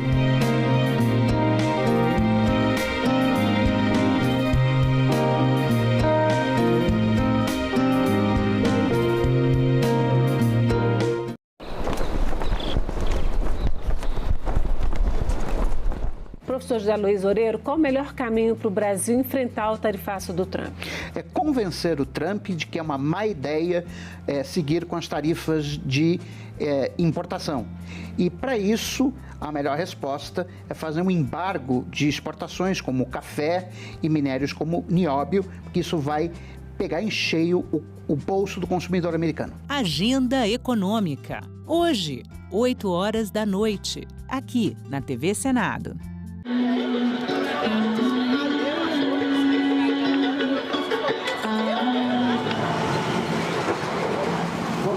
No dia do jogo da seleção brasileira, ele é mais boa do que todos os dias, mas todo dia é bom.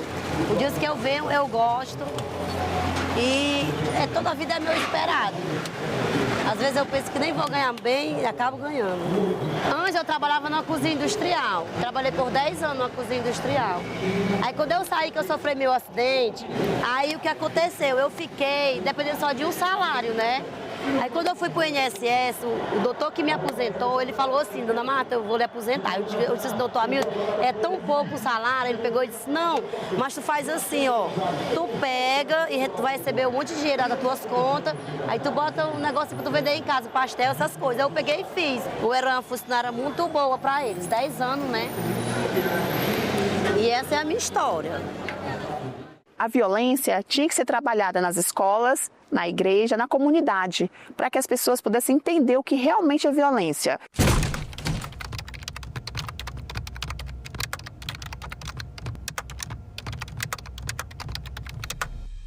Num período de uns 8 anos, eu comecei a sofrer violência com meu marido. A minha filha viu meu ex-marido me batendo, né? Me derrubou da cadeira, me bateu. Aí no outro dia, é a famosa lua de mel, com café na cama, chama de meu amor. E a mulher acaba perdoando isso. Ele me chamava de doida e que eu não ia encontrar ninguém porque não era uma pessoa que não tinha uma boa aparência, que ninguém ia me querer mais. E isso me deixou assim, desmotivada. Eu estava sempre deitada na cama no meu quarto, eu não queria conversar. Se você percebe que o seu parceiro, né, utiliza expressões, tem condutas, tenta te manipular e faz você, inclusive, duvidar da sua capacidade, da sua autoestima e, inclusive, da sua sanidade, entenda que você vivencia uma violência. Hoje eu sou totalmente diferente do que eu era antes. Eu fiquei desempregada durante 7 anos e sofrendo. E eu não tinha nunca coragem de sair do relacionamento. Mas a partir do momento que eu consegui o trabalho, eu saí desse relacionamento e segui a minha vida.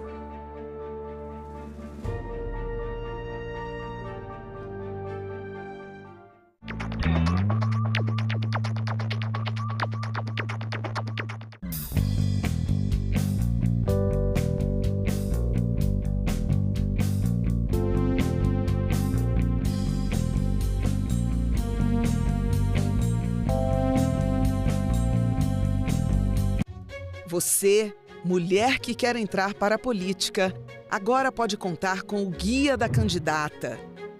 Um manual prático, feito pela Procuradoria da Mulher do Senado para ajudar em cada passo da sua jornada. A publicação mostra o que você precisa para começar.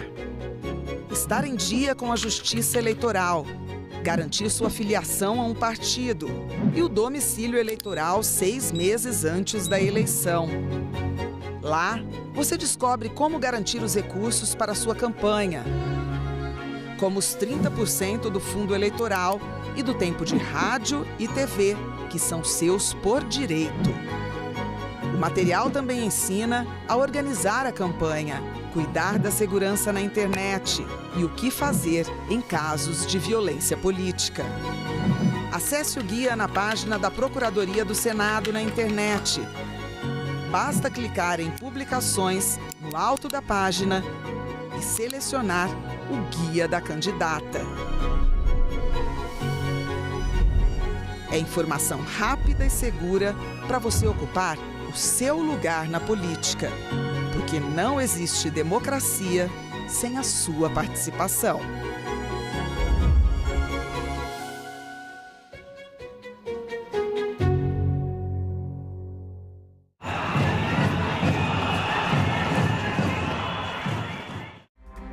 Comissão de Orçamento debate falta de servidores em Tribunal Regional do Trabalho. Jovens senadores visitaram o Poder Judiciário. E conheça o perfil dos candidatos às vagas do Senado nas eleições de outubro. E veja também a agenda das atividades previstas para esta tarde aqui no Senado.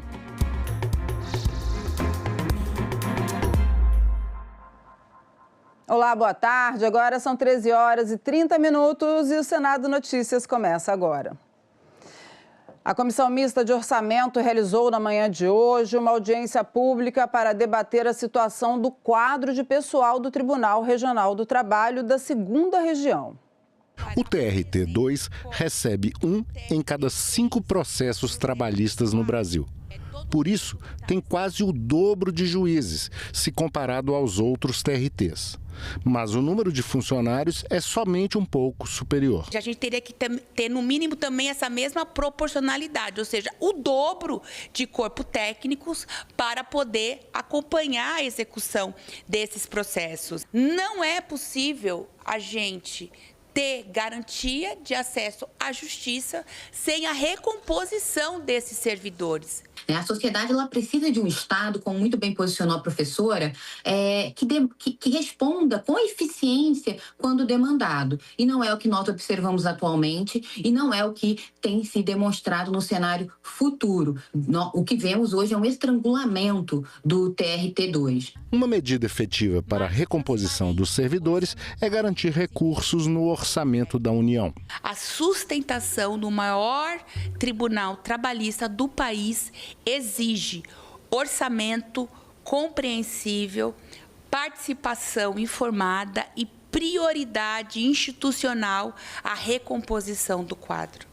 Transparência ativa, divulgação acessível de lotação, vacâncias, aposentadorias, nomeações e execução orçamentária. Demonstrando a necessidade desse orçamento desse ano, a gente ter previsões orçamentárias não apenas mais efetivas para a recomposição dos servidores, mas de que, de fato, cheguem até o corpo do andar de baixo do TRT, aos auxiliares, aos analistas, aos técnicos. Então não se trata de uma discussão corporativista, né?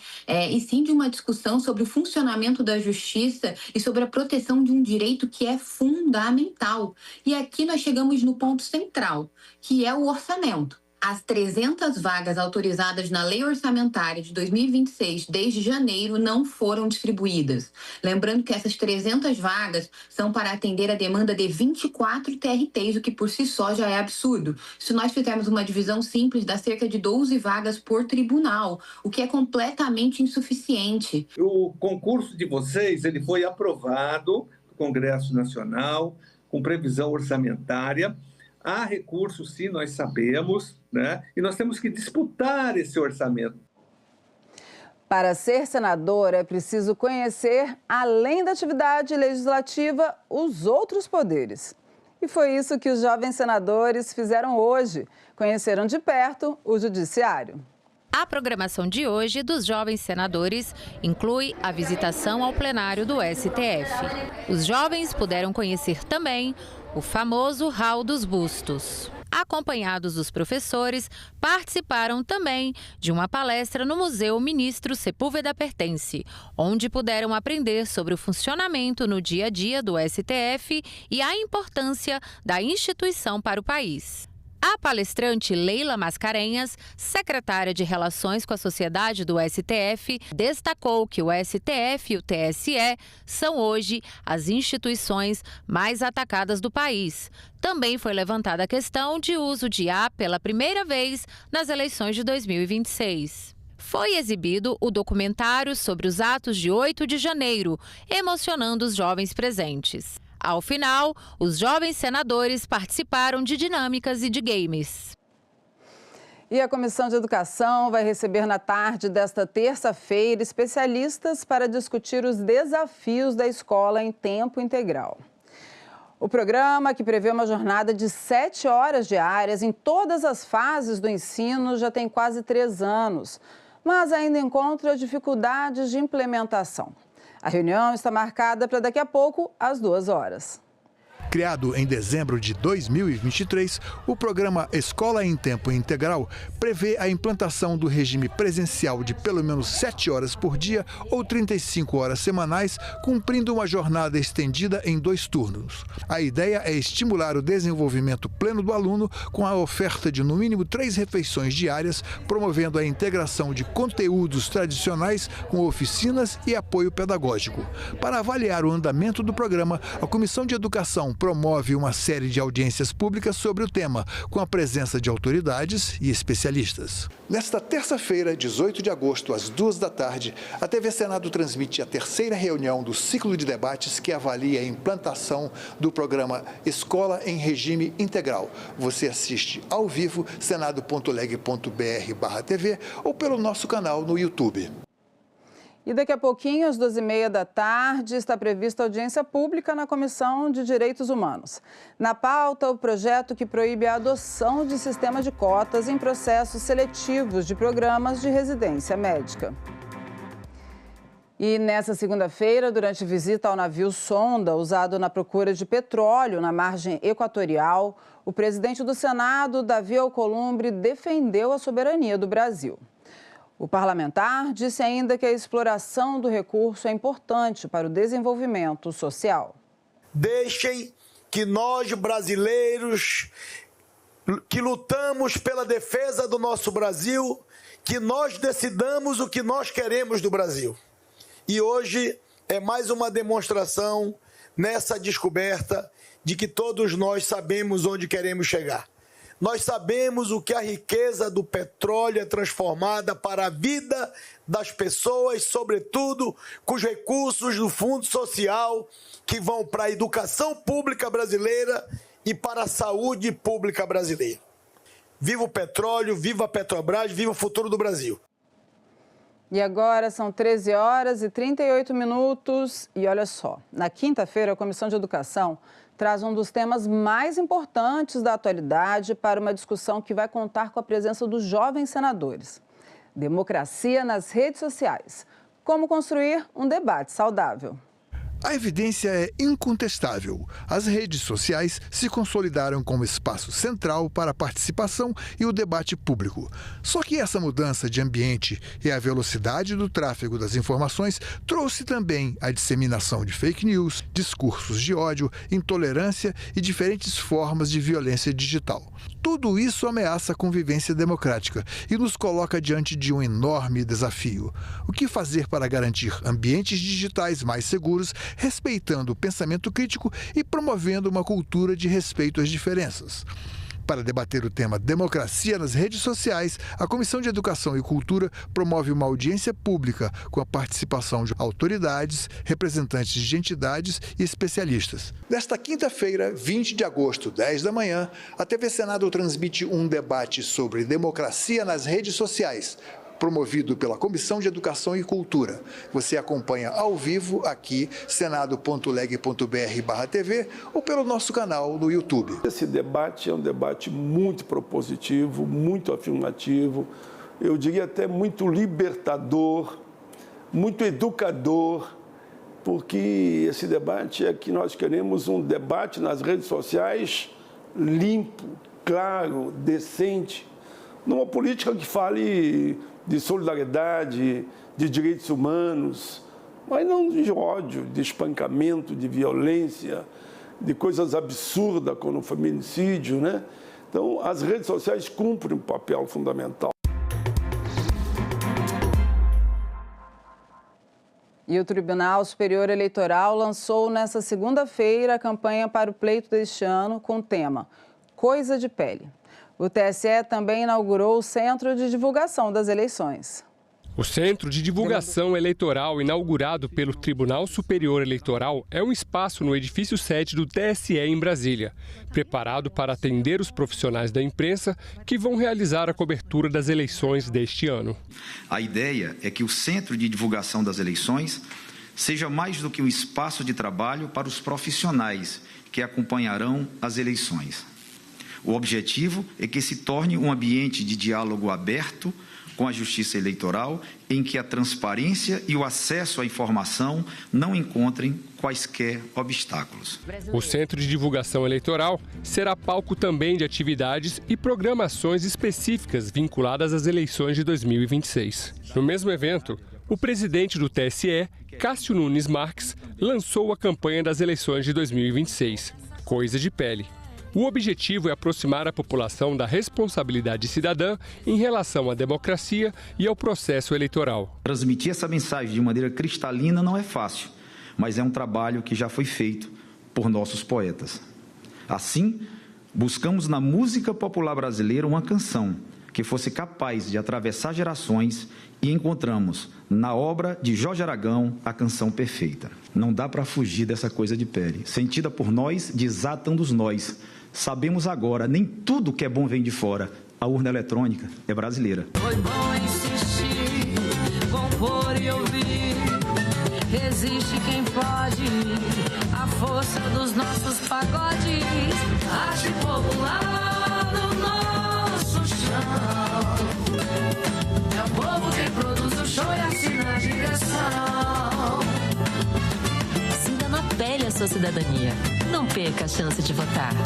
Justiça Eleitoral, a justiça da democracia. E nas eleições deste ano, o Senado renova 2/3 das 81 cadeiras. Ou seja, são 54 vagas. Serão eleitos 2 novos senadores de cada um dos estados e do Distrito Federal. Conheça agora um pouco do perfil desses candidatos. 314 candidatos de todo o país vão disputar as 54 vagas disponíveis para o Senado nas eleições deste ano, em relação a 2018, última eleição em que o Senado renovou 2/3 das cadeiras. O número de candidaturas caiu cerca de 10,8%. A média é de 5,8 candidatos por vaga, mas essa porcentagem varia de estado para estado. No Piauí, por exemplo, são 20 candidatos disputando 2 vagas, ou seja, são 10 candidatos por vaga. Já em Alagoas, são 7 concorrentes para 2 vagas, o que dá menos de 4 candidatos disputando uma vaga. Os dados do Tribunal Superior Eleitoral mostram que as mulheres continuam sendo minoria até no número de candidaturas.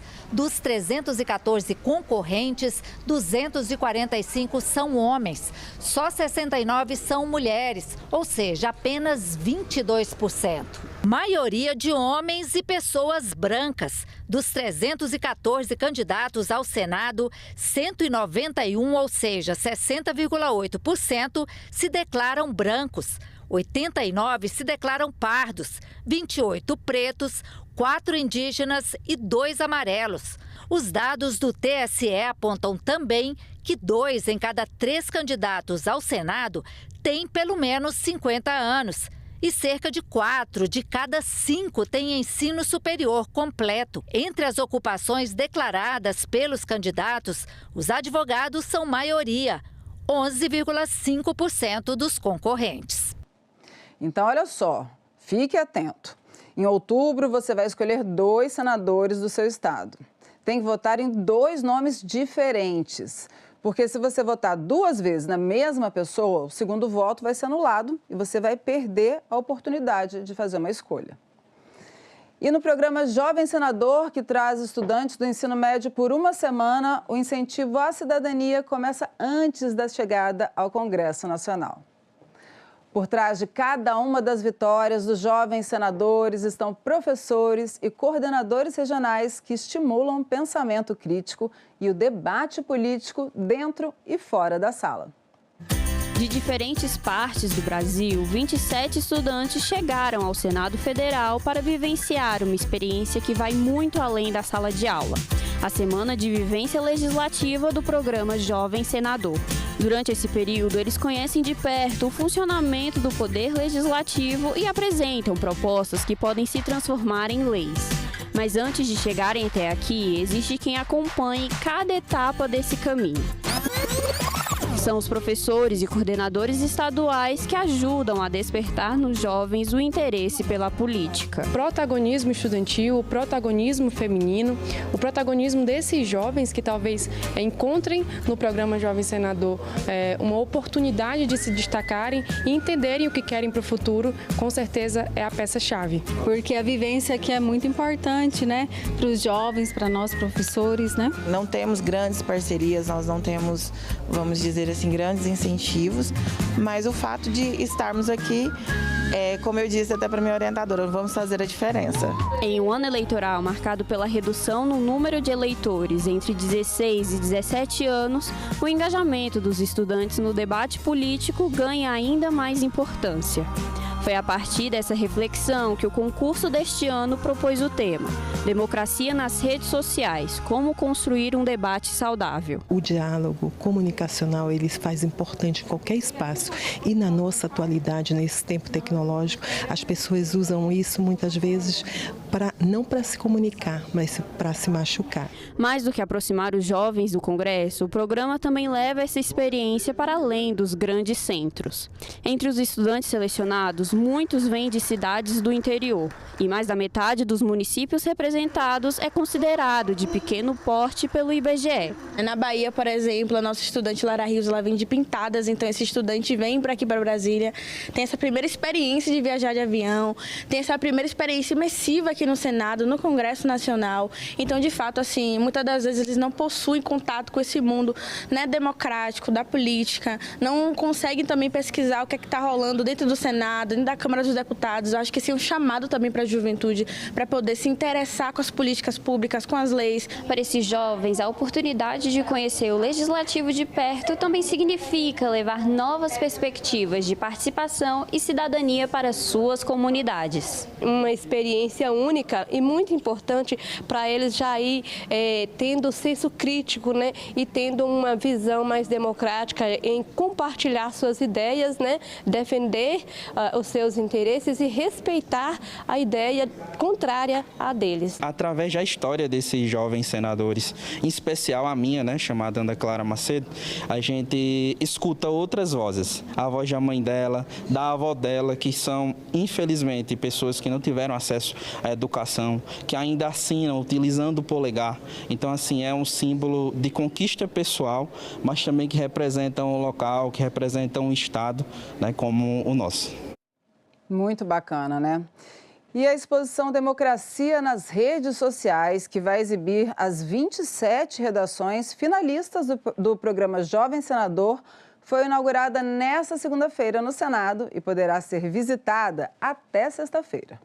O venezuelano Juan Ramírez é vencedor pelo estado de Roraima da 14ª edição do programa Jovem Senador. Juan, refugiado, aprendeu português de maneira rápida e está orgulhoso com o resultado alcançado. Eu me sinto muito orgulhoso de representar Roraima, que é um estado muito acolhedor e um estado que está em crescimento, né? Então eu estou muito orgulhoso mesmo.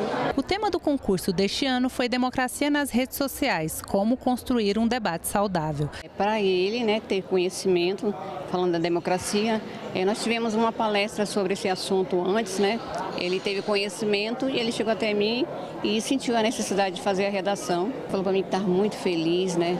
Ele disse que nunca imaginou que um dia ele pudesse estar aqui, né, em Brasília, e logo representando o estado. A redação do Juan e as outras 26 redações finalistas estão expostas no espaço Ivandro Cunha Lima do Senado até o final desta semana. A gente busca montar uma programação que seja assim interessante do ponto de vista legislativo, institucional e também cultural. Nas cartas que fizeram, eles não só ficavam na crítica, mas cartas com carinho, com amor à democracia, à soberania, à independência e apontando caminhos. A gente realmente renova até a nossa esperança no futuro a partir da ação e da visão de mundo que esses jovens apresentam aqui para a gente no Congresso Nacional.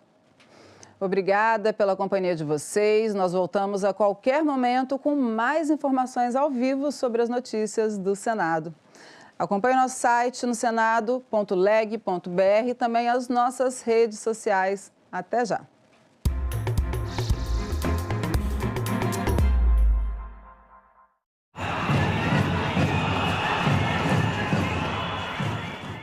Professor José Luiz Oreiro, qual o melhor caminho para o Brasil enfrentar o tarifaço do Trump?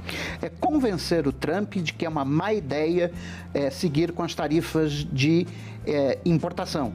E para isso, a melhor resposta é fazer um embargo de exportações como café e minérios como nióbio, porque isso vai pegar em cheio o bolso do consumidor americano. Agenda Econômica. Hoje, 20h, aqui na TV Senado.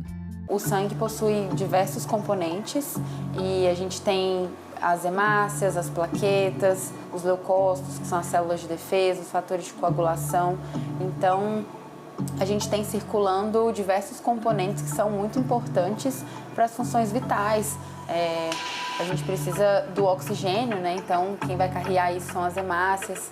E quando a gente tem uma hemoglobina baixa, a gente tem uma anemia. Quando a gente tem uma plaqueta baixa, a gente tem uma necessidade de transfusão de plaquetas. Então, a depender da necessidade, a gente precisa de um componente e aí que entra a doação de sangue. É essa busca que às vezes a gente faz para doadores específicos, né? Aquela busca ativa de doadores específicos para o tipo de sangue que aquele paciente específico precisa receber, né? Considerando esses outros antígenos além, né, do ABO. A violência tinha que ser trabalhada nas escolas, na igreja, na comunidade, para que as pessoas pudessem entender o que realmente é violência.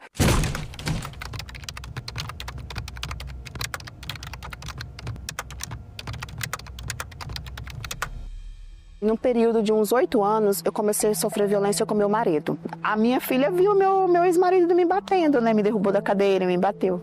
Aí no outro dia, é a famosa lua de mel, com café na cama, chama de meu amor. E a mulher acaba perdoando isso. Ele me chamava de doida e que eu não ia encontrar ninguém porque não era uma pessoa que não tinha uma boa aparência, que ninguém ia me querer mais. E isso me deixou assim desmotivada. Eu estava sempre deitada na cama no meu quarto, eu não queria conversar. Se você percebe que o seu parceiro, né, utiliza expressões, tem condutas, tenta te manipular e faz você inclusive duvidar da sua capacidade, da sua autoestima e inclusive da sua sanidade, entenda que você vivencia uma violência. Hoje eu sou totalmente diferente do que eu era antes.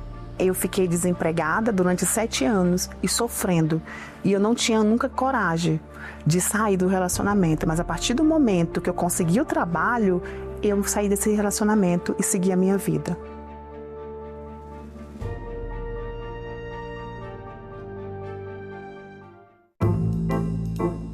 Até 30% da chuva no Brasil depende da Amazônia e dessa interface da Amazônia com o Cerrado. Quais são hoje os maiores desafios considerados ambientais para o Brasil? O desmatamento, por exemplo, tem impacto direto sobre a qualidade do ambiente e a qualidade da nossa vida, né? Que Brasil é este? Nesta quarta, 20h, aqui na TV Senado.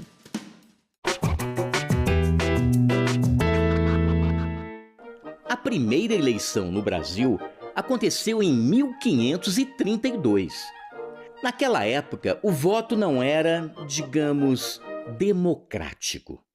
Só votavam os chamados homens bons. Bons de riqueza, não de bondade. Mulheres, indígenas, escravos e pessoas pobres, nem pensar. A independência não mudou muito este cenário. E a Constituição de 1824 criou eleições para a Câmara e o Senado.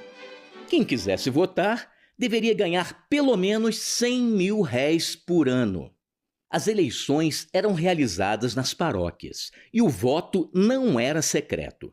O eleitor dizia o nome do seu candidato e um padre ou juiz anotava numa ata. Ou não. A primeira eleição direta para presidente da República foi em 1894. O Brasil tinha mais de 15 milhões de habitantes, mas apenas 356 mil votaram. Durante toda a República Velha, os eleitores podiam trazer de casa cédulas já preenchidas para depositar nas urnas, o que favorecia o voto de cabresto e as fraudes eleitorais. As mulheres, que representam mais da metade da nossa população, só conquistaram o direito de votar e serem votadas nas eleições de 1933. 4 anos depois, o presidente Getúlio Vargas deu um golpe e acabou com todas as eleições no país.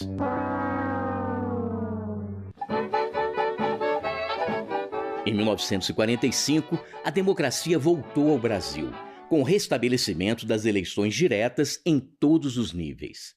10 anos depois, a cédula eleitoral foi oficialmente criada para ser preenchida na hora do voto.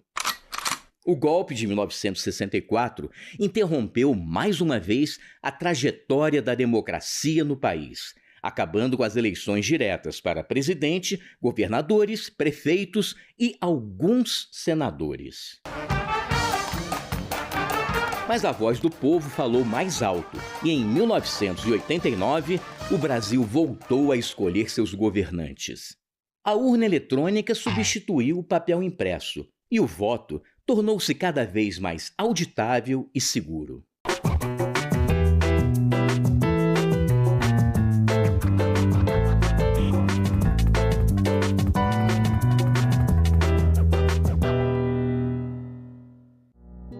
Agora é lei. É obrigatório o exame clínico destinado a identificar a fibrodisplasia ossificante progressiva nos recém-nascidos na triagem neonatal das redes pública e privada de saúde com cobertura do Sistema Único de Saúde, o SUS.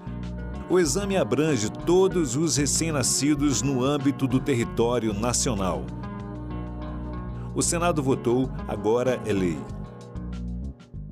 Entrei nessa vulnerabilidade com meus animais despejados, numa situação difícil, sem emprego, sem nada. Para você chegar numa situação de vulnerabilidade extrema, de alta complexidade, né, tem que ter muito drama. Primeiro você tem que dar uma moradia para essa pessoa permanente, individual, e a partir da moradia você tratar aquilo que prega a política nacional. Em discussão, hoje, 20h, aqui na TV Senado. O grande problema do assédio é que ele não conta com consentimento. Ele não pede permissão para uma segunda pessoa para acontecer. Uma história que eu costumo contar para que as pessoas consigam entender sobre essa questão do consentimento é a seguinte: ela foi enviada por um homem para Chega de Fio-Fio. Esse homem estava voltando para casa de carro e ele viu a mulher dele, a esposa dele, caminhando pela rua, indo para casa também. Ele buzinou para ela, querendo mostrar que ele estava no carro e que ele podia dar uma carona para que eles voltassem juntos para casa. A mulher se apertou e começou a apertar o passo. Ele achou estranho, buzinou de novo e ela começou a correr. Então ele teve que estacionar o carro, falar: calma, sou eu, seu marido, tá tudo bem, eu só queria te dar uma carona. E ela começou a chorar copiosamente. Então, era uma buzinada, não era nem uma palavra, não tinha nenhum significado ali. Mas essa abordagem, sem consentimento, pode assustar. A TV Senado está com tudo pronto para mais uma temporada.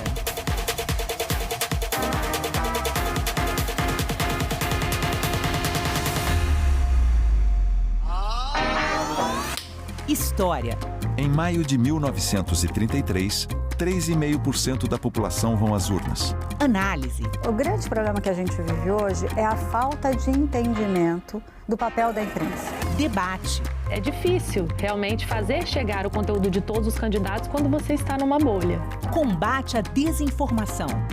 especialista em fact-checking, checagem de fatos e também jornalismo de dados. E a mais completa cobertura de eleições do Legislativo.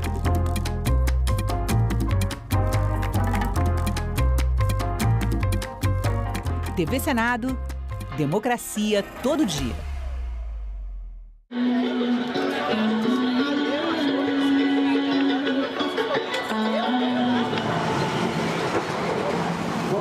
No dia do jogo da seleção brasileira, ela é mais boa do que todos os dias, mas todo dia é bom. Os dias que eu venho, eu gosto e toda a vida é meu esperado. Às vezes eu penso que nem vou ganhar bem e acabo ganhando. Antes eu trabalhava numa cozinha industrial. Trabalhei por 10 anos numa cozinha industrial. Aí quando eu saí, que eu sofri meu acidente, aí o que aconteceu? Eu fiquei dependendo só de um salário, né? Aí quando eu fui pro INSS, o doutor que me aposentou, ele falou assim, dona Marta, eu vou lhe aposentar. Eu disse, doutor Hamilton, é tão pouco o salário. Ele pegou e disse, não, mas tu faz assim, ó, tu pega e tu vai receber um monte de dinheiro das tuas contas, aí tu bota um negócio pra tu vender em casa, pastel, essas coisas. Aí eu peguei e fiz. Eu era uma funcionária muito boa pra eles, 10 anos, né? E essa é a minha história.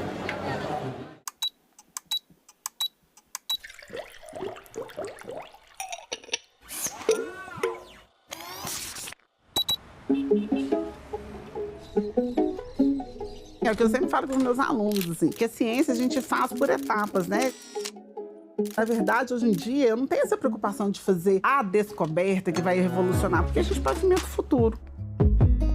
Eu não uso o DNA e as informações genéticas, porque lá atrás, né, começaram lá atrás a descobrir a estrutura do DNA, o RNA, etc. Então eu estou usando o que fomentaram lá atrás.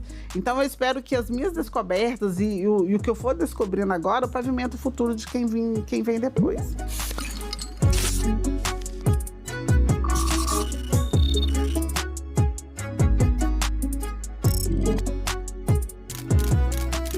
Para quem não conhece o câncer de ovário, é uma doença extremamente silenciosa, insidiosa.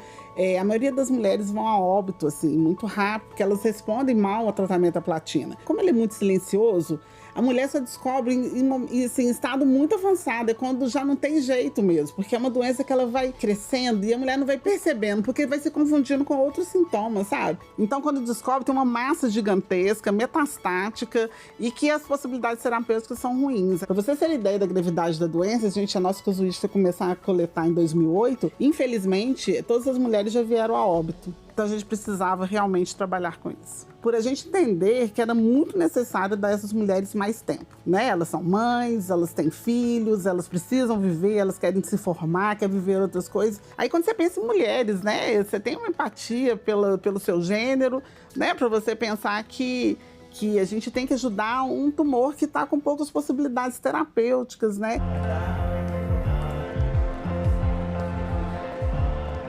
Posso começar, assim, da Luciana criança?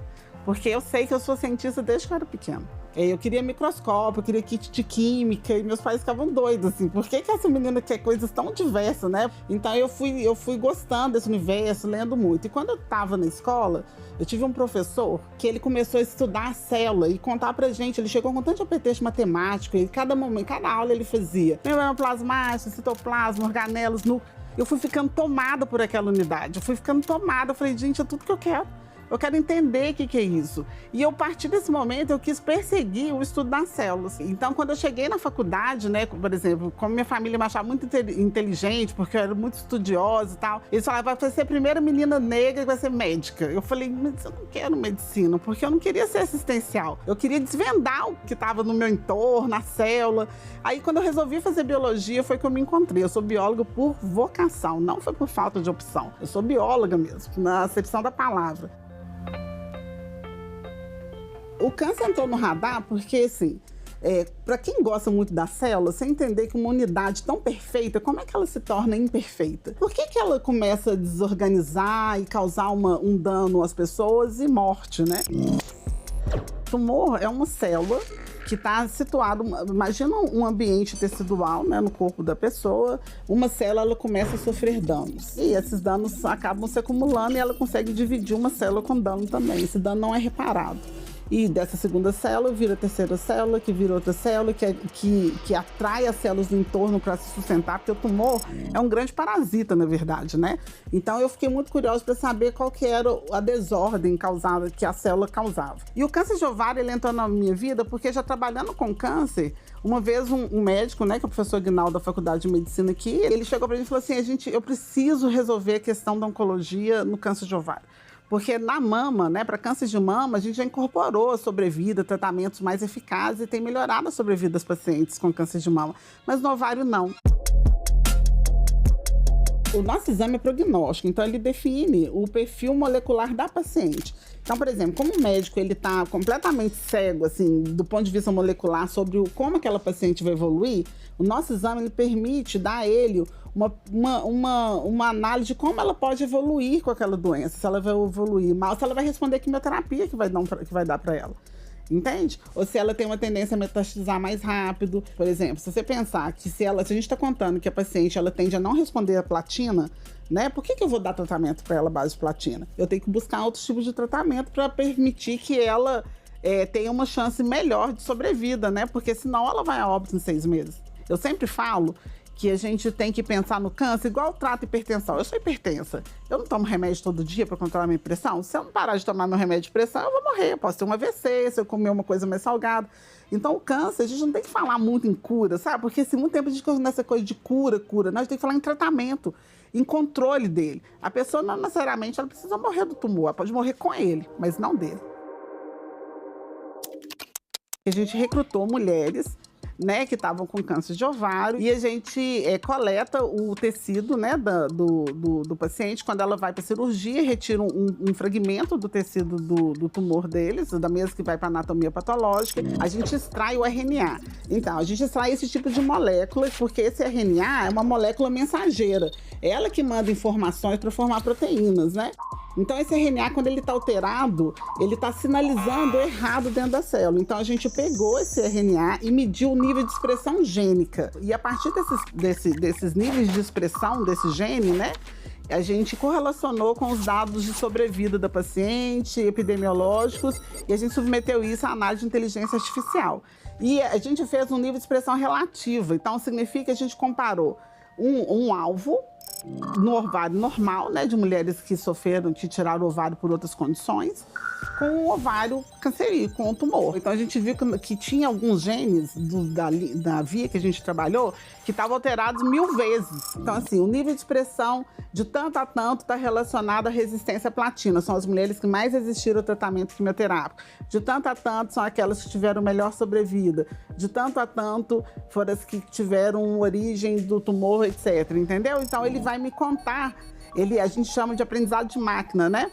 A gente treina o algoritmo para falar, olha, esse nível de expressão é importante. Aí ele vai tentando, ele pega a amostra, o seu dado, e vai tentando acertar. Então ele vê quantas vezes ele acertou. E é um método estatístico poderoso, uma ferramenta super poderosa, e ele te dá o valor. Então, por exemplo, esses dados do Ovarian Tag, que é nosso exame, ele acertou muito, é um valor tipo de 96%.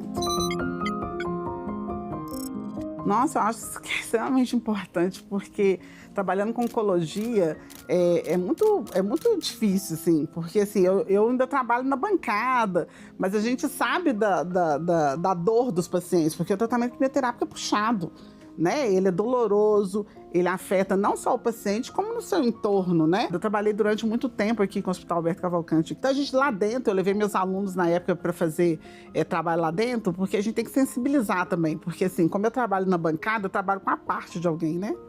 A gente tem que olhar para o humano, né? Eu tenho que saber que a parte de alguém tem alguém por trás daquilo. Então as pessoas ficaram muito sensibilizadas, porque você vê gente sem cabelo, debilitada, etc. Mas a gente tem que pensar que o tratamento para o câncer ele existe em alguns casos, assim. E a gente tem que melhorar, inclusive, essa questão desse tratamento, que ele tem que ser mais personalizado hoje em dia, né? Que é o que a gente faz. Porque a quimioterapia ela é dada de maneira geral, né? Então não importa que tipo de perfil molecular que o paciente tem, que é o que a gente está querendo trazer. Nós temos que trabalhar com a lógica de medicina personalizada. Então, é para aquele tipo de tumor que o paciente tem, né? Então, assim, a gente começa a melhorar o tratamento e diminuir a dor, né? Diminuir os eventos adversos, né? As intercorrências, que é isso que a gente tem que buscar. Desafios são vários, né? Assim, desafio de investimento na ciência, né? O Brasil é um país que investe pouco. Porque, assim, enquanto a gente trabalha a conta-gotas, né? A gente demora um tempo para descobrir alguma questão. Quem tem dinheiro, né? Investimento em curto tempo, né?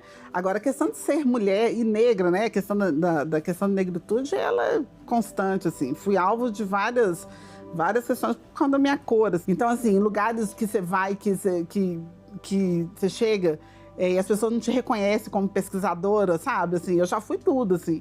Eu já me rotularam de todas as profissões, que é uma questão que a gente sempre fala. Não é questão de me falar que eu não posso ser uma babá. Não é isso. A questão é a pressa de me rotular. Entende? As pessoas não têm curiosidade de saber que uma pessoa negra é, né? Assim, perguntam, olha, o que você faz? Por que não pergunto para a pessoa? Se você quer saber o que a pessoa faz, pergunte a ela, né? Por que você tem que já colocar ela num nicho que você acha que ela deve estar, porque você acha que não merece credibilidade, entendeu? Então essas coisas incomodam e a gente passa por isso o tempo inteiro. Mas eu sou muito teimosa, né? Assim, essas coisas não me intimidam, não. Mas você vê claramente, causa um desconforto, mas não me intimidaram. Meus próximos passos do meu trabalho é continuar formando gente, porque se tem uma coisa também, eu falei que eu sou bióloga por vocação, mas eu também sou docente por vocação, e eu gosto de formar pessoas. Então, meus próximos passos é continuar fazendo as minhas pesquisas, conseguir meus recursos para poder investir neles, né? Expandir meus horizontes também, porque eu sou muito inquieta, e eu gosto, vai surgir novas tecnologias, eu quero incorporar o laboratório, né? As coisas que eu quero fazer, então eu fico muito pensando nisso. E pensar no futuro é pensar que a gente tem que estar contribuindo mesmo, contribuindo com a formação das pessoas, sabe? E ajudar mais as pessoas a entender como é que a ciência funciona.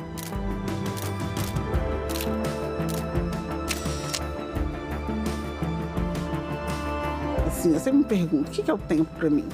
O tempo é aquilo que te permite estar no mundo. Comecei a entender que o tempo era a minha jornada aqui, o que eu quero fazer com essa jornada. Esse é meu tempo. Então, quando eu falei do tempo das mulheres, é para dar a ela chance de ter a jornada delas, seja no que for, né? No desenvolvimento do que ela quiser, nas ações que as pessoas querem fazer. Então, o tempo, ela funciona assim.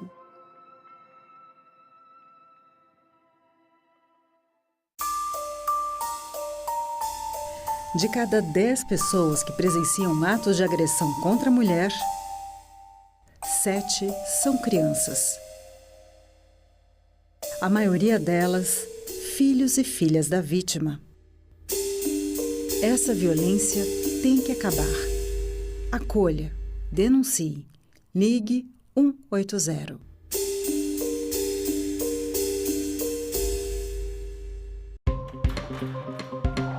Por que ouvimos falar pouco sobre as mulheres na ciência?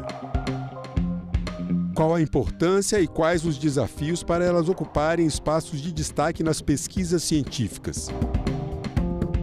A astrônoma Duília de Mello e a astrofísica Larissa Santos respondem a essas e a outras perguntas.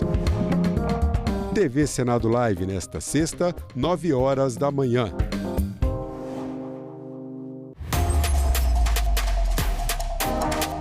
A TV Senado está com tudo pronto para mais uma temporada.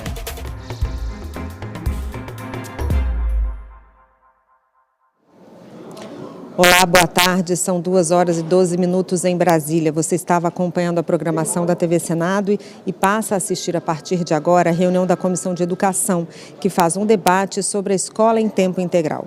Acompanhe. Educação, ambos de minha autoria, para avaliar o programa Escola em Tempo Integral no exercício de 2026.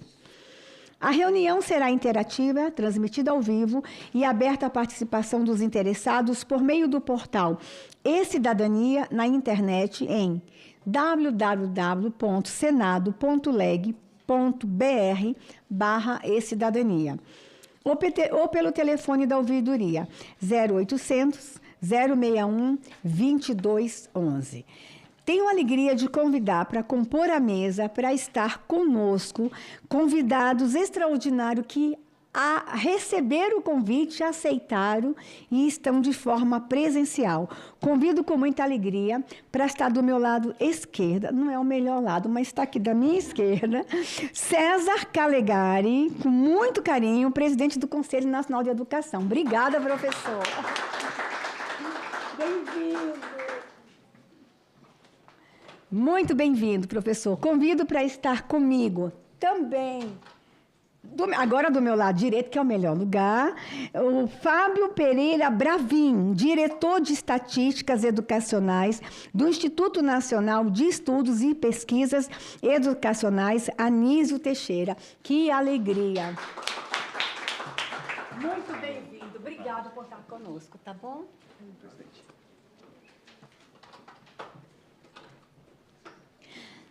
Agora, para a gente deixar essa mesa bela, nós vamos chamar para compor a mesa, para estar aqui do meu lado direito, a senhora Odisseia Pinto de Carvalho, secretária de Assuntos Educacionais da Confederação Nacional dos Trabalhadores em Educação. Que alegria! Que bom, né? Você veio aqui. Obrigada, viu? Vamos ficar aqui do meu lado. Tudo bem. Fábio. E também convido para completar essa mesa de forma presencial, Josiara Diniz, senhora Josiara Diniz, gerente de Relações Governamentais do Instituto Sonho Grande. Que alegria!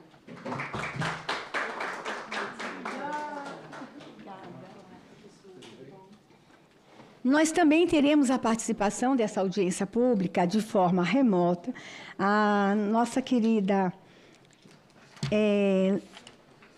Josiara Diniz, não. Desculpa, Jucineide, a Josiara já está aqui. A Jucineide Fernandes, que é a secretária de Educação do Estado do Ceará, que já participou de uma audiência da avaliação do programa Escola Integral e vai novamente estar conosco nessa tarde.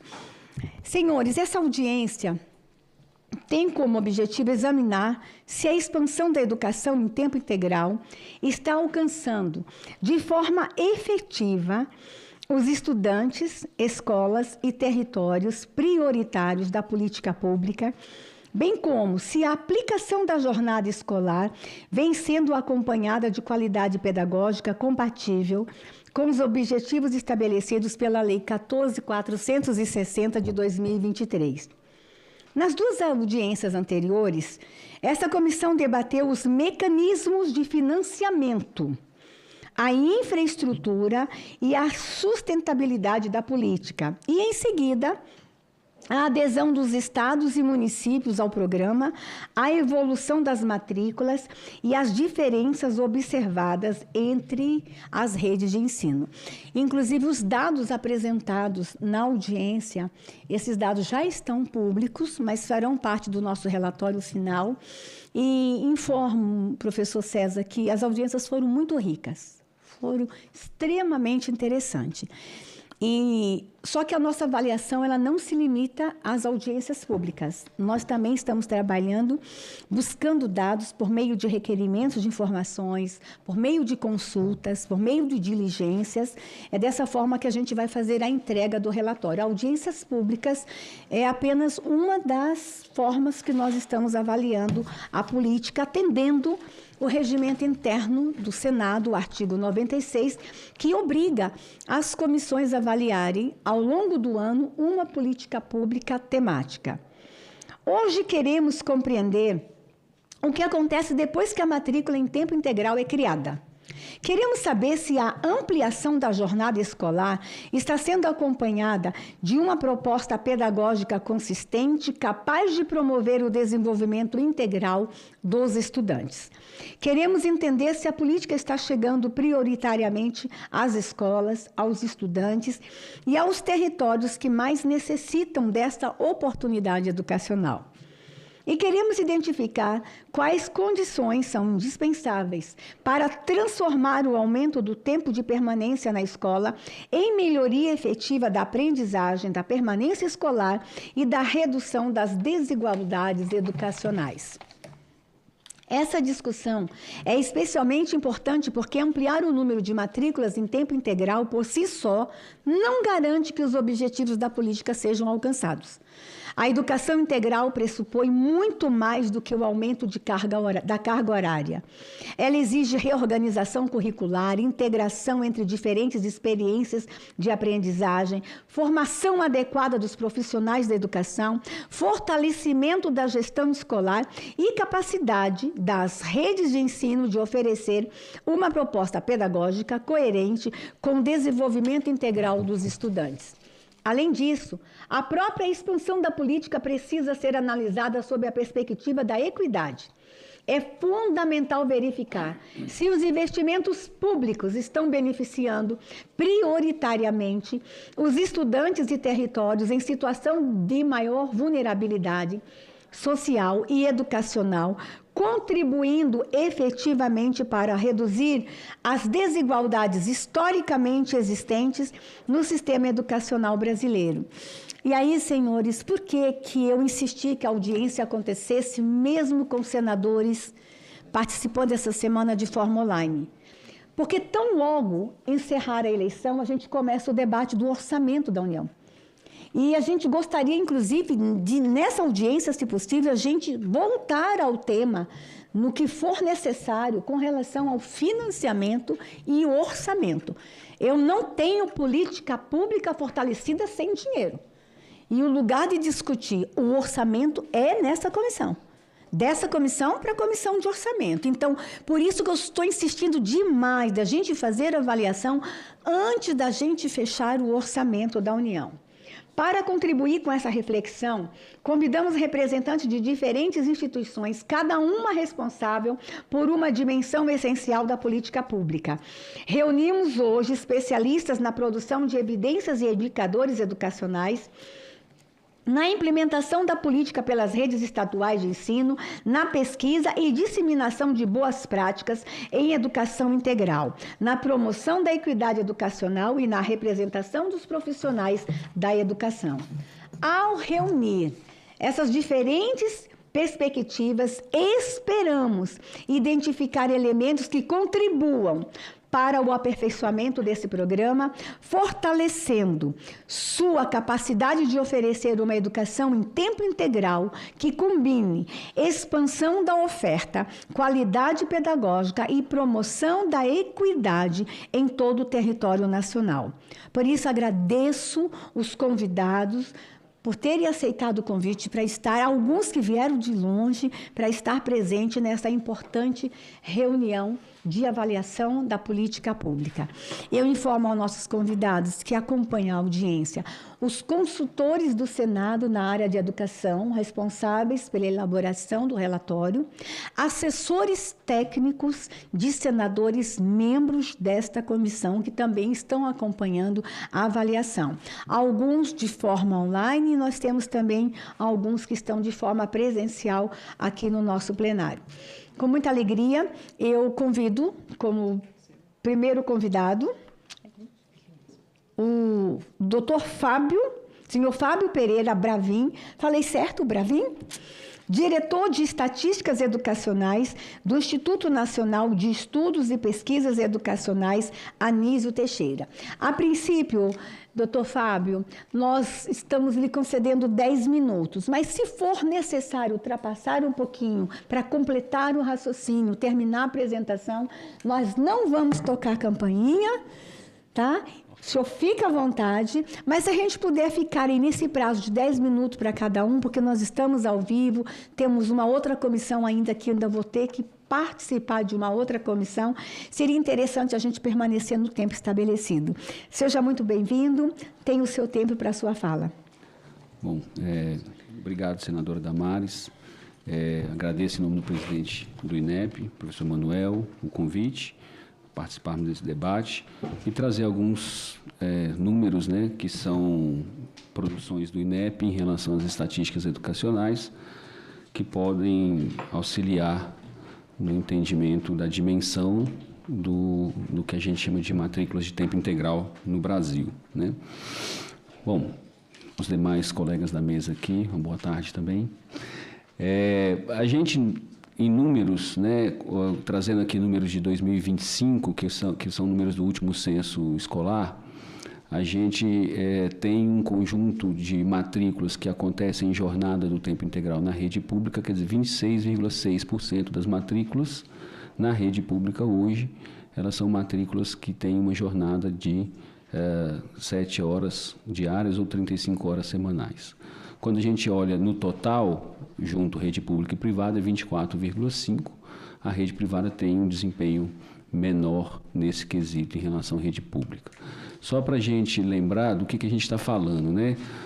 O censo escolar ele é uma pesquisa estatística e, como pesquisa estatística, ele tem uma missão que é computar, né? É uma missão que, através dos métodos quantitativos, nós alcançamos algumas realidades educacionais e, no caso, a forma como nós alcançamos a questão do tempo integral na educação básica é através da sua jornada. Então, o censo escolar da educação básica coleta essa informação desde 2008 e provavelmente é possível ver nesse período, né, em todo esse período, as mudanças dos processos relacionados aos programas e políticas e como isso influi sobre os resultados que se alcança na rede. Então, a gente está usando a definição que vem, né, há algum tempo, ela está presente lá na Lei 14.640, que foi citada aqui pela senadora, mas ela está presente também em outras disposições desde 2007, ainda lá no programa Mais Educação, enfim, e na trajetória, né? Qual é a definição? A matrícula presencial, cuja permanência do aluno na escola ou em atividades escolares é igual ou superior a 35 horas semanais, o que daria uma média de 7 horas diárias, considerando 5 dias na semana, de 5 dias úteis. Nesse contexto, é importante a gente lembrar que não se trata apenas das atividades na escola, mas sim as atividades escolares. O que o quesito da pesquisa entende por atividades escolares? É aquela atividade que está sob governança da escola. A escola ativamente participa da construção e da inclusão dessa atividade no currículo escolar, atendendo aos requisitos do desenvolvimento do currículo que a escola estabeleceu. Ela pode se dar no ambiente fora da escola, no ambiente público, às vezes uma quadra pública, um pátio público, que às vezes a escola não tem essa infraestrutura, mas ela pode acontecer, ela pode acontecer fora do ambiente da escola. Eu trouxe um recorte de 10 anos, né, mas a gente tem uma série histórica maior do que isso, mas só para a gente poder ilustrar o debate aqui. Aqui é o comportamento, então, de 2016 até 2025, e a gente vê no azul mais claro é o desempenho da rede pública, o amarelo é a rede privada e o total vai ser uma composição entre esses dois, porque, né, a matrícula total compõe as duas redes. A gente observa 13 pontos aí de ampliação da matrícula, então a gente tem uma ampliação de 13 pontos percentuais da matrícula de 2016 a 2025, uma ampliação das matrículas de tempo integral, e a gente vai observar que a gente tem na rede, né, a diferença em 2025 entre a rede pública e a rede privada, ela está na ordem de 11 pontos percentuais de participação.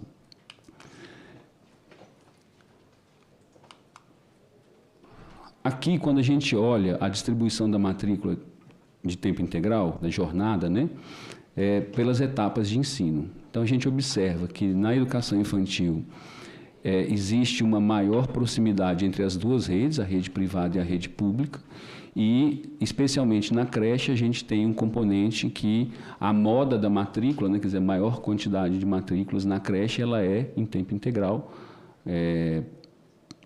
mas que a gente, no ensino fundamental, a gente observa um distanciamento e uma redução, e uma volta ao crescimento ali no ensino médio, com uma reaproximação, ainda que distante, mas uma reaproximação entre as duas redes, da rede privada com a rede pública. Esses aqui são dados de 25.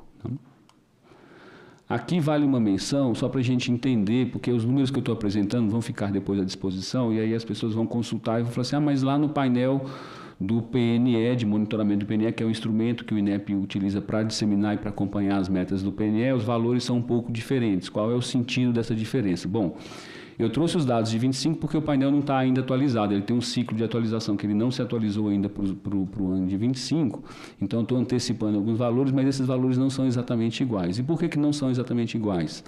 Porque dentro da construção do indicador para o PNE, você tem que fazer algumas eleições para representar melhor o que está objetivado na legislação do PNE, do Plano Nacional. Então, por exemplo, a equipe técnica que trabalha com o indicador do PNE teve que fazer alguns ajustes, por exemplo, em relação a determinar quem seria um público-alvo específico da educação em tempo integral. E quando a gente olha, por exemplo, as modalidades não regular, como o EJA e como educação profissional técnica subsequente, esses componentes não necessariamente são componentes que estão participando do indicador do PNE, mas que de alguma forma participam do indicador geral que a gente produz nas estatísticas do censo. Então tem uma diferença, mas como vocês podem observar, o comportamento é exatamente o mesmo, porque a fonte é a mesma, mas a diferença metodológica na exclusão ou na inclusão de um quesito gera aí uma variação de menos de um ponto percentual, que também é bastante razoável. Mas só para entender a diferença, para não ficar depois assim, mas qual número que eu confio? Os dois números são corretos, são adequados, mas para o acompanhamento do PNE, para que nós sejamos justos exatamente com o que está descrito e o que está sendo monitorado, a gente precisa representar efetivamente a metodologia que está lá. Tá? Aqui a gente observa a variação dos últimos 10 anos e como se deu, né, a ampliação da matrícula em tempo integral na rede pública, especificamente. Tá? Se a gente descer para baixo de 2016, a gente vai ver que esse padrão ali, mais inicial, de uma certa sustentação, mas uma sustentação meio inquieta ali, que ele sobe e desce, é mais coerente, mas a partir de 2021, né, a gente tem, a partir ali da pandemia, um crescimento consistente, uma ampliação consistente da matrícula em tempo integral, em jornada de tempo integral na rede. Aqui, quando a gente observa essa distribuição pelas regiões do Brasil, então a gente vai ver que as regiões são bastante diferentes. A região Nordeste hoje ela tem uma participação maior da matrícula, né, o percentual de matrículas em tempo integral na rede da região Nordeste é maior do que as demais redes. Temos ali um desafio relacionado à região Norte, embora a região Norte nos últimos anos mostre um crescimento também até um pouco mais inclinado do que as demais regiões, e a região Sul, que talvez seja uma enfim, a região Centro-Oeste e Sul ali, que são regiões em que a gente observa ainda assim um comportamento mais moderado em relação ao crescimento. Quando a gente olha a variação desse decênio, né, se eu pegar a última década, a região que teve o maior crescimento do número de matrículas em tempo integral foi a região Nordeste, seguida pela região Sudeste, né, e depois isso é crescimento relativo, tá? Não é o número total de matrículas, mas em relação à proporção de matrículas, né, a ampliação da proporção de matrículas em relação ao total da matrícula na rede. Tá? Então, a gente tem um crescimento maior na região Nordeste, seguida pela região Sudeste, e a região Sul com menor crescimento nesse período de 10 anos. Quando a gente olha a distribuição por sexo, a gente vê que por sexo não tem tanta diferença. Enfim, a distribuição por sexo ela, né, segue um padrão quase que meio a meio em quase todos os indicadores. A participação não tem uma diferença muito grande. Por cor e raça, a gente tem uma participação do tempo integral para as pessoas de cor preta e parda um pouquinho maior do que para as pessoas brancas, né? Olhando essa distribuição de novo, né, por cor e raça, pelas etapas de ensino, a gente observa uma coisa bem interessante em que a creche, né, os alunos de cor branca na creche têm uma participação em tempo integral maior do que os alunos de cor preto e pardo. A gente tem quase 70% da população branca sendo atendida em tempo integral e a população preta e parda com atendimento de 55,7% das matrículas. Quando eu olho para os demais etapas do ensino fundamental e do ensino médio, a gente inverte. A gente tem uma maior participação do tempo integral na matrícula das pessoas pretas e pardas, tá? E as pessoas brancas têm um percentual menor de matrículas de tempo integral. Olhando aqui pelas características da educação, pelas modalidades, né, quando eu olho a educação especial, a participação das matrículas em jornada de tempo integral para os alunos com deficiência, ela é bem maior do que o total da rede. Então, 41,1% da matrícula dos alunos com deficiência, ela acontece na forma de uma jornada integral. Os alunos quilombolas estão muito próximos do total geral, 27,2%, e os alunos indígenas, talvez por também questões que precisam ser avaliadas culturalmente, têm uma participação muito menor em relação à jornada de tempo integral na matrícula.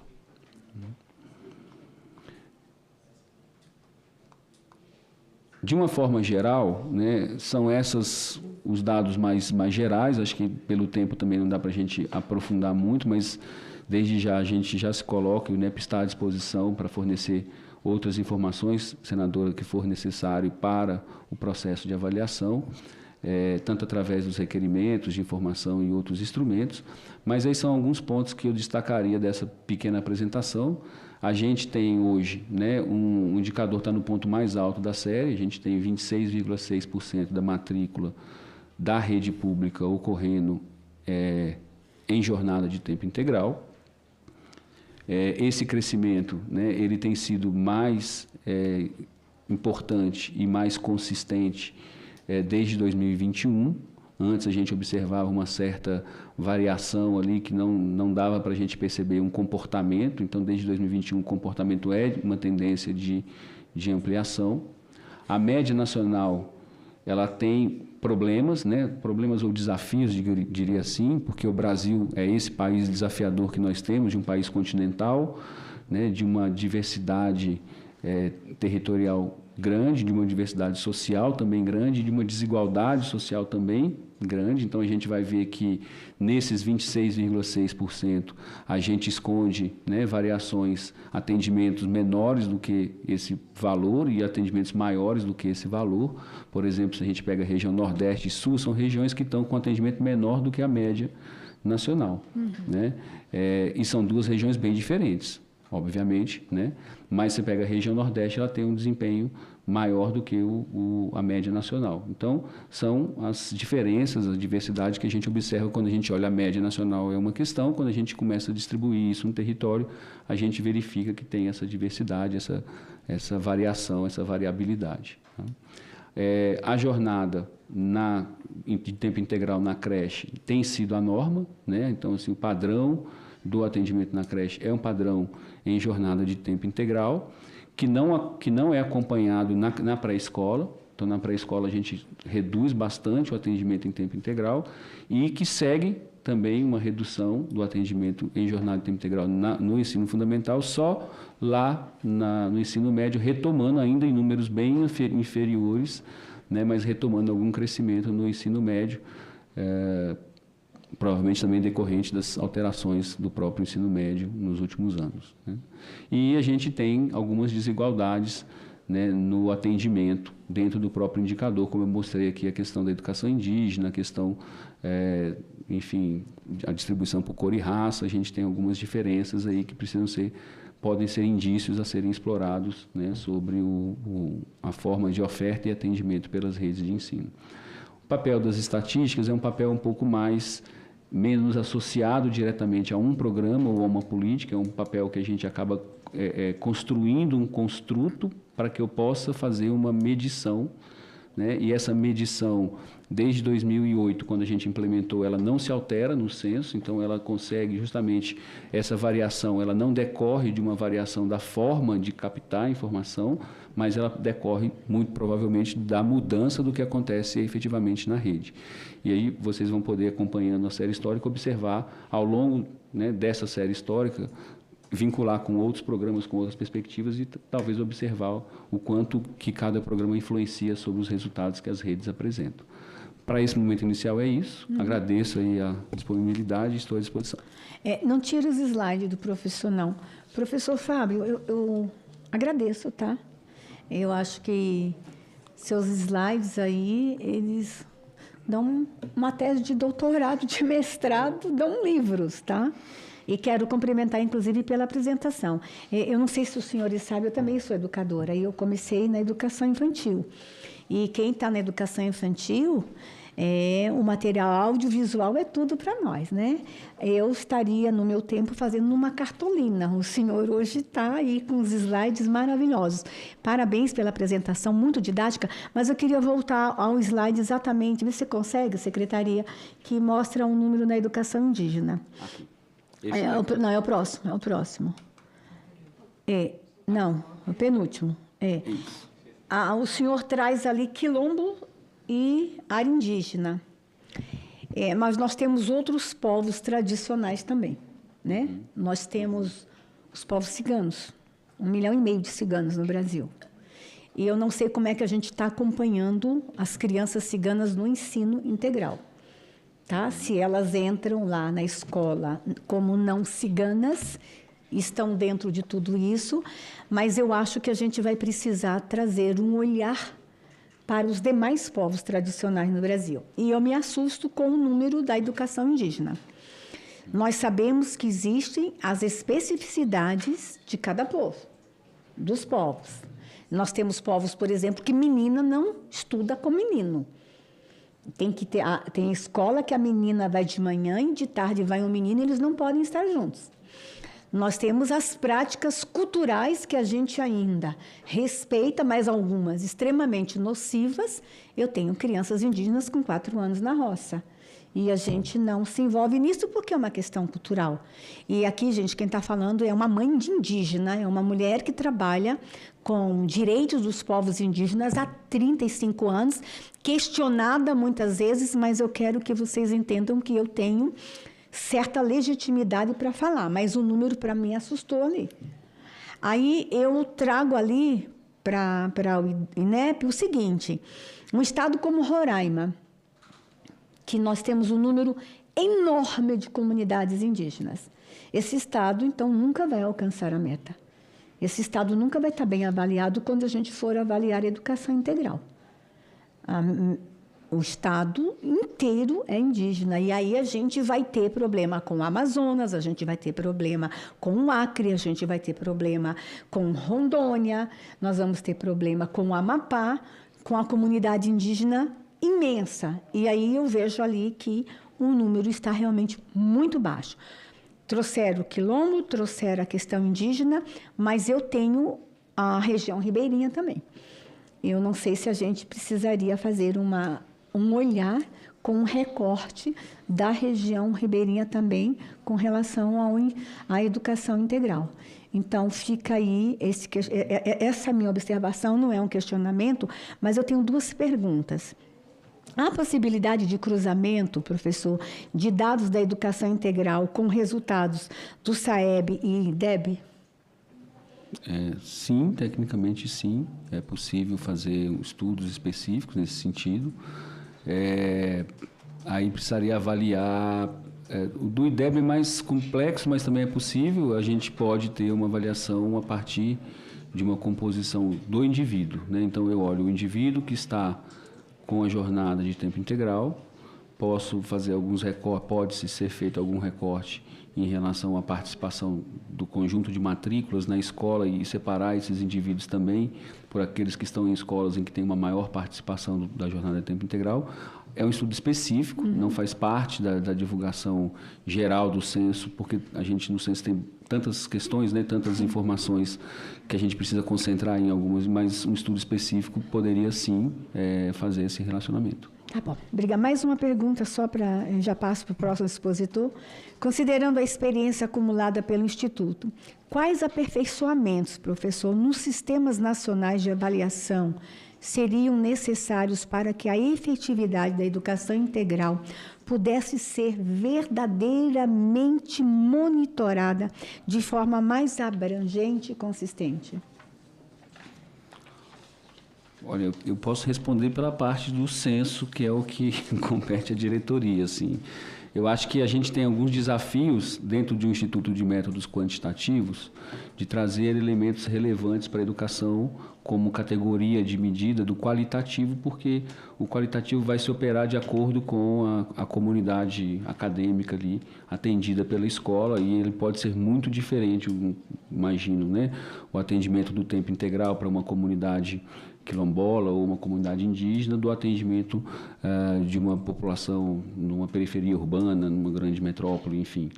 Então, há diferenças qualitativas em termos de categoria, de como é que eu conseguiria reunir isso em categorias de medição, de forma que seria um pouco difícil a gente poder ter elementos dentro do próprio censo que pudesse revelar essa qualidade. Porém, como a senhora colocou, é possível você fazer uma avaliação entre aqueles que participam dessas comunidades e o desempenho que eles têm em relação aos seus pares que participam da mesma comunidade ou de comunidades semelhantes e não têm o tempo integral, né? Como aqueles que não necessariamente são os seus pares, que também podem ter ou não ter o tempo integral. São estudos específicos, precisam modelar estudos específicos com esse objetivo, mas é possível ter uma dimensão, mas ainda assim é uma dimensão quantitativa da qualidade, que vai ser operacionalizada, provavelmente, se eu pegar o SAEB, pelos instrumentos do próprio SAEB. Quando a gente está falando em tempo integral, em educação em tempo integral, vai ter outros elementos que talvez a gente tenha dificuldade de aferir, né, em relação a essa dimensão, mas é uma dimensão possível ainda de ser feita. Só para trazer em relação à questão da separação, o que nós temos de separação na pesquisa são as escolas que se identificam como escolas que ofertam a educação indígena, a educação para as comunidades quilombolas. Então, não é uma informação que está na pessoa, na verdade, é dentro do contexto educacional. A escola que oferece a educação indígena, a escola que oferece a educação para uma comunidade quilombola. E, recentemente, a gente também incluiu as escolas que atendem outros povos e comunidades tradicionais. Então, seria possível também a gente ter um recorte para esse grupo específico. Ok. Obrigada, professor, obrigada. Teremos a alegria agora de ouvir o professor César Calegari, presidente do Conselho Nacional de Educação. Uma alegria, presidente, recebê-lo mais uma vez na nossa casa. Se o senhor quiser um voto de senador, a gente já lhe arruma um voto, porque acho que o senhor merece esse voto. Bem-vindo, o senhor tem seus 10 minutos iniciais, mas fique à vontade se precisar ultrapassar o tempo. Muito obrigado, senadora Damares. Quero cumprimentá-la por ter agarrado com força, dedicação e entusiasmo esse tema que é tão importante para o país, tão importante para as crianças, jovens e adultos, né? Que é o tema da educação integral. Não apenas em tempo integral, mas uma educação integral. Eu gostaria de dizer que o Conselho Nacional de Educação, acho que todos aqui sabem, né, é o principal órgão normativo infralegal, né, do sistema brasileiro educacional, né, que trabalha com a educação superior, a educação básica, envolvendo todas as etapas e modalidades. E nós temos trabalhado com muita intensidade, numa cooperação muito forte, né, com o Ministério da Educação e com o Sistema Nacional, né, que envolve os estados, os municípios, os conselhos estaduais, os conselhos municipais de educação, naturalmente as secretarias municipais e estaduais de educação, que tem nos acompanhado de uma maneira muito participativa na elaboração de um conjunto de normas, todas elas direcionadas àquilo que nós entendemos que é uma educação de qualidade, que deve ser um direito de todos, né? Contribuímos, né, aqui também nos diálogos com o Congresso Nacional, com a produção de várias normativas de natureza legal que são da maior importância para a implementação de uma política de Estado, como a senhora destacou, né? Se trata de uma política de Estado e não uma política de governo. Isso está bastante recepcionado não apenas no Plano Nacional de Educação, que se encerrou recentemente, mas no Plano Nacional de Educação, que foi agora aprovado pelo Congresso Nacional e sancionado pelo Presidente da República, e com metas que são audaciosas e importantes no que diz respeito, enfim, a todas as etapas e modalidades e níveis de ensino, mas em especial uma atenção para a educação integral, né? No momento que nós estamos vivendo e com os desafios geopolíticos, culturais, ambientais para a humanidade, nós temos aí a responsabilidade de proporcionar uma educação que prepare, né, as pessoas, os cidadãos e cidadãs brasileiras, para que possam, de uma maneira muito ativa e participativa, participarem da construção, né, de uma sociedade que nós entendemos que deva ser justa, né, igualitária, democrática, desenvolvida. Enfim, são esses os fatores que dependem, todos eles, da educação de qualidade. Eu queria fazer uma referência a 2 pontos. Primeiro, ao Plano Nacional de Educação, né, como nós todos sabemos, ele reforça metas de ampliação qualificada da educação integral, né? Nós, no período passado, a década passada que se encerrou do plano anterior, nós já tínhamos uma meta ousada, ela não foi cumprida, mas como acabou de ser apresentado, ela evoluiu. Nós não podemos só olhar para o copo vazio, né, mas a parte cheia, lembrando que foi um período, né, nessa década anterior, que ela foi muito tumultuada, principalmente pela ocorrência da pandemia, né?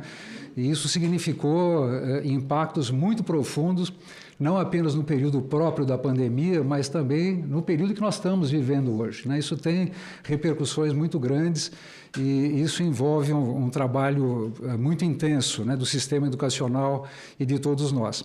Um outro ponto que eu gostaria de destacar, e a senhora lembrou com muita propriedade na sua primeira locução, que para que nós possamos realizar objetivos, metas e estratégias no que diz respeito à educação em geral, mas na educação integral em especial, nós precisamos de recursos, né?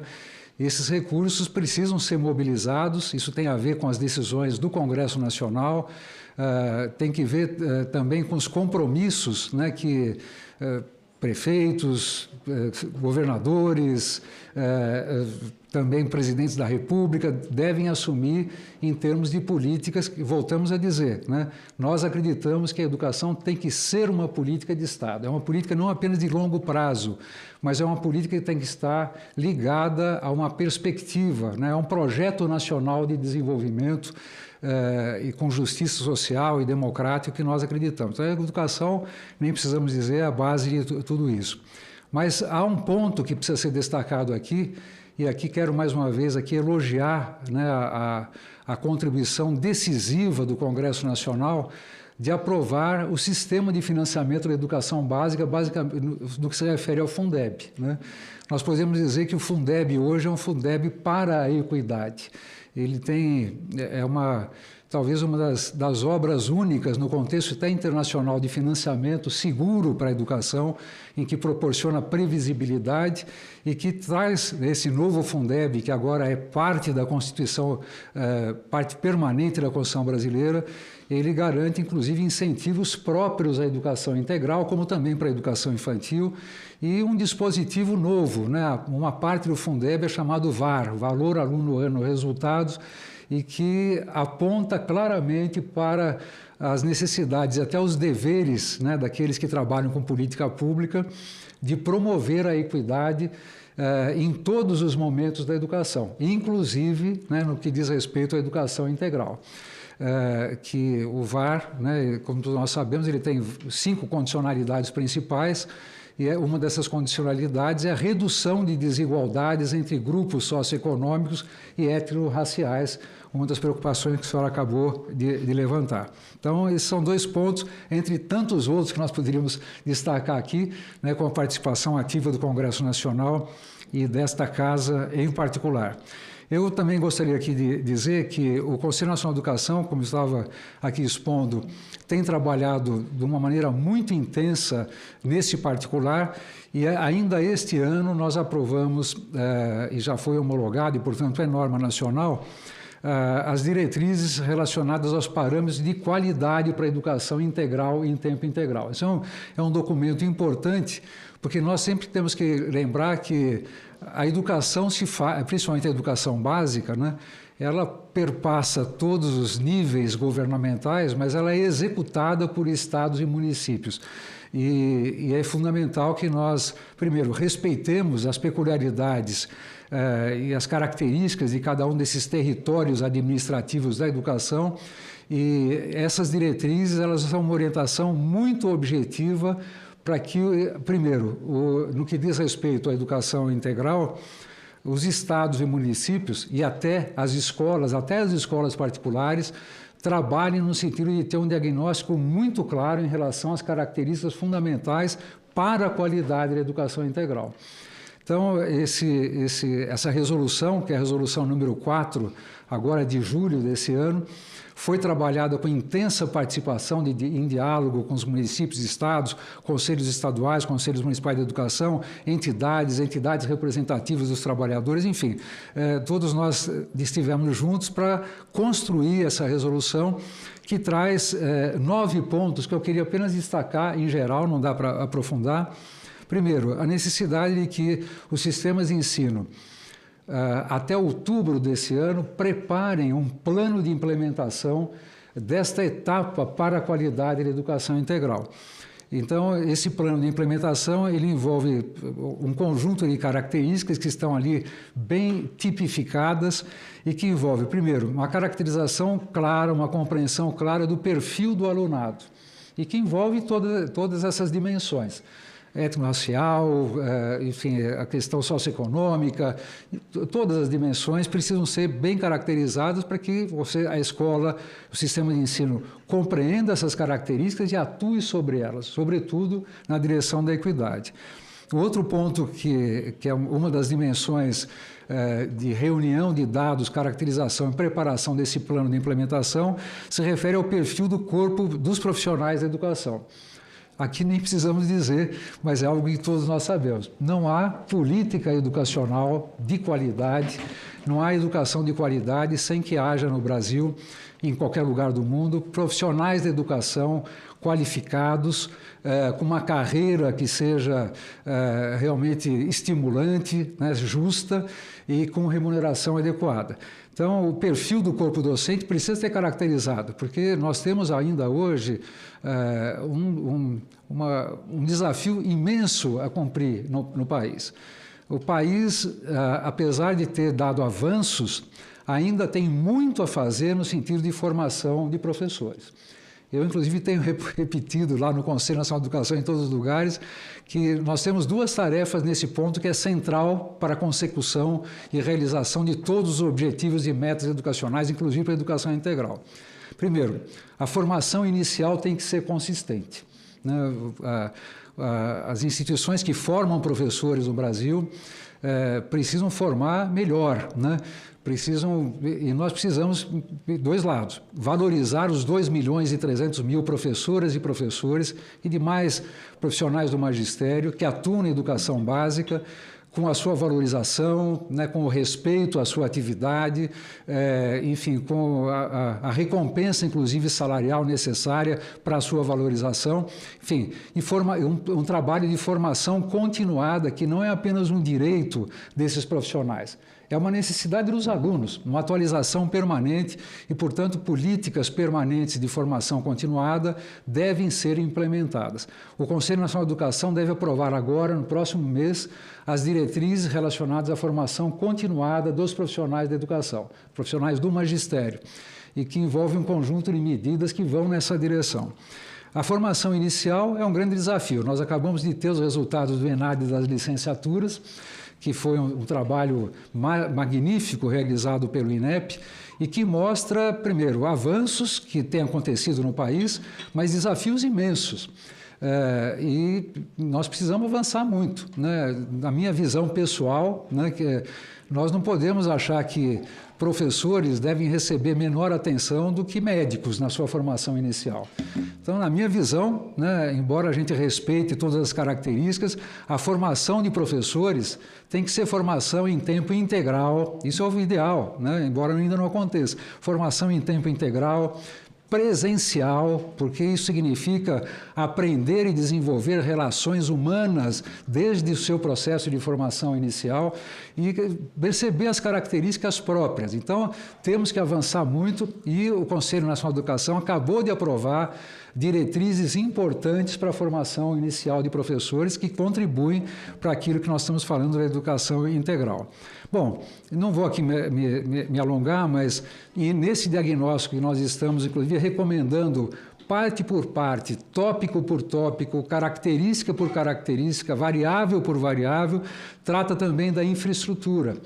Porque sabemos também todos, eu sei, acompanhei um pouco o que aconteceu nas últimas sessões e audiências sobre essa natureza, não se trata de fazer mais do mesmo, né? A educação integral não é apenas um contraturno em que se repete de alguma maneira o que se faz no turno anterior.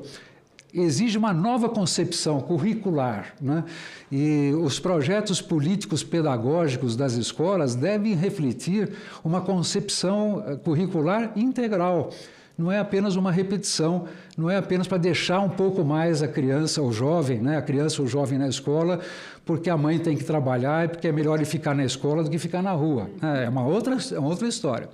Então, quando nós falamos em infraestrutura na escola, ela tem que estar pronta para o desenvolvimento de um conjunto de outras atividades integradas que dê conta dessa formação integral do indivíduo. Ontem mesmo, senadora, o ministro da Educação e a ministra da Cultura conosco homologaram as diretrizes do ensino de aprendizagem da arte na educação básica. Um avanço muito importante. No mundo que nós estamos vivendo hoje, né, não se trata mais no ambiente escolar de passar conteúdos, né?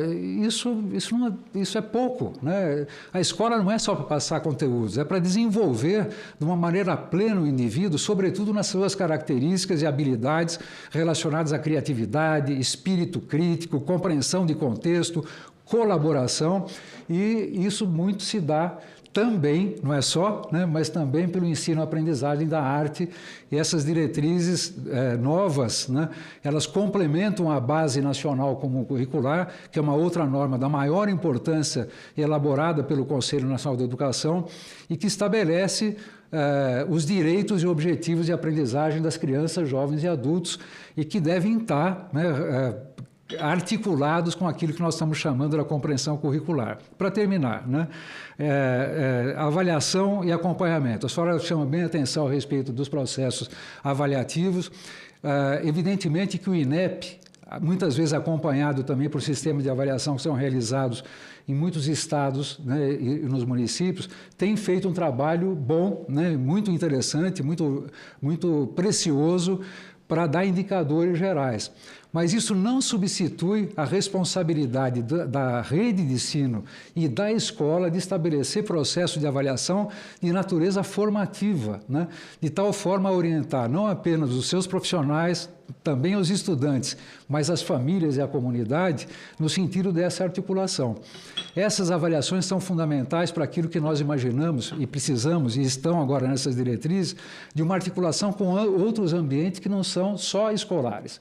A educação precisa se articular, evidentemente, com a família, isso é fundamental, é a outra dimensão essencial da educação, mas precisa estar articulada com o sistema de assistência e promoção social do município e do Estado, como também da área da saúde, enfim, a área de segurança, tudo isso tem que estar muito articulado e, portanto, as avaliações e os dados, eles devem estar compartilhados para a confecção, a elaboração de políticas públicas integradas no território para que tudo isso, de fato aconteça. Então, chama atenção.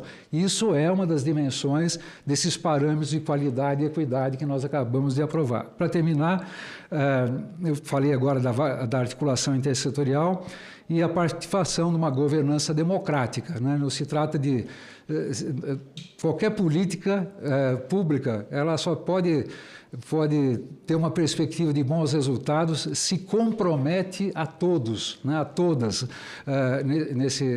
Então, a governança democrática é essencial, ela depende de dados, depende de comprometimento político, estratégico. A senhora reforça mais uma vez a sua direção.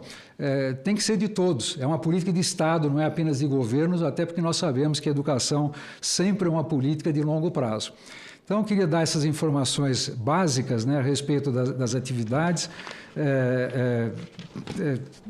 Só queria apenas dizer que, para terminar, que esta casa, né, esta Casa de Leis, aprovou uma legislação da maior importância, que é a Lei do Sistema Nacional de Educação. Essa lei articula, né, como Sistema Nacional de Educação, as várias esferas governamentais para uma política comum.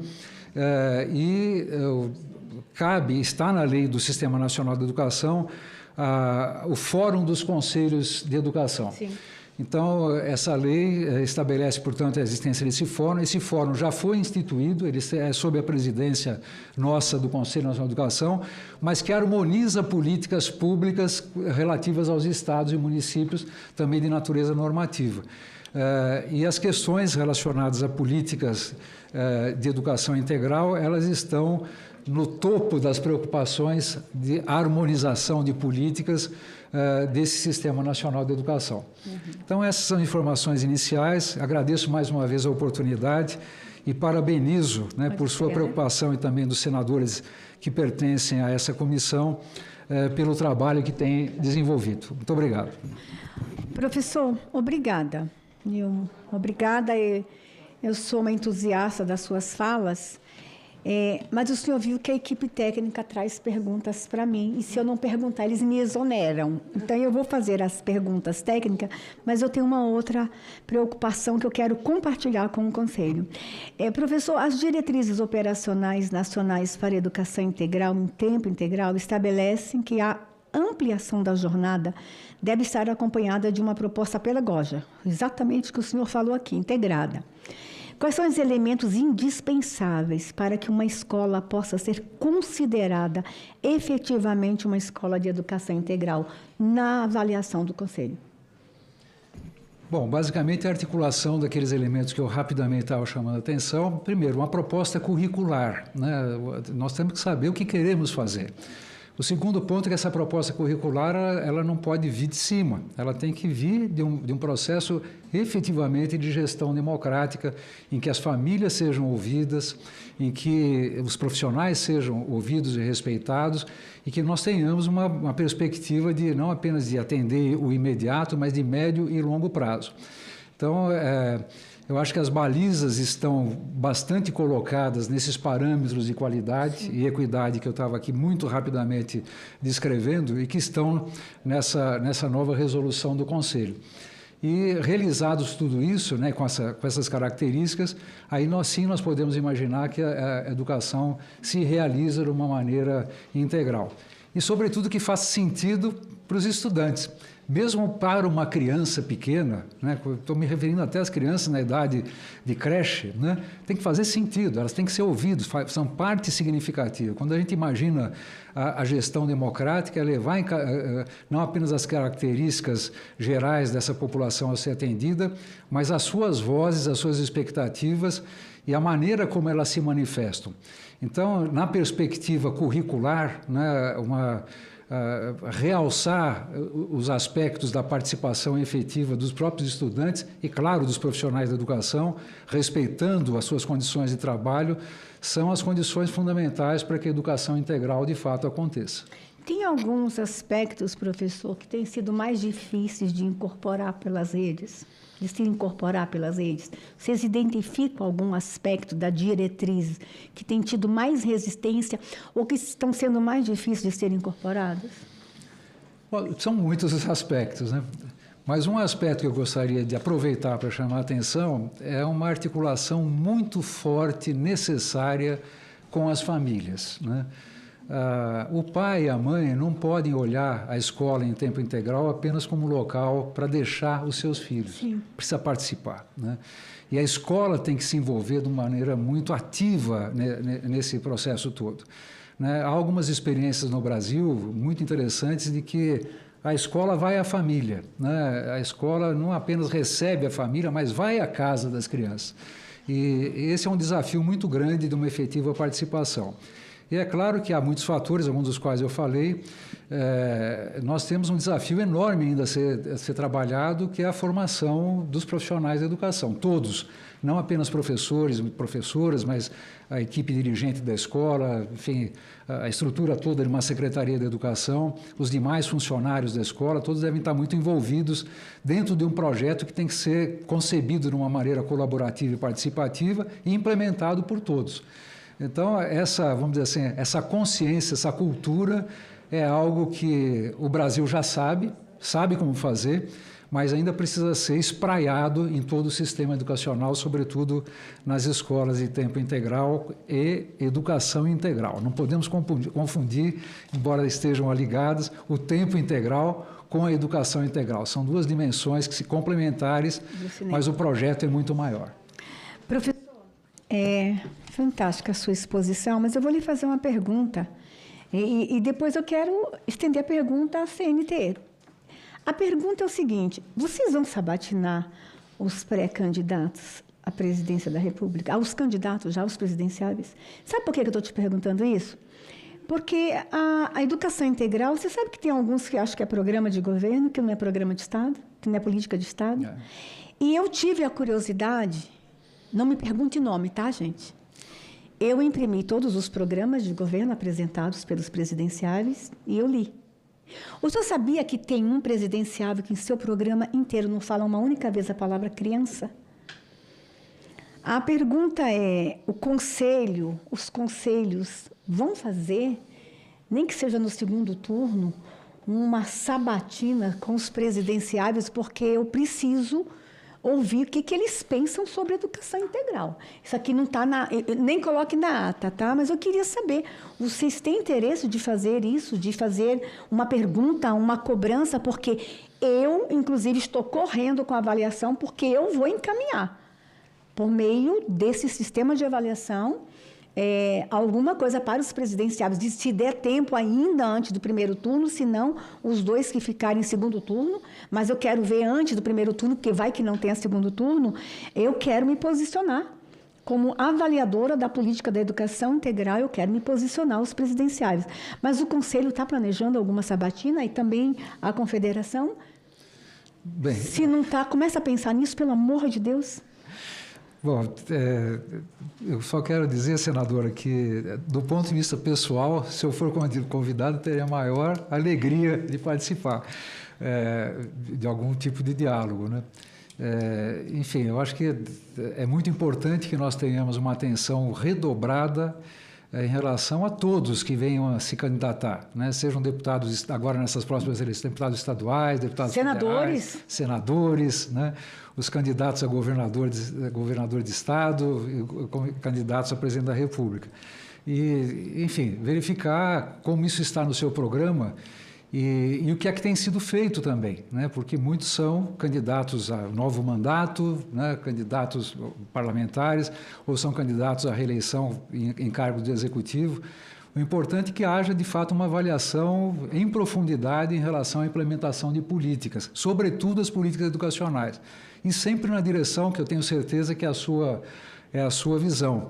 A política de educação não pode ser pensada apenas como uma política de governo, embora seja importante. Os governos têm que ter responsabilidades com a educação, mas é uma política de Estado, é uma política de longo prazo, e o Brasil está desafiado a fazer com que esse longo prazo seja mais curto, né? Porque o desenvolvimento econômico e social de um país como o Brasil depende da educação de qualidade como direito de todos e de cada um.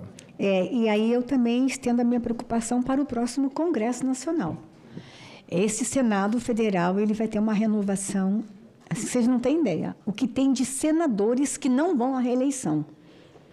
Nós temos um número enorme, tipo Paulo Paim, Flávio Arnes, senadores comprometidos com a educação, Paulo Paim, Flávio Arnes. Nós temos um número enorme de senadores. E alguns comprometidos com a educação que estão se candidatando a governos e com chance de ganharem como governadores. Que bom, vão cuidar dos seus estados. Mas 2/3 do Senado será renovado. Então, assim, eu estou preocupada que congresso nós teremos. Inclusive, professora Odisseia, não sei se vocês sentiram, a aprovação do PNE no Senado foi tão tranquila. E sabe por quê? Porque nós temos uma legislatura muito madura. Por incrível, e eu estou me sentindo honrada de fazer parte de uma legislatura. Eu fui assessora há 24 anos no Congresso Nacional, mas essa atual Comissão de Educação é uma comissão tão sensata, que enquanto se discutiu o PNE lá na outra casa, a gente acompanhava as discussões lá, para quando o PNE chegasse aqui, a gente fizesse só pequenos ajustes. E conseguimos entregar um PNE e com uma outra proposta, uma subcomissão que a cada 2 anos, nesta comissão, vai avaliar o PNE, um monitoramento do Senado. E eu e Tereza temos ainda 4 anos e a gente vai manter isso mesmo, a gente vai lutar muito por isso. Mas eu confesso que eu também estou preocupada com o próximo congresso que nós teremos. Muito preocupada. Mas era só uma pergunta de interesse, se vocês não pensaram na sabatina, eu botei minhoca na sua cabeça, começa a pensar. Na sequência, a gente vai ouvir a Odisseia. Na sequência é melhor Jucineide, porque aí já acaba, né? E aí a Odisseia vem aí lutando pelos profissionais que não têm educação integral sem profissional fortalecido, né, Odisseia? Então nós vamos ouvir, e também para não perdermos a conexão, a gente morre de medo de cair conexão, Jucineide Fernandes, secretária de Estado de Educação do Ceará, mas nesse momento ela está representando o Conselho Nacional de Secretários de Educação, o CONSED. Bem-vinda, Jucineide, é uma alegria tê-la de volta conosco nessa comissão.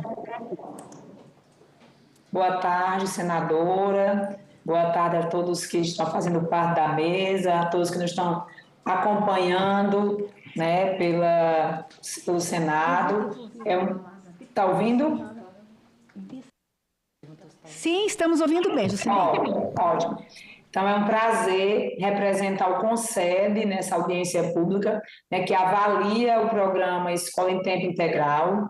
Eu participei da segunda audiência, no caso, representando o Estado do Ceará, mostrando a experiência do Estado do Ceará, mas agora eu vou falar dos desafios que os estados, né, representando o CONSED, sentem com a implementação de uma política, né, como a educação em tempo integral. Então, agradeço muito a possibilidade, né, do CONSED estar aqui representado e também apresentando o seu posicionamento. O primeiro ponto, a todos que nos acompanham, é que nós, né, estados, temos a convicção de que a educação em tempo integral é uma política estratégica para a educação brasileira. Então, assim, todos nós evitamos muitos esforços nos últimos anos para aumentarmos a matrícula, tanto no ensino fundamental como no ensino médio, toda a educação básica. Então, foram muito importantes os dados, né, que o INEP apresentou, trazendo esse cenário da educação brasileira, o crescimento nos últimos anos em relação à educação em tempo integral. Né, nós sabemos também que a permanência dos estudantes, a ampliação do tempo de permanência, né, são mais oportunidades de aprendizagem, de convivência, de desenvolvimento integral. Né, o professor Calegari trouxe, o INEP trouxe os dados, e o professor Calegari trouxe a concepção de educação em tempo integral que nós acreditamos, né, que é uma concepção de educação que desenvolva todas as potencialidades, né, do estudante, todos os seus talentos, e ter mais tempo na escola também permite isso, né? O professor falou muito bem que não é aumentar mais horas para você só repetir, ter mais tempo para fazer o mesmo. Então, um ponto importante é que o projeto de educação integral, o projeto de educação pedagógica é importante para garantir o que a gente deseja, mais aprendizagem e mais desenvolvimento para as nossas crianças. Então, aí eu vou trazer na minha fala um pouco do que o CONSED visualiza como desafios para a sustentabilidade dessa política, né?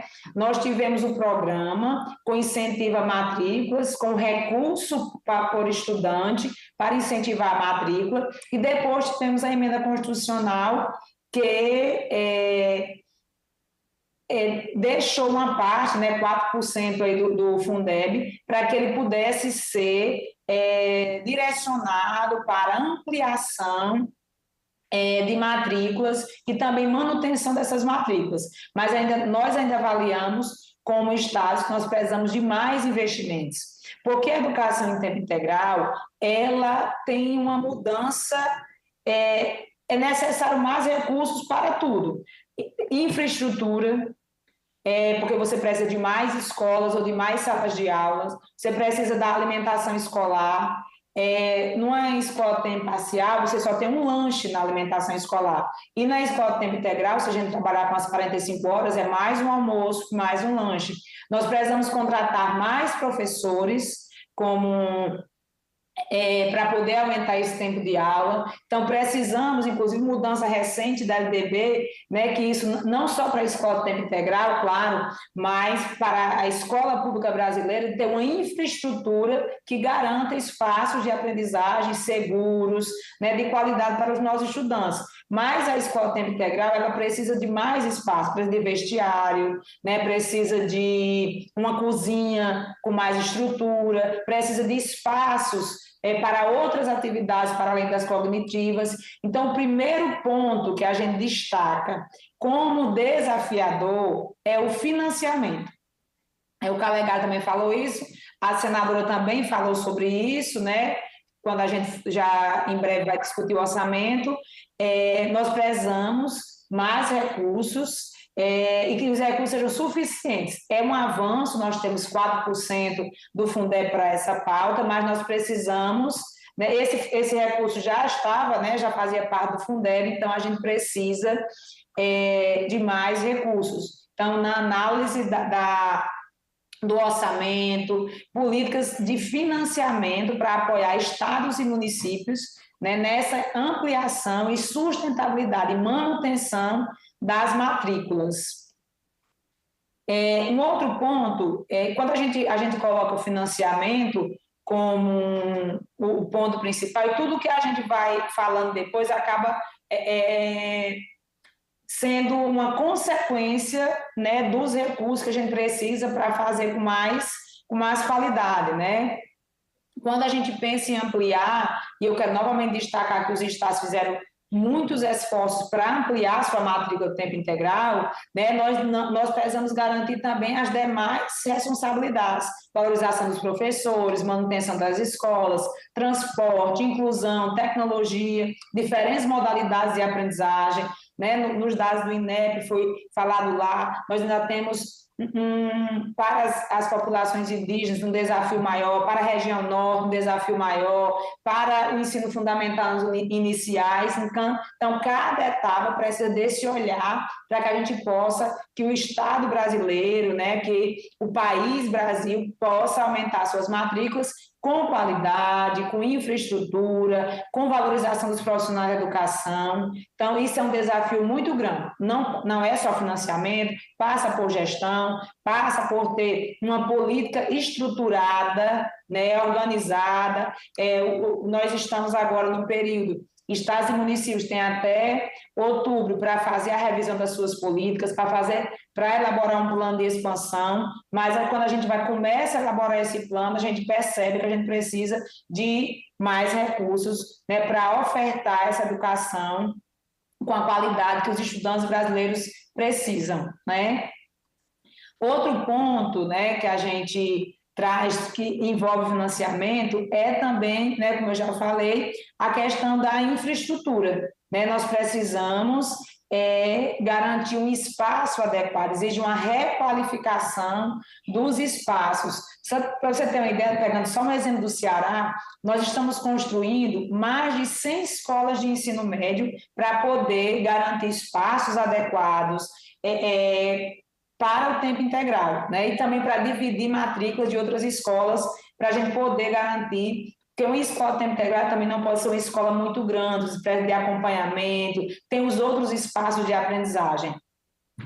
Um outro ponto que a gente traz são a dimensão das pessoas, né, dos professores, dos profissionais da educação, dos gestores, porque eu já fui diretora de escola de tempo integral. Então, quando você fica constando o dia todo na escola, você acaba precisando ter uma organização de pessoal, né, de mais pessoas, e também com umas habilidades de acompanhamento, de escuta. Então, assim, é um desafio também a questão das pessoas. Então, quando a gente pensa em infraestrutura e pessoas, elas estão aí no campo do financiamento.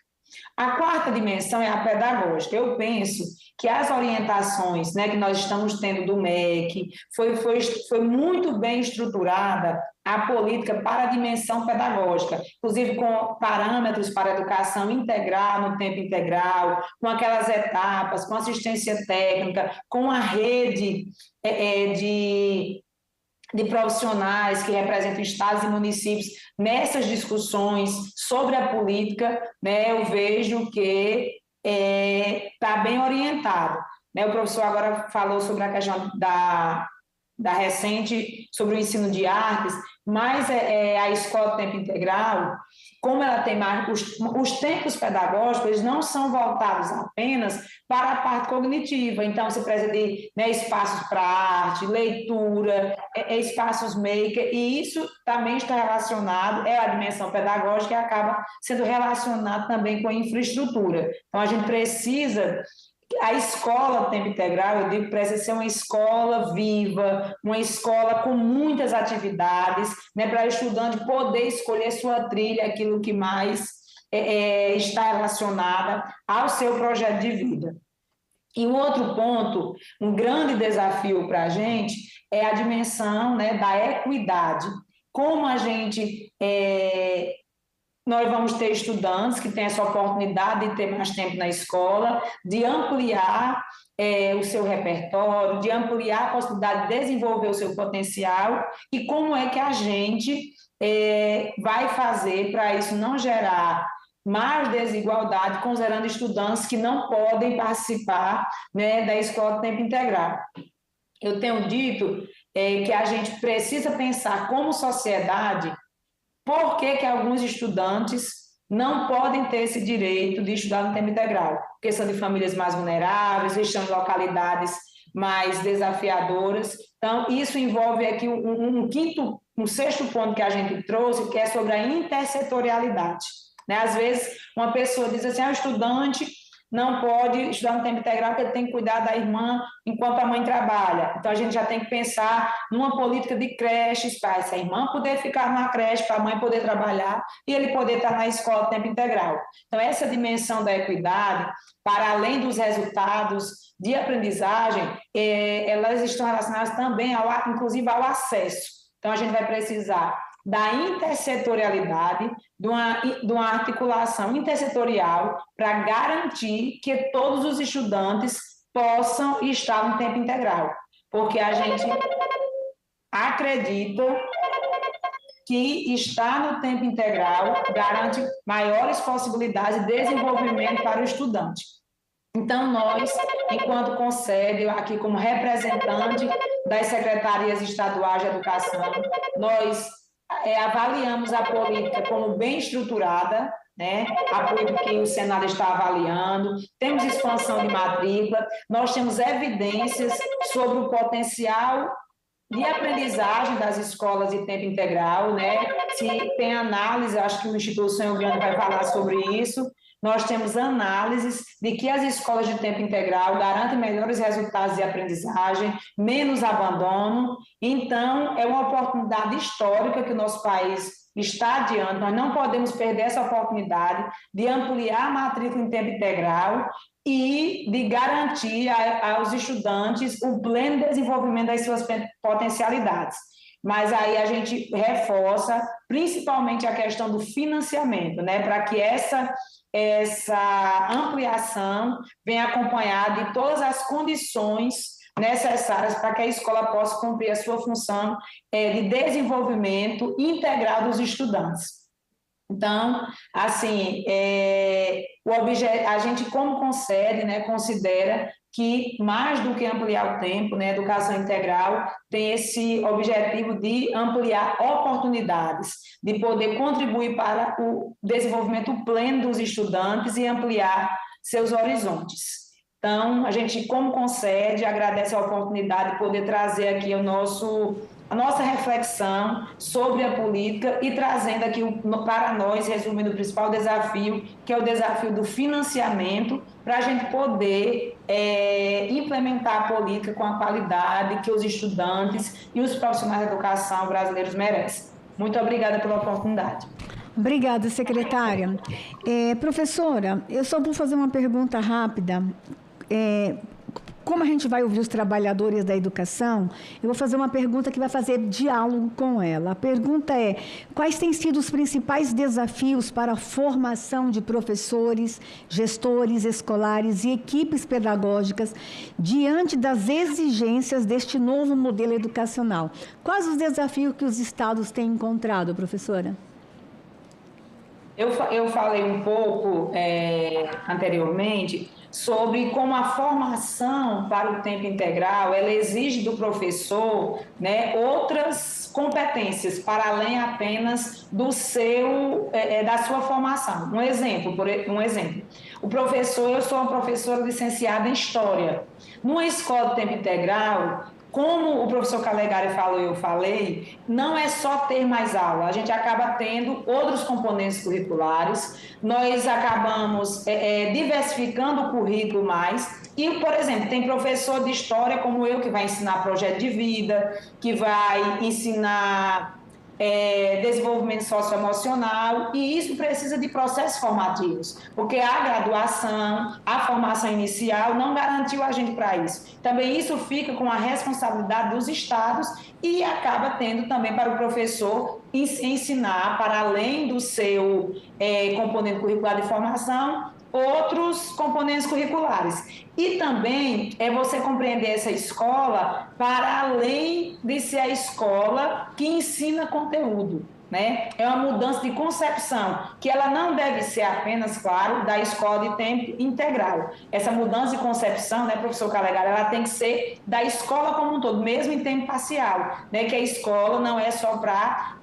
desenvolvimento cognitivo, e sim para desenvolvimento de todas as potencialidades. Então, a construção desse projeto pedagógico, coletivo, democrático, que envolve os professores também nessas decisões, né, envolve também processos formativos para os professores. Eu vejo como um ponto positivo, e aqui no estado do Ceará a gente tem essa experiência, é de poder garantir que o professor, e a gente está trabalhando muito para isso, fique com sua lotação em uma única escola, né? Esse é um desafio da educação brasileira, a gente tem trabalhado para isso, mas acaba que ele precisa ensinar também outros componentes devido à diversificação do currículo. Eu acho que esse é um desafio que está aí à mesa e que exige, né, do professor o desenvolvimento de novos saberes e das redes apoiar os professores com materiais, com processos formativos para poder trabalhar esses novos componentes curriculares que acabaram surgindo nos currículos das escolas de tempo integral. Obrigada, professora, obrigada. Se puder continuar até o final, nós só temos mais 2 expositores e nós vamos ter a alegria agora de ouvir a professora Odisseia Pinto de Carvalho, secretária de Assuntos Educacionais da Confederação Nacional dos Trabalhadores em Educação. Obrigada por estar de forma presencial com a gente. Muito obrigada. Eu que agradeço, uma boa tarde a todos e todas. Trago aqui um abraço da Fátima Silva, presidenta da CNTE, estava cumprindo uma outra agenda e solicitou que eu viesse aqui para falar de um assunto muito importante, que é a educação integral em tempo integral, né? E quais são os desafios que a gente tem pela frente para a implementação desta educação integral. Então, isso é algo que a gente vai estar debatendo aqui agora, nesse sentido. Então, nós estamos aí com as diretrizes. Essa questão da educação de tempo integral já vem desde a LDB, né, no seu artigo 34, parágrafo 2º, que o ensino fundamental tem que ser ministrado progressivamente em tempo integral, mas a critérios dos sistemas de ensino. E agora a gente vê a nossa lei 14.640, que institui esse programa, né, de educação integral em tempo integral, onde cria uma política de incentivos para que estados e municípios possam estar ampliando estas matrículas. E a gente percebe que esta proposta de aumentar para 7 horas por dia ou 35 semanais é um desafio para todos nós, que nós precisamos saber de que não basta apenas ampliação da carga horária. Nós precisamos tornar esse tempo integral de qualidade na formação plena dos estudantes que ali estão. Então, o Plano Nacional de Educação, que foi aprovado agora em 2026 e que vai até 2036, no seu objetivo 6º, ele fala em ampliar essa oferta da educação integral em tempo integral, principalmente focando na escola pública, mas assegurando esta qualidade de ensino e principalmente com essa intenção de desenvolver atividades pedagógicas dentro da escola, e aí para isso a gente tem vários desafios pela frente, né? Então a CNTE é a favor, sim, sempre foi de uma escola de tempo integral, mas que seja de fato uma escola de educação integral.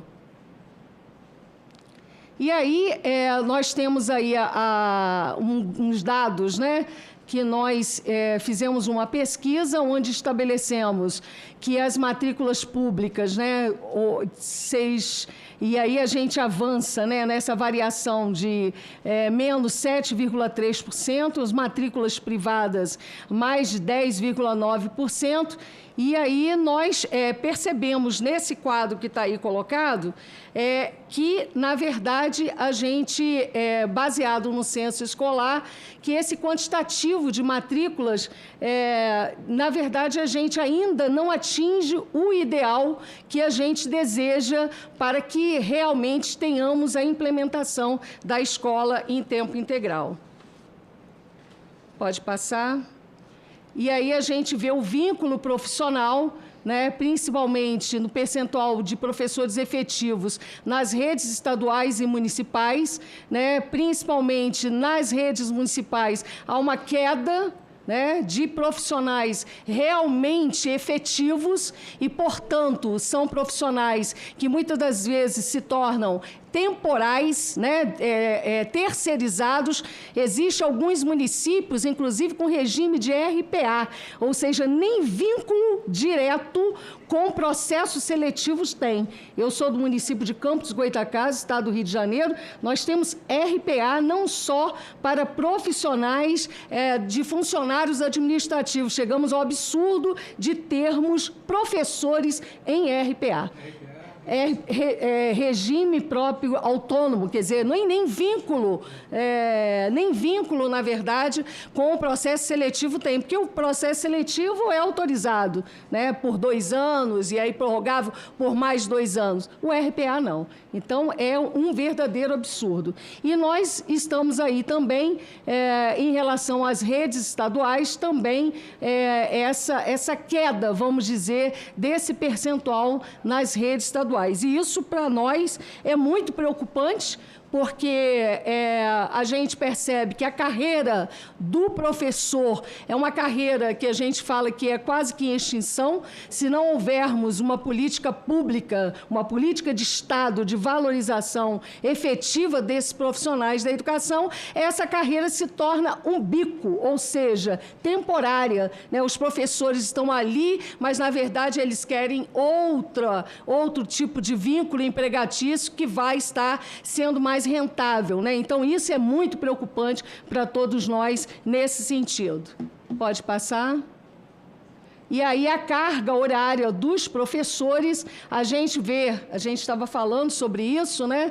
Que até 20 horas nós temos aí 12,8%, até 10 horas 0,9%, de 11 a 20 horas 11,9% e de 21 até 40 horas são 17,5%. É um total de 43,1%. É também um desafio nosso estarmos buscando que esse profissional tenha a carga horária de 40 horas e cumprida dentro da própria escola em que trabalha, porque um profissional com carga horária de 10 horas, de 20 horas, a gente sabe da diversidade existente no nosso país, ele tem que correr de uma escola para outra para complementar a sua renda e muitas vezes ele não consegue dar conta de estar, inclusive, planejando as suas aulas para que ela possa ser uma aula realmente realmente de qualidade. Então, isso também é preocupante nesse sentido de que a gente não pode permitir que esses profissionais não possam conseguir ter essa qualidade de planejamento, de ganhar bem. A gente sabe que hoje o piso nacional numa carga horária de 40 horas é de R$ 5.130, né, e 63 centavos, e a gente precisa, sim, discutir essa ampliação. Para discutir escola em tempo integral, nós temos que discutir também essa ampliação da jornada de trabalho desses profissionais, a carreira, o piso, a formação. Então, tudo isso está interligado. E o planejamento, 1/3 de planejamento dentro de uma carga horária de 40 horas, pelo menos 1/3 tem que ser de forma em que este profissional possa ter tempo de se planejar, de corrigir, de preparar com dignidade as suas atividades e as suas aulas, né? Pode passar. E aí a gente fala sobre a questão da infraestrutura. A infraestrutura das nossas escolas, a gente vai perceber que, numa média, 22,31% ainda tem dificuldades nesses espaços de atividades pedagógicas. E o que a gente entende como espaço de atividades pedagógicas? É auditório, laboratórios de ciência, laboratórios de informática, a sala de multiuso, sala de leitura, biblioteca. A realidade de quem está no chão das escolas hoje, no dia a dia, é muitas vezes uma sala de leitura se transformar numa sala de aula. Uma biblioteca se desmontar porque a falta de infraestrutura naquela unidade escolar faz com que a demanda seja tanta e que 60 alunos sejam divididos em 2 turmas. E qual é o espaço que se tem para poder estar incluindo esses alunos dentro da escola pública? É a utilização da biblioteca. Então, aproveitando todos os espaços existentes. Então, é preciso que haja, na verdade, um planejamento associado a essa ampliação também da educação integral. Pode passar. E aí, o que a gente percebe, né? Quais são os desafios para que a gente possa assegurar uma educação pública, integral e de qualidade? É garantir, né, que essa educação integral, a qualidade, a gente falou muito aqui, né, sobre a equidade da educação básica, para promover principalmente o desenvolvimento integral dessas crianças e jovens. E aí eu quero relatar uma experiência própria. Eu, em 86, meu primeiro concurso público, como professora alfabetizadora, fui trabalhar no CIEPs, né, de Darcy Ribeiro, o grande Darcy Ribeiro. E como é que eram esses CIEPs? Educação em tempo integral, onde o aluno, na parte da manhã, tinha todos os conhecimentos, na parte da tarde, ele tinha como se fosse 2 horas de aulas de reforço, não só em matemática e português, mas em várias disciplinas, para que ele pudesse ampliar o seu conhecimento. E as demais horas trabalhadas eram biblioteca, atividades culturais, esportivas. Então, nós acompanhávamos esses alunos nessa jornada de tempo integral para que pudesse ter um desenvolvimento integral do ser humano. Além disso, nós tínhamos os nossos animadores culturais. Quem eram esses animadores culturais? Eram pessoas que buscavam a cultura daquela região e daquela comunidade, trazia essa proposta de trabalho para dentro das escolas para poder fazer essa integração com a arte, cultura, com música. Então, nós tínhamos os alunos que entravam às 7h30 da manhã e às 5 horas da tarde eles saíam entregues às suas famílias, né, sabendo que aqui era um espaço em que ele tinha não só um espaço para que a mãe pudesse trabalhar, mas principalmente um espaço onde havia um desenvolvimento integral enquanto ser humano. E isso é muito importante. A gente percebe também uma preocupação de estarmos ampliando a jornada de tempo integral nos institutos, né, de profissionalização. E isso também é algo importante, porque ali você pode ou o aluno ir para o mercado de trabalho ou ser inseridos dentro das universidades. Mas é preciso que ele tenha esse olhar de forma integral. Assegurar os recursos financeiros é fundamental. E a proposta da CNTE é que a gente possa ter... quem sabe, né, os nossos 10% do PIB, né, de investimento. Foi fundamental o Fundeb permanente, a gente lutou, né, muito para que este Fundeb não fosse temporário, mas fosse permanente, e a nossa luta tem que continuar para que este Fundeb garanta, e não só ele, mas os 25% que está estabelecido dentro da Constituição nos municípios e estados, e os 18% da União. Quer dizer, a gente às vezes pensa no financiamento apenas, né, da educação pública, somente no Fundeb. Não, tem também os demais recursos que são necessários. E, para além disso, a gente tem que ter essa garantia de que, minimamente, nós temos que ter um investimento na educação, principalmente nessa proposta de trabalho de educação integral, em tempo integral, também que a gente possa atingir os 10% do PIB.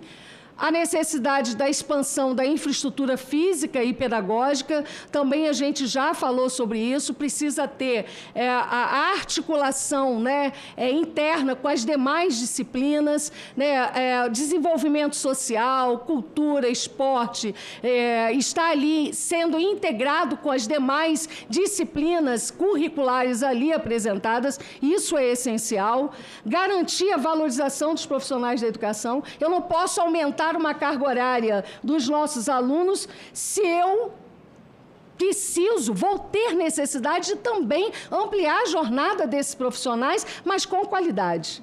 Né? Não dar para, como a gente viu, né, e vê em alguns municípios, principalmente, você colocar uma ampliação da carga horária no contraturno.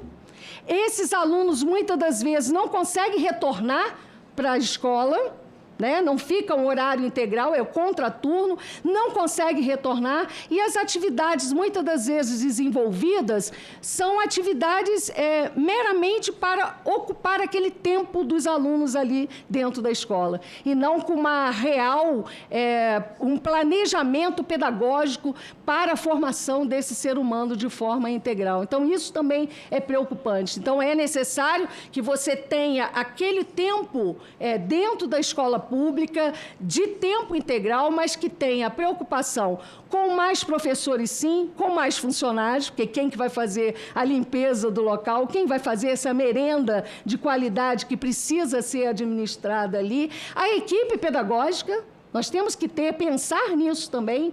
Quem será, como será essa equipe pedagógica que vai estar ajudando em todo o processo? É necessário que a gente também pense na gestão democrática. É fundamental a gestão democrática. Quando eu falo de gestão democrática, porque aí não vem uma proposta de cima para baixo, mas é uma proposta construída através de um projeto político-pedagógico dentro das unidades escolares. E, para isso, a gestão democrática é fundamental. Nós não podemos ter pessoas com indicações, né? A gente sabe que existe isso ainda no nosso Brasil afora, apesar de todo o esforço nosso em relação à construção das eleições de diretores, da questão da gestão mesmo em si. É preciso que este aluno que está dentro da escola, essa comunidade que está ali diretamente da escola, os funcionários, os professores, eles possam votar em quem vai estar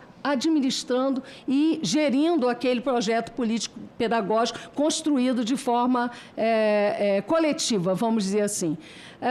Então, o piso, falei do piso, o plano de carreira. Foi perguntado aqui sobre a questão da formação. Né? A formação precisa ser uma formação inicial, né, de qualidade para esses professores.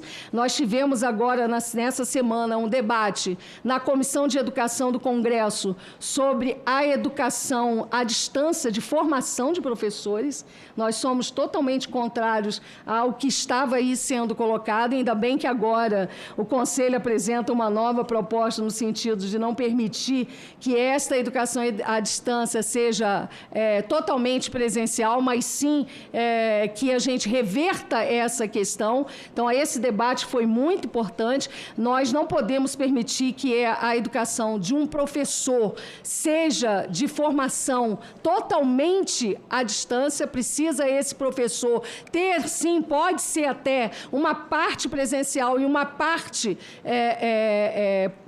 à distância, mas é necessário que a gente possa estabelecer esse vínculo direto. E aí eu até citei um exemplo de quando, há 38 anos atrás, eu me formei como professora no meu estágio, né? Porque todos nós temos estágios, né? Cumprir o estágio, a parte prática dentro da sala de aula. Eu tinha preparado a melhor aula do mundo que eu achava, né? Com a música, com a parte de texto, tudo. Quando eu me deparei com 35 a 40 alunos em sala de aula, onde a tomada não funcionou e eu tive que me virar para pensar no que eu iria fazer para dar aquela aula que eu tinha preparado da melhor maneira possível, eu me vi assim desesperada. Lógico que eu consegui dar conta, saí depois chorando daquela primeira aula, né? Mas com a certeza de que ali era a minha tarefa, né? Enquanto profissional da educação, que era o que eu queria fazer e era o que me fez ficar na alfabetização e inclusive, não só na alfabetização, como também cheguei a ministrar aula no ensino superior e me dedicando realmente por entender que a educação pública de qualidade é uma tarefa, né, importantíssima para todo ser humano. Então, essa questão nossa, voltando do plano de carreira, da formação inicial, precisa ter a formação inicial,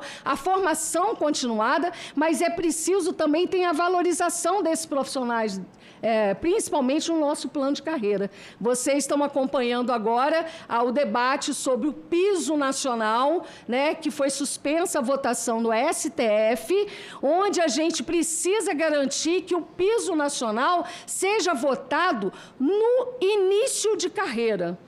No estado do Rio de Janeiro, infelizmente, nós temos um plano e o governador anterior, não é esse que está atual de forma interina, colocou o piso no nível 3 do nosso plano de carreira, 3, 4 e 5, ou seja, achatou o nosso plano de carreira, pessoas que vêm no início do plano de carreira e quem está no final ficou totalmente sem nenhum reajuste, né? Vamos dizer assim. Então, é preciso que garantir o piso nacional no início de carreira e ter a sua valorização dentro do plano de carreira. Definição de currículos interdisciplinares, como saúde, cultura, esporte, assistência social, reduzir as desigualdades regionais e priorizar os estudantes em situação de maior vulnerabilidade. Sem dúvida nenhuma, essa é uma preocupação, pelo que eu percebi, né, não só do Conselho Nacional, do Ministério da Educação e nossa, da CNTE, que essa política de escola em tempo integral seja principalmente para esses estudantes em situação de maior vulnerabilidade social, para que a gente possa realmente atingir a essa clientela tão necessária, né, que precisa realmente estar extrapolando, né, e ver através da educação uma forma não de ascensão social e não é isso, é muito mais do que isso. É uma forma de ser mesmo, se tornar um cidadão concreto, capaz de interferir na nossa sociedade de uma forma justa, porque todos nós aqui, apesar de termos diferentes pensamentos e visões de mundo e políticas partidárias, mas eu tenho certeza que a gente quer e deseja que o nosso país seja um país mais justo, mais igualitário, mais fraterno, né? E, para isso, a gente perpassa, como diz o nosso patrono da educação, Paulo Freire, isso perpassa pela educação. Eu não tenho dúvidas sobre isso. E, para isso, nós estamos aqui com esses desafios que nós estamos aqui apontando e, para isso, nós estamos aqui à disposição para estarmos contribuindo. Nós que somos os representantes, a CNTE representa a educação básica, que vai desde a educação infantil até o ensino médio, nós estamos aqui para darmos as nossas contribuições. Obrigada, professora, obrigada.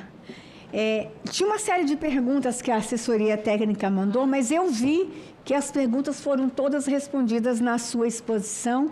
Então, nós vamos direto para agora a nossa última expositora, a Josiara Diniz, gerente de Relações Governamentais do Instituto Sonho Grande. Claro que você vai apresentar o Instituto para a gente antes. Seja bem-vinda, 10 minutos, é uma alegria ter você aqui.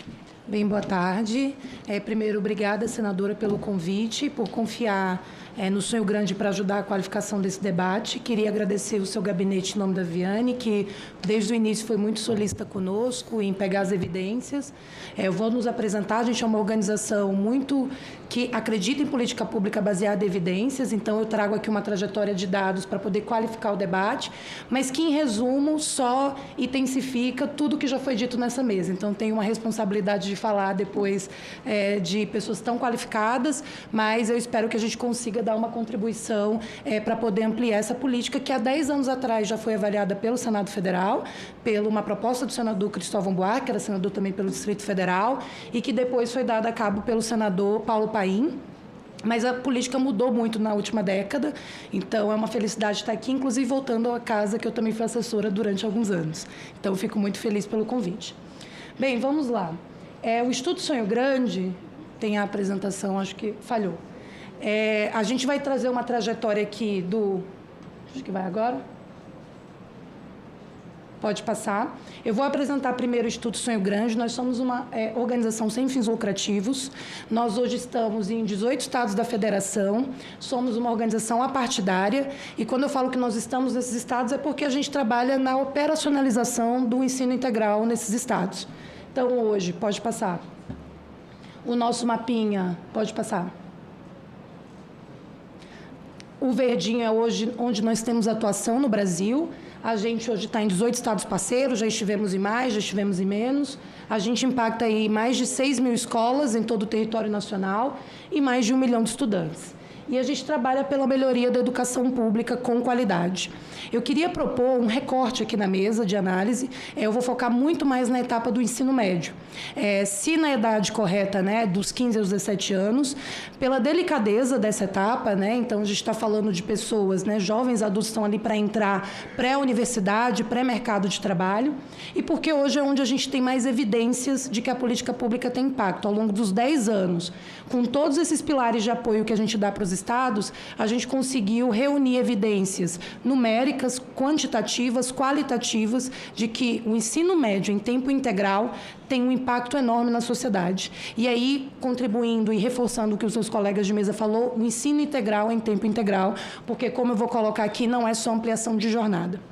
Então, hoje a gente trabalha nesses pilares com os estados que nós apoiamos, tanto a análise de expansão, então se o estado fala, não sei como ampliar a educação integral no meu estado, a gente faz o estudo de viabilidade, a execução desse programa, então como melhora esse processo, formação de professores, revisão curricular, avaliação, porque uma política pública bem feita é uma política pública também bem avaliada, então no ciclo a gente não abre mão desse processo, né, dessa etapa do ciclo de políticas públicas, então a gente gera dados, tanto do ponto de vista de como que está a implementação dessa política, qual é a condição de operação dessa escola, né? Então, como é que está a merenda, como é que está a infraestrutura escolar e comunicação, porque política pública também se comunica. Temos um desafio com famílias, então a gente sabe que não é uma virada, né, necessariamente trivial de uma família que às vezes está numa condição socioeconômica muito vulnerável, de entender que o filho não vai para o mercado de trabalho antes do tempo, mas sim para uma escola em tempo integral. Então, comunicar bem para as famílias, comunicar bem para governos, porque aqui, falando de ensino médio, eu estou falando de governos estaduais, é muito importante. E agora aqui, comunicando para dentro do Congresso Nacional. Falando de ensino médio, e aí eu sei que estamos com consultores aqui do Senado, queria pedir um olhar especial para essa etapa da educação básica. Hoje a gente tem um ensino médio em crise, né? Então, do ponto de vista de alunos que estão fora, estudantes que estão fora da escola, a gente tem 2,5 milhões de jovens que estão fora da escola ou em atraso escolar. Isso aqui falando do ensino médio. A cada 100 jovens de 15 a 17 anos, 21 cursam ensino fundamental ou EJA, ou seja, estão fora da etapa, né, correta que ele estaria, e 4 estão fora da escola. Para além disso, pode passar. Boa parte dos estudantes que concluem o ensino médio não aprendem o suficiente, não tem uma aprendizagem adequada. Então, quando eu estou falando, e aqui a gente já está usando dados de SAEB 2025, a gente fez um esforço sabendo que estaria com a senadora para poder atualizar ao máximo esses dados. Quando a gente fala dos estudantes de terceiro ano do ensino médio, 34% não têm aprendido o adequado em língua portuguesa. Não estou falando que aprenderam mais, é o básico. 8% somente tem aprendizagem adequada em matemática. O que eu quero dizer com aprendizado adequado em língua portuguesa? É um estudante que sabe diferenciar fato de opinião, que sabe interpretar um texto, que sabe inferir, não só inferir, mas entender aquilo que ele acabou de ler. Aprendizado adequado em matemática é um estudante do terceiro ano do ensino médio que sabe fazer um cálculo básico de porcentagem, que sabe saber o que é 10% de determinado número. Então, a maioria dos estudantes não conseguem resolver problemas básicos como porcentagem ou equações. Pode passar. A gente pegou esse dado, que é de um estudo que foi realizado em 2025, que coloca que as desigualdades raciais na aprendizagem em 2023 estavam maiores do que em 2013. É muito preocupante porque quando a gente pega os dados até que o INEP trouxe, quando a gente pega no ensino médio, a maioria dos estudantes de escolas integrais são alunos negros. Então, a gente vê que uma desigualdade que já é estrutural no Brasil, que é a desigualdade racial, a gente sabe que estudantes pretos e pardos têm uma aprendizagem inferior do que alunos brancos, mas se uma escola que ela não é bem pensada, que não tem intencionalidade pedagógica, que não consegue dar elementos necessários para uma aprendizagem adequada, as desigualdades elas são aprofundadas. Então, a gente continua reproduzindo desigualdades que já estão colocadas dentro da sociedade. Pode passar. E aí a gente do Sonho Grande foi, e aí a gente olha como, que o mundo, o que os melhores países, e aí, claro, tem diferenças socioeconômicas, o Brasil é um país de extensão continental, mas quando a gente vê o que está dando certo fora do Brasil, a gente vê que o que a gente tem no Brasil é, na verdade, meia escola. A escola completa, a ideia de uma escola com jornada ampliada e com intencionalidade pedagógica, ela é realidade em países que são referência à educação. Os estudantes passam mais tempo na escola. E aí, não só para ter mais tempo de aula, como a gente viu bem com os outros colegas, mas para conseguir construir um ecossistema de aprendizagem que transforme ele num cidadão melhor. Pode passar. Por que o integral funciona? E aqui eu quero fazer com muita calma e indo em alguns pontos mais específicos do porquê essa política pública a gente acredita que ela é tanto um vetor para a diminuição de desigualdades sociais, raciais, socioeconômicas, mas também porque ela traz retornos econômicos para o Brasil. Quando a gente fala de uma escola integral, a gente, enquanto Instituto Sonho Grande, e aí em consonância com o que a mesa colocou, a gente acredita que uma escola boa em tempo integral tem pelo menos esses 8 pilares. Projeto de vida. Então, a secretária Jucineide, ela falou, né, às vezes o professor ele dá aula de uma eletiva específica, vai para o projeto de vida é essencial. Às vezes a gente não se dá conta do quanto um estudante de uma classe, de um nível socioeconômico mais baixo, ter acesso a um projeto de vida pode ser transformador. Protagonismo juvenil, acolhimento, orientação de estudo, eletivas, o tempo integral dentro da perspectiva de educação integral, aprendizagem na prática. A gente acredita que, do ponto de vista, e aí foi muito bem colocado pelo professor César, com intencionalidade, com uma visão de acolhimento pedagógico desse estudante, mas a gente acredita que esses 8 pilares são bem importantes e a gente viu isso, inclusive, em outros sistemas de educação pelo mundo. Pode passar. E aí, o que a gente observou ao longo do tempo, né? A gente rodou várias pesquisas, tanto pesquisa de impacto, pesquisa com egressos do ensino médio em tempo integral. Quando a política ela é bem implementada, ela é bem integrada dentro da escola, a evasão cai em 20%. E isso está falando com o maior impacto em estudantes com atraso escolar. Para além disso, pode passar. A gente tem uma série de externalidades positivas da política. Então, a gente não está falando só do impacto direto na política de educação. Eu estou falando numa proteção social ampla. A gente tem evidências, a gente rodou pesquisas com o professor PB, do INSPE, com a FGV. Os egressos do integral, eles têm 20 pontos percentuais mais chances de entrar no ensino superior. A renda média de um estudante formado no integral é 14% maior depois de formado. A gente rodou uma pesquisa em municípios que implementaram o integral, a política de educação integral.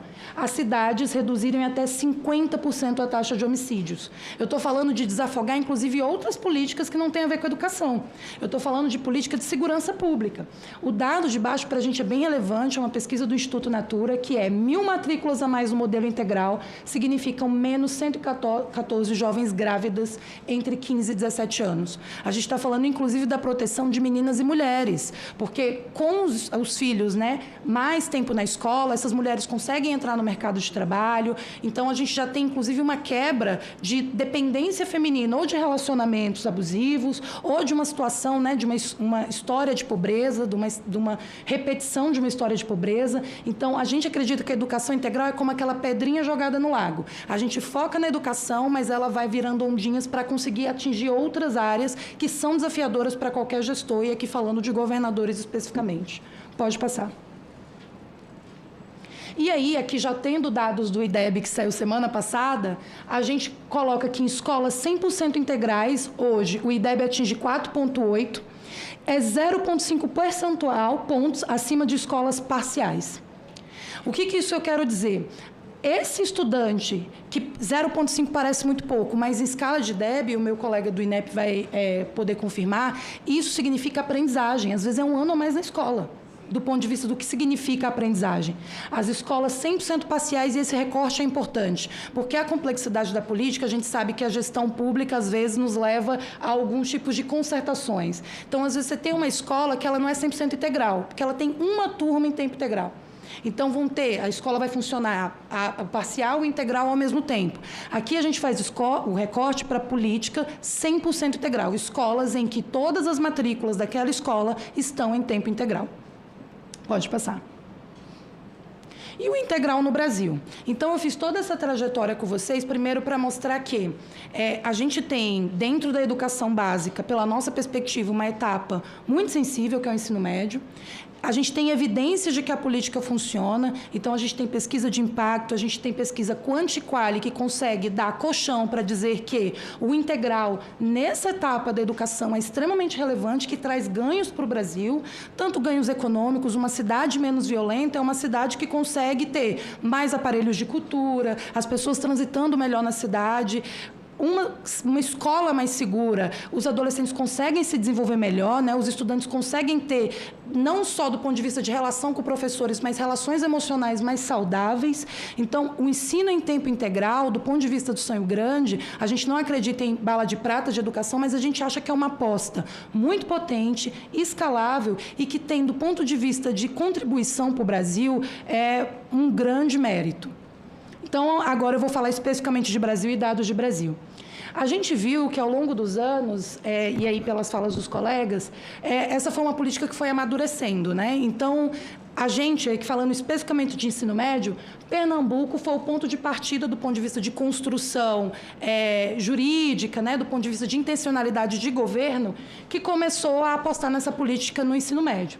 Então, quando a gente pega o ranking deles do IDEB, em 2004, eles estavam na 18ª posição. Era um estado com graves problemas de aprendizagem.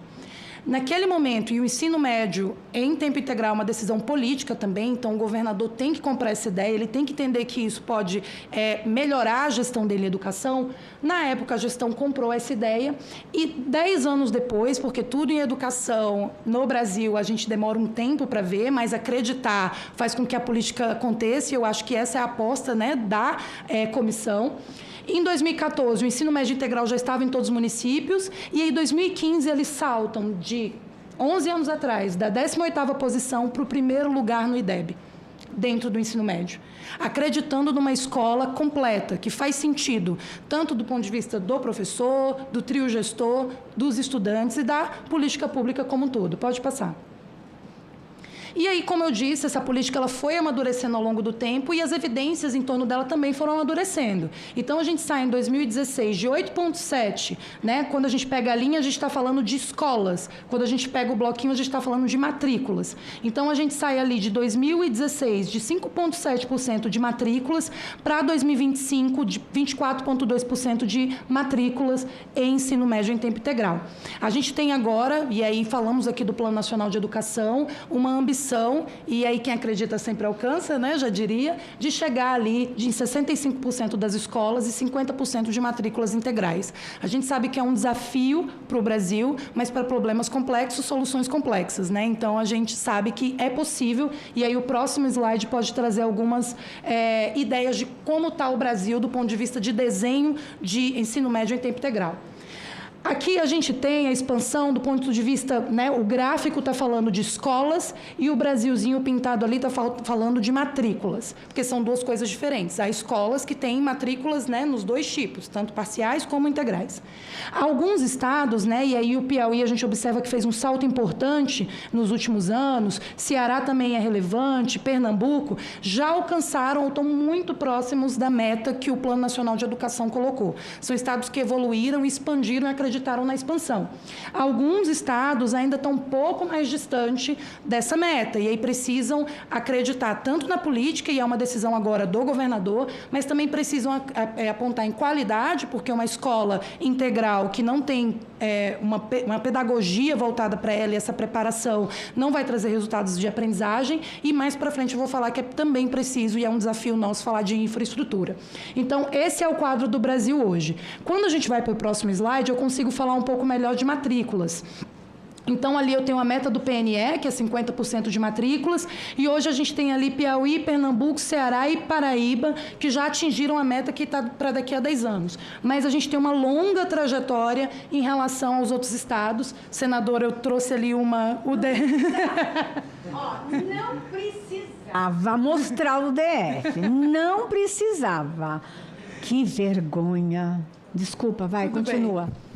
A gente acredita que é possível, então o Brasil mesmo não atingiu, né, essa meta, ainda tem um caminho pela frente, mas a boa notícia é que nós temos uma década.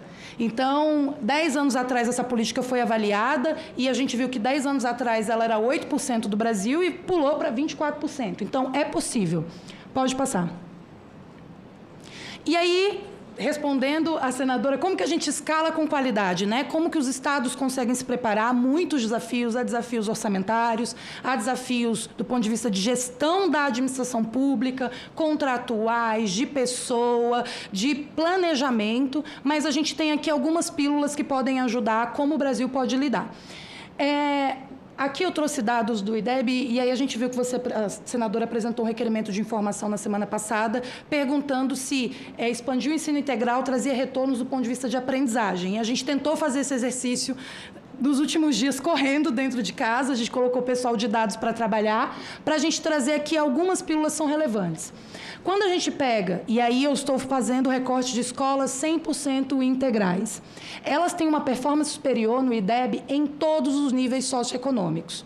Então, quando a gente pega o indicador de nível socioeconômico, que é esse INCE, a gente vai do nível 2 até o nível 7, sendo o nível 2 e 3 os níveis com mais precariedade socioeconômica, né, com mais desigualdade. E a gente vê ali que em todas as etapas, todos os níveis, a escola de ensino médio e tempo integral performa melhor, mas é importante ver nos níveis mais baixos, porque é sinal de que, quando eu estou falando de alunos numa situação de vulnerabilidade econômica mais intensa, a escola em tempo integral pode ser uma, né, das respostas que a gestão pode dar para melhorar a aprendizagem desses estudantes. Pode passar. Quando eu pego as 100 melhores escolas, que tem as 100 melhores escolas do ponto de vista de IDEB, ou seja, as 100 melhores escolas do Brasil que performaram no IDEB, 77% são integrais. Se eu pego, isso aqui eu estou falando 100% integral, se eu somo com as mistas, ou seja, escolas que têm alguma turma, né, alguma quantitativo de matrículas de escola integral, eu pulo para mais de 90%, né, de escolas, fiz a conta certa? 88%, quase 90%, de escolas que são as melhores em termos de IDEB. Pode passar. E aí eu trago também mais um dado. No Distrito Federal, as escolas de ensino médio 100% integrais atingem a nota 5. A meta Brasil é 5,2. 1,4 ponto percentual acima das escolas parciais. Ou seja, elas performam muito melhor. Essa vantagem de 1,4 percentual é o maior entre todas as redes estaduais, ou seja, entre as 27 unidades da federação, e quase triplica a média nacional. Então, quando a gente pega escolas de ensino médio em tempo parcial e escolas de ensino médio em tempo integral, o resultado que a gente sabe de aprendizagem de português e matemática, que é o maior gap que eu falei lá atrás, para escolas integrais, traz um resultado muito importante para os estudantes. Pode passar. E aí a gente também fez um cálculo dentro de casa, porque a gente está falando de escola onde que esses estudantes vão estudar, né? Onde é que eles vão ter aula. E a gente fez um cálculo dentro do Sonho Grande, que para a gente atingir aquela meta do Plano Nacional de Educação de 65% de escolas em tempo integral, a gente precisaria avançar 415 escolas por ano até 2031 e 618 escolas até 2036. Isso aqui é uma projeção de crescimento de escolas. E aqui vai um desafio que eu acho que é importante considerar na avaliação da política: infraestrutura. Se você não tem uma escola que tenha uma quadra, que tenha um espaço de alimentação básico, que tenha espaços de leitura, espaços de socialização, a intencionalidade pedagógica acaba que fica em segundo plano. Se você não tem uma escola em que esse estudante consiga chegar na escola e aí ele consiga não passar por calor ou por chuva, isso é muito relevante. E infraestrutura a gente acha que é central nesse debate. E aqui primeiro, o que vem primeiro, o ovo ou a galinha, né? A gente precisa de dinheiro para conseguir garantir a infraestrutura. Então, a gente precisa que o orçamento consiga conversar com esse desafio, consiga conversar com o fato de que a escola em tempo integral, para trazer esses resultados que eu trouxe aqui, ela precisa acontecer. E a gente tem ali fatores de sucesso, senadora. Primeiro é prioridade política. Os governadores, do ponto de vista de ensino médio, ou os prefeitos nas outras etapas, precisam entender que é uma política prioritária. Sem a participação dos gestores políticos, a gente não consegue cascatear. Você pode ter um professor muito dedicado, muito próximo da política, mas a gente sabe que a caneta, do ponto de vista político, vai entender qual é a direção. A gente fez uma pesquisa que nos planos de governo de 2022, 22 dos 27 candidatos que ganharam as eleições de governadores se comprometeram com o integral. Agora a gente vai ter o dado para essa eleição, mas é preciso um compromisso no plano de governo e na gestão. Direcionamento de recursos, planejamento e articulação intersetorial. Então, às vezes o Estado tem mais condições de oferecer uma política de qualidade e precisa conversar com municípios que não conseguem acompanhar. Então, os acordos, né, entre Estados e municípios são bem relevantes para conseguir dar conta. E aí, trazendo mais uma pílula aqui, senadora, para falar do DF, para chegar naquela meta de 65% das escolas, nem estou falando de matrículas, estou falando de escolas. A gente está falando de 6 escolas por ano até 2031 e 3 escolas por ano até 2036. E aí os fatores de sucesso para chegar nesse patamar são exatamente os mesmos. Prioridade política dos gestores políticos, então governador, secretário, direcionamento de recursos, então precisa de dinheiro para construir essas escolas, planejamento e articulação intersetorial, e aí nesse terceiro ponto, o Sonho Grande oferece, sem nenhuma contrapartida, todo o apoio para as redes que a gente tem apoiado ao longo dos anos. Então, eu colocaria como desafio aqui orçamento, mas já foi bastante estressado pela mesa, mas eu diria que esse desafio de infraestrutura é bem relevante. Como resposta a ele, para fechar minha fala, anexado ao Plano Nacional de Educação veio um PLP, que é um PLP que garante recursos para o Programa Nacional de Infraestrutura Escolar. Esse PLP hoje está na Câmara dos Deputados e a gente acha que ele é bem relevante ser aprovado porque ele libera recurso para poder trabalhar com infraestrutura escolar. Então, hoje a gente tem um desafio fiscal de conseguir lidar com isso pelas todas as legislações que foram colocadas. A aprovação desse PLP liberaria um pouco mais de recurso para a gente conseguir dar colchão, que é a infraestrutura, para que as escolas funcionem com a intencionalidade pedagógica, como nós colocamos, e também com todos os recursos necessários para que a política seja implementada com qualidade. Eu agradeço o espaço e estou disponível para perguntas. Muito obrigada, senadora. Josiara, antes de fazer pergunta, eu vou dizer, me permita usar o César e a Odisseia para dizer da alegria que é ver sua geração falar com tanto entusiasmo sobre educação, porque eu vou colocar ele também, o cabelinho dele está branco também. Porque você sabe que, para nós que estamos aqui há anos na estrada, a nossa maior preocupação é a continuidade do debate com qualidade, com a forma como você trouxe. Então, eu preciso fazer esse registro, acho que o César concorda comigo, né? E parabéns para o trabalho do Instituto, parabéns mesmo. Eu não tenho pergunta para fazer para o Instituto, mas eu vou devolver a palavra aos expositores. Como a gente avançou um pouquinho no tempo, eu só vou poder permitir 3 minutos para cada um, para considerações finais, e se puder responder alguma pergunta que chegou pela internet, que fiquem à vontade. É que eu estou sendo chamada na outra audiência, que está tendo briga na outra audiência, e eu sou presidente da Comissão de Direitos Humanos e está tendo briga lá. Eu queria devolver a palavra ao Fábio Pereira Bravin, diretor de Estatísticas Educacionais do Instituto Nacional de Estudos e Pesquisas Educacionais Anísio Teixeira, o INDEP. Doutor Fábio, por favor, 3 minutos para agradecimentos, considerações, ou responder uma das perguntas que chegaram aqui na nossa mesa. Bom, eu queria só agradecer mesmo a oportunidade de poder contribuir para o debate educacional. Acho que as estatísticas cumprem um pouco a grande parte desse desafio, que é a gente reduzir a assimetria no debate ao oferecer informações que estão presentes aqui os diferentes atores, né? A gente, observando o Legislativo usa, o Conselho Nacional de Educação usa, o Instituto usa, né? O CNTE usa, né? Quando a gente olha as informações que estão apresentadas ali, sempre tem ali fonte, INEP, Censo Escolar. Então, o quanto que a produção das estatísticas é uma, vou chamar aqui de política de Estado, no sentido de assegurar informações críveis, confiáveis, sistemáticas, né, e sustentadas ao longo de um tempo, que permite aos diferentes atores que participam do debate educacional trazer ideias, contribuições ao avanço da educação brasileira. Então, nesse sentido, queria mais uma vez agradecer a oportunidade e, desde já, nos colocar à disposição sempre quando for necessário para que a gente possa seguir com a contribuição. Em relação à pergunta, especificamente que trata sobre, do Felipe, do Distrito Federal, ele pergunta como o programa acompanha a evasão e frequência para saber se a jornada ampliada melhora a permanência de estudantes na escola.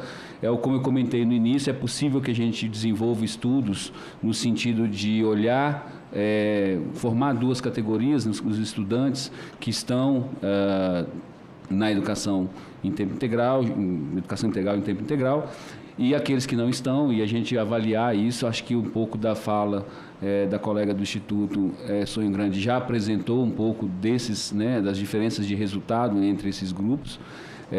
Enquanto INEP, a gente tem feito um esforço na discussão sobre os indicadores que vão fazer o monitoramento do próximo PNE, em todo o esforço que a legislação colocou no sentido de permitir que essa análise possa se realizar para diferentes grupos, de forma a gente observar indicadores de avanço na equidade, né, dos resultados, não só um avanço em termos de melhoria dos resultados, mas na redução das desigualdades. E certamente é possível a gente fazer uma apresentação, uma avaliação nesse sentido, que vai ganhar provavelmente a forma concreta após, né, a definição dos indicadores para o próximo plano. Mas é perfeitamente possível a gente ter estudos nesse sentido. No mais, queria mais ou menos parabenizar a oportunidade de fazer um debate público em torno de uma política tão relevante para a educação nacional, e dizer que estou muito satisfeito também de poder estar nesse momento aqui contribuindo para o debate. Muito obrigado. Obrigada, professor. E eu não posso deixar de registrar meus agradecimentos ao INEP. Em 2024, essa comissão me deu a responsabilidade de avaliar a meta 7 do PNE, e eu contei com vocês o tempo todo, e muito obrigado por em 24 terem me ajudado, e agora também nessa avaliação, que a comissão também me nomeou relatora dessa avaliação. Professor César Calegari, presidente do Conselho Nacional de Educação, agradecimentos, considerações, se quiser responder uma pergunta, fique à vontade. Muito obrigado, senadora Damares. Eu primeiro quero cumprimentá-la e também aos integrantes da comissão aqui do Senado, né, por esse trabalho e esse acompanhamento sistemático de políticas públicas, né, que é uma responsabilidade do Poder Legislativo, e nós que trabalhamos de alguma maneira, né, dentro do Poder Executivo, no caso o Conselho Nacional de Educação é um órgão subsidiário das decisões do próprio Ministério da Educação, nós estamos sempre à disposição para estar aqui, né, em uma parceria virtuosa em favor da educação brasileira. Eu queria apenas aproveitar essa oportunidade de 3 minutos para dizer que nós temos, falando aqui para o Brasil, nós temos um dever muito importante a cumprir nesse momento, em relação ao Plano Nacional de Educação, porque os estados têm a responsabilidade de elaborar agora os seus planos de educação e a mesma coisa os municípios, que têm até o ano que vem para elaborar também os seus planos. Isso não pode ser plano para ficar apenas no papel e ser engavetado. Eles têm que representar um compromisso. Compromisso dos gestores, compromisso dos legisladores estaduais e municipais também, compromisso dos profissionais da educação e compromisso das famílias. Portanto, a elaboração desses planos com objetivos, metas e estratégias no âmbito dos municípios e do Estado, tem que ser um processo de mobilização da sociedade, né? Ele tem que ser construído verdadeiramente de uma forma democrática. E a democracia só se realiza se ela for participativa. Então fica esse alerta, né, que no que diz respeito a educação integral, em tempo integral, estados e municípios, que são os operadores dessas políticas, têm uma responsabilidade muito grande de fazer esse dever de casa. Fora isso, muito obrigado pela oportunidade, conte com a nossa participação, sempre quando formos convocados. Obrigada, professor César. A Jucineide está online ainda ou ela caiu? Está online? Jucineide, 3 minutos para considerações finais e agradecimentos.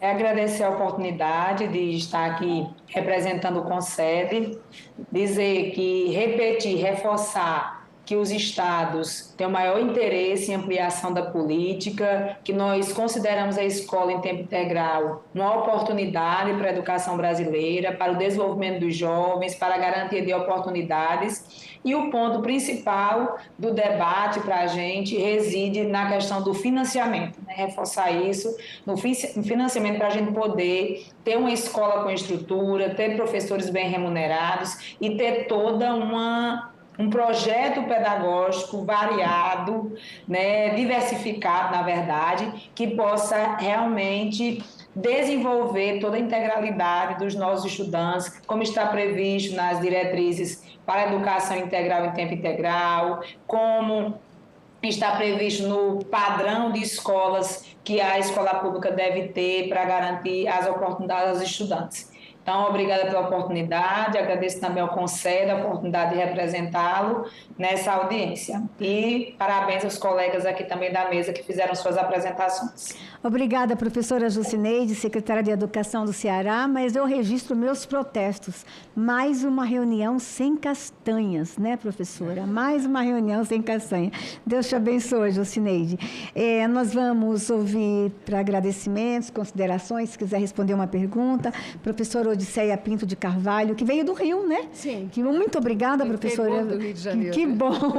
E não trouxe biscoito Globo, não trouxe. E nem chuvisco, porque eu sou de Campos Goitacazes. Professora, para agradecimentos, considerações. Eu queria primeiro responder sobre a pergunta em relação à CNTE, apresentar uma carta compromisso da educação, não só aos candidatos à presidência da República, como também os legislativo e executivo, né? Não só a CNTE, como seus sindicatos filiados. É importante que a gente faça esse debate sempre, desse compromisso com a educação pública de qualidade.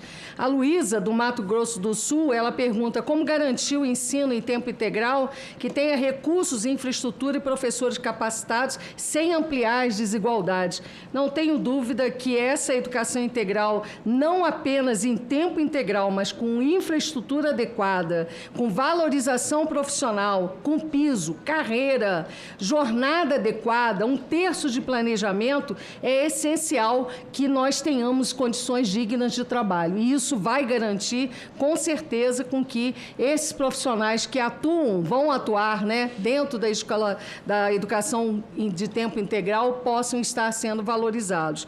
E também nós temos aqui a pergunta da Mariane, do Paraná. Como garantir que ampliar o tempo na escola resulte em mais aprendizagem e não em uma jornada mais longa? Sem dúvida nenhuma, é apresentando uma proposta de formação integral, né? Seja na dimensão física, intelectual, cultural, arte, como foi muito bem colocado, esporte, integração de disciplinas. É assim que a gente constrói uma aprendizagem realmente digna e não simplesmente um aumento de carga horária dentro, né, da escola de tempo integral. Dizer que não existe educação integral sem a valorização dos nossos profissionais da educação. Não existe escola de tempo integral sem infraestrutura e sem financiamento.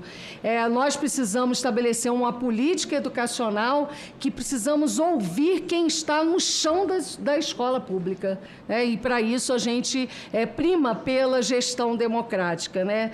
Nós não queremos apenas ter a escola de tempo integral por ter. Nós queremos que essa escola de tempo integral precisa aumentar o direito da população mais vulnerável à democracia e à educação de qualidade. Então, é um direito da população. E, para isso, nós temos essa condição de estarmos apresentando esta proposta. A CNTE está à disposição para esse debate sempre, porque nós precisamos fazer com que o nosso país realmente seja um país com mais democracia, com mais soberania, com uma qualidade de ensino, principalmente para a população mais carente.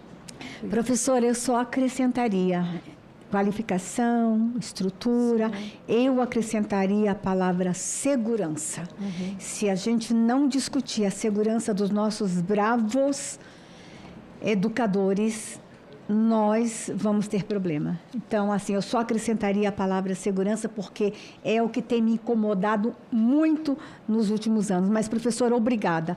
Leve a todos os trabalhadores da educação um abraço dessa comissão. E, por fim, Josiara, que foi a nossa surpresa nessa audiência. Josiara, representando o Instituto Sonho Grande. Obrigada, senadora, pelo espaço tão generoso conosco, em ter nos convidado para ajudar na qualificação do debate. Queria agradecer aos colegas da mesa, com quem eu aprendi bastante. E aí queria, com as minhas considerações finais, responder a um comentário que é do Lucas de Santa Catarina, que não sou a favor do tempo integral aos estudantes no Brasil, por conta da saúde mental de exaustivos mais de 15 anos até o ensino superior. Como a gente é uma organização, como vocês viram, bem baseada em evidências, é uma coisa que a gente gosta bastante, a gente tem uma pesquisa que nós rodamos com o Instituto Natura sobre o impacto das escolas em tempo integral na saúde mental dos estudantes. E uma escola bem implementada, como nós colocamos aqui, né? Então, a gente não está falando de uma escola, você fica lá 7 horas e aí vai jogar xadrez. Não é a nossa proposta.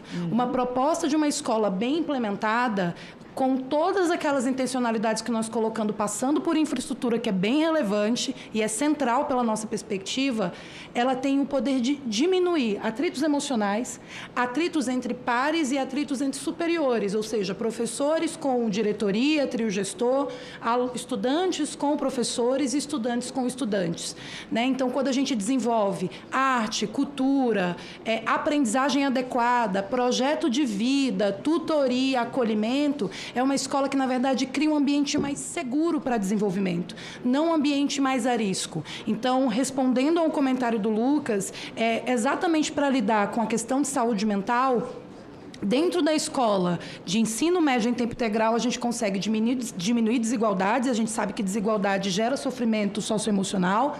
A gente consegue diminuir violência dentro das escolas e aumenta o que a gente chama de situação de paz escolar. E a gente consegue lidar com os desafios educacionais do Brasil. A gente, quanto Instituto Sonho Grande, agradece. Estamos à disposição do gabinete da senadora, dos consultores, para trazer mais dados e insumos da política. E eu acredito que essa política ainda vai trazer muitas surpresas e resultados para o Brasil. A gente tem um grande desafio, mas a gente também fica muito feliz em poder construir essa mudança de Brasil melhor, não só para a gente aqui dentro dessa Casa Legislativa, mas em todos os 5 mil municípios que estão por aí que precisam de uma educação de qualidade. Obrigada, Josiara. Nós chegamos ao final da nossa audiência. Eu quero registrar, eu acho que foi uma audiência riquíssima. As pessoas, às vezes, não gostam de assistir uma audiência que é a avaliação de uma política pública, porque acham assim, é muito cansativo. Mas, assim, eu acho que o debate foi extraordinário. Então, em nome de toda a comissão, de todos os membros da comissão, do presidente da comissão, o senador Camilo, agora é ele o presidente, né? A nossa presidenta está agora como nossa chefe lá no plenário, como líder de governo.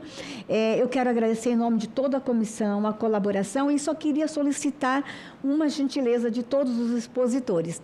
É possível que a gente tenha alguma dúvida ou a gente queira esclarecer um ou outro dado, a equipe técnica entrar em contato com os senhores por e-mail para esclarecimento.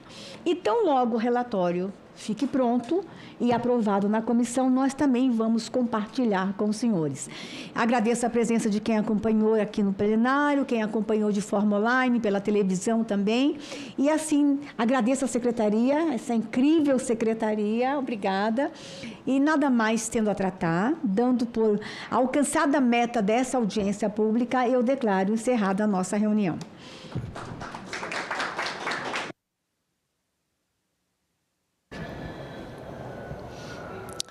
Olá, boa tarde. Você estava acompanhando a reunião da Comissão de Educação e passa a assistir a partir de agora a reunião da Comissão de Direitos Humanos, que faz um debate sobre o projeto de lei que proíbe a utilização do sistema de cotas em seleção de residência médica. Acompanhe.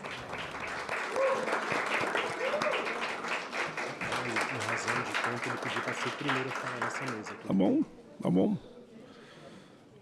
O senhor Caio Craco, vice-presidente da Associação Nacional de Médicos Residentes, pediu se podíamos colocá-lo em primeiro lugar.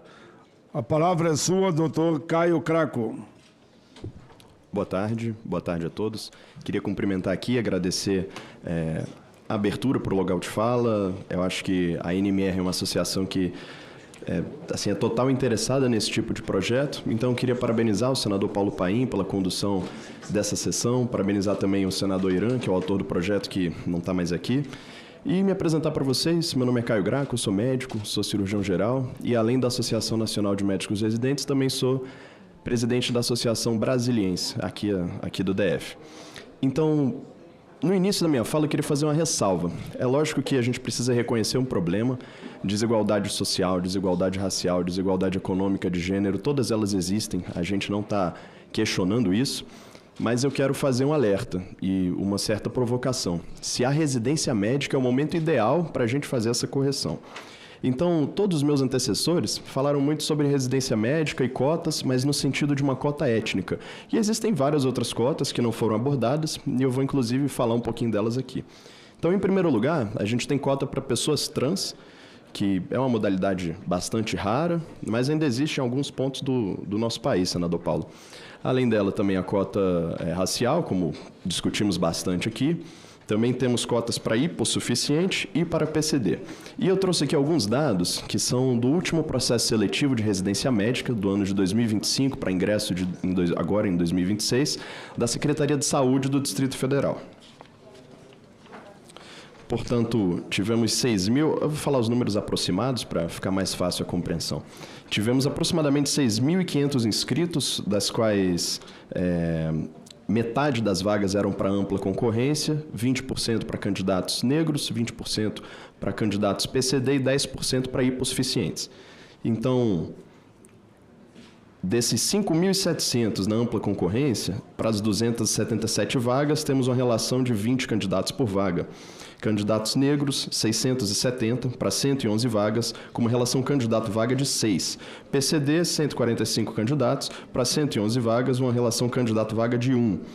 Hipossuficientes, 54 candidatos para 55 vagas, então a gente tem, na verdade, mais vagas do que candidatos aqui. E destrinchando uma por uma delas, a cota para hipossuficiente, para quem não sabe, ela é definida como um médico que recebe um valor mensal bruto inferior a R$ 1.500. Eu não conheço, creio que vocês também não conhecem nenhum médico formado, porque residência médica é para médicos formados, que tem uma renda inferior a isso. Mas acontece que a gente teve 54 pessoas que foram lá, 54 médicos que se inscreveram, que alegaram receber menos de R$ 1.500 bruto mensal, o que é praticamente impossível, porque se você faz um plantão por semana, você já vai passar desse valor. E ainda assim eles estão lá, ou seja, a gente observa que o Estado, na tentativa de uma reserva de vagas, ele acaba criando um descompasso grande entre o cenário econômico que de fato existe na vida de um médico e o que está definido no edital. Então eu acho que ninguém aqui vai discordar, a gente não tem médicos ganhando menos do que esse valor. São pessoas que de má fé e desonestidade vão e aplicam, e isso é um problema gigantesco que a gente tem. Então, quando a gente fala agora, passando para a parte da cota de PCD, lógico que a gente é a favor que haja inclusão, que pessoas com deficiência façam residência médica, que façam parte de todo esse processo, mas a gente tem que ser muito claro aqui. Eu, como contei para vocês, sou cirurgião geral. Se Deus livre e guarde, acontece alguma coisa e eu perco o movimento da minha mão, eu não posso mais ser cirurgião. Eu posso ser psiquiatra, eu posso ir para outra área, agora cirurgião, infelizmente, eu não consigo mais ser. E a gente já teve aqui no Distrito Federal relato de residentes que não tinham a visão cursando radiologia, fazendo especialização em radiologia. Então, como que ele vai analisar um exame? Ou então, um residente cego em anestesiologia, como é que ele vai garantir a perviedade de uma via aérea? Como que ele vai entubar um paciente? Manejar uma emergência? Não tem como. Tem certas deficiências que são incompatíveis com o exercício de certas áreas da medicina. Isso é um fato. E passando agora, falando um pouquinho da parte de cota racial, vou voltar na minha frase lá do início, que vários outros expositores, Conselho Federal de Medicina, Academia Nacional de Medicina, Associação de Estudantes de Medicina do Brasil, já abordaram aqui. Residência médica é para médicos já formados. Já houve uma política de acesso na graduação, que a gente logicamente é favorável, mas então até onde vai a política de cotas? Ela presente na graduação, na especialização, na subespecialização, no mestrado, no doutorado. É isso que a gente critica e por isso que o senador Irã, ao ouvir nós da NMR, ao ouvir todas as outras entidades, decidiu ser o autor desse projeto de lei PL 452, que nós da NMR apoiamos integralmente. E eu quero deixar aqui uma reflexão final. Eu tenho certeza absoluta que todos os presentes desejam ser atendidos e desejam que seus familiares, seus entes queridos, marido, esposa, filho, pai, mãe, todo mundo, seja atendido pelo médico com a maior capacidade técnica, com a maior aptidão, com a maior aptidão possível. Então, com essa fala final, eu gostaria de agradecer aqui mais uma vez o espaço, o respeito, a opinião de todos vocês. Eu sei, assim como o senador Irã falou, que aqui estamos em minoria e eu acho que essa casa é um ambiente saudável realmente para a gente praticar esse debate. Muito obrigado. Muito bem, esse foi o doutor Caio Craco, que gentilmente fez a sua fala com a elegância também do doutor Irã, tem que ser dito isso. Meus cumprimentos. Ele é vice-presidente da Associação Nacional de Médicos Residentes. Passamos agora para o diretor de Ensino, Pesquisa e Inovação da Empresa Brasileira de Serviços Hospitalares, senhor José Santos Souza Santana.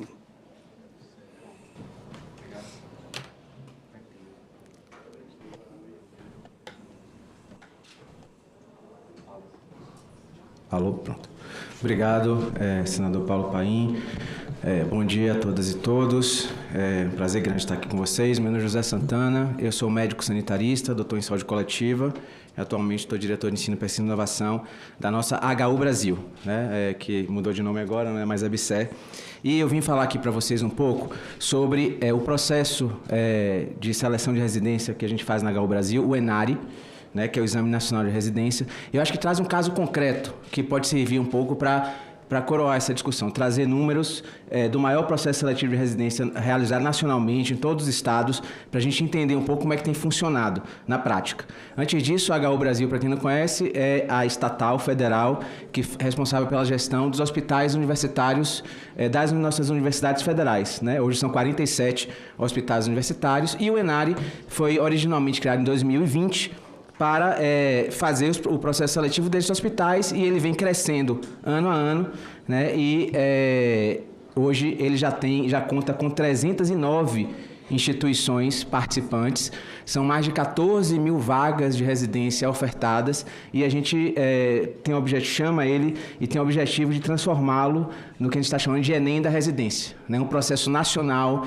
que garante que as pessoas façam as provas das suas cidades, ou seja, não gastem com deslocamento, e que façam uma prova que ela é a seleção, não tem entrevista, né? Então, que seja o processo mais justo possível, né? Então, a gente fala que é um exame que democratiza o acesso à residência.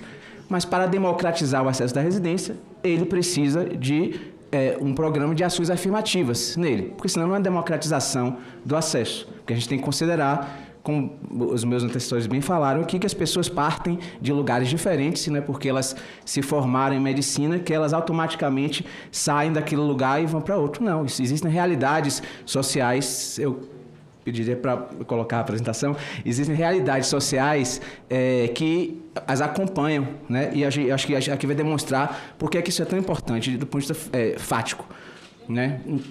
Então, o ENARE... Vamos lá. Pronto. Então, a política de ações afirmativas, ela está desde 21, começou com a reserva de vagas para pessoas com deficiência. Em 23, foram incluídas vagas para pessoas pretas e pardas. E, a partir de 24, também indígenas e quilombolas. Todas as ações afirmativas vigentes alinhadas às legislações federais, nos mesmos percentuais, né, ressaltando o compromisso de democratização do acesso à residência. Aqui é uma linha do tempo, a apresentação vai estar disponível para vocês, tá? Mas só colocando em gráfico, né? O que é que eu falei agora, o momento de entrada de cada modalidade de residência, e que eu acho que é fundamental para balizar o debate. A estrutura das reservas do ENARE. Primeiro, tem uma inscrição no sistema, que é aberto para todo mundo, a realização de prova objetiva e a aprovação. A aprovação é muito importante. Sem aprovação no exame, não se concorre às cotas. Tá? E hoje o exame, o exame para acesso direto, que é mais de 90% das vagas de residência médica, o exame é o ENAMED, que é o exame que avalia a formação do estudante, que já foi citado aqui, que detectou, sim, várias deficiências no processo de formação. Acho que isso é uma outra discussão muito importante. O MEC já está tomando as medidas, mas voltemos à residência. Então, o ENAMED, a pontuação dele é 60. Ou seja, só vão concorrer às cotas os médicos que atingiram 60. Então, a gente está falando aqui de profissionais que passaram na prova. Ou seja, como bem foi falado aqui, a prova de residência é uma prova muito difícil, das provas mais difíceis, então esses profissionais aqui passaram. Eles foram formados pela faculdade de medicina deles e eles foram aprovados na prova de residência. Então, em seguida, ele vai ter que confirmar a condição que ele declarou. Ou seja, vai ter que comprovar a modalidade de cota que ele entrou, se ele é PCD, se ele é preto pardo, se ele é indígena ou se ele é quilombola. E aí só depois o resultado final e a matrícula. Tá? Então, sem a confirmação desse processo, ele não concorre à vaga reservada. Sem aprovação na prova de residência, ele não concorre à vaga reservada. Quais são as reservas? São os percentuais já conhecidos e aprovados pela Lei 15.142 de 2025. 25% participados, 3% indígena, 2% quilombola, totalizando 30% e 10% PCD. E aí, aqui é só um quadro, também eu vou passar rápido aqui, tá a apresentação disponível, só explicando a dinâmica, né? Quando é que a pessoa vai concorrendo para a vaga, a partir de quantas vagas já entra o candidato que passou por cota, tá? E aí a gente vai conseguindo ver como é que funciona essa dinâmica de distribuição. E aqui já é uma primeira distorção, programas que ofertam poucas vagas, eles não, no fim das contas, acabam não sendo, não participando efetivamente da política de cotas, porque se menos vagas do que o previsto, acaba se não entrando, e essa é uma distorção que a gente está tentando trabalhar lá no âmbito da HU Brasil. Como é que a condição é declarada e confirmada? Então, eu vou passar mais rápido. Conforme as regras para cada modalidade, algumas com comprovação documental, outras com avaliação biopsicossocial, está aqui, eu também vou passar porque o tempo não é muito. As principais regras de edital de reserva também, as regras estão postas no edital, né? Então, e os optantes pela reserva de vagas aprovados e convocados dentro do número oferecido para ampla concorrência, eles não são computados para efeito preenchimento de vagas. O que quer dizer? Caso um candidato que esteja na modalidade de cota seja aprovado dentro da ampla concorrência, aquela vaga dele ele vai ser ofertada para um outro candidato que foi por cota, isso também como acontece nos concursos públicos. Então, as nossas regras do ENARE, elas seguem exatamente o que se dá nos concursos. E aí aqui, quando uma vaga, quando uma modalidade não é preenchida, ela é passada para outra modalidade, conforme esse esquema aqui, que eu também não vou detalhar, a apresentação está disponível, tudo conforme regras editalícias. E aqui é o que eu queria chegar, que eu acho que são os números que trazem materialidade para o que a gente está discutindo aqui. A evolução das vagas ofertadas e preenchidas no ENARE. Então, aqui é o crescimento, a expansão do ENARE ano a ano. A gente vê que ela começou pequenininho, era só para os hospitais universitários federais. Foram crescendo, como eu falei, 309 instituições. São 14.203 vagas, 8.287 de residência médica, 5.926 vagas para residência multiprofissional ou em área profissional da saúde. E aí aqui, vejam. Então, aqui esse gráfico é muito interessante. Então, as vagas ofertadas aqui de 20 a 26. Então, esse primeiro gráfico de cima é residência médica, ofertada versus preenchida. A gente tem, na primeira vez que a gente ofertou na modalidade racial, né, pretos e pardos, a gente ofertou 539 vagas, preenchemos apenas 333. Em seguida, no outro ano, 867 vagas, preenchemos 315. Depois ofertamos 2.082 vagas, preenchemos 1.228. Depois de 2.522, aguardando, porque a prova ainda não aconteceu, vai ser dia 13 de setembro. E aí a gente faz um paralelo para a residência multi. Vejam que a distância entre o que a gente oferta e o que a gente preenche, ela é muito diferente da médica. Na multi, o que a gente oferta, praticamente a gente preenche. E por que será? Isso condiz com os dados que foram apresentados aqui. Os estudantes de medicina, eles ainda, pretos e pardos, ainda estão numa proporção muito inferior ao que a gente tem na população e muito inferior ao que é ofertado em cota. Isso é uma realidade. E a outra realidade, e aí vai num dado que não está aqui, mas eu posso dizer para vocês, esse ano foram 98 mil médicos inscritos no ENAMED. Desses 98 mil, apenas 11 mil optaram por algum tipo de cota. Ou seja, nem 10%. Optaram. E a gente sabe que são mais de 10% nas faculdades. Aí tem uma hipótese principal que a gente está trabalhando, a gente está iniciando um estudo lá na Galbraith sobre isso, é de que as pessoas que entram por cota nas nossas faculdades, elas não estão indo fazer a prova de residência, porque elas estão indo para o mercado de trabalho para conseguir, assim que saem, ajudar as famílias. Porque o salário na medicina é um salário bastante atrativo e ele chama para o mercado. Já da multiprofissional, que o salário não é tão atrativo, eles vão para a residência, porque a bolsa ela se equipara ao salário, então esses profissionais eles tendem a ingressar mais na residência. Mas isso aqui, como eu falei, é uma hipótese, porque a gente está ainda trabalhando em estudos para poder confirmá-lo. Aí aqui, vagas PCD também, a gente vê o número de ofertadas aí muito superior ao número de ocupadas. A gente sabe que ainda há uma dificuldade para os candidatos, as pessoas com deficiência, cursarem cursos na medicina em área de saúde no geral. Vagas ofertadas e preenchidas indígenas também, essa realidade, ou seja, ela não é ocupada no percentual das cotas. Então a gente vê que o problema aqui é outro, na verdade. A gente precisa conseguir fazer com que essas vagas sejam ocupadas e não retirar as cotas. A gente está ainda atrás na discussão. A mesma coisa que quilombolas, né? Vocês veem a disparidade. E aí, eu acho que é importante a gente considerar nessa discussão que, usando aqui esses 2 minutos que me faltam, que essa discussão para o acesso por cota, ela é uma discussão, sem querer me repetir aqui, ela é uma discussão social de reparação. A gente não está fazendo com essa política com que pessoas que não são capazes de exercer medicina entrem para a especialidade. Pelo contrário, a pessoa ela se formou em medicina, ela passou no vestibular, ela fez a graduação inteira e foi avaliada e passou por cada etapa, ela obteve o diploma, ela fez a prova de residência, ela foi aprovada. Residência é formação e serviço. Residência é onde ela vai aprender na prática. Eu sou médico, eu passei pelo internato. O internato é um período de prática, os 2 anos de final de curso. É um período de prática, que você começa a lidar com pacientes, faz procedimento. Mas quem faz mesmo os procedimentos no dia a dia do ambulatório, do curso, do serviço, é o residente. O residente, ele pega a mão ali. Então, esse médico que foi aprovado na faculdade, que passou na prova de residência, não importa se ele ficou um pouco atrás do outro profissional, isso é por conta das diferenças históricas que já foram discutidas aqui. Mas ele está apto a exercer a medicina. Um médico, ele pode exercer ele está habilitado para exercer qualquer procedimento, de qualquer especialidade. O que ele não pode fazer é anunciar que ele é especialista se ele não for, mas ele é habilitado, então ele já está no mercado. A residência forma ele em serviço. Então a gente não está discutindo aqui de colocar pessoas inaptas para cuidar da população brasileira. Está falando de médicos formados, que foram aprovados no exame de residência, que todos concorreram, mas ele entrou por cota, por uma questão legal, fez toda a especialização em serviço dele, foi aprovado ao final e aí sim ele está indo para o mercado de trabalho cuidar da população brasileira. Então não se trata aqui de colocar a população em risco, se trata sim de fazer uma reparação histórica a um processo extremamente desigual que está no nosso país. Eu acho que a gente sim está fazendo história aqui, promovendo esse princípio da equidade consagrado na Constituição. É isso, obrigado. Tudo bem, José Santos Souza Santana, diretor de Ensino, Pesquisa e Inovação da Empresa Brasileira de Serviços Hospitalários. Parabéns pela sua fala.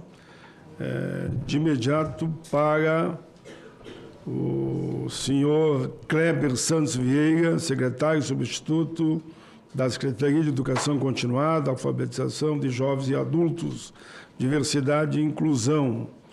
Já esteve conosco aqui diversas vezes no debate nessa comissão. E eu quero, com muita satisfação, registrar a presença já aqui conosco da presidenta da CDH, senadora Damares, que tem mantido um critério muito democrático. Aquele que apresentar o requerimento acaba presidindo a sessão e ela vem sempre prestigiar. Quero aqui cumprimentar a Vossa Excelência pela postura diante dessa comissão. Kleber, é com você, meu amigo. Ele tem um delayzinho, espera um pouquinho. A senadora fala no momento que a senhora entender adequado. Muito boa tarde a todas as pessoas presentes e as que também estão acompanhando este debate, essa importante audiência. Como o senador Paim, aqui um cumprimento, senadora Damares, meus colegas aqui de mesa, nesse momento.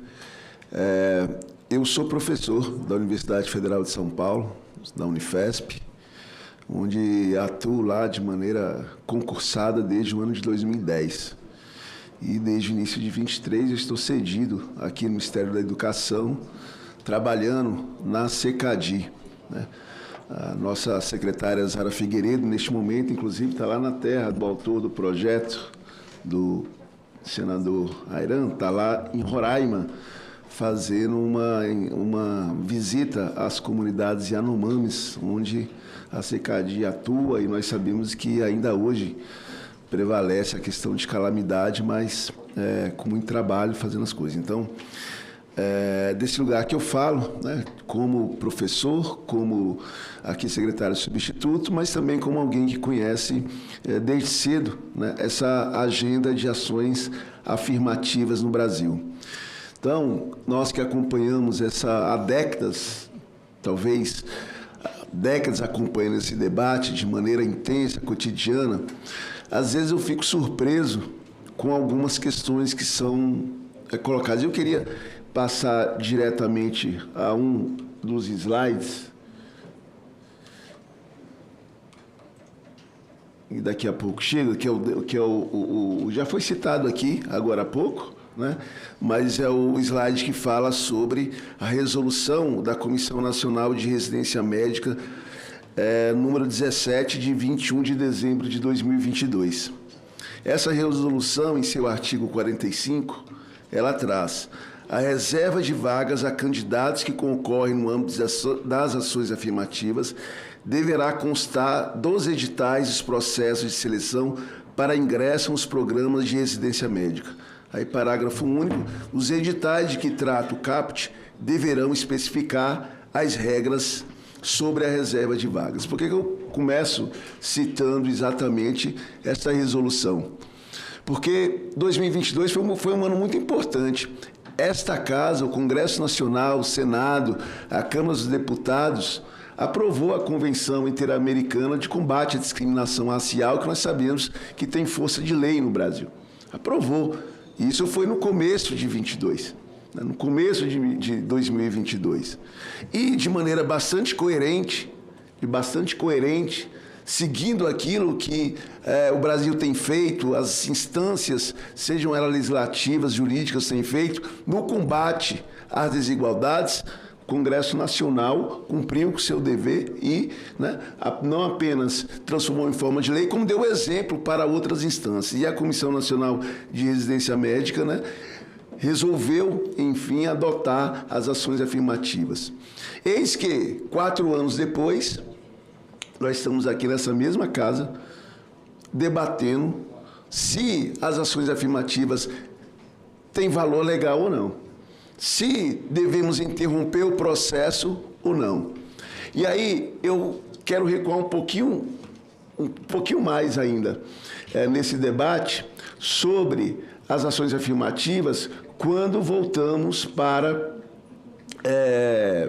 o processo histórico. Sou historiador, eu dou aula de teoria e prática do ensino de história e de educação para as relações étnico-raciais. Então, eu tenho uma história com minha companheira de profissão. E é muito importante nós lembrarmos, e aqui quem está na luta há mais tempo vai se lembrar disso, quando o debate sobre ações afirmativas nas universidades, no ensino superior começava. E aí tinha uma série de mitos. O primeiro deles era o seguinte: nós vamos transformar as universidades em palco de conflito racial. O Brasil, enquanto nação, país unido, com as cotas se transformará num palco de disputas raciais, com conflitos à la apartheid, ao contrário, na África do Sul. Era isso que nós escutávamos. Tinha outros mitos que percorriam a sociedade brasileira naquele instante. Muitos outros mitos que foram colocados. O ensino, a pesquisa e a extensão vão fragilizar a educação superior brasileira.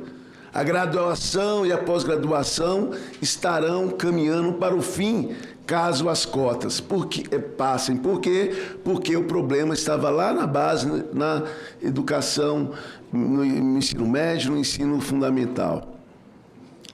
Tinha outros mitos que percorriam esse debate ainda.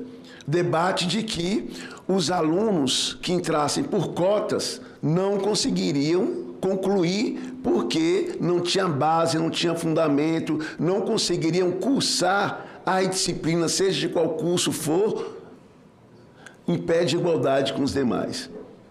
Poderia rolar uma série de outros mitos que foram expostos naquele momento. E, um a um, esses mitos foram caindo. Não foi eu que falei, não. Foi o senador Ayran que acabou de falar sobre as notas do ensino dos estudantes, né? Dos vários cursos, que mostra que não há distorção nas notas do aluno que entra por cotas e o aluno que não entra por cotas. Os conflitos raciais acabaram com a universidade brasileira. As universidades brasileiras caíram absolutamente na produção científica, elas não produzem mais ciência 10, agora já 14 anos após o estabelecimento da Lei 12.711, da Lei de Cotas? Não.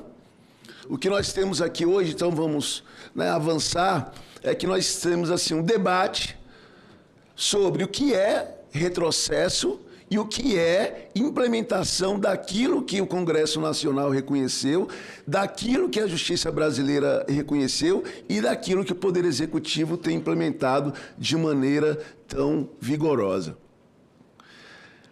A DPF 186, relatoria do ministro Lewandowski, ela reconheceu não apenas a constitucionalidade das cotas, como a sua eficácia na redução de desigualdades educacionais. Da mesma forma que a DC 41 reconheceu não apenas a constitucionalidade, como inclusive os processos diferenciados de seleção e critérios para combater as fraudes de maneira eficaz. E mais recentemente, o STF reconheceu a existência do racismo estrutural no Brasil. Reconheceu a existência do racismo estrutural no Brasil. Bom, se nós pensarmos que a residência médica está fora da estrutura do Estado brasileiro, aí, bom, vamos fazer um outro debate. Agora, se nós admitirmos que faz parte da formação de profissionais que atuam na área médica e que, portanto, fazem parte da estrutura do Estado brasileiro, seja na forma de autorizar o funcionamento de instituições privadas, seja na manutenção, monitoramento, avaliação do sistema público, então nós temos de admitir que a residência médica faz parte da estrutura da sociedade brasileira e que, portanto, está sobre a mesma leitura do racismo estrutural. Temos que admitir. Ou vamos colocar a residência médica fora desse processo. Se nós admitirmos, portanto, que ela tem legislação, ali, ó, em 2022... a própria Comissão Nacional da Residência Médica reconheceu a existência de ações afirmativas. Reconheceu e pratica. Então, nós estamos aqui num momento crucial da história das ações afirmativas. Um momento muito importante de, então, avançarmos sobre aquilo que significa o direito à educação, portanto, como direito subjetivo, e que, portanto, com regras em que as ações afirmativas combatem em si, como está comprovada as desigualdades de todas as formas, ou não. E eu queria avançar para mais um dado importante que nós debatemos, né? Eu representei o MEC aqui em muitas audiências, em muitos diálogos com colegas que atuam aqui, mas também com assessoria de senadores, senadoras, de deputados e deputadas, sobre a própria lei de cotas no acesso à educação superior. Tinha um outro mito ali, dizia, né? Que o aluno, nisso ali que o representante da Associação dos Residentes falou, a nota do aluno cotista é baixa, a nota do aluno é injusta concorrer com a nota superior de um aluno que não é cotista. A lei de cotas mudou com a liderança aqui no Senado do senador Paulo Paim, em que os alunos que se inscrevem por cotas passam a concorrer na ampla concorrência, obviamente, desde que alcance as notas. Entre 2024 e 2025, portanto, após essa lei passar a vigorar, foram mais de 28 mil pessoas, dados, né, do Ministério da Educação, mais de 28 mil pessoas que se inscreveram pelas cotas e não precisaram usar das vagas reservadas porque alcançaram notas suficientes para disputar uma vaga na ampla concorrência. Isso é para desmontar mais um dos mitos de que existe uma baixa qualidade na concorrência em que os estudantes, né, pleiteiam ali a sua vaga, a sua instância. Então, eu quero agradecer aqui no Ministério da Educação a oportunidade de participar da audiência. É sempre uma honra discutir ações afirmativas no Brasil, porque, de fato, ações afirmativas no Brasil é um processo de inclusão para valer. Se nós falarmos de ações afirmativas nos Estados Unidos, nós estamos falando da inclusão de 12%, 13% da população. No Brasil, nós estamos falando de 55% da população. Portanto, qualquer passo que darmos em relação às ações afirmativas, nós estamos num processo que, de fato, é a democratização da sociedade brasileira e da educação brasileira. Obrigado. Muito bem, Kleber Santos Vieira, secretário da Secretaria de Educação Continuada, Alfabetização de Jovens e Adultos, Diversidade e Inclusão, que, de fato, em todos os debates aqui, para o serviço público, como também para a universidade, o Kleber sempre foi, eu diria, quase que um suplente de senador. Esteve sempre ao meu lado, colaborando e participando do bom debate, contribuindo para a aprovação. Eu quero passar a palavra agora para a senhora Priscila, que pediu, que ela está à distância, que ela tem um outro compromisso. Então, passo a palavra para a senhora Priscila Celares, coordenadora-geral de Articulação Institucional e Participação Social da Secretaria Nacional dos Direitos da Pessoa com Deficiência, do Ministério dos Direitos Humanos e da Cidadania. Por favor, doutora Priscila. Essa mesa, todos que estão na plenária, eu vou me descrever primeiramente, sou uma mulher branca, com deficiência visual, tenho os olhos e cabelos castanhos, cabelos colmestres, estou usando um headphone, vestindo uma blusa marrom, ao fundo uma parede clara, e muito feliz e honrado com a possibilidade de poder participar desse debate importantíssimo sobre a garantia da continuidade das cotas, justamente no acesso às residências do curso de medicina. Então, assim, eu queria pedir o auxílio, por favor, para colocar as telas. E interessante que quando eu preparei as telas, foram apenas 3 telas, são bastante objetivas, e logo no início das falas eu pensei assim, eu já nem preciso mais discorrer sobre a primeira tela, que é justamente o conceito de ação afirmativa, porque várias pessoas já falaram sobre elas. Mas depois de algumas falas, especialmente após as falas, né, principalmente de alguns médicos presentes, eu senti a necessidade, não, vou ter que falar, porque eu acho que não ficou claro que cotas não constituem privilégios para quem é destinatário da cota, né? E isso acabou que eu fiquei bastante satisfeita agora, né, de ter sido antecedida pela fala tanto do José quanto do Kleber, mas especialmente do José, por ele justamente trazer os dados que mostram que, na verdade, a permanência das cotas, em momento algum, consiste no acesso direto dos cotistas às residências, né? A gente está falando que, naturalmente, qualquer pessoa que queira acessar a residência vai precisar passar pelo processo seletivo, independente, né, da sua condição, da sua característica, ou de estar concorrendo ali nas cotas, né? Então, assim, só para ressaltar a necessidade da manutenção das cotas enquanto ações afirmativas que visam corrigir injustiças sociais, né? Promover de fato uma transformação social que prime por uma equidade, né? Por uma igualdade ali diante de pessoas que vivem em condições tão desiguais. Então, não poderia deixar de reforçar isso, até porque os exemplos trazidos, né, como, por exemplo, do próprio senador, que é o autor, né, do projeto de lei, se trata de uma exceção, né, diante de uma regra predominante. Quando a gente olha para uma sociedade predominantemente, né, composta por pessoas negras, né, já que são maioria, 55%, e a gente tem apenas 4% como médicos, né, a gente já percebe que a gente não está falando de algo que possa ser considerado como uma regra geral. Então, assim, acho que essas exceções justamente reforçam a necessidade de regras, como justamente a manutenção das cotas das ações afirmativas. Então, assim, só para fazer esse reforço, mas não vou me estender, faço curto tempo, já vou passar, por favor, para a próxima tela.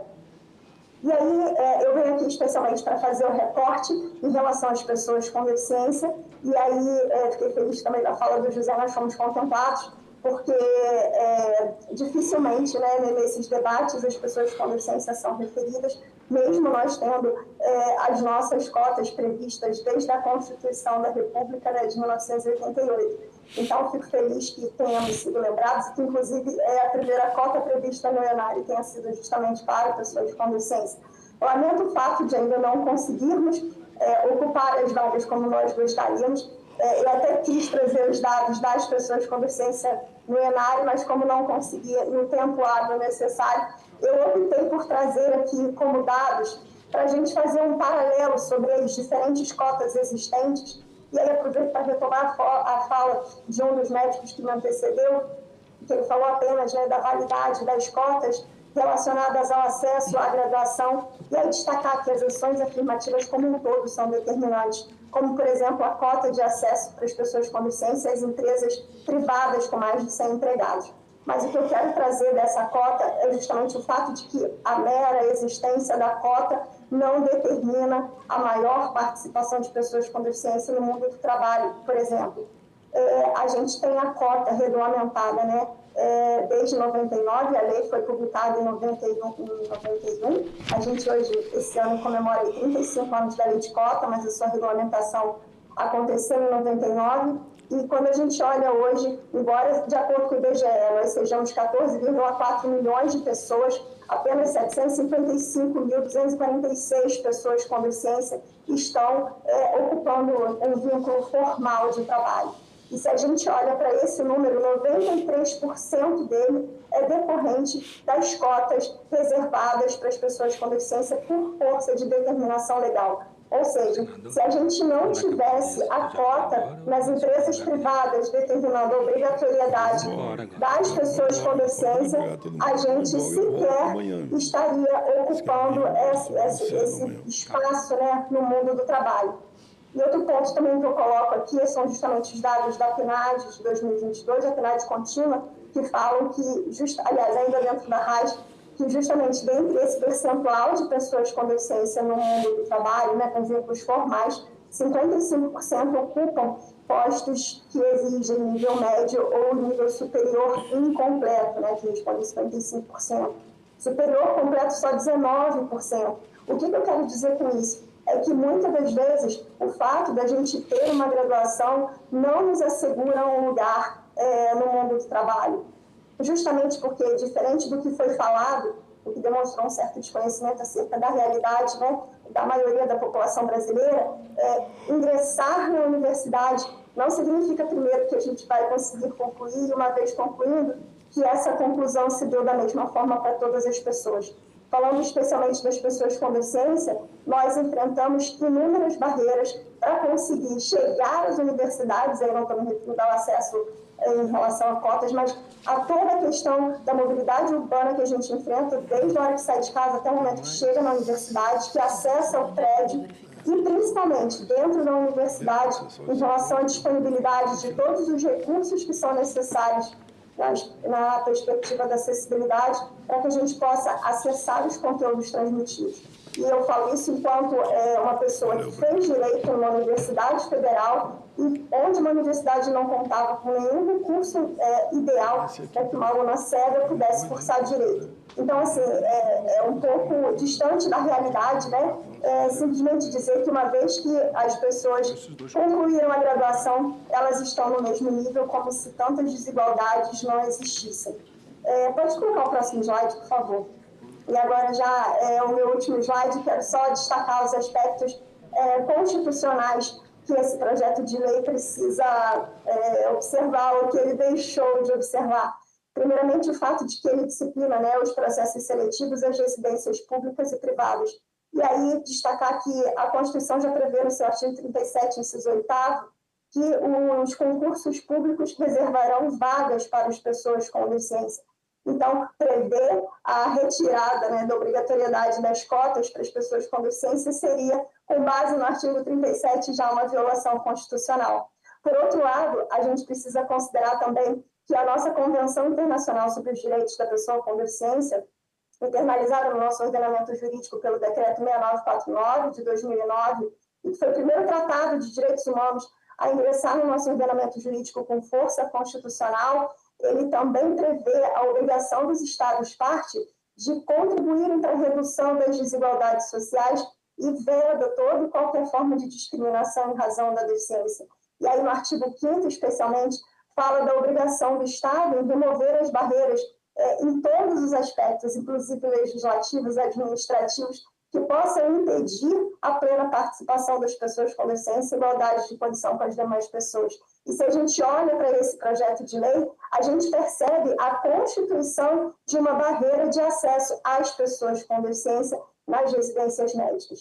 E aí, por fim, mas não menos importante, a nossa Lei Brasileira de Inclusão, que tanto contou com a atuação do nosso senador Paulo Paim para que pudesse ser uma realidade para nós, e que justamente foi publicada à luz da nossa convenção, também prevê no seu artigo 4º o fato, né, de a gente não poder constituir qualquer ação que constitua a discriminação das pessoas com deficiência. E aí, nesse caso, se a gente acaba com as cotas, a gente está justamente determinando que as pessoas com deficiência continuarão à margem das oportunidades de acesso às residências médicas. Pode colocar o último slide, por favor. Então, assim, a Secretaria Nacional dos Direitos da Pessoa com Deficiência, da NDHC, já teve a oportunidade, né, de se manifestar com relação a esse projeto de lei formalmente, mas diante desse chamamento, né, dessa audiência pública proposta pelo senador Paulo Paim, a gente não poderia deixar de vir aqui reafirmar o nosso posicionamento, e aí muito feliz com todas as falas que me antecederam, especialmente dos representantes dos ministérios, justamente, e eu tenho certeza que não será diferente da companheira do CONAD que vai me suceder, mas principalmente ressaltar que se as falas aqui são predominantemente contrárias ao projeto de lei é justamente porque estão sendo consideradas dos lugares de fala de quem são os destinatários da cota. E essa audiência pública visa justamente isso, dar voz às pessoas que são destinatárias das cotas, diferentemente, né, do que propõe o projeto de lei que pretende nos manter fora das residências médicas. Então, senador, parabéns pela condução da audiência pública, agradeço imensamente pela oportunidade e desejo um feliz resultado aí no final da audiência. Obrigada. Parabéns, Priscila Celares, coordenadora-geral de Articulação Institucional e Participação Social da Secretaria Nacional dos Direitos da Pessoa com Deficiência, do Ministério dos Direitos Humanos e da Cidadania. Presidente, agora, pois não. É possível? A presidenta fala sempre aqui. Presidente, a palavra é sua. Antes de eu falar sobre o tema da audiência, eu queria fazer um triste registro. Acabamos de receber a notícia que a veterinária, nossa colega de trabalho aqui do Senado, que sofreu um acidente absurdo e trágico hoje. Nós temos cães farejadores dentro do Senado, faz parte de nossa segurança. Ela estava atendendo os nossos cães aqui dentro do Senado e o cão atacou ela de uma forma brutal, no pescoço. Quando eu cheguei pela manhã, havia muita tristeza, lágrimas e dor entre os colegas. E agora eu acabo de receber a notícia que a doutora Vitória Vale faleceu. Ela não resistiu. Nossa colega é uma mulher extraordinária e eu queria pedir permissão, a interrupção dessa audiência e a gente fazer 1 minuto de silêncio em memória da doutora Vitória, nossa colega aqui no Senado, se possível. De imediato.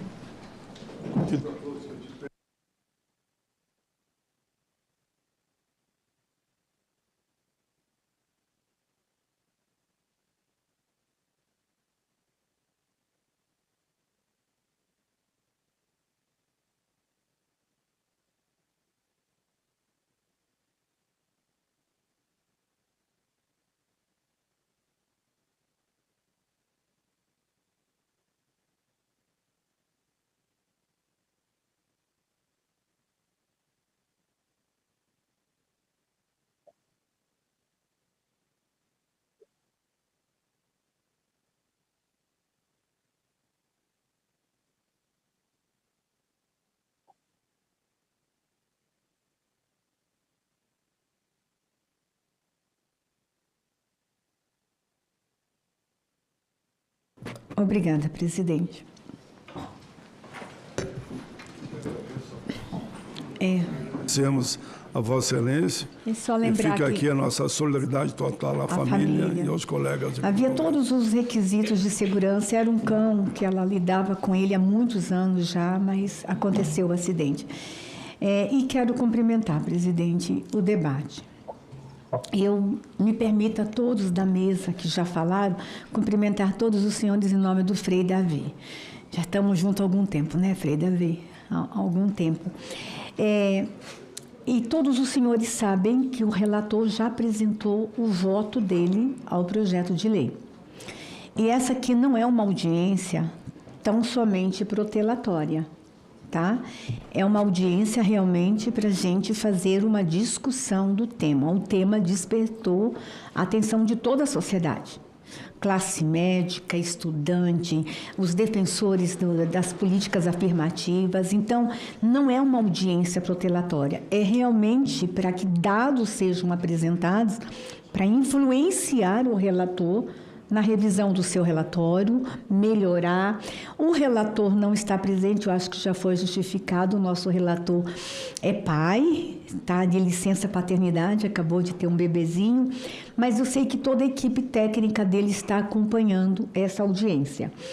Claro que existe pedidos constantes para que a presidente paute imediatamente a matéria, mas eu vou conversar com o senador Paim, nós vamos pautar a matéria quando o assunto estiver maduro para vir para a pauta. Eu estou vendo todas as posições, as intervenções anteriores que eu não consegui assistir, Eu vou assistir de casa, depois a gente consegue pegar essa audiência. Essa audiência vai ser repetida inúmeras vezes, reprisada inúmeras vezes. O debate está de alto nível, estou percebendo. Eu estava presidindo uma outra audiência pública na Comissão de Educação, discutindo sobre educação em tempo integral, e não consegui terminar antes para chegar a tempo. Mas eu acho que os elementos que estão sendo colocados na mesa, o relator precisa considerar, essa comissão precisa considerar, de ambos os lados. Nós estamos aqui de forma democrática ouvindo os lados, as versões e as posições divergentes. Então, parabéns pela forma como o senhor está conduzindo. Vou ficar mais um pouco, ficar o máximo que eu puder. Temos outros compromissos, mas vou ficar. E as intervenções que eu não consegui, depois eu vou estar assistindo. E obrigada a todos que vieram, a comissão, que estão aqui de forma presencial. E saibam que a audiência está muito grande. A televisão está ao vivo, está nas redes sociais. Eu estou recebendo muitas mensagens, então, parabéns pela audiência e pela forma como o senhor está conduzindo. E todos os convidados, sejam muito bem-vindos à Comissão de Direitos Humanos. Parabéns, presidenta Damares.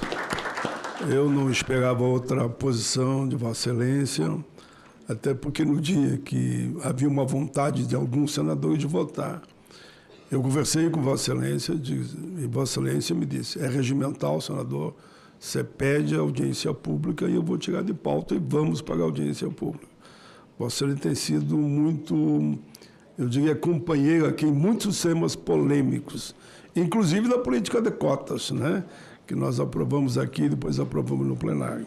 Muito obrigado, senadora. É um prazer trabalhar com Vossa Excelência nessa comissão. Eu passo a palavra nesse momento à senhora Cleonice Bom de Lima, conselheira titular da Federação Brasileira das Associações de Síndrome de Down, representante do Conselho Nacional dos Direitos da Pessoa com Deficiência. Boa tarde a todos.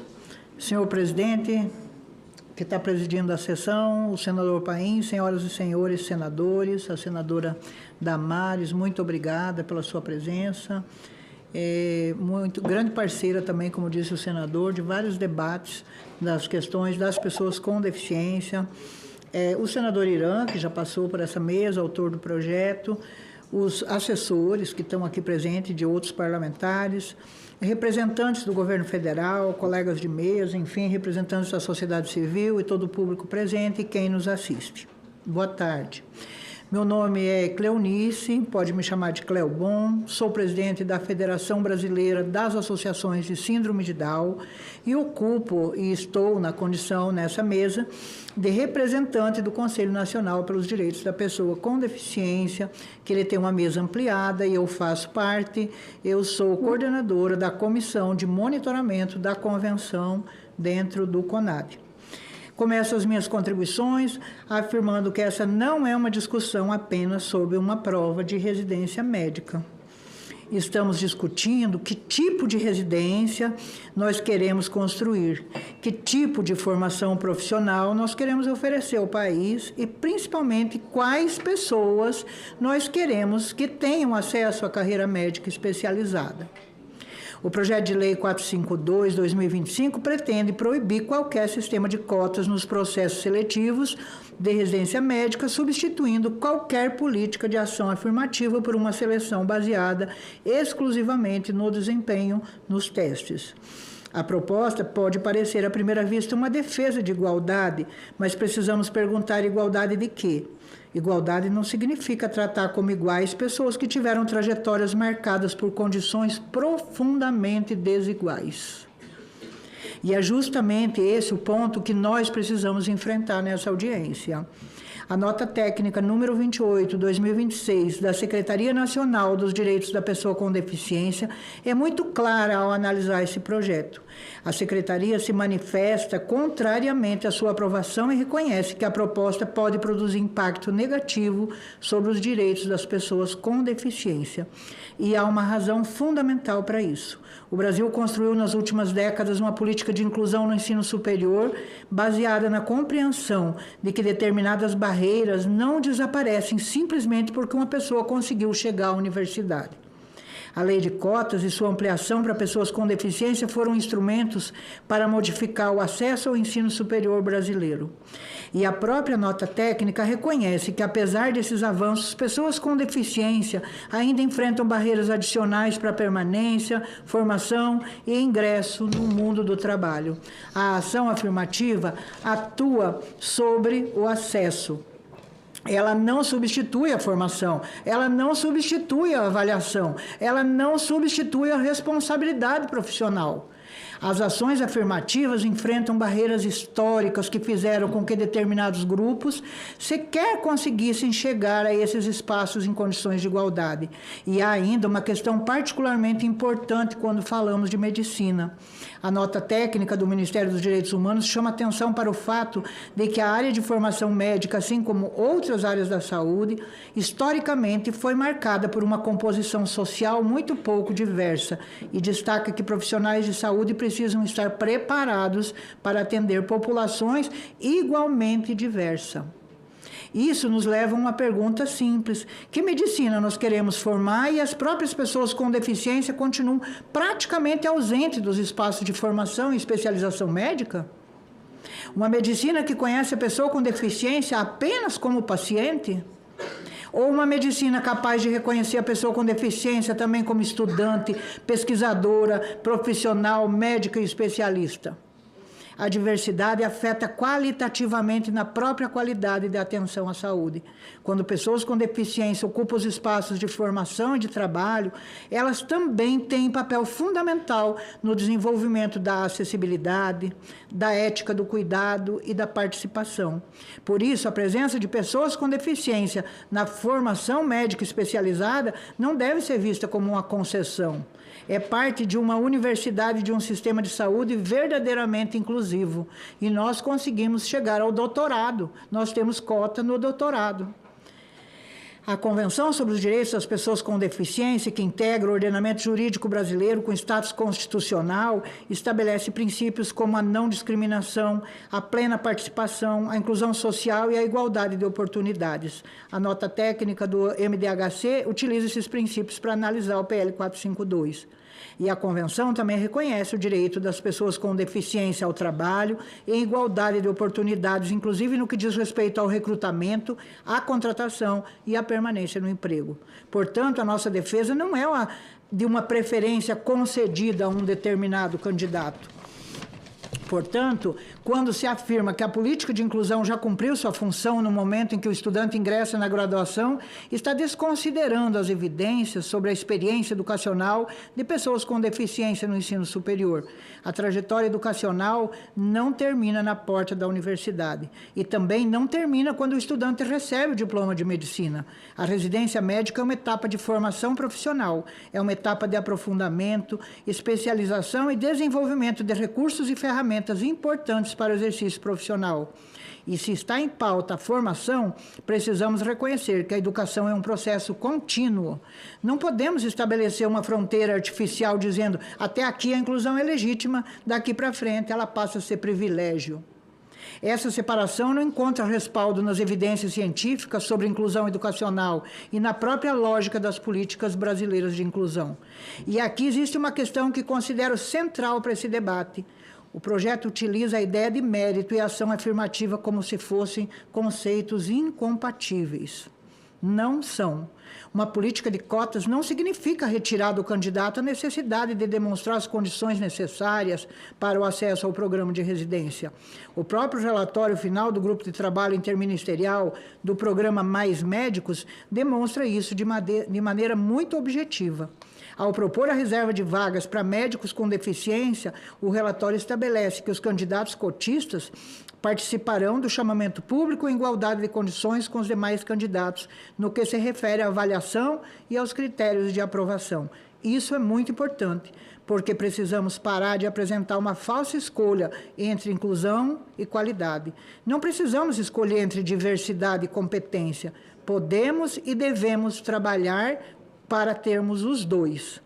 A pessoa com deficiência que concorre a uma vaga reservada não deixa de ser avaliada. Ela continua precisando demonstrar aquilo que é necessário para exercer a sua profissão e a segurança do paciente dentro dos limites. Defendemos uma política pública destinada a enfrentar barreiras que continuam presentes na trajetória educacional e profissional das pessoas com deficiência. Por isso, em nome da Federação Brasileira das Associações de Síndrome de Down e na condição de representante do CONAD, quero deixar uma mensagem objetiva a essa comissão. Não precisamos retirar as ações afirmativas da residência médica para defender a qualidade na formação médica. Precisamos, ao contrário, aperfeiçoar as políticas de inclusão. Precisamos garantir que os processos seletivos sejam acessíveis. Precisamos assegurar avaliações adequadas. Precisamos garantir a inclusão educacional em todos os níveis formativos. Precisamos enfrentar barreiras atitudinais, institucionais e pedagógicas. E precisamos produzir dados sobre a presença e a trajetória das pessoas com deficiência na formação médica e no exercício profissional. O próprio Estado brasileiro já reconheceu essa necessidade. O grupo de trabalho interministerial criado no âmbito do Mais Médicos foi justamente constituído para estudar e propor mecanismos de reserva de vagas para pessoas com deficiência e grupos étnico-raciais. E as evidências trazidas por esse grupo não entendem a inclusão como uma ameaça à qualidade. Ao contrário, procura construir mecanismos para que a inclusão aconteça, preservando os critérios de avaliação e considerando as necessidades do sistema de saúde. É esse o caminho que precisamos seguir. Não o caminho da proibição, mas o caminho do aperfeiçoamento. Não podemos transformar a residência médica em uma exceção dentro das políticas brasileiras de inclusão educacional. A medicina não pode ser uma ilha dentro da universidade.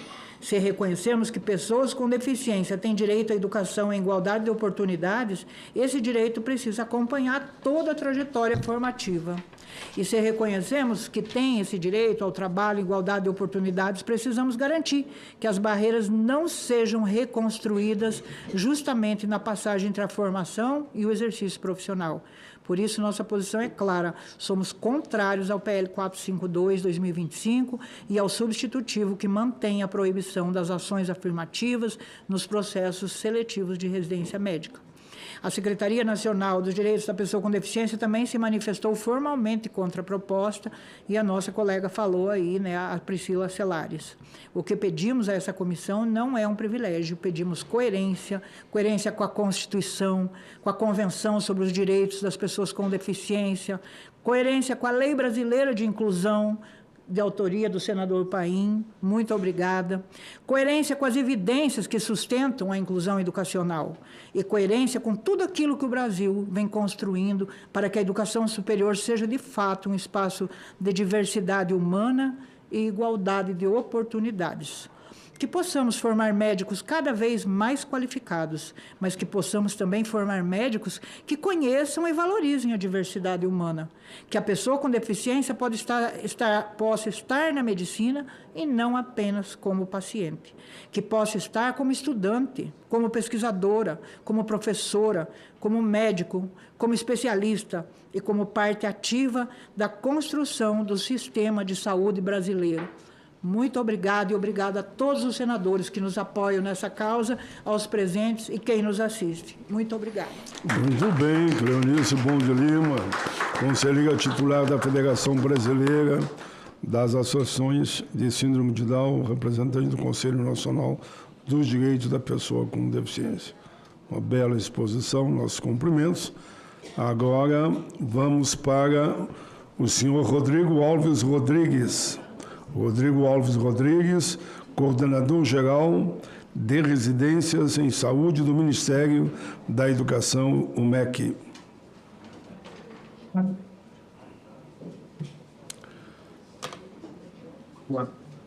Boa tarde, todos me ouvem?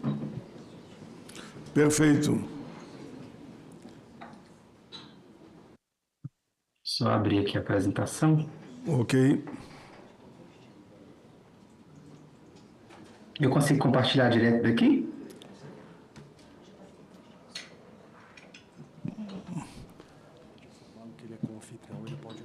Você pode sim. Tá aparecendo para vocês? Perfeito. Pronto. Vou complementar um pouco as informações, né, do secretário Kleber. Pede para que você coloque modo apresentação. Modo apresentação? Isto.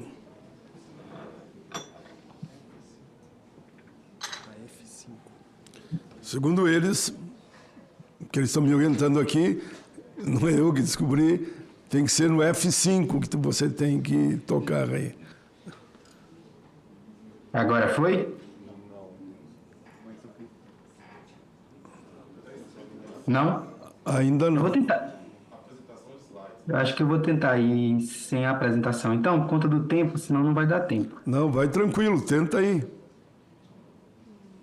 Vocês podem ajudá-lo daqui? Eu tenho aqui. Só um minuto que a assessoria vai tentar ligar para você.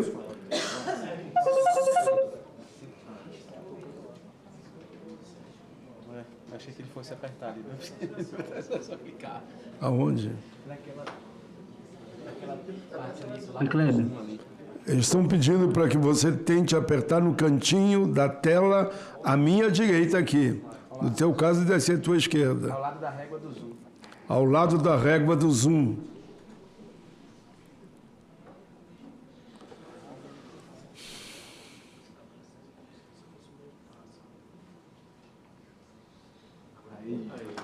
Viu? Doutor José Santos Souza, que foi que nos deu a dica final. Tá aparecendo para vocês agora? Agora tá. Pronto. Para complementar um pouco as informações do secretário Kleber, queria trazer mais assim, né? A gente pensa as ações afirmativas, tem pensado as ações afirmativas, né? Lá na Comissão Nacional de Residência Médica, eu estou na Coordenação Nacional de Residência Médica, esse debate vem sendo feito desde 2022, né? A Comissão Nacional, ela é uma comissão que é composta não só pelo Ministério da Educação, Ministério da Saúde, mas também Conselho Federal de Medicina, Associação Médica Brasileira, a ANMR, que é a Associação Nacional dos Médicos Residentes, a ANM, e ainda na composição anterior, a Comissão Nacional, né, aprovou essa normativa que o Kleber sinalizou, que prevê a adoção de ações afirmativas na residência, né? Analisando as atas da Comissão Nacional e também esse debate que foi feito, tudo se deu muito em função da discussão e estruturação, né, que existe das ações afirmativas no Estado brasileiro, né? Então, a gente tem as ações afirmativas como uma ação estrutural, né? Foi citado a Constituição Federal do Brasil, que prevê, né, que todos são iguais perante a lei, e a Convenção Interamericana contra o Racismo, né? Ela foi incorporada com força de emenda constitucional e ela prevê expressamente que o poder público deve adotar as ações afirmativas, né? O Brasil também é signatário dessa declaração de Durban, que prevê as ações para enfrentamento do racismo, né? Na Conferência Mundial de Combate ao Racismo e Discriminação Racial, Xenofobia e Intolerância Correlata, que também prevê a adoção de ações afirmativas, né? E também com base nas normas que foram apresentadas, né, na arguição de preceito fundamental ADPF 186 e A41, né, foi também colocado esta tese que o STF fixou para a adoção de ações afirmativas, além de outras normativas também, né, que vêm sendo adotadas pelo Estado brasileiro, né, como a lei do Estatuto da Igualdade Racial, que prevê claramente também que o poder público deve adotar, né, programas de ação afirmativa, né, prevê de forma expressa, além também do Programa Federal de Ações Afirmativas e da própria Lei das Cotas, que instituiu, né, o processo com a reformulação em 2000, a última reformulação da lei agora, em 23, com a Lei 14.723, prevê a implementação das ações afirmativas nos programas de pós-graduação stricto sensu, né? Então, a Lei das Cotas, inclusive, ela prevê essa adoção de ações afirmativas, né? Inclusive igual à proporção de pretos, pardos, indígenas e pessoas com deficiência no respectivo estado da federação, né? Quando a gente vai para o âmbito da Comissão Nacional de Residência Médica, essa normativa ela não é tão expressa, né? Sobre os percentuais, sobre como se deve dar o processo de ação afirmativa, de seleção, né? utilizando as ações afirmativas, mas ela deixa evidente que as instituições elas devem adotar as ações afirmativas no processo de seleção, né? E aí foi muito apontado já esses dados do perfil da população brasileira, não vou destacar muito, né? Mas a gente tem, por exemplo, aqui, né? Foi tratado nessa última mesa agora que foi composta, o percentual de pessoas com deficiência que a gente tem na população brasileira, né? Em torno de 9%. Quando a gente vai avaliar na residência, esse percentual ainda é muito pequeno, né? A gente tem feito uma discussão importante na Comissão Nacional de Residência sobre medidas que podem ser adotadas, né? De suporte às pessoas com deficiência que ingressam na residência, né? As adaptações que são necessárias, as medidas que são necessárias, inclusive, para possibilitar que o residente faça ajuste nos seus cenários de prática, né, que os preceptores sejam qualificados também para poder, a depender do tipo de deficiência, né, organizar o projeto pedagógico do programa para que consiga acolher essas pessoas que estão ingressando na residência, né. E é importante também a gente destacar essa diferença, né, que já tinha sido apontada pela análise técnica que o Ministério da Igualdade Racial apresentou, inclusive de forma muito coerente, né, porque de fato, quando a gente analisa para os dados, né, essa representatividade da população brasileira no ingresso na residência, ela se acentua, né? Então, ela é menor quando a gente analisa a graduação e ela ainda é maior quando a gente analisa as residências, né? E quando a gente também faz essa análise para as pessoas indígenas e quilombolas, esse percentual, apesar de algumas instituições, né, já ter adotado as ações afirmativas com base nessa resolução da Comissão Nacional, e também o ENARE já ter feito esse processo de implementação, ainda é muito abaixo, né, da representatividade da população brasileira, principalmente, né, naqueles estados em que a gente tem um maior percentual de população indígena, né, como, por exemplo, Amazonas, Roraima, né, que tem sido feito também um processo de expansão das vagas de residência. Então, eu acho que os principais pontos, eles foram apresentados, né, além disso, a gente tem feito uma discussão, né, com as COREMs, CODEMUS e SERENs também, que são das comissões estaduais, sobre a necessidade de aplicação de medidas para auxiliar, né, a inclusão dessas pessoas no acesso à realização das provas, né, de residência médica, né, então possibilidades que podem ser adotadas pelas instituições.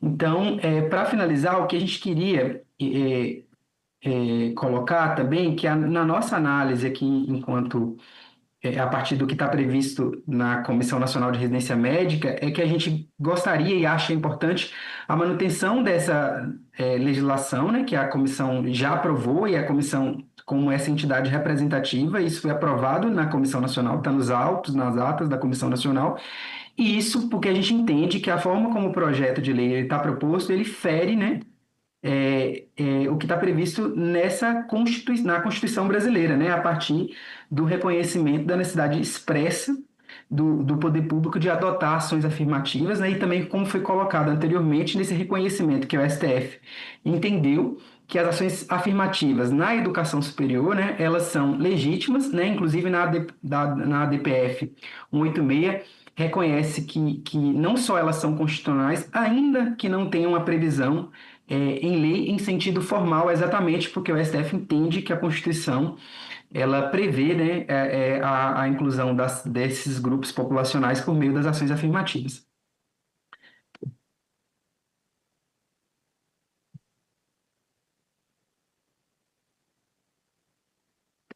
Vocês ainda me ouvem? Tu tem ainda no mínimo 4 minutos. Quantos? 4. 4 minutos. Falta 2, com mais 2 que eu dei para todos. E com o limite que eu sempre dou, vou te dar mais 1, dá 5. Ok. Uma questão importante que foi colocada, né, sobre as pessoas com deficiência, né? Acho que é importante a gente fazer uma reflexão sobre a Lei Brasileira da Inclusão, né? Ela prevê a inclusão independente da formação que a pessoa, o profissional foi ingressar. Então, se a gente pensa na inclusão na engenharia, na pedagogia, isso não deve ser diferente, né, da inclusão das pessoas com deficiência também na medicina, né? Então, cabe a gente refletir quais adaptações que são necessárias para a gente incluir as pessoas que são profissionais médicos, já formados, já atestados pela instituição da sua capacidade técnica de exercer a medicina, né? Então, a gente está tratando na residência de pessoas que passam por um processo de avaliação pelos professores, pelo colegiado de curso e que se forma com competências de exercer a medicina em qualquer das suas áreas. É claro que, a depender do tipo de deficiência, né, a pessoa vai optar ou não por uma especialidade ou outra. Inclusive, é importante a gente pensar estratégias, né, de que a partir do momento que esse médico formado apto a exercer a medicina ingresse em determinada especialidade ou não, é necessário a gente pensar em normativas, né, inclusive da Comissão Nacional de Residência Médica, que faça um ajuste, inclusive possibilitando a migração de uma área para outra, caso a deficiência não seja compatível com ingresso em determinada especialidade. Isso é uma das adaptações que podem ser feitas, né? Na Comissão Nacional também vem sendo discutida uma adaptação importante sobre, a depender do tipo de deficiência, poder prolongar ou não o tempo da residência, da residência médica, né? Então, isso já foi discutido, já foi aplicado, inclusive em alguns casos concretos, né? Que são adaptações razoáveis e necessárias, a depender do tipo de deficiência. E a gente entende que a gente precisa avançar nesse caminho, né? Enquanto Ministério da Educação agora, no sentido de possibilitar que as pessoas com deficiência, esses médicos formados com deficiência, que ingressem na residência médica, a gente qualifique não só, né, o corpo pedagógico dos programas, como também, né, a gente promova orientações quanto adaptações que são necessárias e razoáveis, né, para essas pessoas concluírem a sua formação e poder atuar em determinados segmentos da medicina conforme as possibilidades, né? Então, acho que é importante destacar isso, porque senão, se a gente for nessa perspectiva de que a pessoa com deficiência não deve ingressar na residência, a gente caminha numa perspectiva anterior à Lei Brasileira da Inclusão, de que elas não deveriam ser incluídas. Então, isso é muito ruim, se a gente for nesse sentido. Então, a gente tem defendido que a gente siga, né, o que está previsto na Constituição Federal da inclusão das pessoas negras, das ações afirmativas, assim também como na Lei Brasileira da Inclusão. Muito bem. Terminou, Rodrigo? Sim, estou contemplado já. Então tá, meus cumprimentos, uma salva de palmas pela bela exposição, viu? Esse foi Rodrigo Alves Rodrigues, coordenador geral de residências em saúde do Ministério da Educação, o MEC. Com o último orador inscrito, nós vamos passar a palavra ao Frei Davi dos Santos, da Educafo Brasil, que esteve no meu gabinete e disse que estaria presente e traria essa moçada toda que está aqui nesse plenário, como já fez em outras oportunidades. Permita que eu dê uma salva de palmas. Agora não para o senhor, para a Educafo, depois para o senhor. Essa moçada aí é guerreiros e guerreiras de pé mesmo. Mas eu estendo a salva de palmas, foi tão boa que vale para o senhor também. Foi tão boa, obrigado.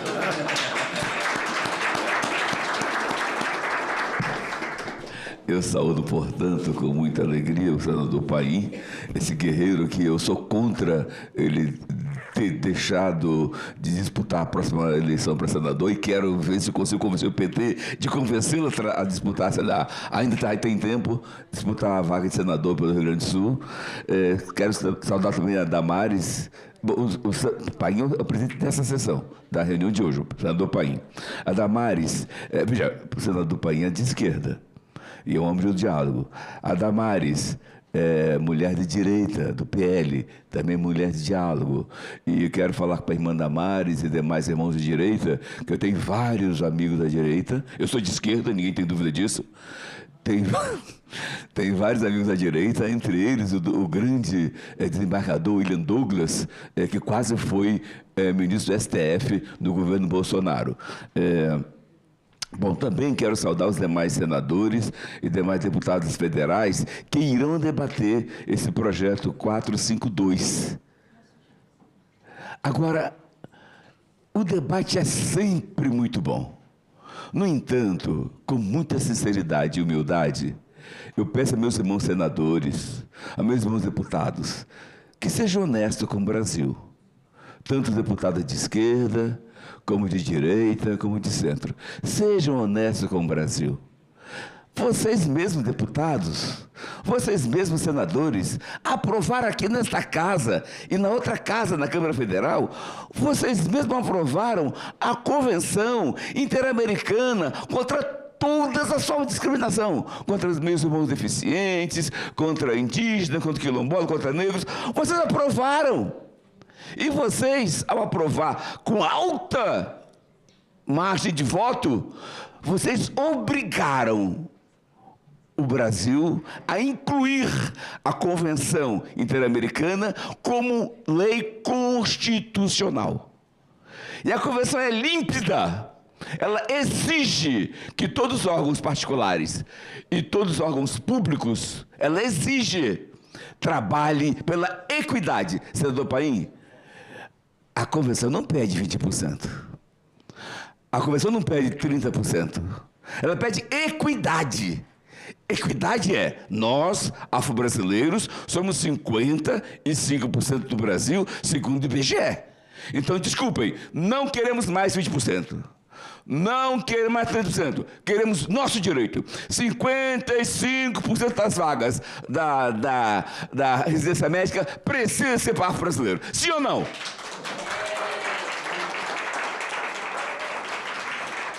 Mas o mais duro eu vou falar agora.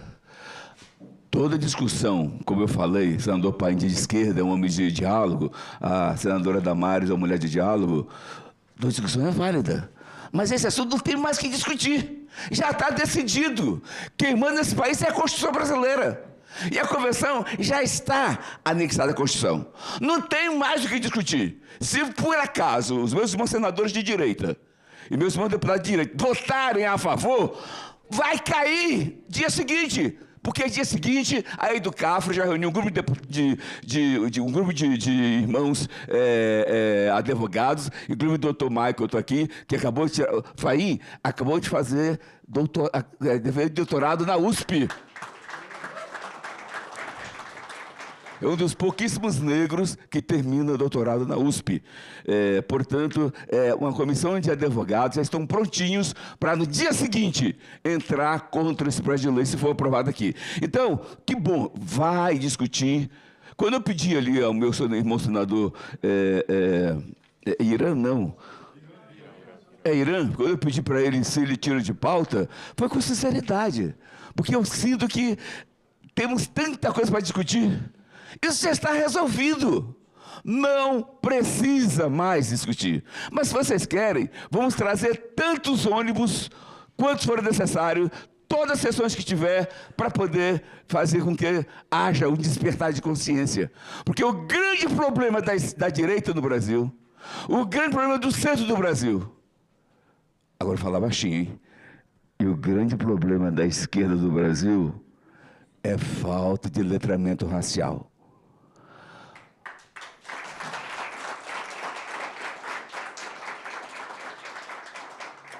Senadores e senadoras que vão ouvir ou estão ouvindo essa audiência. O nosso irmão doutor Erzei, do Ministério da Saúde, Gesei, ele deixou aqui evidente que 95% das verbas empregadas na residência médica são verbas públicas. Se são verbas públicas, mais ainda é obrigado a ter. Mais ainda é obrigado a ter a cota na residência médica. Mais ainda, digo, é uma discussão que você vai roubar o tempo de vocês, senadores, que recebem um salário muito alto em relação ao povo brasileiro, e vai gastar o dinheiro dos deputados, que recebem um salário muito alto. Quando o senador Irã, com muita sinceridade, não foi nem maldade dele, não, falou, olha, estou aqui em um grupo, ele usou um verbo que, inóspito. Gente, foi um equívoco dele. Ele não está em um grupo inóspito, ele está em um grupo de Brasil, onde normalmente esta casa, boa parte dos senadores, e a outra casa, boa parte dos deputados, não comunga conosco, não nos enxergam, somos invisíveis para eles. E aqui está o problema. Eles defendem exageradamente a classe dominante, a classe do dinheiro, não enxerga nós pobres, a nós negros, a nós deficientes. E isso tem que mudar. Não pode continuar assim.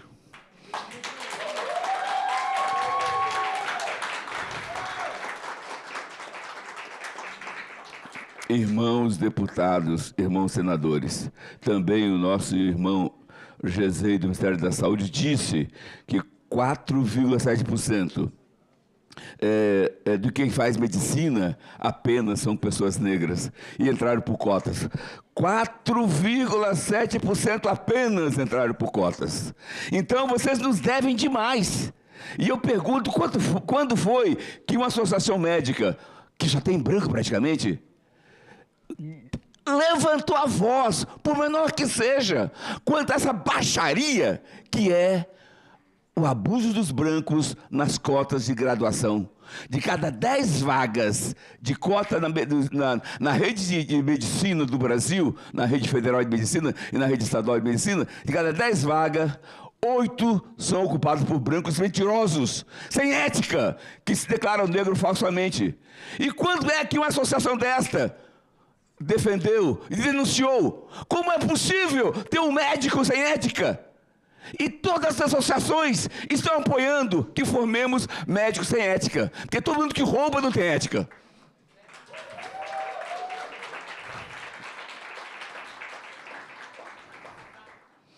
Então, irmãos senadores, irmãs deputadas e deputados, o PL 452 precisa responder e abraçar a necessidade do Brasil, e não da Noruega ou da Suíça.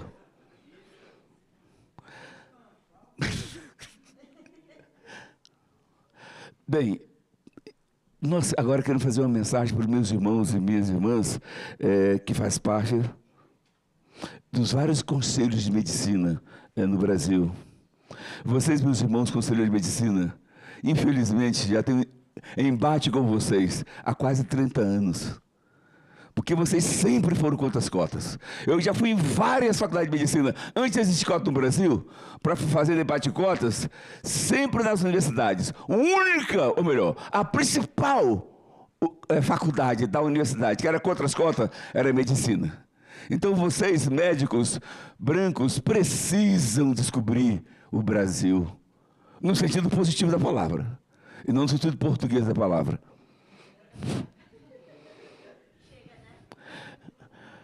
Olha só, irmãos parlamentares de direita, meus amigos, meus irmãos, irmãos parlamentares de centro e irmãos parlamentares de esquerda, é impossível vocês serem honestos com o Brasil se vocês forem votar esse projeto 452 sem ler esse documento aqui.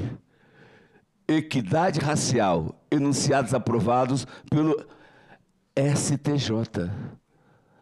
O STJ aprovou esse documento dizendo que todos os órgãos públicos têm que respeitar esse documento para fazer qualquer movimentação no Brasil. Então, se algum deputado, algum senador votar sem ler esse documento, está sendo desonesto com o Brasil e desrespeitoso com o STJ.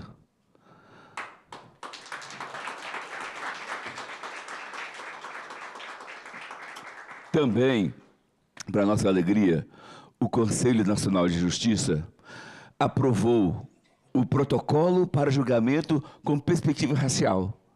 Não dá para vocês votarem sem lerem esse documento. Esse documento é decisivo para dar a vocês luz. Qual é o problema da esquerda? O problema da direita e do centro? É falta de letramento racial. Mais uma vez estou repetindo. O que é letramento racial? É ler esses documentos que nós conquistamos com muito suor e lágrimas no CNJ, no STF e a nível mundial, que é a Convenção Interamericana. Gente, não dá mais para vocês desrespeitarem a Convenção Interamericana.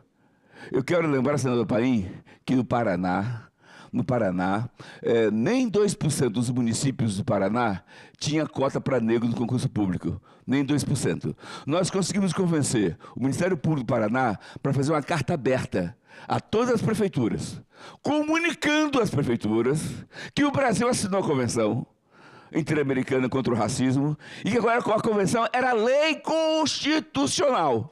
E que se o prefeito, sem precisar consultar os vereadores, não criasse cota para negro, esse prefeito poderia sofrer um processo por improbidade administrativa.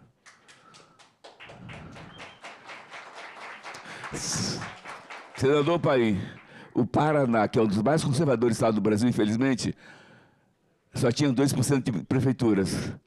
Eu pergunto ao senhor, hoje, quantos por cento de prefeitura do Paraná, por causa da Convenção Interamericana, já adotam cota para negro, na sua opinião? Pode chutar, porque é um assunto que não circula. A imprensa não está divulgando isso.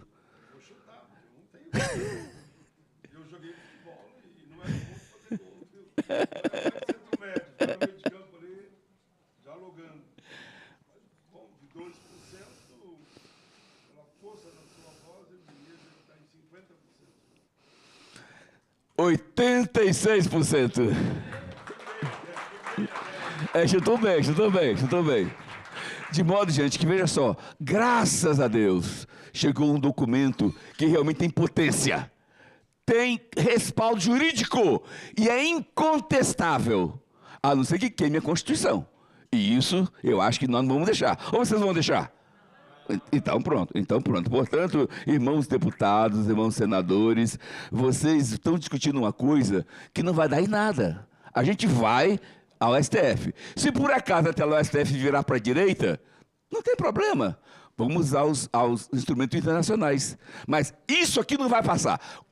Olha só, garanto a vocês que que a falta de cota na residência médica não irá passar com certeza no Brasil. Eu estou certo disso e peço a vocês, irmãos brancos, que não entendem o drama do negro, que vão encurtar esse diálogo, vão arquivar esse projeto e vão sair para outras demandas, que o Brasil precisa de tantas demandas a ser discutidas. Também eu queria partilhar que esse projeto, o 425, corre o perigo de ser um projeto egoísta e anticristão. Por quê egoísta? Porque é um projeto que está olhando só um lado do Brasil, que é o lado branco, o lado bem-sucedido, com muito dinheiro no bolso. Não olha para o lado dos oprimidos, do lado que são vítimas da escravidão, da exploração, da mão de obra desse povo. Então não dá para vocês pensarem um projeto com honestidade sem olhar esse outro lado. E para ajudar vocês brancos, que apoiam outros brancos e ouvem facilmente outros brancos poderosos, sugiro a vocês que leiam o maior professor da Universidade de Harvard, Michael Sandel. Michael Sandel escreveu um livro chamado A Tirania do Mérito. O que estamos discutindo aqui, junto com quem é a favor de não ter cota para negro na residência médica, nada mais é do que pessoas que vivem inconscientemente, que são pessoas boas, mas inconscientemente eles vivem sob o domínio da tirania do mérito. E quem quiser entender isso, por favor, baixe no Google aí esse livro, me parece que já tem edição livre aí. Michael Sandel é o nome do autor, é o mais caro palestrante do mundo hoje, Michael Sandel, e o livro é A Tirania do Mérito. Senador, eu fiquei assustado quando foi dito aqui, não sei quem foi que falou, que sobram mais de 20 mil vagas nas residências médicas no Brasil. Não sei quem foi que falou, alguém lembra quem falou isso? Aqui no debate? Foi você? Não, né?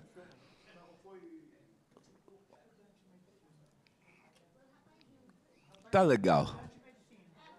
Pois é, eu nunca imaginei isso. Gente, sobram 20 mil vagas na residência médica no Brasil.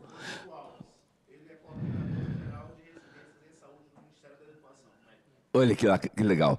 Então está na cara que o que está gerando essa doideira de jogar no lixo 20 mil vagas todo ano é a meritocracia injusta.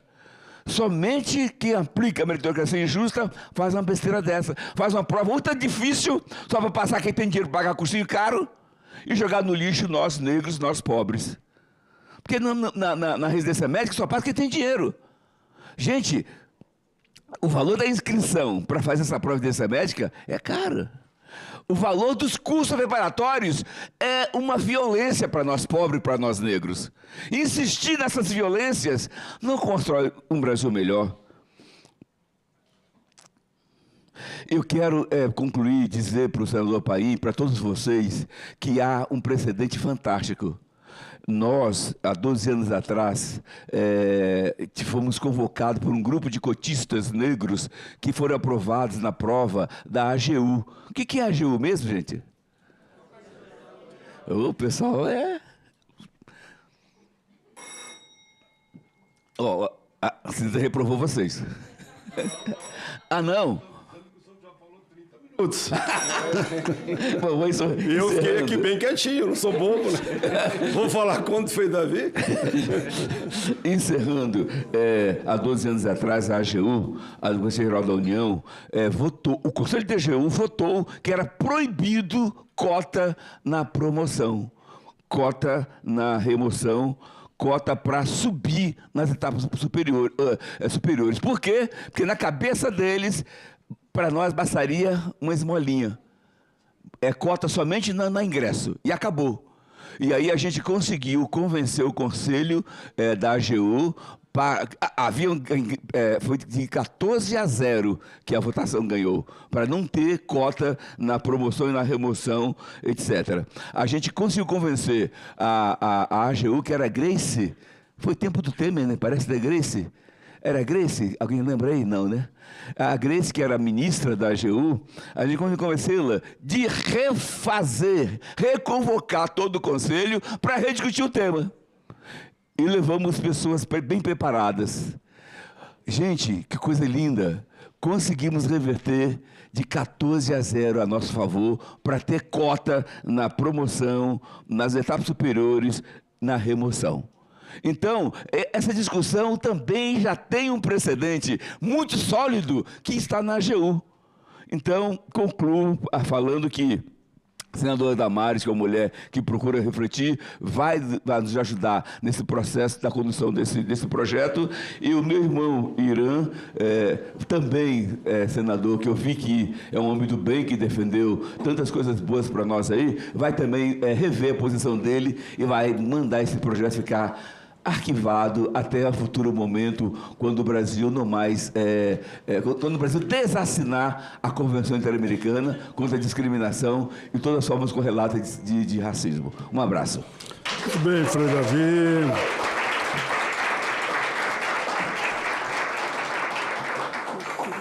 O discurso do Frei Davi foi tão bom.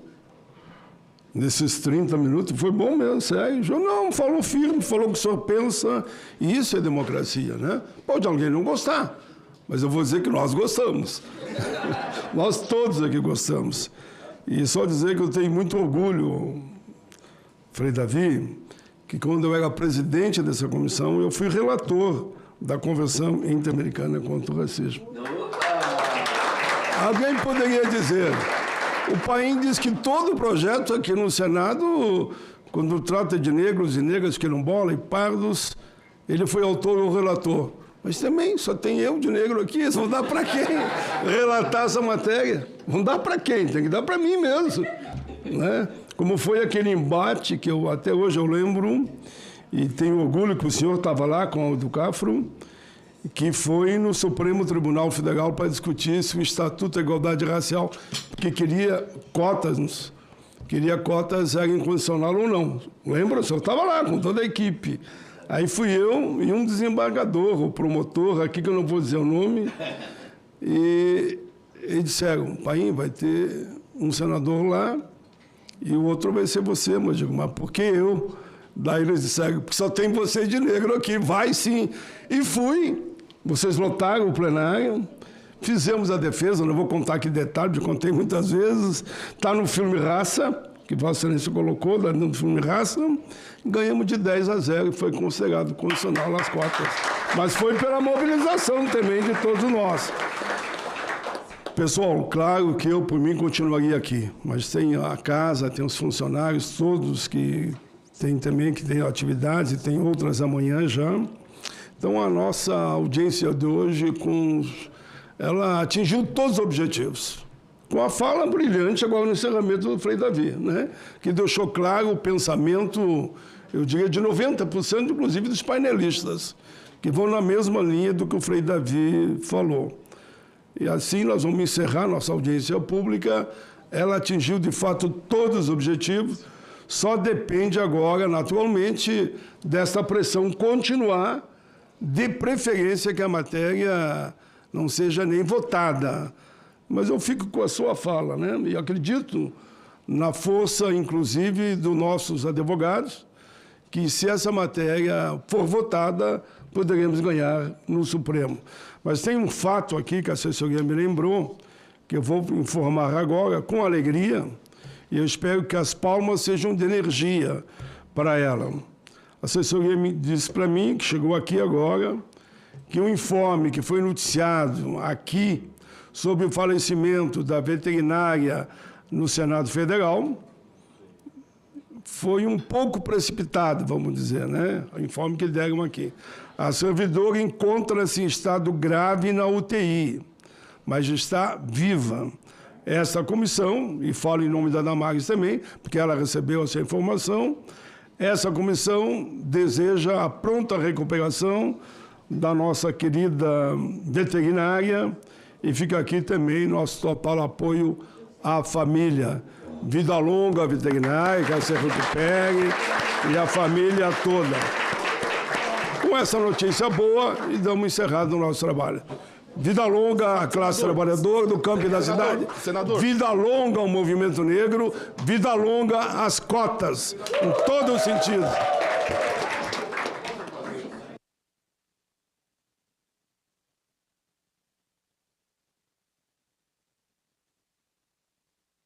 Fácil eu faço hoje.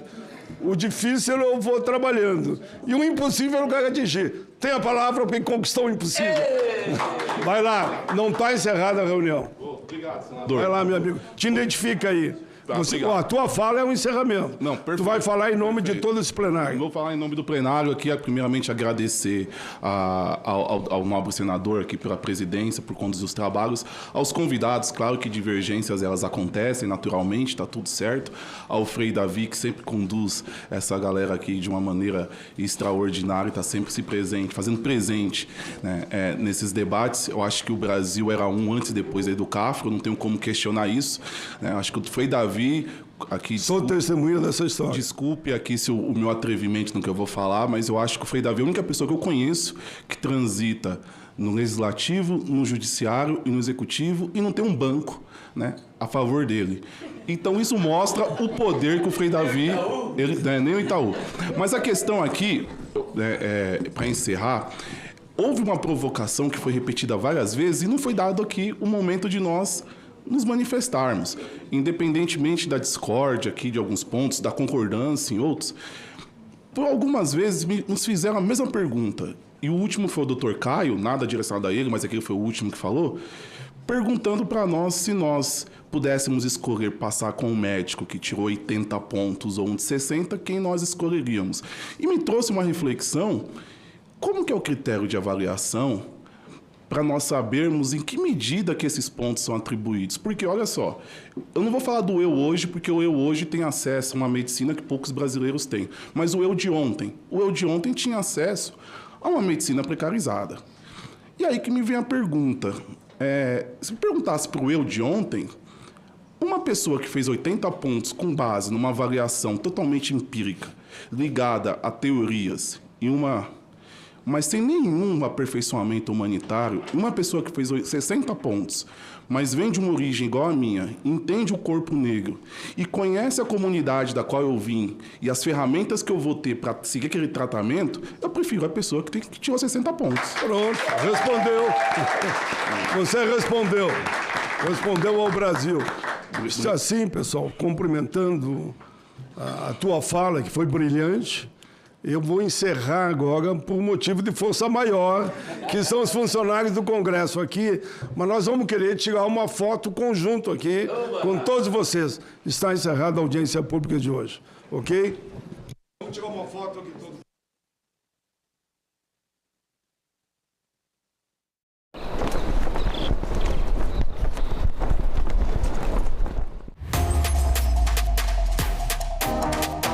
TV Senado está com tudo pronto para mais uma temporada.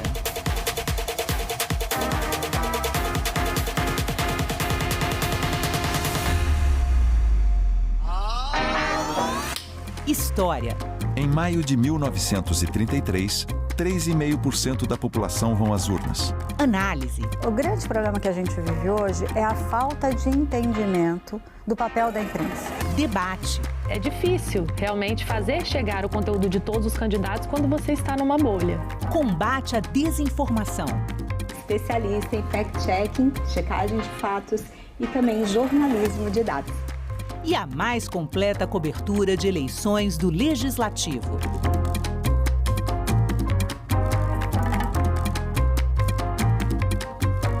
TV Senado, democracia todo dia.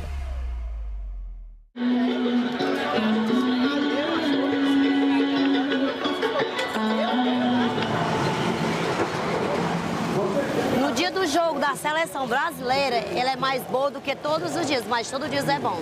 Os dias que eu venho, eu gosto. E toda a vida é meu esperado. Às vezes eu penso que nem vou ganhar bem e acabo ganhando. Antes eu trabalhava numa cozinha industrial. Trabalhei por 10 anos numa cozinha industrial. Aí quando eu saí, que eu sofri meu acidente, aí o que aconteceu? Eu fiquei dependendo só de um salário, né? Aí quando eu fui pro INSS, o doutor que me aposentou, ele falou assim, dona Marta, eu vou lhe aposentar. Eu disse, doutor Hamilton, é tão pouco o salário. Ele pegou e disse, não, mas tu faz assim, ó, tu pega e tu vai receber um monte de dinheiro das tuas contas, aí tu bota um negócio pra tu vender em casa, pastel, essas coisas. Aí eu peguei e fiz. Eu era uma funcionária muito boa pra eles, 10 anos, né? E essa é a minha história. A gente também fala tupi. O nome do estado do Maranhão vem do tupi e é formado por dois termos, mar mais nhan. Mar é uma variação de embará, bará, que vem de Pará e significa mar ou Rio Grande. A outra parte da palavra é nhan, que quer dizer correnteza.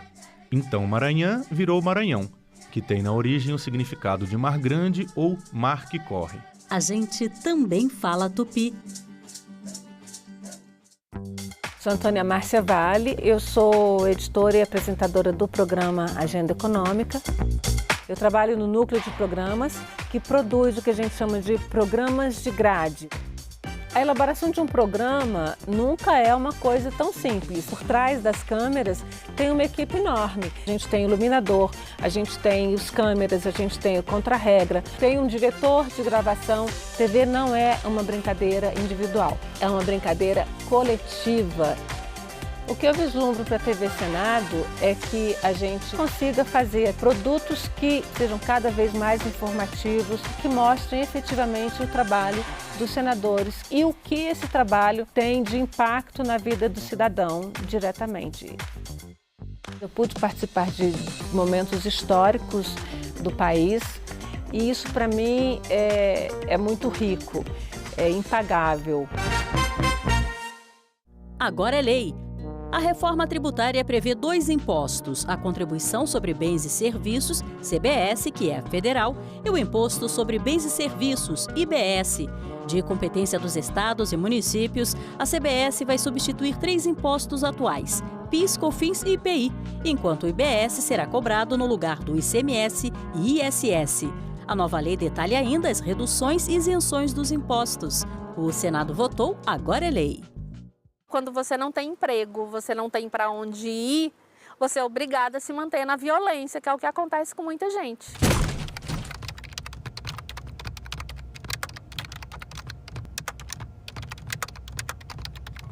Eu fiquei casada por 22 anos. Quando aconteceu de eu denunciar a Maria da Penha, foi quando ele me pegou pelo cabelo, que ele nunca tinha encostado a mão em mim. Assim, tinha tido empurrões, né? Que ele me empurrou uma vez, eu estava grávida da minha filha quando ele me empurrou. Meu ex-marido me acusou de ter um caso com o marido da minha irmã.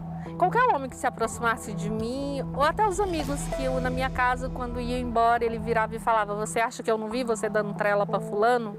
que você acaba se afastando dos amigos, da família, você acaba se isolando. A gente se assusta muitas vezes com o feminicídio, mas o feminicídio ele nasce daí. Ele nasce dessas pequenas coisas que vão tomando uma proporção maior. Então, xingamentos, ofensas, essas difamações, não respeitar essa mulher, né, perante terceiros, são um sinal de alerta. Depois que eu passei, que eu fiz o acompanhamento pelos psicólogos e tudo, você acaba entendendo e vendo que se a pessoa não tiver uma ajuda, ela não consegue sair da violência, ela não consegue se libertar. Hoje eu posso falar que a minha vida está maravilhosa, apesar dos altos e baixos, eu tenho paz.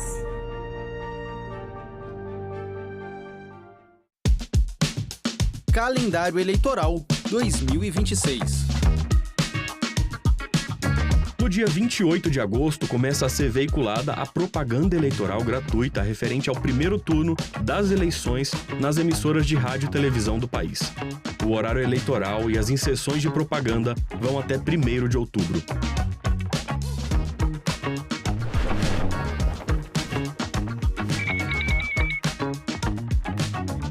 Neste mês, a TV Senado exibe documentários com mulheres que lutam contra diferentes tipos de violência, no Brasil e no mundo. Somos todas iguales, mujeres.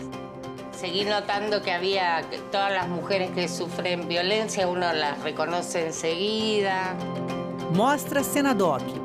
Toda sexta, a partir das 9 horas da noite, aqui na TV Senado.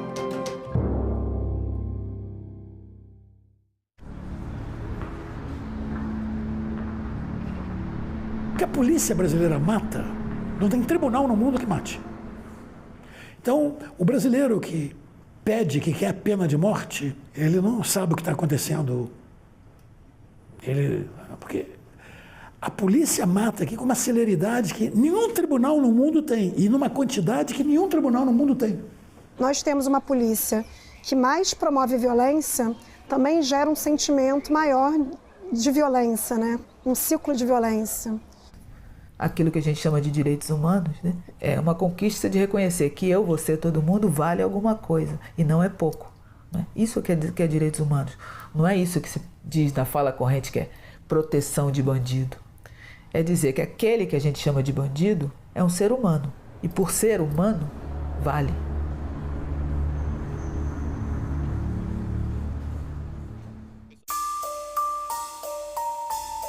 De cada 10 pessoas que presenciam atos de agressão contra a mulher, 7 são crianças.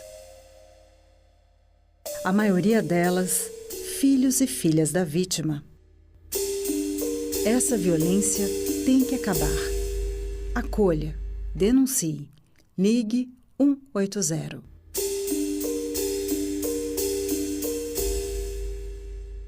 Agora é lei. A reforma tributária promete simplificar o pagamento de impostos no Brasil. A nova lei detalha reduções e isenções de tributos, além de regras para a devolução de impostos para famílias de baixa renda. O mecanismo de devolução deverá valer para contas de energia, água, saneamento, gás e telefonia, e as mudanças serão implementadas de forma gradativa.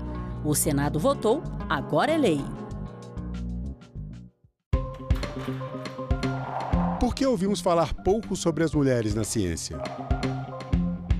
Qual a importância e quais os desafios para elas ocuparem espaços de destaque nas pesquisas científicas? A astrônoma Duília de Mello e a astrofísica Larissa Santos respondem a essas e a outras perguntas. TV Senado Live nesta sexta, 9 horas da manhã.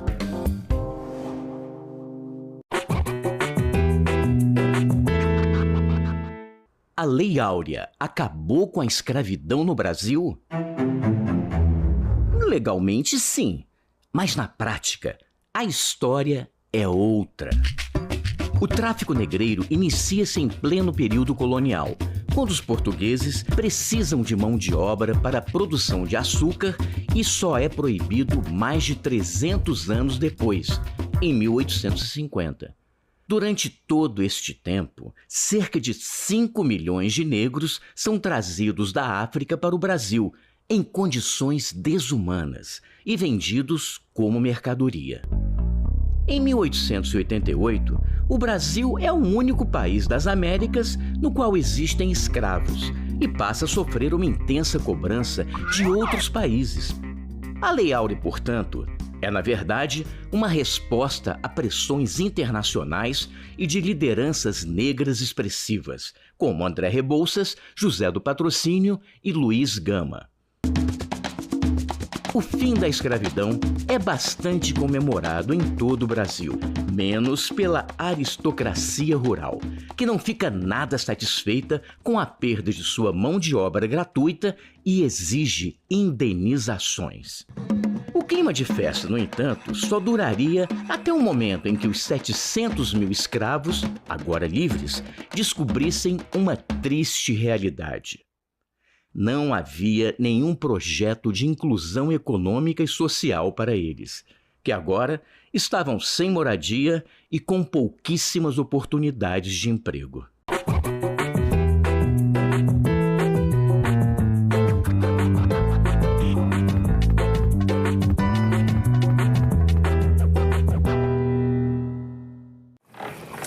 E aí, você já lavou seu cabelo depois que fez o procedimento? Não, ainda não.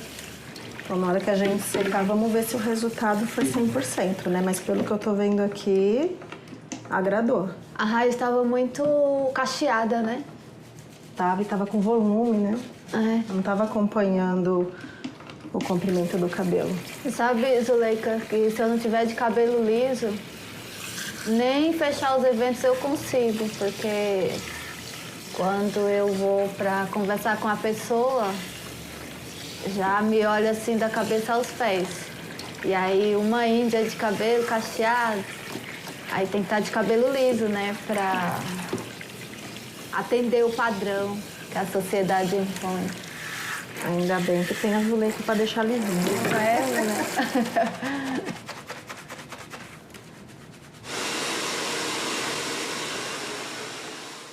Bairro Rosário é reconhecido como o primeiro quilombo urbano do Piauí. Hemocentro Veterinário incentiva a doação de sangue de cães e gatos.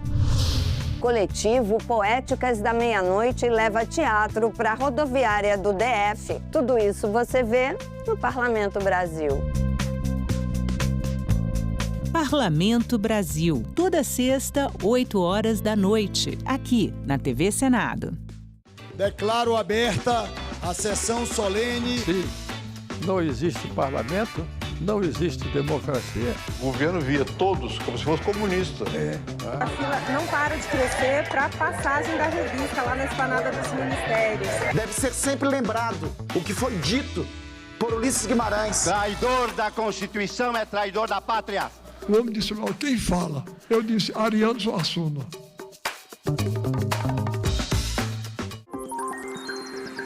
Aquele post na rede social, aquela mensagem no grupo da família, é verdade ou mentira?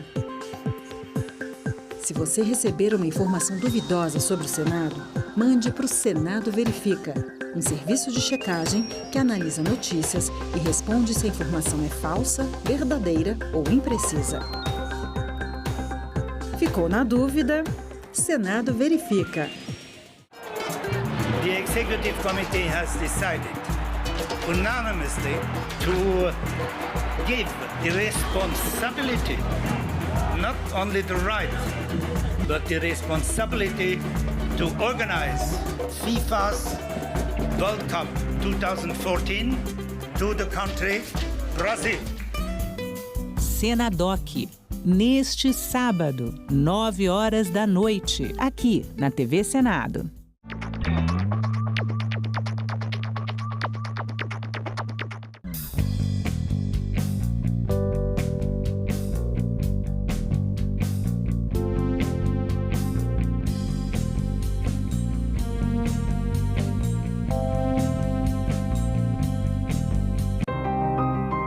Eu comecei no arquivo da TV Difusora, em Porto Alegre, vim para Brasília para a Constituinte e depois eu fui para a TV Senado.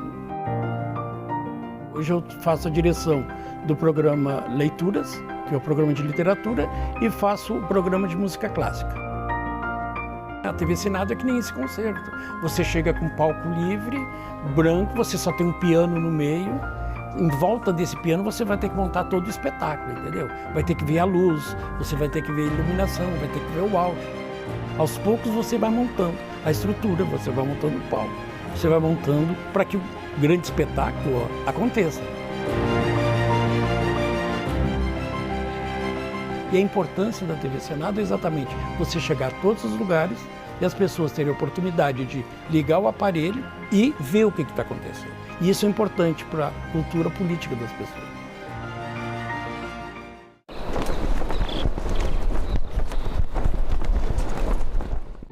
O programa a seguir é livre para todos os públicos.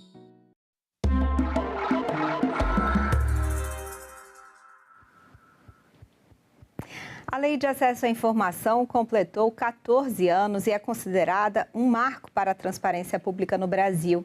E você já teve acesso a algum dado do governo por meio da lei? Sabe como que ela funciona? Fique neste Cidadania, produzido em parceria com o Senado Verifica, o serviço oficial de combate à desinformação do Senado. Hoje, a gente recebe Bruno Morassutti, ele que é diretor e cofundador da Fiquem Sabendo, uma organização sem fins lucrativos e apartidária especializada em dados abertos e transparência pública no Brasil. Bruno, seja muito bem-vindo. Obrigada por conversar com a gente aqui no Cidadania hoje. Muito obrigado, o prazer é meu, agradeço pelo convite. Você que está passando um pouquinho de frio aí, né, Bruno, em Porto Alegre? Com certeza, não tá fácil. Então vamos começar. Bruno, quando a gente olha para trás, né, a LAI, né, é assim que a gente chama, né, a Lei de Acesso à Informação, a gente costuma chamar de LAI. A LAI completou 14 anos de vigência. Quando a gente olha para trás, né, o que você acha que mudou na cultura do brasileiro, nessa relação dele com o Estado? A Lei de Acesso à Informação ela é um marco muito importante porque ela facilitou de forma gigantesca que o cidadão possa efetivamente cobrar informações e buscar entender o que o governo está fazendo para executar políticas públicas, para planejar essas políticas, para prestar serviços públicos, para usar adequadamente os impostos que ele cobra, né? Então, a Lei de Acesso à Informação, ela instrumentalizou de forma muito clara e forte a cidadania brasileira. Ô Bruno, em que momento, né, vocês pensaram assim, olha, tá na hora da gente traduzir um pouco esse juridiquês, né, com a criação da Fiquem Sabendo? Em que momento vocês viram assim, nossa, é realmente importante a gente traduzir para as pessoas comuns, né, para as pessoas que ali não sabem, às vezes, o direito, né? Como é que foi esse início aí da Fiquem Sabendo? Então, a Fiquem Sabendo, ela nasce de uma iniciativa de jornalistas e advogados para explicar a linguagem burocrática do dia a dia da administração pública. Quem já tentou apresentar uma petição, fazer um protocolo, sabe que não é fácil, né? Tem uma série de termos, de requisitos, de documentos que a gente às vezes precisa apresentar, né? E isso afasta o cidadão, a pessoa tem medo, tem receio, acha que está fazendo algo errado. E a gente também no Brasil, infelizmente, ainda não tem uma cultura arraigada de participação pública. Então, para mostrar que é possível, que é fácil, que é direito de todos fazer pedidos de acesso à informação e cobrar respostas da administração pública, é que a gente criou a Fiquem Sabendo. Fiquem Sabendo, ela busca apresentar as coisas numa linguagem acessível, numa linguagem que pode ser compreendida por qualquer pessoa, mesmo sem um conhecimento técnico, mesmo sem ter uma graduação em Direito, uma graduação em Economia, enfim. A nossa ideia é tornar as informações públicas mais acessíveis, tanto no que diz respeito à facilidade de localizar elas nos sites dos órgãos públicos, como também na facilidade de se compreender essa mesma informação. Ô Bruno, mas você percebe assim que os órgãos públicos, né, eles já estão mais preparados hoje para lidar com a LAI ou ainda assim, há uma diferença, né? Às vezes no governo federal é de um jeito, no estadual é de outro, no município às vezes ainda é muito complicado ter esse acesso? Olha, desde que a Lei de Acesso à Informação foi editada lá em 2011, com certeza o cenário é totalmente diferente. Antigamente era muito impossível, assim, muito difícil. Digamos, eu moro em Porto Alegre, se eu quisesse fazer um pedido de informação em São Paulo, eu provavelmente teria que ir até São Paulo ou enviar por carta um pedido, com sorte ele seria recebido e quem sabe, talvez, se alguém tivesse boa vontade, respondesse. Isso mudou, né? Hoje a gente tem uma coisa estabelecida que qualquer cidadão, independentemente de onde ele resida no nosso país, ele pode fazer pedidos de acesso à informação para qualquer órgão da administração municipal, estadual e federal. Então, isso é pacífico. Claro que a gente vai ter diferenças a depender do município, do lugar que a gente está fazendo. Então, um município menor, com menor infraestrutura, menos pessoas, menos treinamento, claro que a gente ainda tem desafios, né? Mas hoje, do ponto de vista cultural, ninguém pode dizer que não existe um direito do cidadão de fazer pedidos de informação. Isso é inconteste, é incontroverso. A gente superou essa etapa que era necessário superar, né? Agora, a gente, claro, tem uma dificuldade mais operacional, vamos dizer assim, de permitir que mesmo entes públicos com uma capacidade menor possam se organizar e se estruturar. Porque fornecer informações públicas, na realidade, nada mais é do que o reflexo de uma gestão organizada dos serviços públicos. Quando um ente público tem dificuldade de fornecer informações, é com certeza que, na realidade, por trás dessa dificuldade, está uma falta de gestão, está uma falta de organização. Então, não é à toa que entes públicos que são maiores, em tese mais organizados, têm um corpo de servidores mais estável, mais qualificado, as respostas vêm rápido, as respostas são boas, têm qualidade, fornecem mais contexto para aquela informação, enquanto entes públicos menores, em que às vezes tu tem uma pessoa que talvez nem tenha ensino superior ali, né, responsável pelo tratamento do pedido, a gente vai ter uma compreensão menor, a gente vai ter uma dificuldade maior de acessar informações. Mas, com certeza, não é comparável o cenário que a gente tinha em 2011 com o cenário que a gente tem em 2026. É perfeito? Não, mas tivemos um avanço democrático, assim, republicano, muito grande. De uma forma prática, né? A pessoa que está acompanhando essa entrevista agora, por exemplo, eu queria ter uma informação da prefeitura, né? Então, hoje, você precisa ir pessoalmente, você pode ligar, você manda e-mail, como é que funciona isso? Então, o que é bacana da Lei de Acesso à Informação é que ela assegura o acesso à informação por qualquer meio. Então, o cidadão ele ainda pode ir presencialmente na administração pública, tanto num balcão de protocolo, quanto mesmo na sede de uma Secretaria de Educação, na Secretaria da Saúde, enfim, e solicitar informações sobre o serviço público que ele quiser. Então, se eu, Bruno, quero saber quais são as escolas do meu município, se essas escolas têm, digamos, um serviço organizado de alimentação escolar, se tem um planejamento, um cardápio para apresentar para as crianças, se esse cardápio ele é um cardápio que é saudável, né? Se as escolas elas têm, digamos, um plano de prevenção contra incêndio, se essas escolas têm um projeto adequado de manutenção periódica, posso ir lá presencialmente e solicitar. Mas mais legal é que a Lei de Acesso permite também que eu faça esse pedido por telefone, por carta ainda, por e-mail ou, preferencialmente, que é mais acessível, tu não precisa sair de casa, utilizando o formulário eletrônico que a lei obriga que todo ente público disponibilize em seu site. Tá certo. Bruno, eu também fiquei com uma dúvida em relação à qualidade desses dados, né? Porque uma coisa é a gente ter acesso, aí vai, né, o órgão lá vai e me responde. Mas e a qualidade? Existe qualidade nesse dado, né, na forma de apresentar? Isso está de alguma forma acessível a quem vai ver o dado, né? Porque às vezes eu posso pedir o dado, igual você falou, eu queria saber sobre a alimentação no meu município. Mas às vezes vai vir uma tabela toda confusa que eu, né, como cidadã, assim, que não tenho muita experiência ali em tabela, Excel, matemática, talvez não vou conseguir interpretar. Como é que é isso? Bom, esse é o segundo desafio, né? O dado, primeiro ele tem que estar disponível, a pessoa tem que conseguir saber que esse dado existe, conseguir ter ele em mãos, né? A partir disso é compreender esses dados. Claro, né, que vão ter questões que sempre vão ser mais complexas, mas a administração pública precisa, sim, ter iniciativas para tornar essa linguagem, esses dados, o mais acessível possível.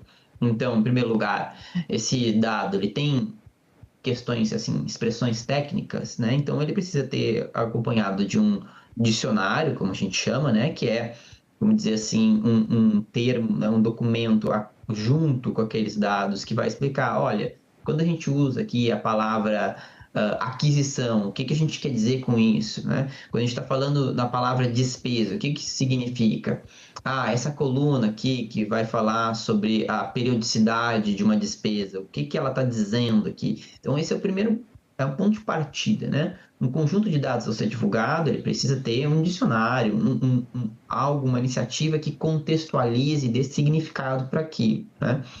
Mas, para além dessa forma mais técnica, a gente tem também iniciativas muito legais por parte de órgãos públicos que, cumprindo a Lei de Acesso à Informação, tentam dar mais visibilidade para essas informações. Então, para quem se lembra, lá no início da Lei de Acesso à Informação, né, até um pouquinho antes, o Senado Federal, ele divulgava informações legislativas e mesmo informações sobre despesas de uma forma muito simples, crua, assim, né? Era basicamente número, assim, era pouco diferente de um trabalho de uma planilha de um contador, né? Hoje em dia, a gente avançou muito, então quem for analisar as atividades parlamentares, né, ou for analisar as despesas do Senado, vai ver planilhas especificando, né, de forma mais categorizada. Então, a gente quer saber, despesa com auxílio moradia, está ali, né, explicado. A gente quer saber as viagens, enfim, estão ali também de forma mais compreensível. Há um esforço de tornar esses dados mais compreensíveis e visuais para o cidadão. Também, antigamente, era muito difícil acompanhar e entender o que estava acontecendo dentro de um processo legislativo, né? Recentemente, o Senado implementou uma ferramenta que é muito legal, que permite, né, tem um resuminho do que diz aquele projeto de lei que está tramitando, né, para eu não precisar ter que acessar ele, ler o inteiro teor dele e, a partir disso, eu entender o que está acontecendo, né? E isso é uma iniciativa da própria administração do Senado para tornar a informação legislativa compreensível, né? A equipe não se limitou a, tá ali publicado o projeto de lei, era isso, né? Então a informação está disponível. Não, a gente vai além para permitir que o cidadão consiga, em linguagem, né, comum, em linguagem leiga, entender o que diz aquela informação ali, aquele projeto, por que ele é importante, né?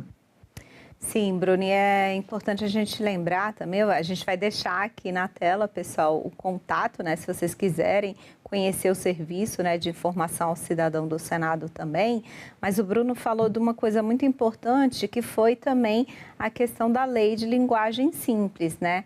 Então, isso também, eu acredito aí, né, Bruno, não sei se você concorda, que isso também vai mudar muito, né, a apresentação desses dados daqui para frente, né?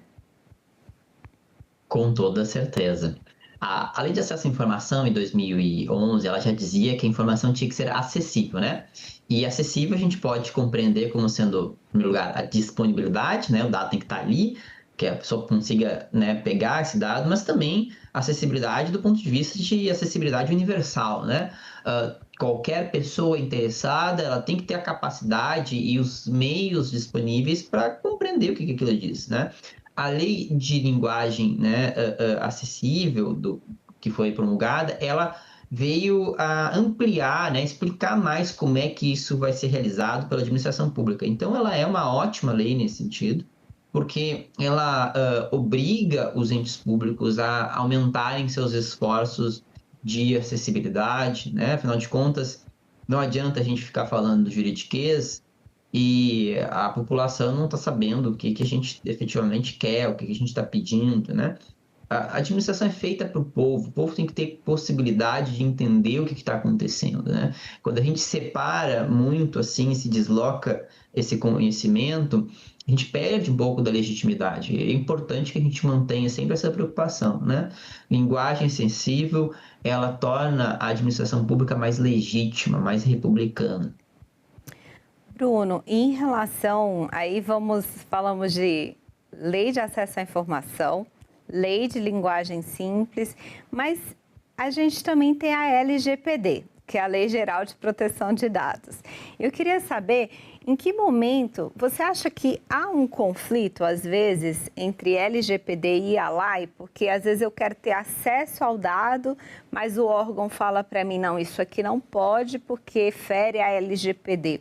Como é que vocês, como é que vocês analisam essas duas leis, assim? Como é que elas se conversam, em que momentos elas entram em conflito? Perfeito. Bom, a LGPD é uma lei posterior, né? Ela foi editada em 2018. Ela não é uma lei que foi pensada para entrar em conflito com a Lei de Acesso à Informação, mas na prática a gente percebe sim que há uma incompreensão com relação ao alcance dela, né? E isso acaba, em alguns casos, afetando o acesso a informações públicas. Ela certamente não foi pensada nisso, não foi nisso que, né, os legisladores estavam preocupados quando promulgaram a Lei Geral de Proteção de Dados, mas infelizmente é o que a gente tem verificado. E o que fazer nessas situações? Bom, a Lei de Acesso à Informação, ela assegura a qualquer pessoa o direito a recorrer de uma eventual negativa. Então, quando isso acontece, é muito importante que o cidadão ele esclareça que a LGPD, ela não é uma lei criada para negar acesso a informações públicas, né?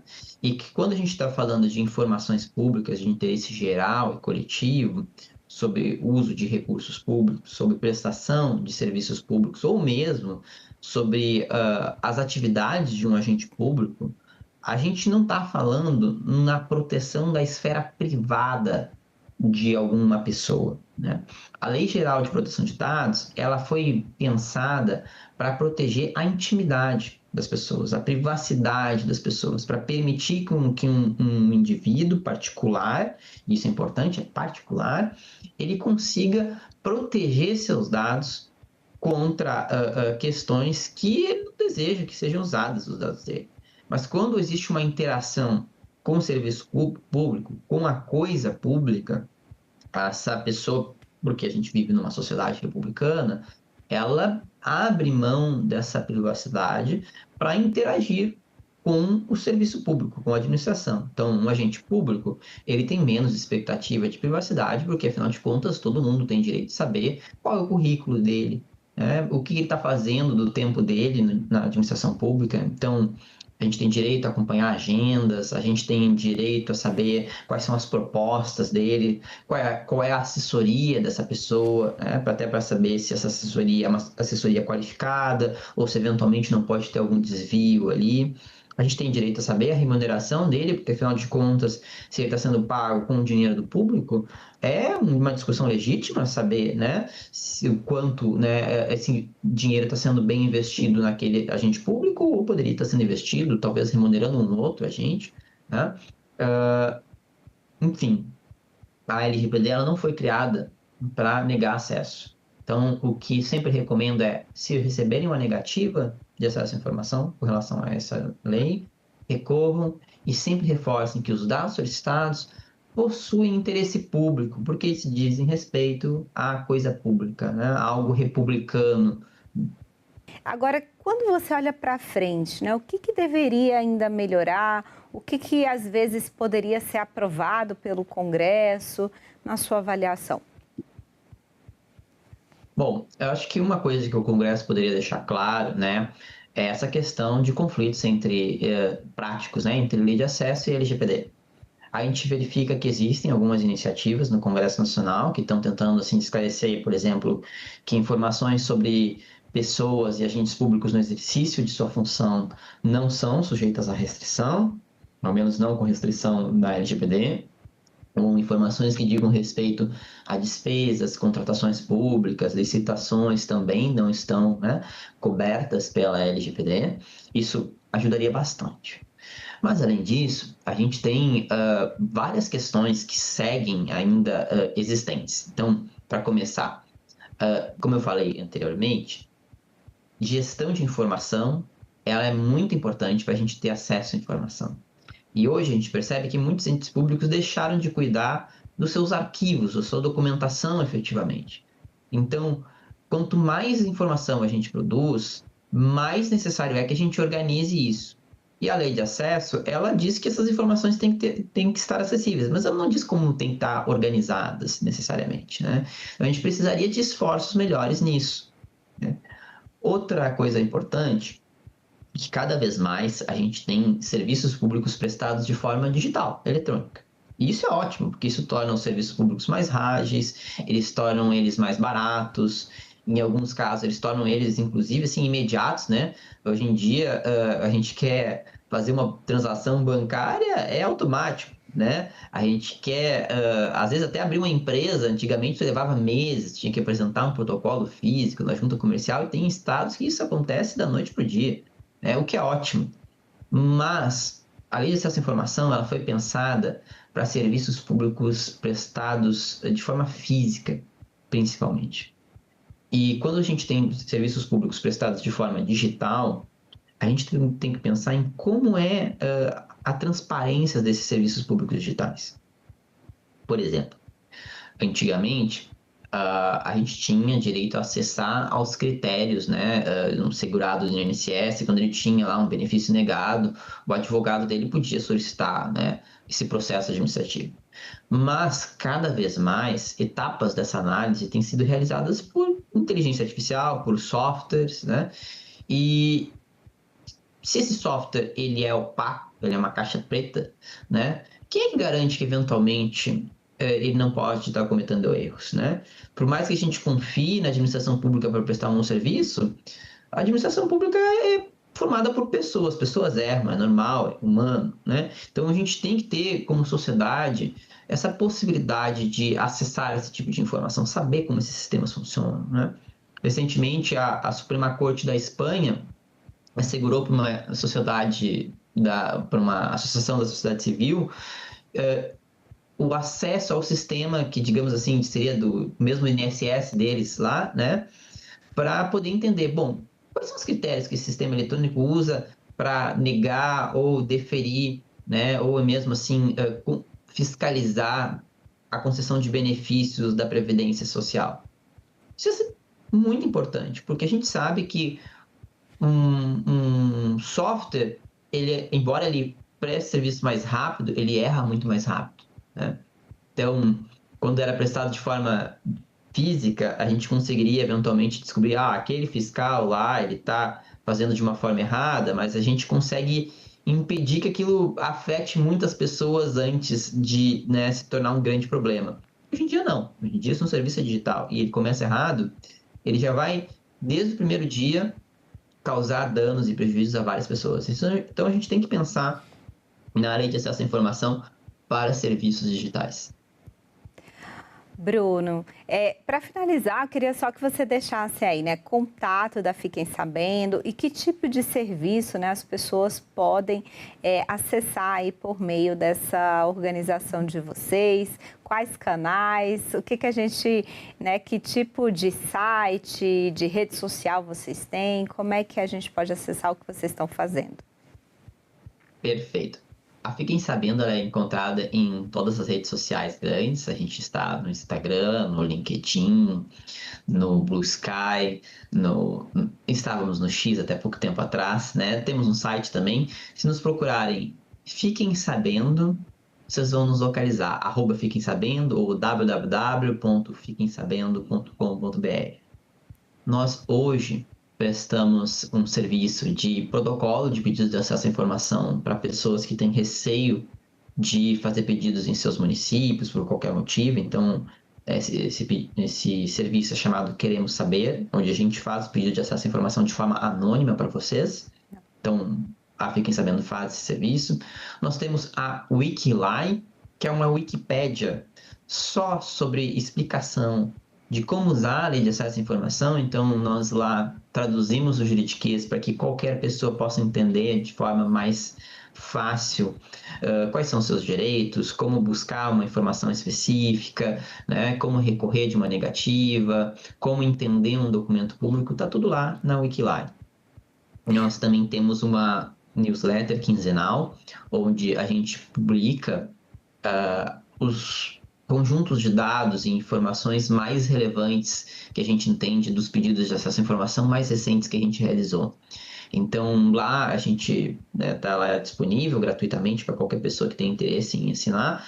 Vocês vão conseguir acessar dados de interesse público, como, por exemplo, fiscalização de bets, agendas públicas que estão sendo realizadas.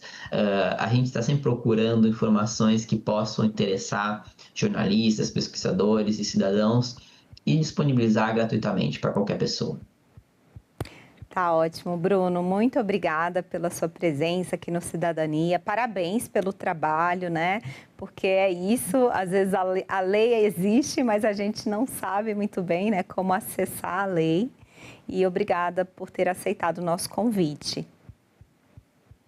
Imagina, eu que agradeço, é um prazer estar aqui, né?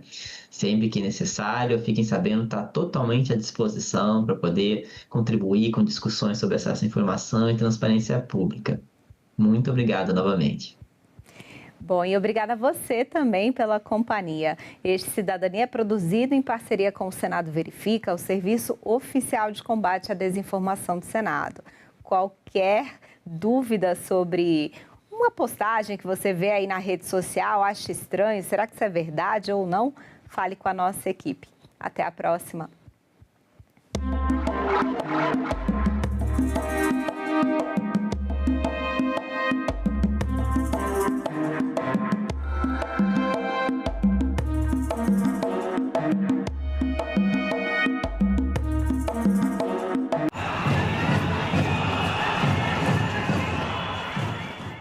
Professor José Luiz Oreiro, qual o melhor caminho para o Brasil enfrentar o tarifaço do Trump? É convencer o Trump de que é uma má ideia seguir com as tarifas de importação. E, para isso, a melhor resposta é fazer um embargo de exportações como café e minérios como nióbio, porque isso vai pegar em cheio o bolso do consumidor americano. Agenda Econômica. Hoje, 20h, aqui na TV Senado. O bairro mais tradicional de Oeiras foi reconhecido oficialmente como comunidade remanescente de quilombo.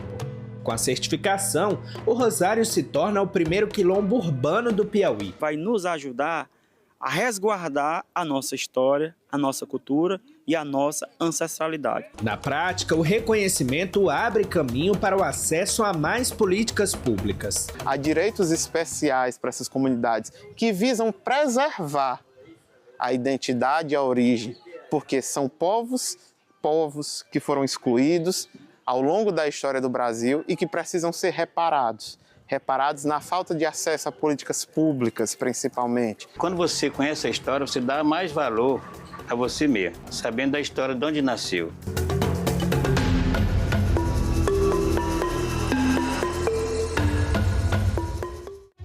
Você, mulher que quer entrar para a política, agora pode contar com o Guia da Candidata. Um manual prático, feito pela Procuradoria da Mulher do Senado para ajudar em cada passo da sua jornada. A publicação mostra o que você precisa para começar. Estar em dia com a Justiça Eleitoral, garantir sua filiação a um partido e o domicílio eleitoral 6 meses antes da eleição. Lá, você descobre como garantir os recursos para a sua campanha, como os 30% do fundo eleitoral e do tempo de rádio e TV, que são seus por direito.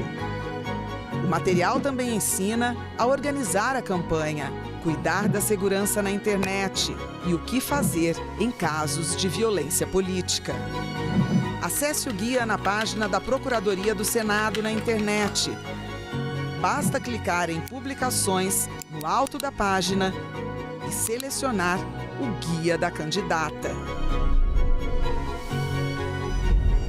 É informação rápida e segura para você ocupar o seu lugar na política. Porque não existe democracia sem a sua participação.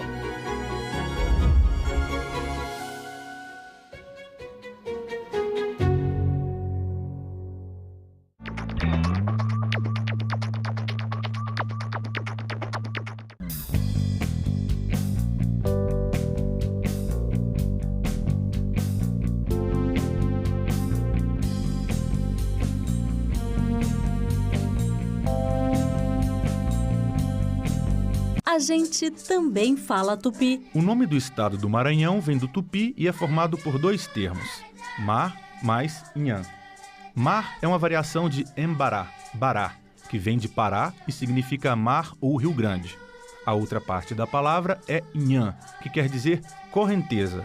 Então Maranhão virou Maranhão, que tem na origem o significado de mar grande ou mar que corre. A gente também fala tupi.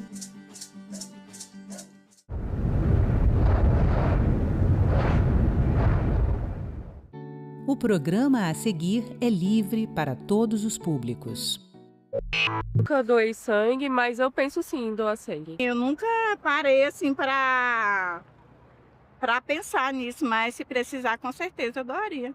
Eu acho que às vezes até a falta de importância, porque se você falar assim, não, eu vou doar, eu tenho esse compromisso de doar, você consegue, né? Mas às vezes na correria do dia a dia você nem se atenta a isso. A falar assim, não, tem alguém precisando. Nunca teve um momento que me fez pensar sobre isso, tipo, sei lá, às vezes quando eu tava no hospital, talvez, mas de resto eu não penso muito. Eu não tenho muito medo. Você tem medo de agulha? Muito. O pedestre tem responsabilidade, ciclista... Fiz uma cadeira na academia, me foi negado pela história e pelo meu país. Hoje nós podemos, com o nosso megafone, que é o diploma na mão, nós não podemos recuar nesse debate. Declaro aberta a 7ª reunião da Comissão do Senado.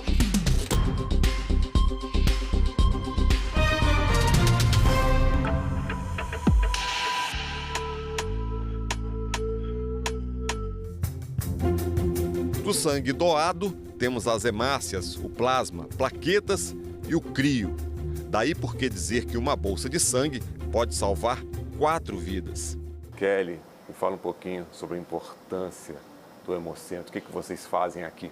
Os hemocentros públicos, eles são responsáveis pela coleta, processamento, distribuição e atendimento 100% da rede pública de saúde do país, para atender todos os pacientes que precisam de transfusões, seja em situação pontual, urgente, seja para atender aqueles pacientes que têm doenças crônicas e precisam de transfusão para, de fato, se manterem. O sangue possui diversos componentes e a gente tem as hemácias, as plaquetas, os leucócitos, que são as células de defesa, os fatores de coagulação.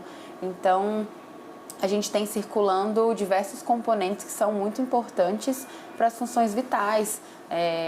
A gente precisa do oxigênio, né? Então quem vai carregar isso são as hemácias.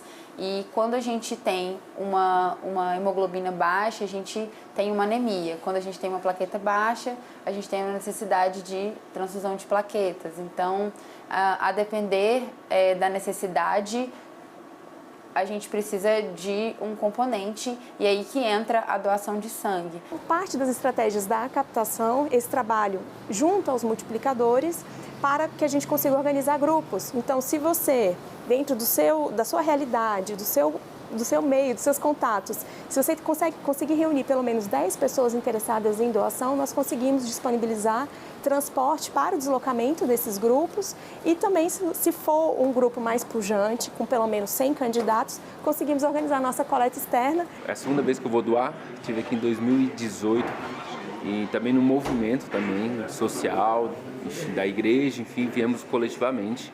E hoje nós viemos também coletivamente representando a nossa Secretaria de Ciência e Tecnologia do DF, onde os servidores se mobilizaram lá para vir doar sangue.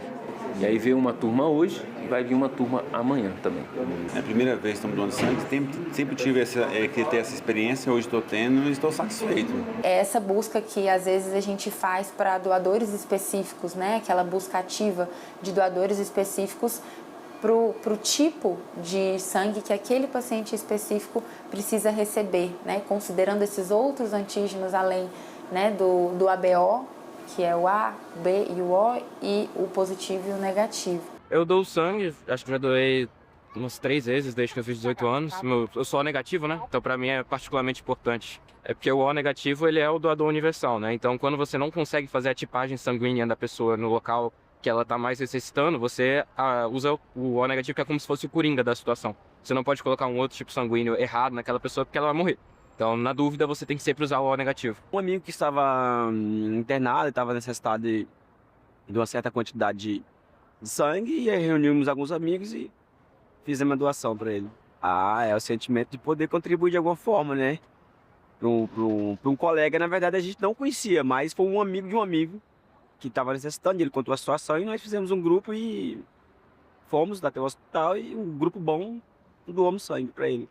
A doação de sangue, ela é muito importante porque as pessoas, no momento que mais precisam, recorrem a esse procedimento, né? Por exemplo, eu já tive situação em que familiar meu precisou de transfusão e contou com a ajuda, né? Contou com esse importante serviço. Sensibilizar e fidelizar. Como é que a gente consegue isso? Bom, antes de mais nada, sempre trabalhar a questão da educação em saúde. Então, desmistificar os mitos, as lendas urbanas que nós temos ainda relacionadas à doação de sangue. Nós ainda ouvimos muito, por exemplo, se eu for doar sangue, eu vou me contaminar. Não existe, pessoal, qualquer possibilidade de contaminação para o doador. Você não vai, afinal, engrossar o sangue, não vai engordar ou emagrecer, não é viciante. A gente brinca que o vício é no sentido da solidariedade, do altruísmo, dessa responsabilidade social e, acima de tudo, um gesto de cidadania. Eu acho que não falta a informação, falta o interesse da parte das pessoas, né? Até porque hoje em dia a gente tem tudo nas mãos, tem internet, né? Todo mundo tem um celular, tem acessibilidade, então é a falta do interesse. É porque o problema da doação de sangue, acho que é mais uma questão de iniciativa, entende? Não dói doar sangue, só que as pessoas não pensam nisso como sendo a coisa mais importante, que elas vão sair da casa delas de manhã e vão lá doar sangue às 7 da manhã, entendeu? Eu acho que se fosse criado um sistema maior de incentivos para doação de sangue, seria bom. Poderia existir algum tipo de projeto que o governo poderia fazer, né, para incentivar os jovens, né, mostrar isso nas escolas, para eles já crescerem com esse sentimento. Eu não posso estar ajudando com dinheiro, né, não posso estar ajudando financeiramente, mas eu posso estar ajudando doando sangue. Falta mais informação, mas na escola mesmo eu já vi o povo indo lá na escola pedindo doação de sangue. Então só falta mais informação mesmo, porque incentiva. Exemplo, a criançada vai lá, chega no pai, você podia doar sangue para ajudar alguém, aí seria bacana. Aí o pai já começa a pensar, muitas vezes nem pensa, né? A criança chega, influencia. Aí por isso que ajuda muito essas campanhas. Eu lembro de uma campanha que teve, se eu não me engano, foi na Inglaterra para doação de sangue, com times de futebol. Então, se eu não me engano, era o Arsenal, esses times maiores, e falar qual é a torcida que mais vai fazer a doação de sangue. Era uma competição entre as torcidas dos times para ver quem mais doaria sangue. Se eu não me engano, depois disso, a quantidade de doação de sangue aumentou coisa de 70%. Eu acho que esse tipo de programa é bastante interessante. E assim, manter os estoques em níveis seguros, adequados, porque afinal de contas, hoje no Hemocentro de Brasília, por exemplo, a nossa meta de doações é de 180 bolsas dia. Nós precisamos garantir essa regularidade no fluxo de doações, porque... E aí a educação em saúde entra de novo na pauta. É importante que a população saiba que cada componente do sangue tem um prazo de validade. Aqui nós estamos no local de armazenamento de hemocomponentes, então fica toda a refrigeração. Então a gente aqui armazena tanto os hemocomponentes que vão ser transfundidos nos pacientes que vão estar precisando, tanto os reagentes que a gente utiliza para fazer os testes pré-transfusionais. Ele tem um prazo de validade. Geralmente, dependendo do hemocomponente, as hemácias ela é em torno de 30 a 41 dias, se eu não me engano. Mas todas as bolsas elas são sinalizadas, de quando foi a coleta até quando o prazo máximo da utilização. As plaquetas elas são em temperatura ambiente, entre 22 a 24 graus, e elas têm que estar em constante agitação, por isso desse equipamento aqui. Na primeira gaveta, sempre das mais antigas para mais novas, porque a gente tem que sempre estar liberando as mais antigas. Elas vêm identificadas com o código de barra, então a gente não sabe quem foi o doador, não tem essa discriminação. Então a gente não sabe, o doador é anônimo. Aí tem todas as informações. Essa daqui é a rastreabilidade. Então, se um paciente tomou essa bolsa, teve alguma alteração que precisa ser identificado e tudo, vai ser tudo, só o Hemocentro tem acesso. Aí aqui a gente também precisa estar guardando todos os rabichos, que é um pedacinho da bolsa que o paciente utilizou. Porque caso aconteça qualquer reação, qualquer intercorrência, a gente tem um pedacinho para a gente localizar quem era o doador, se teve alguma coisa, o que aconteceu para chegar a ter esse tipo de reação no paciente. Então a gente guarda por 7 dias. Muitas vezes nós somos abordados por voluntários que querem ajudar o Hemocentro. Nossa, eu tenho 300 pessoas. É importante a gente trabalhar com esses quantitativos, mas isso não pode ser algo pontual. Eu não posso receber hoje 300 e amanhã 50, 100, por conta principalmente do prazo de validade e da necessidade, que é permanente. Como é que é o dia a dia de quem trabalha no banco de sangue? A gente acaba mesclando algumas atividades, porque tem a parte do banco de sangue mesmo, das necessidades transfusionais, a discussão dos casos com a equipe do hospital, quando se precisa transfundir, e também as atividades ambulatoriais, né, do ambulatório da hematologia geral, e também a avaliação dos pacientes internados que precisam de alguma investigação hematológica. Além disso, as transfusões que acontecem de forma ambulatorial e também outras atividades como infusão de ferro e de medicações que precisam ser feitas nos pacientes que fazem acompanhamento aqui no ambulatório da hematologia. O paciente está descompensado, precisa de plasma, precisa de crio, precisa de plaqueta, precisa de sangue, nós estamos prontos para atendê-los. Nós não temos um estoque de plaquetas aqui no banco de sangue, não tem nenhum hospital da rede. Ele fica no Hemocentro, mas a gente solicita, prontamente o Hemocentro envia para nós, conforme a gente faz a solicitação. Precisamos do sangue, precisamos de mais pessoas que doem mais sangue, né? Porque muitas das vezes fica em falta, né? Graças a Deus a gente nunca precisou faltar por falta de sangue, graças a Deus sempre teve, mas a gente vê a importância do doador. A gente viu agora há pouco, entrevistou mãe e filho ali, numa das etapas da transfusão. Você podia explicar o que a gente estava... Ele estava fazendo uma êxtase sanguíneo. Ele estava, no momento que vocês estavam fazendo a entrevista com ele estava hidratando. Posteriormente, ele iria fazer uma sangria, que é tirar o sangue dele, né, em 2 etapas, para posterior ele transfundir. Hoje ele vai receber 2 bolsas de sangue. Às vezes a pessoa sofre um acidente e aí precisa de sangue, né? Perde muito sangue, né? Às vezes, não só disso, né? A cirurgia, né? Tem vários, né, que precisa, né? E ele faz transfusão de sangue a cada 21 dias e faz a retirada também, que é a sangria, a cada 21 dias. Quando a médica falou que antigamente a gente não tinha muito acesso, né? Então a gente, quando falava de transfusão de sangue, era um bicho de 7 cabeças, né? Era um medo, sei lá. A gente imaginava 1001 coisa, não sei, vai furar onde, vai fazer como a transfusão, para onde que vai tanto sangue, até isso a gente se perguntava. Mas hoje, graças a Deus, a gente é bem tranquilo também. Os médicos sempre vêm orientando bastante a gente sobre essa questão, sobre a importância, sobre os cuidados. Então hoje é bem tranquilo. A história mais marcante que teve para mim, mais inusitada, foi de um doador que foi doar para uma criança, para um feto ainda, né, uma transfusão intrauterina, que simplesmente o nome do doador era Jesus. Não o sobrenome, sim o nome principal. Ou seja, o sangue de Jesus iria salvar uma vida, literalmente. Como a gente acompanha os pacientes aqui no ambulatório, eles vêm recorrentemente, né, com a gente. Então, a gente cria um vínculo com o paciente, com a família, e a gratidão que a gente percebe, né, no olhar dos pacientes, de serem cuidados, de serem atendidos de uma forma especial, né, porque não é só um paciente com uma doença, é o paciente tal. Tem um episódio muito específico que foi muito emocionante para todos nós. Uma paciente que precisou de transfusão de algumas transfusões em 2 momentos da vida dela, momentos diferentes, e ela era tão grata ao Hemocentro, ao trabalho do Hemocentro e aos doadores, que ela resolveu se casar aqui no nosso auditório, porque ela queria que os servidores e alguns doadores também participassem dessa grande alegria na vida dela. Então, assim, foi um momento para mim muito ímpar, eu acho que eu nunca vivi outro momento como esse aqui no Hemocentro, de alegria, de satisfação e de agradecimento e reconhecimento aos doadores. Lei federal regulamenta a coleta, processamento e distribuição do sangue e seus derivados. A Constituição proíbe todo tipo de comercialização do sangue.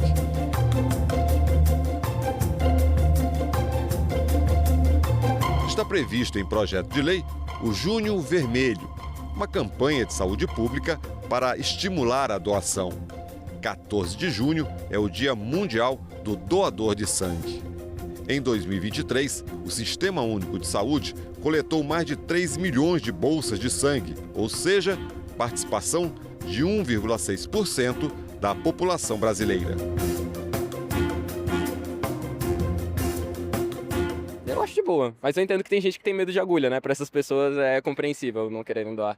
Muita gente, um dos maiores temores é a agulha. A agulha, sempre um relato. Eu atendi um senhor aqui agora, né, um senhor forte, robusto, mas em pânico. A gente conversou, a gente foi acalmando, ele saiu satisfeito. E o relato dele no final foi: por que eu não vi antes? Essa que foi a última frase dele. Então, essa coisa toda, essa transformação, esse vínculo que a gente vai criando desde a primeira doação até doações recorrentes, pacientes, doadores que doam aqui há vários anos, a gente vai criando esse elo, vai criando essa amizade, literalmente. Condições básicas para doação: ter entre 16 e 69 anos, 16 e 17 por serem adolescentes, precisam da autorização do responsável legal, idosos precisam ter realizado sua primeira doação antes dos 61 anos. É importante que a pessoa esteja em boas condições de saúde, não esteja, de uma forma geral, em uso de medicamentos, né, que venha bem hidratada, tenha dormido pelo menos 6 horas na noite anterior e traga um documento oficial com foto. Eu, na primeira vez que eu fui doar sangue, eu tava de jejum, achando que era tipo tirar sangue, e aí eu não consegui doar porque o médico falou que se eu doasse, talvez eu passasse mal e desmaiasse. Então vão bem alimentados para doação de sangue. Só não comer uma coisa muito pesada, não come uma picanha antes da doação de sangue. Como um creme crack, um pão de forma e vai que tá tranquilo. Doação de sangue eu acho muito importante, né, para salvar a vida. Que uma hora minha família também pode precisar, como outras pessoas também podem precisar, de um sangue que para doar não vai demorar muito, né, vai ser rapidão, coisa de 20 minutos do seu dia. É muito importante, né, para ajudar as pessoas, né, tem tipos de sangue que são muito difíceis de conseguir e a gente tem sempre que estar tentando ajudar o próximo, né. Às vezes uma pessoa da sua família pode precisar e você não pode ter, né? Mas outra pessoa pode ser compatível, né? E pode estar ajudando. O processo é simples, rápido, ele deve durar em torno de 40 minutos a 1 hora aqui no Hemocentro de Brasília. Temos reforçado a importância do agendamento, que foi uma estratégia muito importante no contexto da pandemia da Covid, mas que, por uma questão estratégica, optamos em manter justamente para a gente conseguir cadenciar os atendimentos ao longo do dia e também como mais um quesito em questões de educação e saúde, até para desmistificar aquele vínculo que as pessoas fazem entre doação de sangue e exames. Se eu vou fazer um exame laboratorial, geralmente eu preciso estar em jejum, primeiro horário do dia. Para doação de sangue, não, pessoal. Você pode doar sangue à tarde, tranquilamente. Por isso que o Hemocentro funciona de segunda a sábado, das 7h15 às 18h. A doação é um ato de amor, né?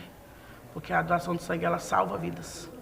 Então, assim, é muito importante que as pessoas se solidarizem, né, com a gente que precisa, né? Que a gente precisa. E que não tem, assim, um medo, né? Realmente tem mitos, mas é bem tranquila a doação, é bem tranquila, sempre tem médicos ali orientando, ajudando, e é muito importante. Isso ajuda muitas pessoas que estão precisando de sangue e tal. E ajuda as pessoas, é importante ajudar as pessoas. Que as pessoas sejam um pouco mais solidárias, né? Que procurem ajudar, porque muitas das vezes a gente não sabe, mas tem muita gente no hospital precisando de sangue, né? E independente de ser compatível ou não, mas lá tem o banco de sangue, tem todos os tipos de sangue. Então, se a pessoa quiser e puder doar, é bom, porque muita gente vai ser beneficiada. Que é algo que não me custa nada, né? Eu não pago nenhum valor para estar aqui doando meu sangue. E isso me traz um benefício interior. Eu tenho aquela sensação de dever cumprido. Me faz mais feliz, me faz mais leve. E ao saber, né, que outras pessoas vão receber o meu sangue e ter vida, isso também gera em mim vida. O meu padrasto, ele tinha um problema hematológico, né? Então, assim, ele recorrentemente precisava de transfusões de sangue. E pôde contar. E todas as vezes que ele precisou de fazer essas transfusões, ele contou com o estoque de bancos de sangue e pôde ter êxito no tratamento dele. Então, assim, isso me fez também, nesse momento, em que eu um dia escutei numa campanha numa rádio, falando que aqui em Brasília os estoques estavam baixos, e isso despertou em mim, né, o interesse em doar. Doe sangue sem medo, sem receio, não dói. Procure o Hemocentro de Brasília, que é super rápido, né, seguro. E é muito bom estar aqui, você vai se sentir bem. Venha fazer a sua parte também. Então, o doador que está sempre ali doando é, com certeza, uma pessoa que contribui para a vida de muitas pessoas. E o recado que a gente pode dar é para que continue perseverante nessa missão, né, que é uma missão. A missão de ajudar as pessoas de forma voluntária e solidária. E quem ainda não começou, né, que perca o medo de doar o sangue, pensando justamente no benefício que se tem com esse ato que é altruísta. Todos os dias tem paciente, seja qual for o hospital, recebendo uma transfusão de sangue. Não é algo que acontece esporadicamente. Todos os dias tem paciente recebendo bolsa de sangue, seja em qualquer hospital do DF, não só do DF, mas num hospital, seja ele internado, seja ele ambulatorial. Então, assim, quanto mais captação a gente tem, mais doação a gente vai ter também e mais sangue disponível nas agências transfusionais de Brasília. Assim que ele chega ao Hemocentro, ele vai partir para o registro, que é a abertura do prontuário da ficha do dia. Na sequência, ele vai passar por 2 triagens. Uma triagem hematológica, com dados clínicos básicos. Nós vamos conferir peso, temperatura, altura, pressão, peso, hemoglobina. Precisamos identificar se aquele candidato está com anemia ou não. Na sequência, uma triagem clínica, é um momento sigiloso entre o candidato e o nosso profissional médico, enfermeiro. Uma entrevista, são em torno de 40 questões para entendermos o estilo de vida do candidato. Se der tudo certo, ele já vai para a coleta, já é convidado para a coleta, que dura em torno de 5 a 8 minutos. Primeira doação é um pouquinho mais, uns 10 minutos, mas em torno de 5 a 8. E na sequência, um lanchinho para todo mundo sair bem revigorado, pronto para a próxima. Estamos falando de doação, mas também de quem, claro, precisa, recebe sangue em algum momento, por alguma circunstância. Foi um parto que foi todo planejado para acontecer em casa e tudo mudou de repente. Eu já tinha, né, um filho mais velho naquele momento, que eu tinha tido um parto natural assistido no hospital. E aí, quando veio a segunda gestação, eu falei, bom, já que deu tudo certo na primeira gestação, vamos evoluir para um parto domiciliar, onde a família, né, toda pudesse participar, principalmente o irmão. A minha intenção era que o irmão visse a irmã nascer. Com uma equipe, né, humanizada, de enfermeiras obstétricas e com uma obstetra. Aí comecei ali a sentir as contrações, mas tinha uma coisa que não estava batendo ali. Vez ou outra vinha uma contração muito mais forte do que o normal, porque assim, já dói bastante, mas a dor era ainda maior nessa contração, que quando ela terminava, vinha um sangramento muito, muito, muito forte, muito intenso. Até então, não achei que aquilo ali pudesse ser um problema. Elas perceberam que nas contrações os batimentos cardíacos da Luísa estavam diminuindo muito. Então eu fui removida para o hospital. Chegando no hospital, a médica do plantão fez o toque, percebeu que eu estava com 7 centímetros, mas com sangramento muito intenso. Então eu fui para uma cesariana de emergência, uma cesariana intraparto, né? E ok, minha filha nasceu, ficou tudo bem, fomos para a sala de recuperação e depois fomos para o quarto. Isso foi numa sexta-feira à tarde. Tudo certo para eu receber alta no domingo de manhã.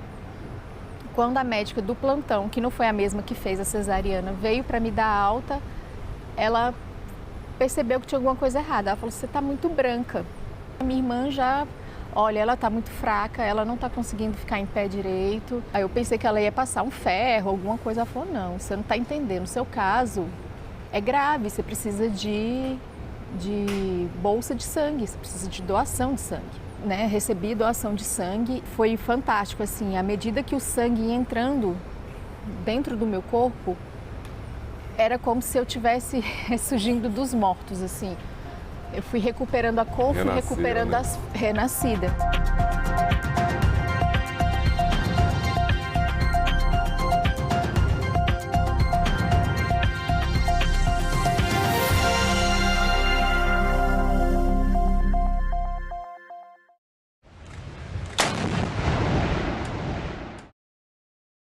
Professor José Luiz Oreiro, qual o melhor caminho para o Brasil enfrentar o tarifaço do Trump?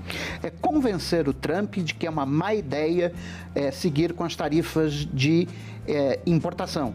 E, para isso, a melhor resposta é fazer um embargo de exportações como café e minérios como nióbio, porque isso vai pegar em cheio o bolso do consumidor americano. Agenda Econômica. Hoje, 20h, aqui na TV Senado. A TV Senado está com tudo pronto para mais uma temporada.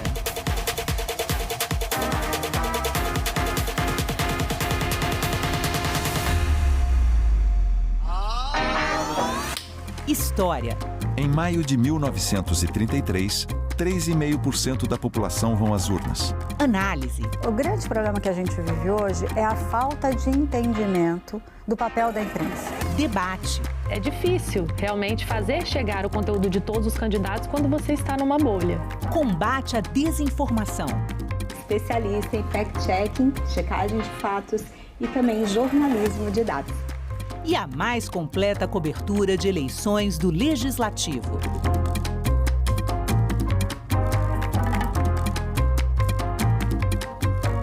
TV Senado, democracia todo dia. Eu sou da comunidade Quilombola de São Manuel II. Estou aqui na comunidade Mucama, comunidade Severa, prestigiando aqui a festa da Severa, né, da Dona Severa, que é uma festa, é um festejo que ela tem todos os anos. Aqui em Mucambé, a gente chegou até aqui para colaborar com a maneira que seja possível. Se tu beber, vamos falar que ele pode dizer. Vim para uma festa de Severa, que eu sempre venho ajudar, ajudo ela aqui na festa dela, ajudo onde me comunicar, que para mim eu vou lá ajudar, que eu gosto da festa da cultura, tocar a caixa. E quer um pedacinho? Não. Tá bom, de gosto, como? Você também não quer um pedacinho? Pode. Deus dá o poder para ela resolver tudo, porque ela que é a dona.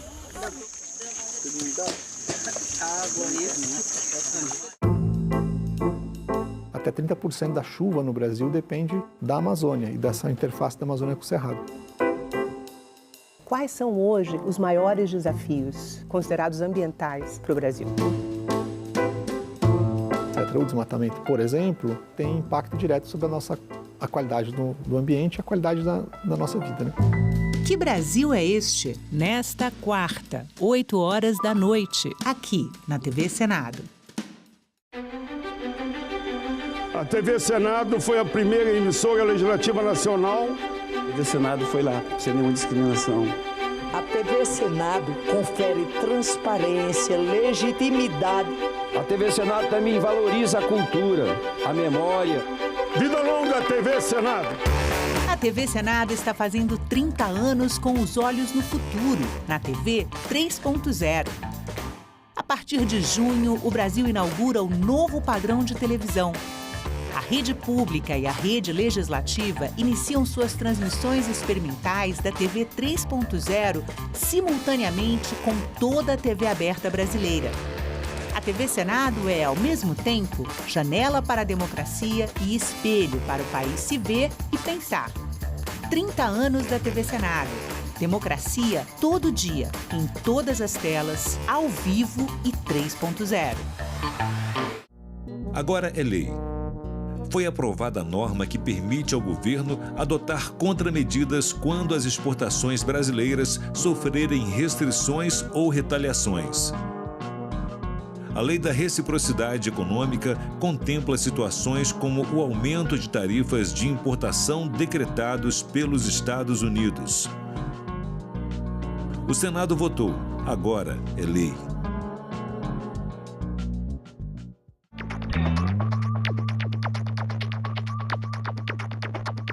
A gente também fala tupi. O nome do estado do Piauí vem do tupi e significa Rio dos Piaus ou Rio das Piabas. A palavra é formada a partir de piau, que designa várias espécies de piaus e piabas, peixes de água doce. O termo quer dizer pele manchada. Isso porque esses peixes têm listras e marcas escuras nas laterais do corpo. Piau mais i, que significa rio, Piauí. A gente também fala tupi.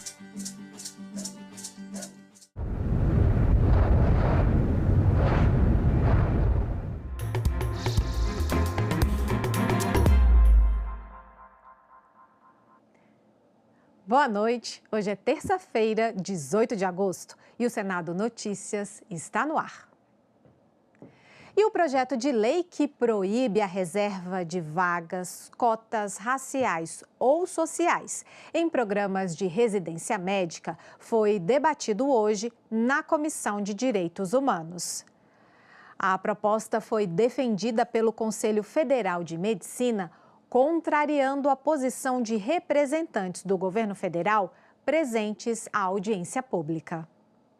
O projeto de lei veda a adoção de qualquer sistema de reserva de vagas, cotas raciais, sociais ou de outra modalidade para o ingresso em programas de residência médica em todas as instituições de ensino superior públicas ou privadas e também em unidades hospitalares e instituições afins, reconhecidas pelos Ministérios da Educação e da Saúde. Em audiência pública na Comissão de Direitos Humanos, representantes do governo argumentaram que o projeto vai contra as medidas que buscam diminuir a desigualdade racial e social no país. O PL 452 de 2025, ao proibir as ações afirmativas nos processos seletivos de residência médica, pode representar um retrocesso e uma política de inclusão que vem sendo construída ao longo dos anos. Enquanto o mundo corporativo, o setor público, entende, sabe pelas evidências que a diversidade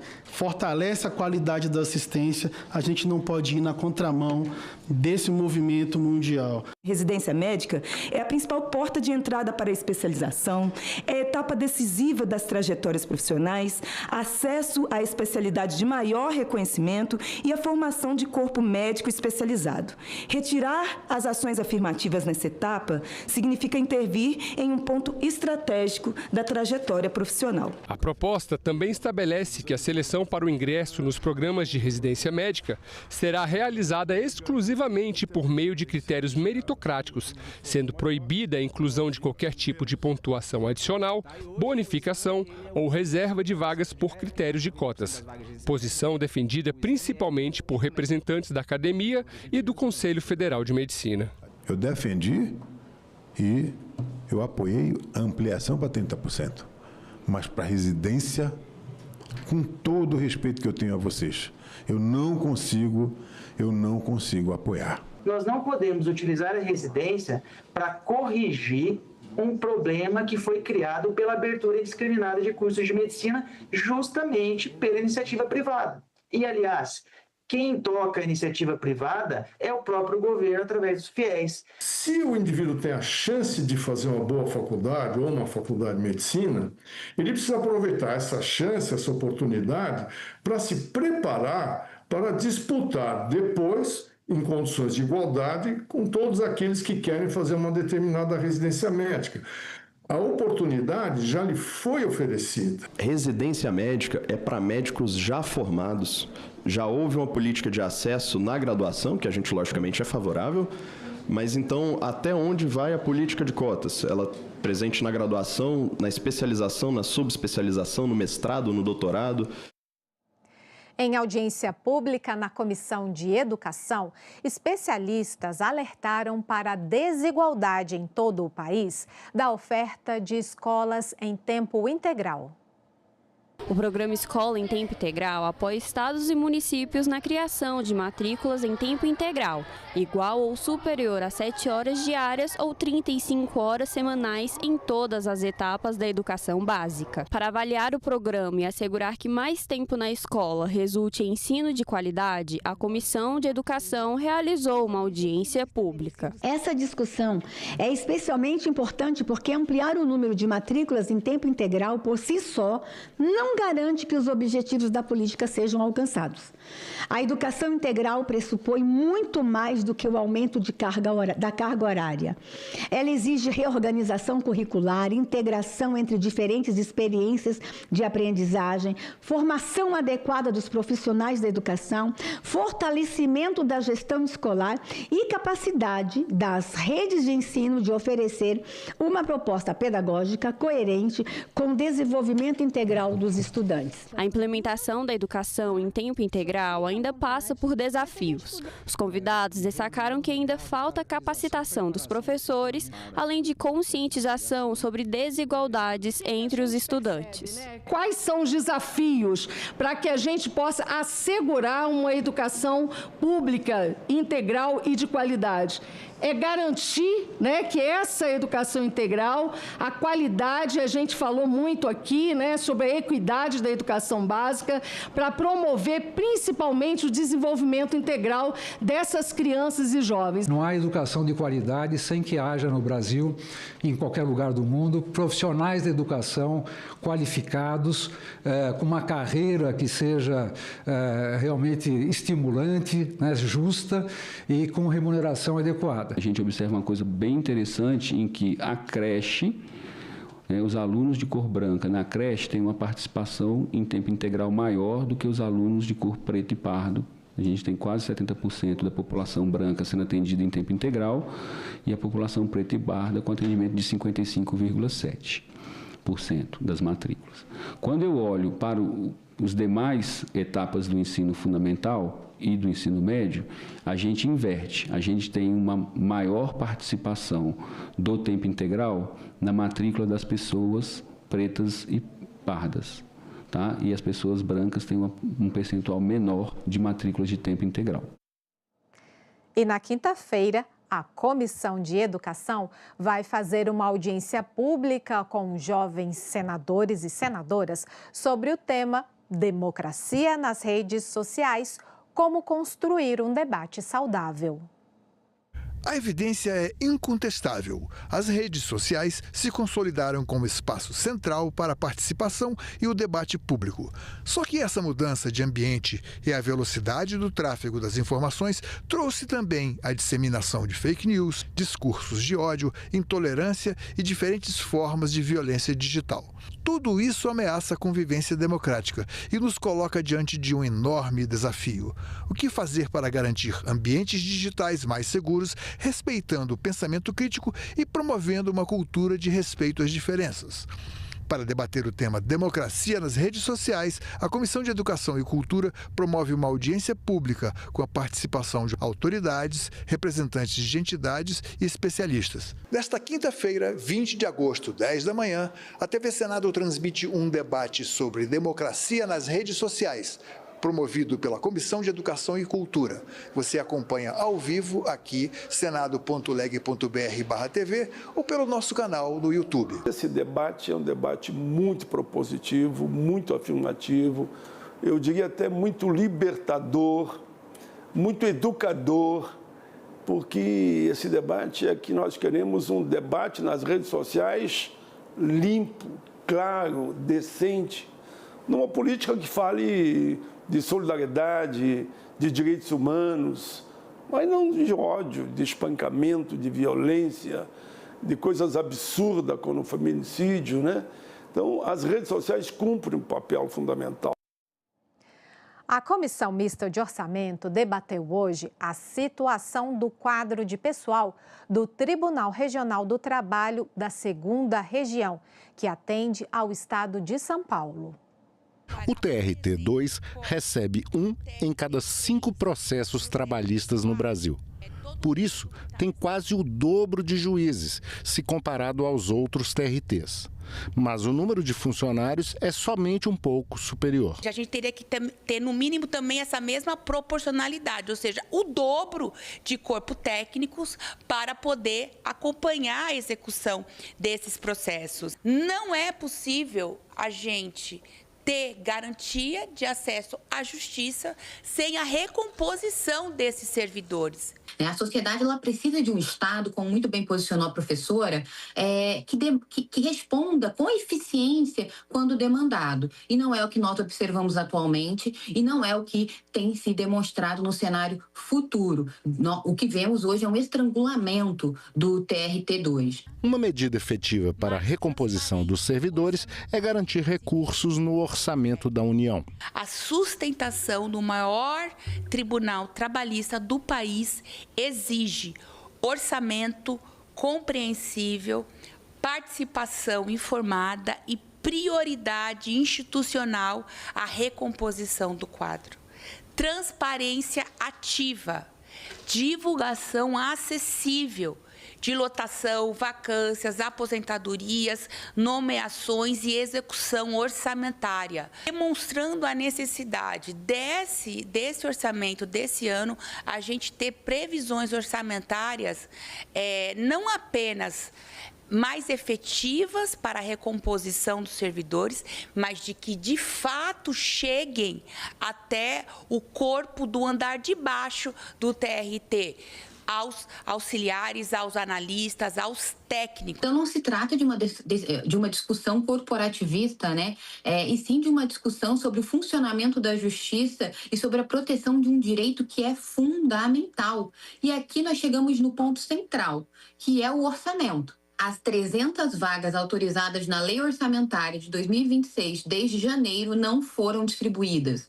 Lembrando que essas 300 vagas são para atender a demanda de 24 TRTs, o que por si só já é absurdo. Se nós fizermos uma divisão simples, dá cerca de 12 vagas por tribunal, o que é completamente insuficiente. O concurso de vocês ele foi aprovado no Congresso Nacional, com previsão orçamentária. Há recursos, sim, nós sabemos, né? E nós temos que disputar esse orçamento. Durante visita ao navio sonda, usado na procura de petróleo na margem equatorial, nessa segunda-feira, o presidente do Senado defendeu a soberania do Brasil.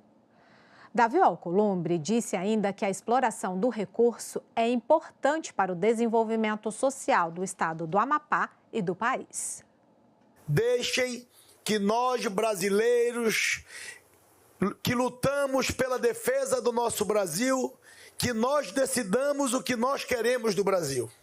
E hoje é mais uma demonstração nessa descoberta de que todos nós sabemos onde queremos chegar.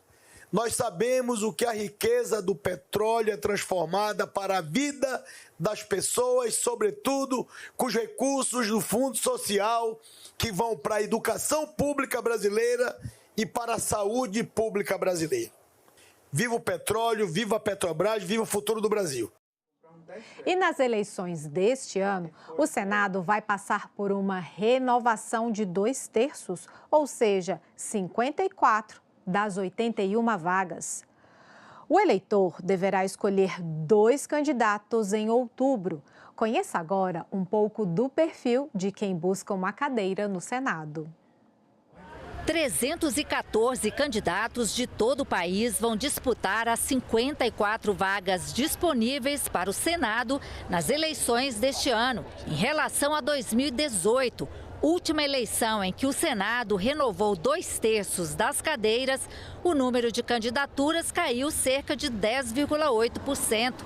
A média é de 5,8 candidatos por vaga, mas essa porcentagem varia de estado para estado. No Piauí, por exemplo, são 20 candidatos disputando 2 vagas, ou seja, são 10 candidatos por vaga. Já em Alagoas, são 7 concorrentes para 2 vagas, o que dá menos de 4 candidatos disputando uma vaga. Os dados do Tribunal Superior Eleitoral mostram que as mulheres continuam sendo minoria até no número de candidaturas. Dos 314 concorrentes, 245 são homens. Só 69 são mulheres, ou seja, apenas 22%. Maioria de homens e pessoas brancas. Dos 314 candidatos ao Senado, 191, ou seja, 60,8%, se declaram brancos. 89 se declaram pardos, 28 pretos, 4 indígenas e 2 amarelos. Os dados do TSE apontam também que 2 em cada 3 candidatos ao Senado têm pelo menos 50 anos. E cerca de 4 de cada 5 têm ensino superior completo. Entre as ocupações declaradas pelos candidatos, os advogados são maioria, 11,5% dos concorrentes. E reforçando, em outubro você vai escolher 2 candidatos para o Senado, mas você não pode votar 2 vezes no mesmo nome. Neste caso, o segundo voto será anulado. E em meio ao uso das redes sociais para espalhar desinformação, o próprio eleitor dispõe de ferramentas simples para verificar a verdade. A Justiça Eleitoral já está recebendo denúncias de fake news sobre as eleições, discurso de ódio e tentativas de desestimular o voto. A confiabilidade das urnas eletrônicas e o processo de contagem dos votos lideram as campanhas de desinformação no período eleitoral. Rapidamente compartilhado nas redes, principalmente nos grupos de mensagens instantâneas, esse tipo de mentira acaba virando uma verdade para muita gente. Uma pesquisa recente do Instituto Reuters revelou que mais da metade da população se informa pelas redes sociais e acredita no que recebe de amigos e familiares. Mas o que fazer para não ser vítima de desinformação, em especial no período das eleições? Gente, é simples. Você está aí com seu celular, viu uma informação no grupo do WhatsApp, se tiver aquela mensagem encaminhada com frequência, já desconfia logo. O WhatsApp criou essa ferramenta justamente para te mostrar, ó, isso aqui tem muitas chances de ser fake news, porque é uma informação viralizada dentro da plataforma. Segunda coisa, muito simples, você chega no Google e pergunta, tal coisa é verdade? Tenho certeza que você vai achar informações sobre aquilo. E se você não achar, desconfie imediatamente. Além da facilidade do compartilhamento de informações falsas, as redes sociais funcionam à base do algoritmo, que envia o mesmo tipo de conteúdo consumido pelo usuário. A chamada bolha favorece o aumento de desinformação baseada num ponto de vista pessoal. A desinformação, ela utiliza a nossa emoção. Então, geralmente, os posts de desinformação, as fake news, elas usam o nosso medo, a nossa insegurança, né? Ali você às vezes fica desesperado, nossa, eu tenho que compartilhar isso porque a minha esposa precisa saber. E não, você está compartilhando uma informação errada porque aquilo mexeu com o seu medo. Então, a primeira coisa é, você percebeu que aquilo ali mexeu com o teu medo, né? Que você está medroso, que você está inseguro. Primeira coisa, respira. Respira, vai lá no seu buscador e fala, isso é verdade? Isso aconteceu? A inteligência artificial também é outro desafio para o TSE. Isso porque a IA não pode ser usada para fazer pesquisas de intenção de votos ou indicar candidatos. Tem muitas pessoas no Brasil, né, muitos eleitores e eleitoras, que acabam não querendo perder o voto. Eu não quero votar numa pessoa que vai perder, né? Então, acabam definindo o seu voto a partir das pesquisas eleitorais. E a gente tem que ter um cuidado redobrado, porque há pesquisas eleitorais falsas. E olha que coisa, né? Imagina se você decide seu voto a partir de uma pesquisa eleitoral falsa. Então, o que a gente tem que fazer? De novo, vamos lá no site do Tribunal Superior Eleitoral para verificar se aquela pesquisa eleitoral ela é verdadeira ou não. O TSE criou o sistema de alertas para receber denúncias de conteúdos falsos, enganosos ou fora de contexto que afetem a integridade das eleições. O Senado Verifica também conta com um canal de enfrentamento à desinformação. Basta encaminhar a mensagem duvidosa para o WhatsApp. Além das atividades legislativas, os jovens senadores e senadoras aprenderam o funcionamento dos poderes. No segundo dia de atividades, eles visitaram nesta terça-feira a sede do Supremo Tribunal Federal. A programação de hoje dos jovens senadores inclui a visitação ao plenário do STF. Os jovens puderam conhecer também o famoso Hall dos Bustos. Acompanhados dos professores, participaram também de uma palestra no Museu Ministro Sepúlveda Pertence, onde puderam aprender sobre o funcionamento no dia a dia do STF e a importância da instituição para o país. A palestrante Leila Mascarenhas, secretária de Relações com a Sociedade do STF, destacou que o STF e o TSE são hoje as instituições mais atacadas do país. Também foi levantada a questão de uso de IA pela primeira vez nas eleições de 2026. Foi exibido o documentário sobre os atos de 8 de janeiro, emocionando os jovens presentes. Ao final, os jovens senadores participaram de dinâmicas e de games.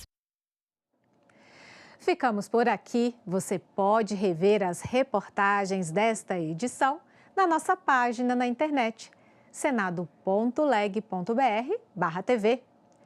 E hoje encerramos esta edição com imagens do segundo dia de atividades dos jovens senadores e senadoras. Muito obrigado pela sua companhia e continue sintonizado na TV Senado.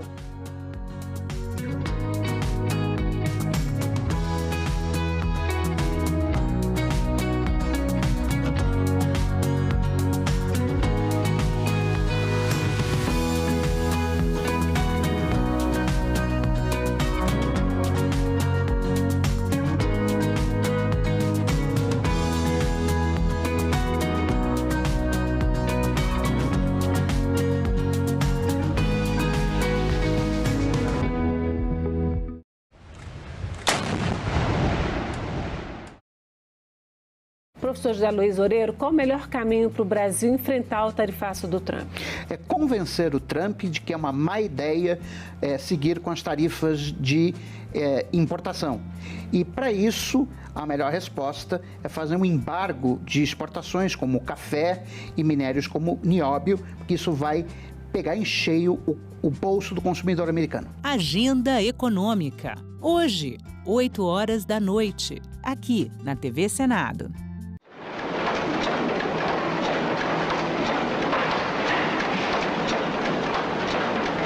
¿Cuánto tiempo se queda usted en la línea? 8 horas. Sin sentar.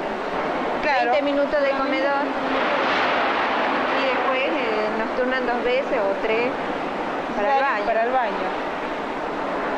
A la hora que usted lo pida, que crea necesario. Tenemos una, qué sé yo, media hora de descanso en las 8 horas. Claro, en las 8 horas, ¿no? Media hora de descanso. Aproximadamente media hora se tiene. ¿Pero qué tipo de trabajo hace usted y qué tipo de trabajo hacen los hombres acá? Y el hombre hace un trabajo que nosotros lo empezamos y lo terminan ellos.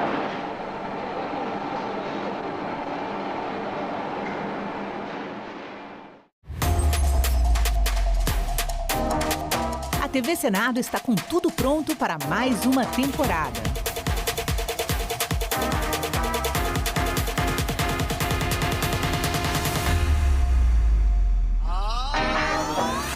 História.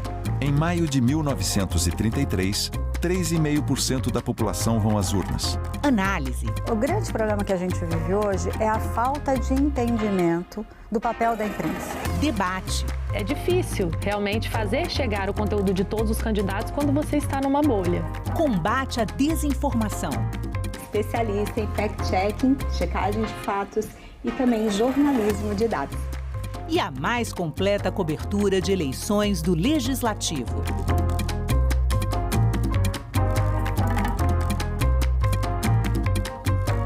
TV Senado, democracia todo dia.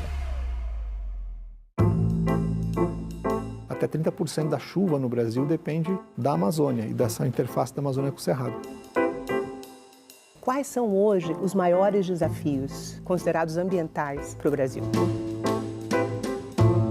O desmatamento, por exemplo, tem impacto direto sobre a qualidade do ambiente e a qualidade da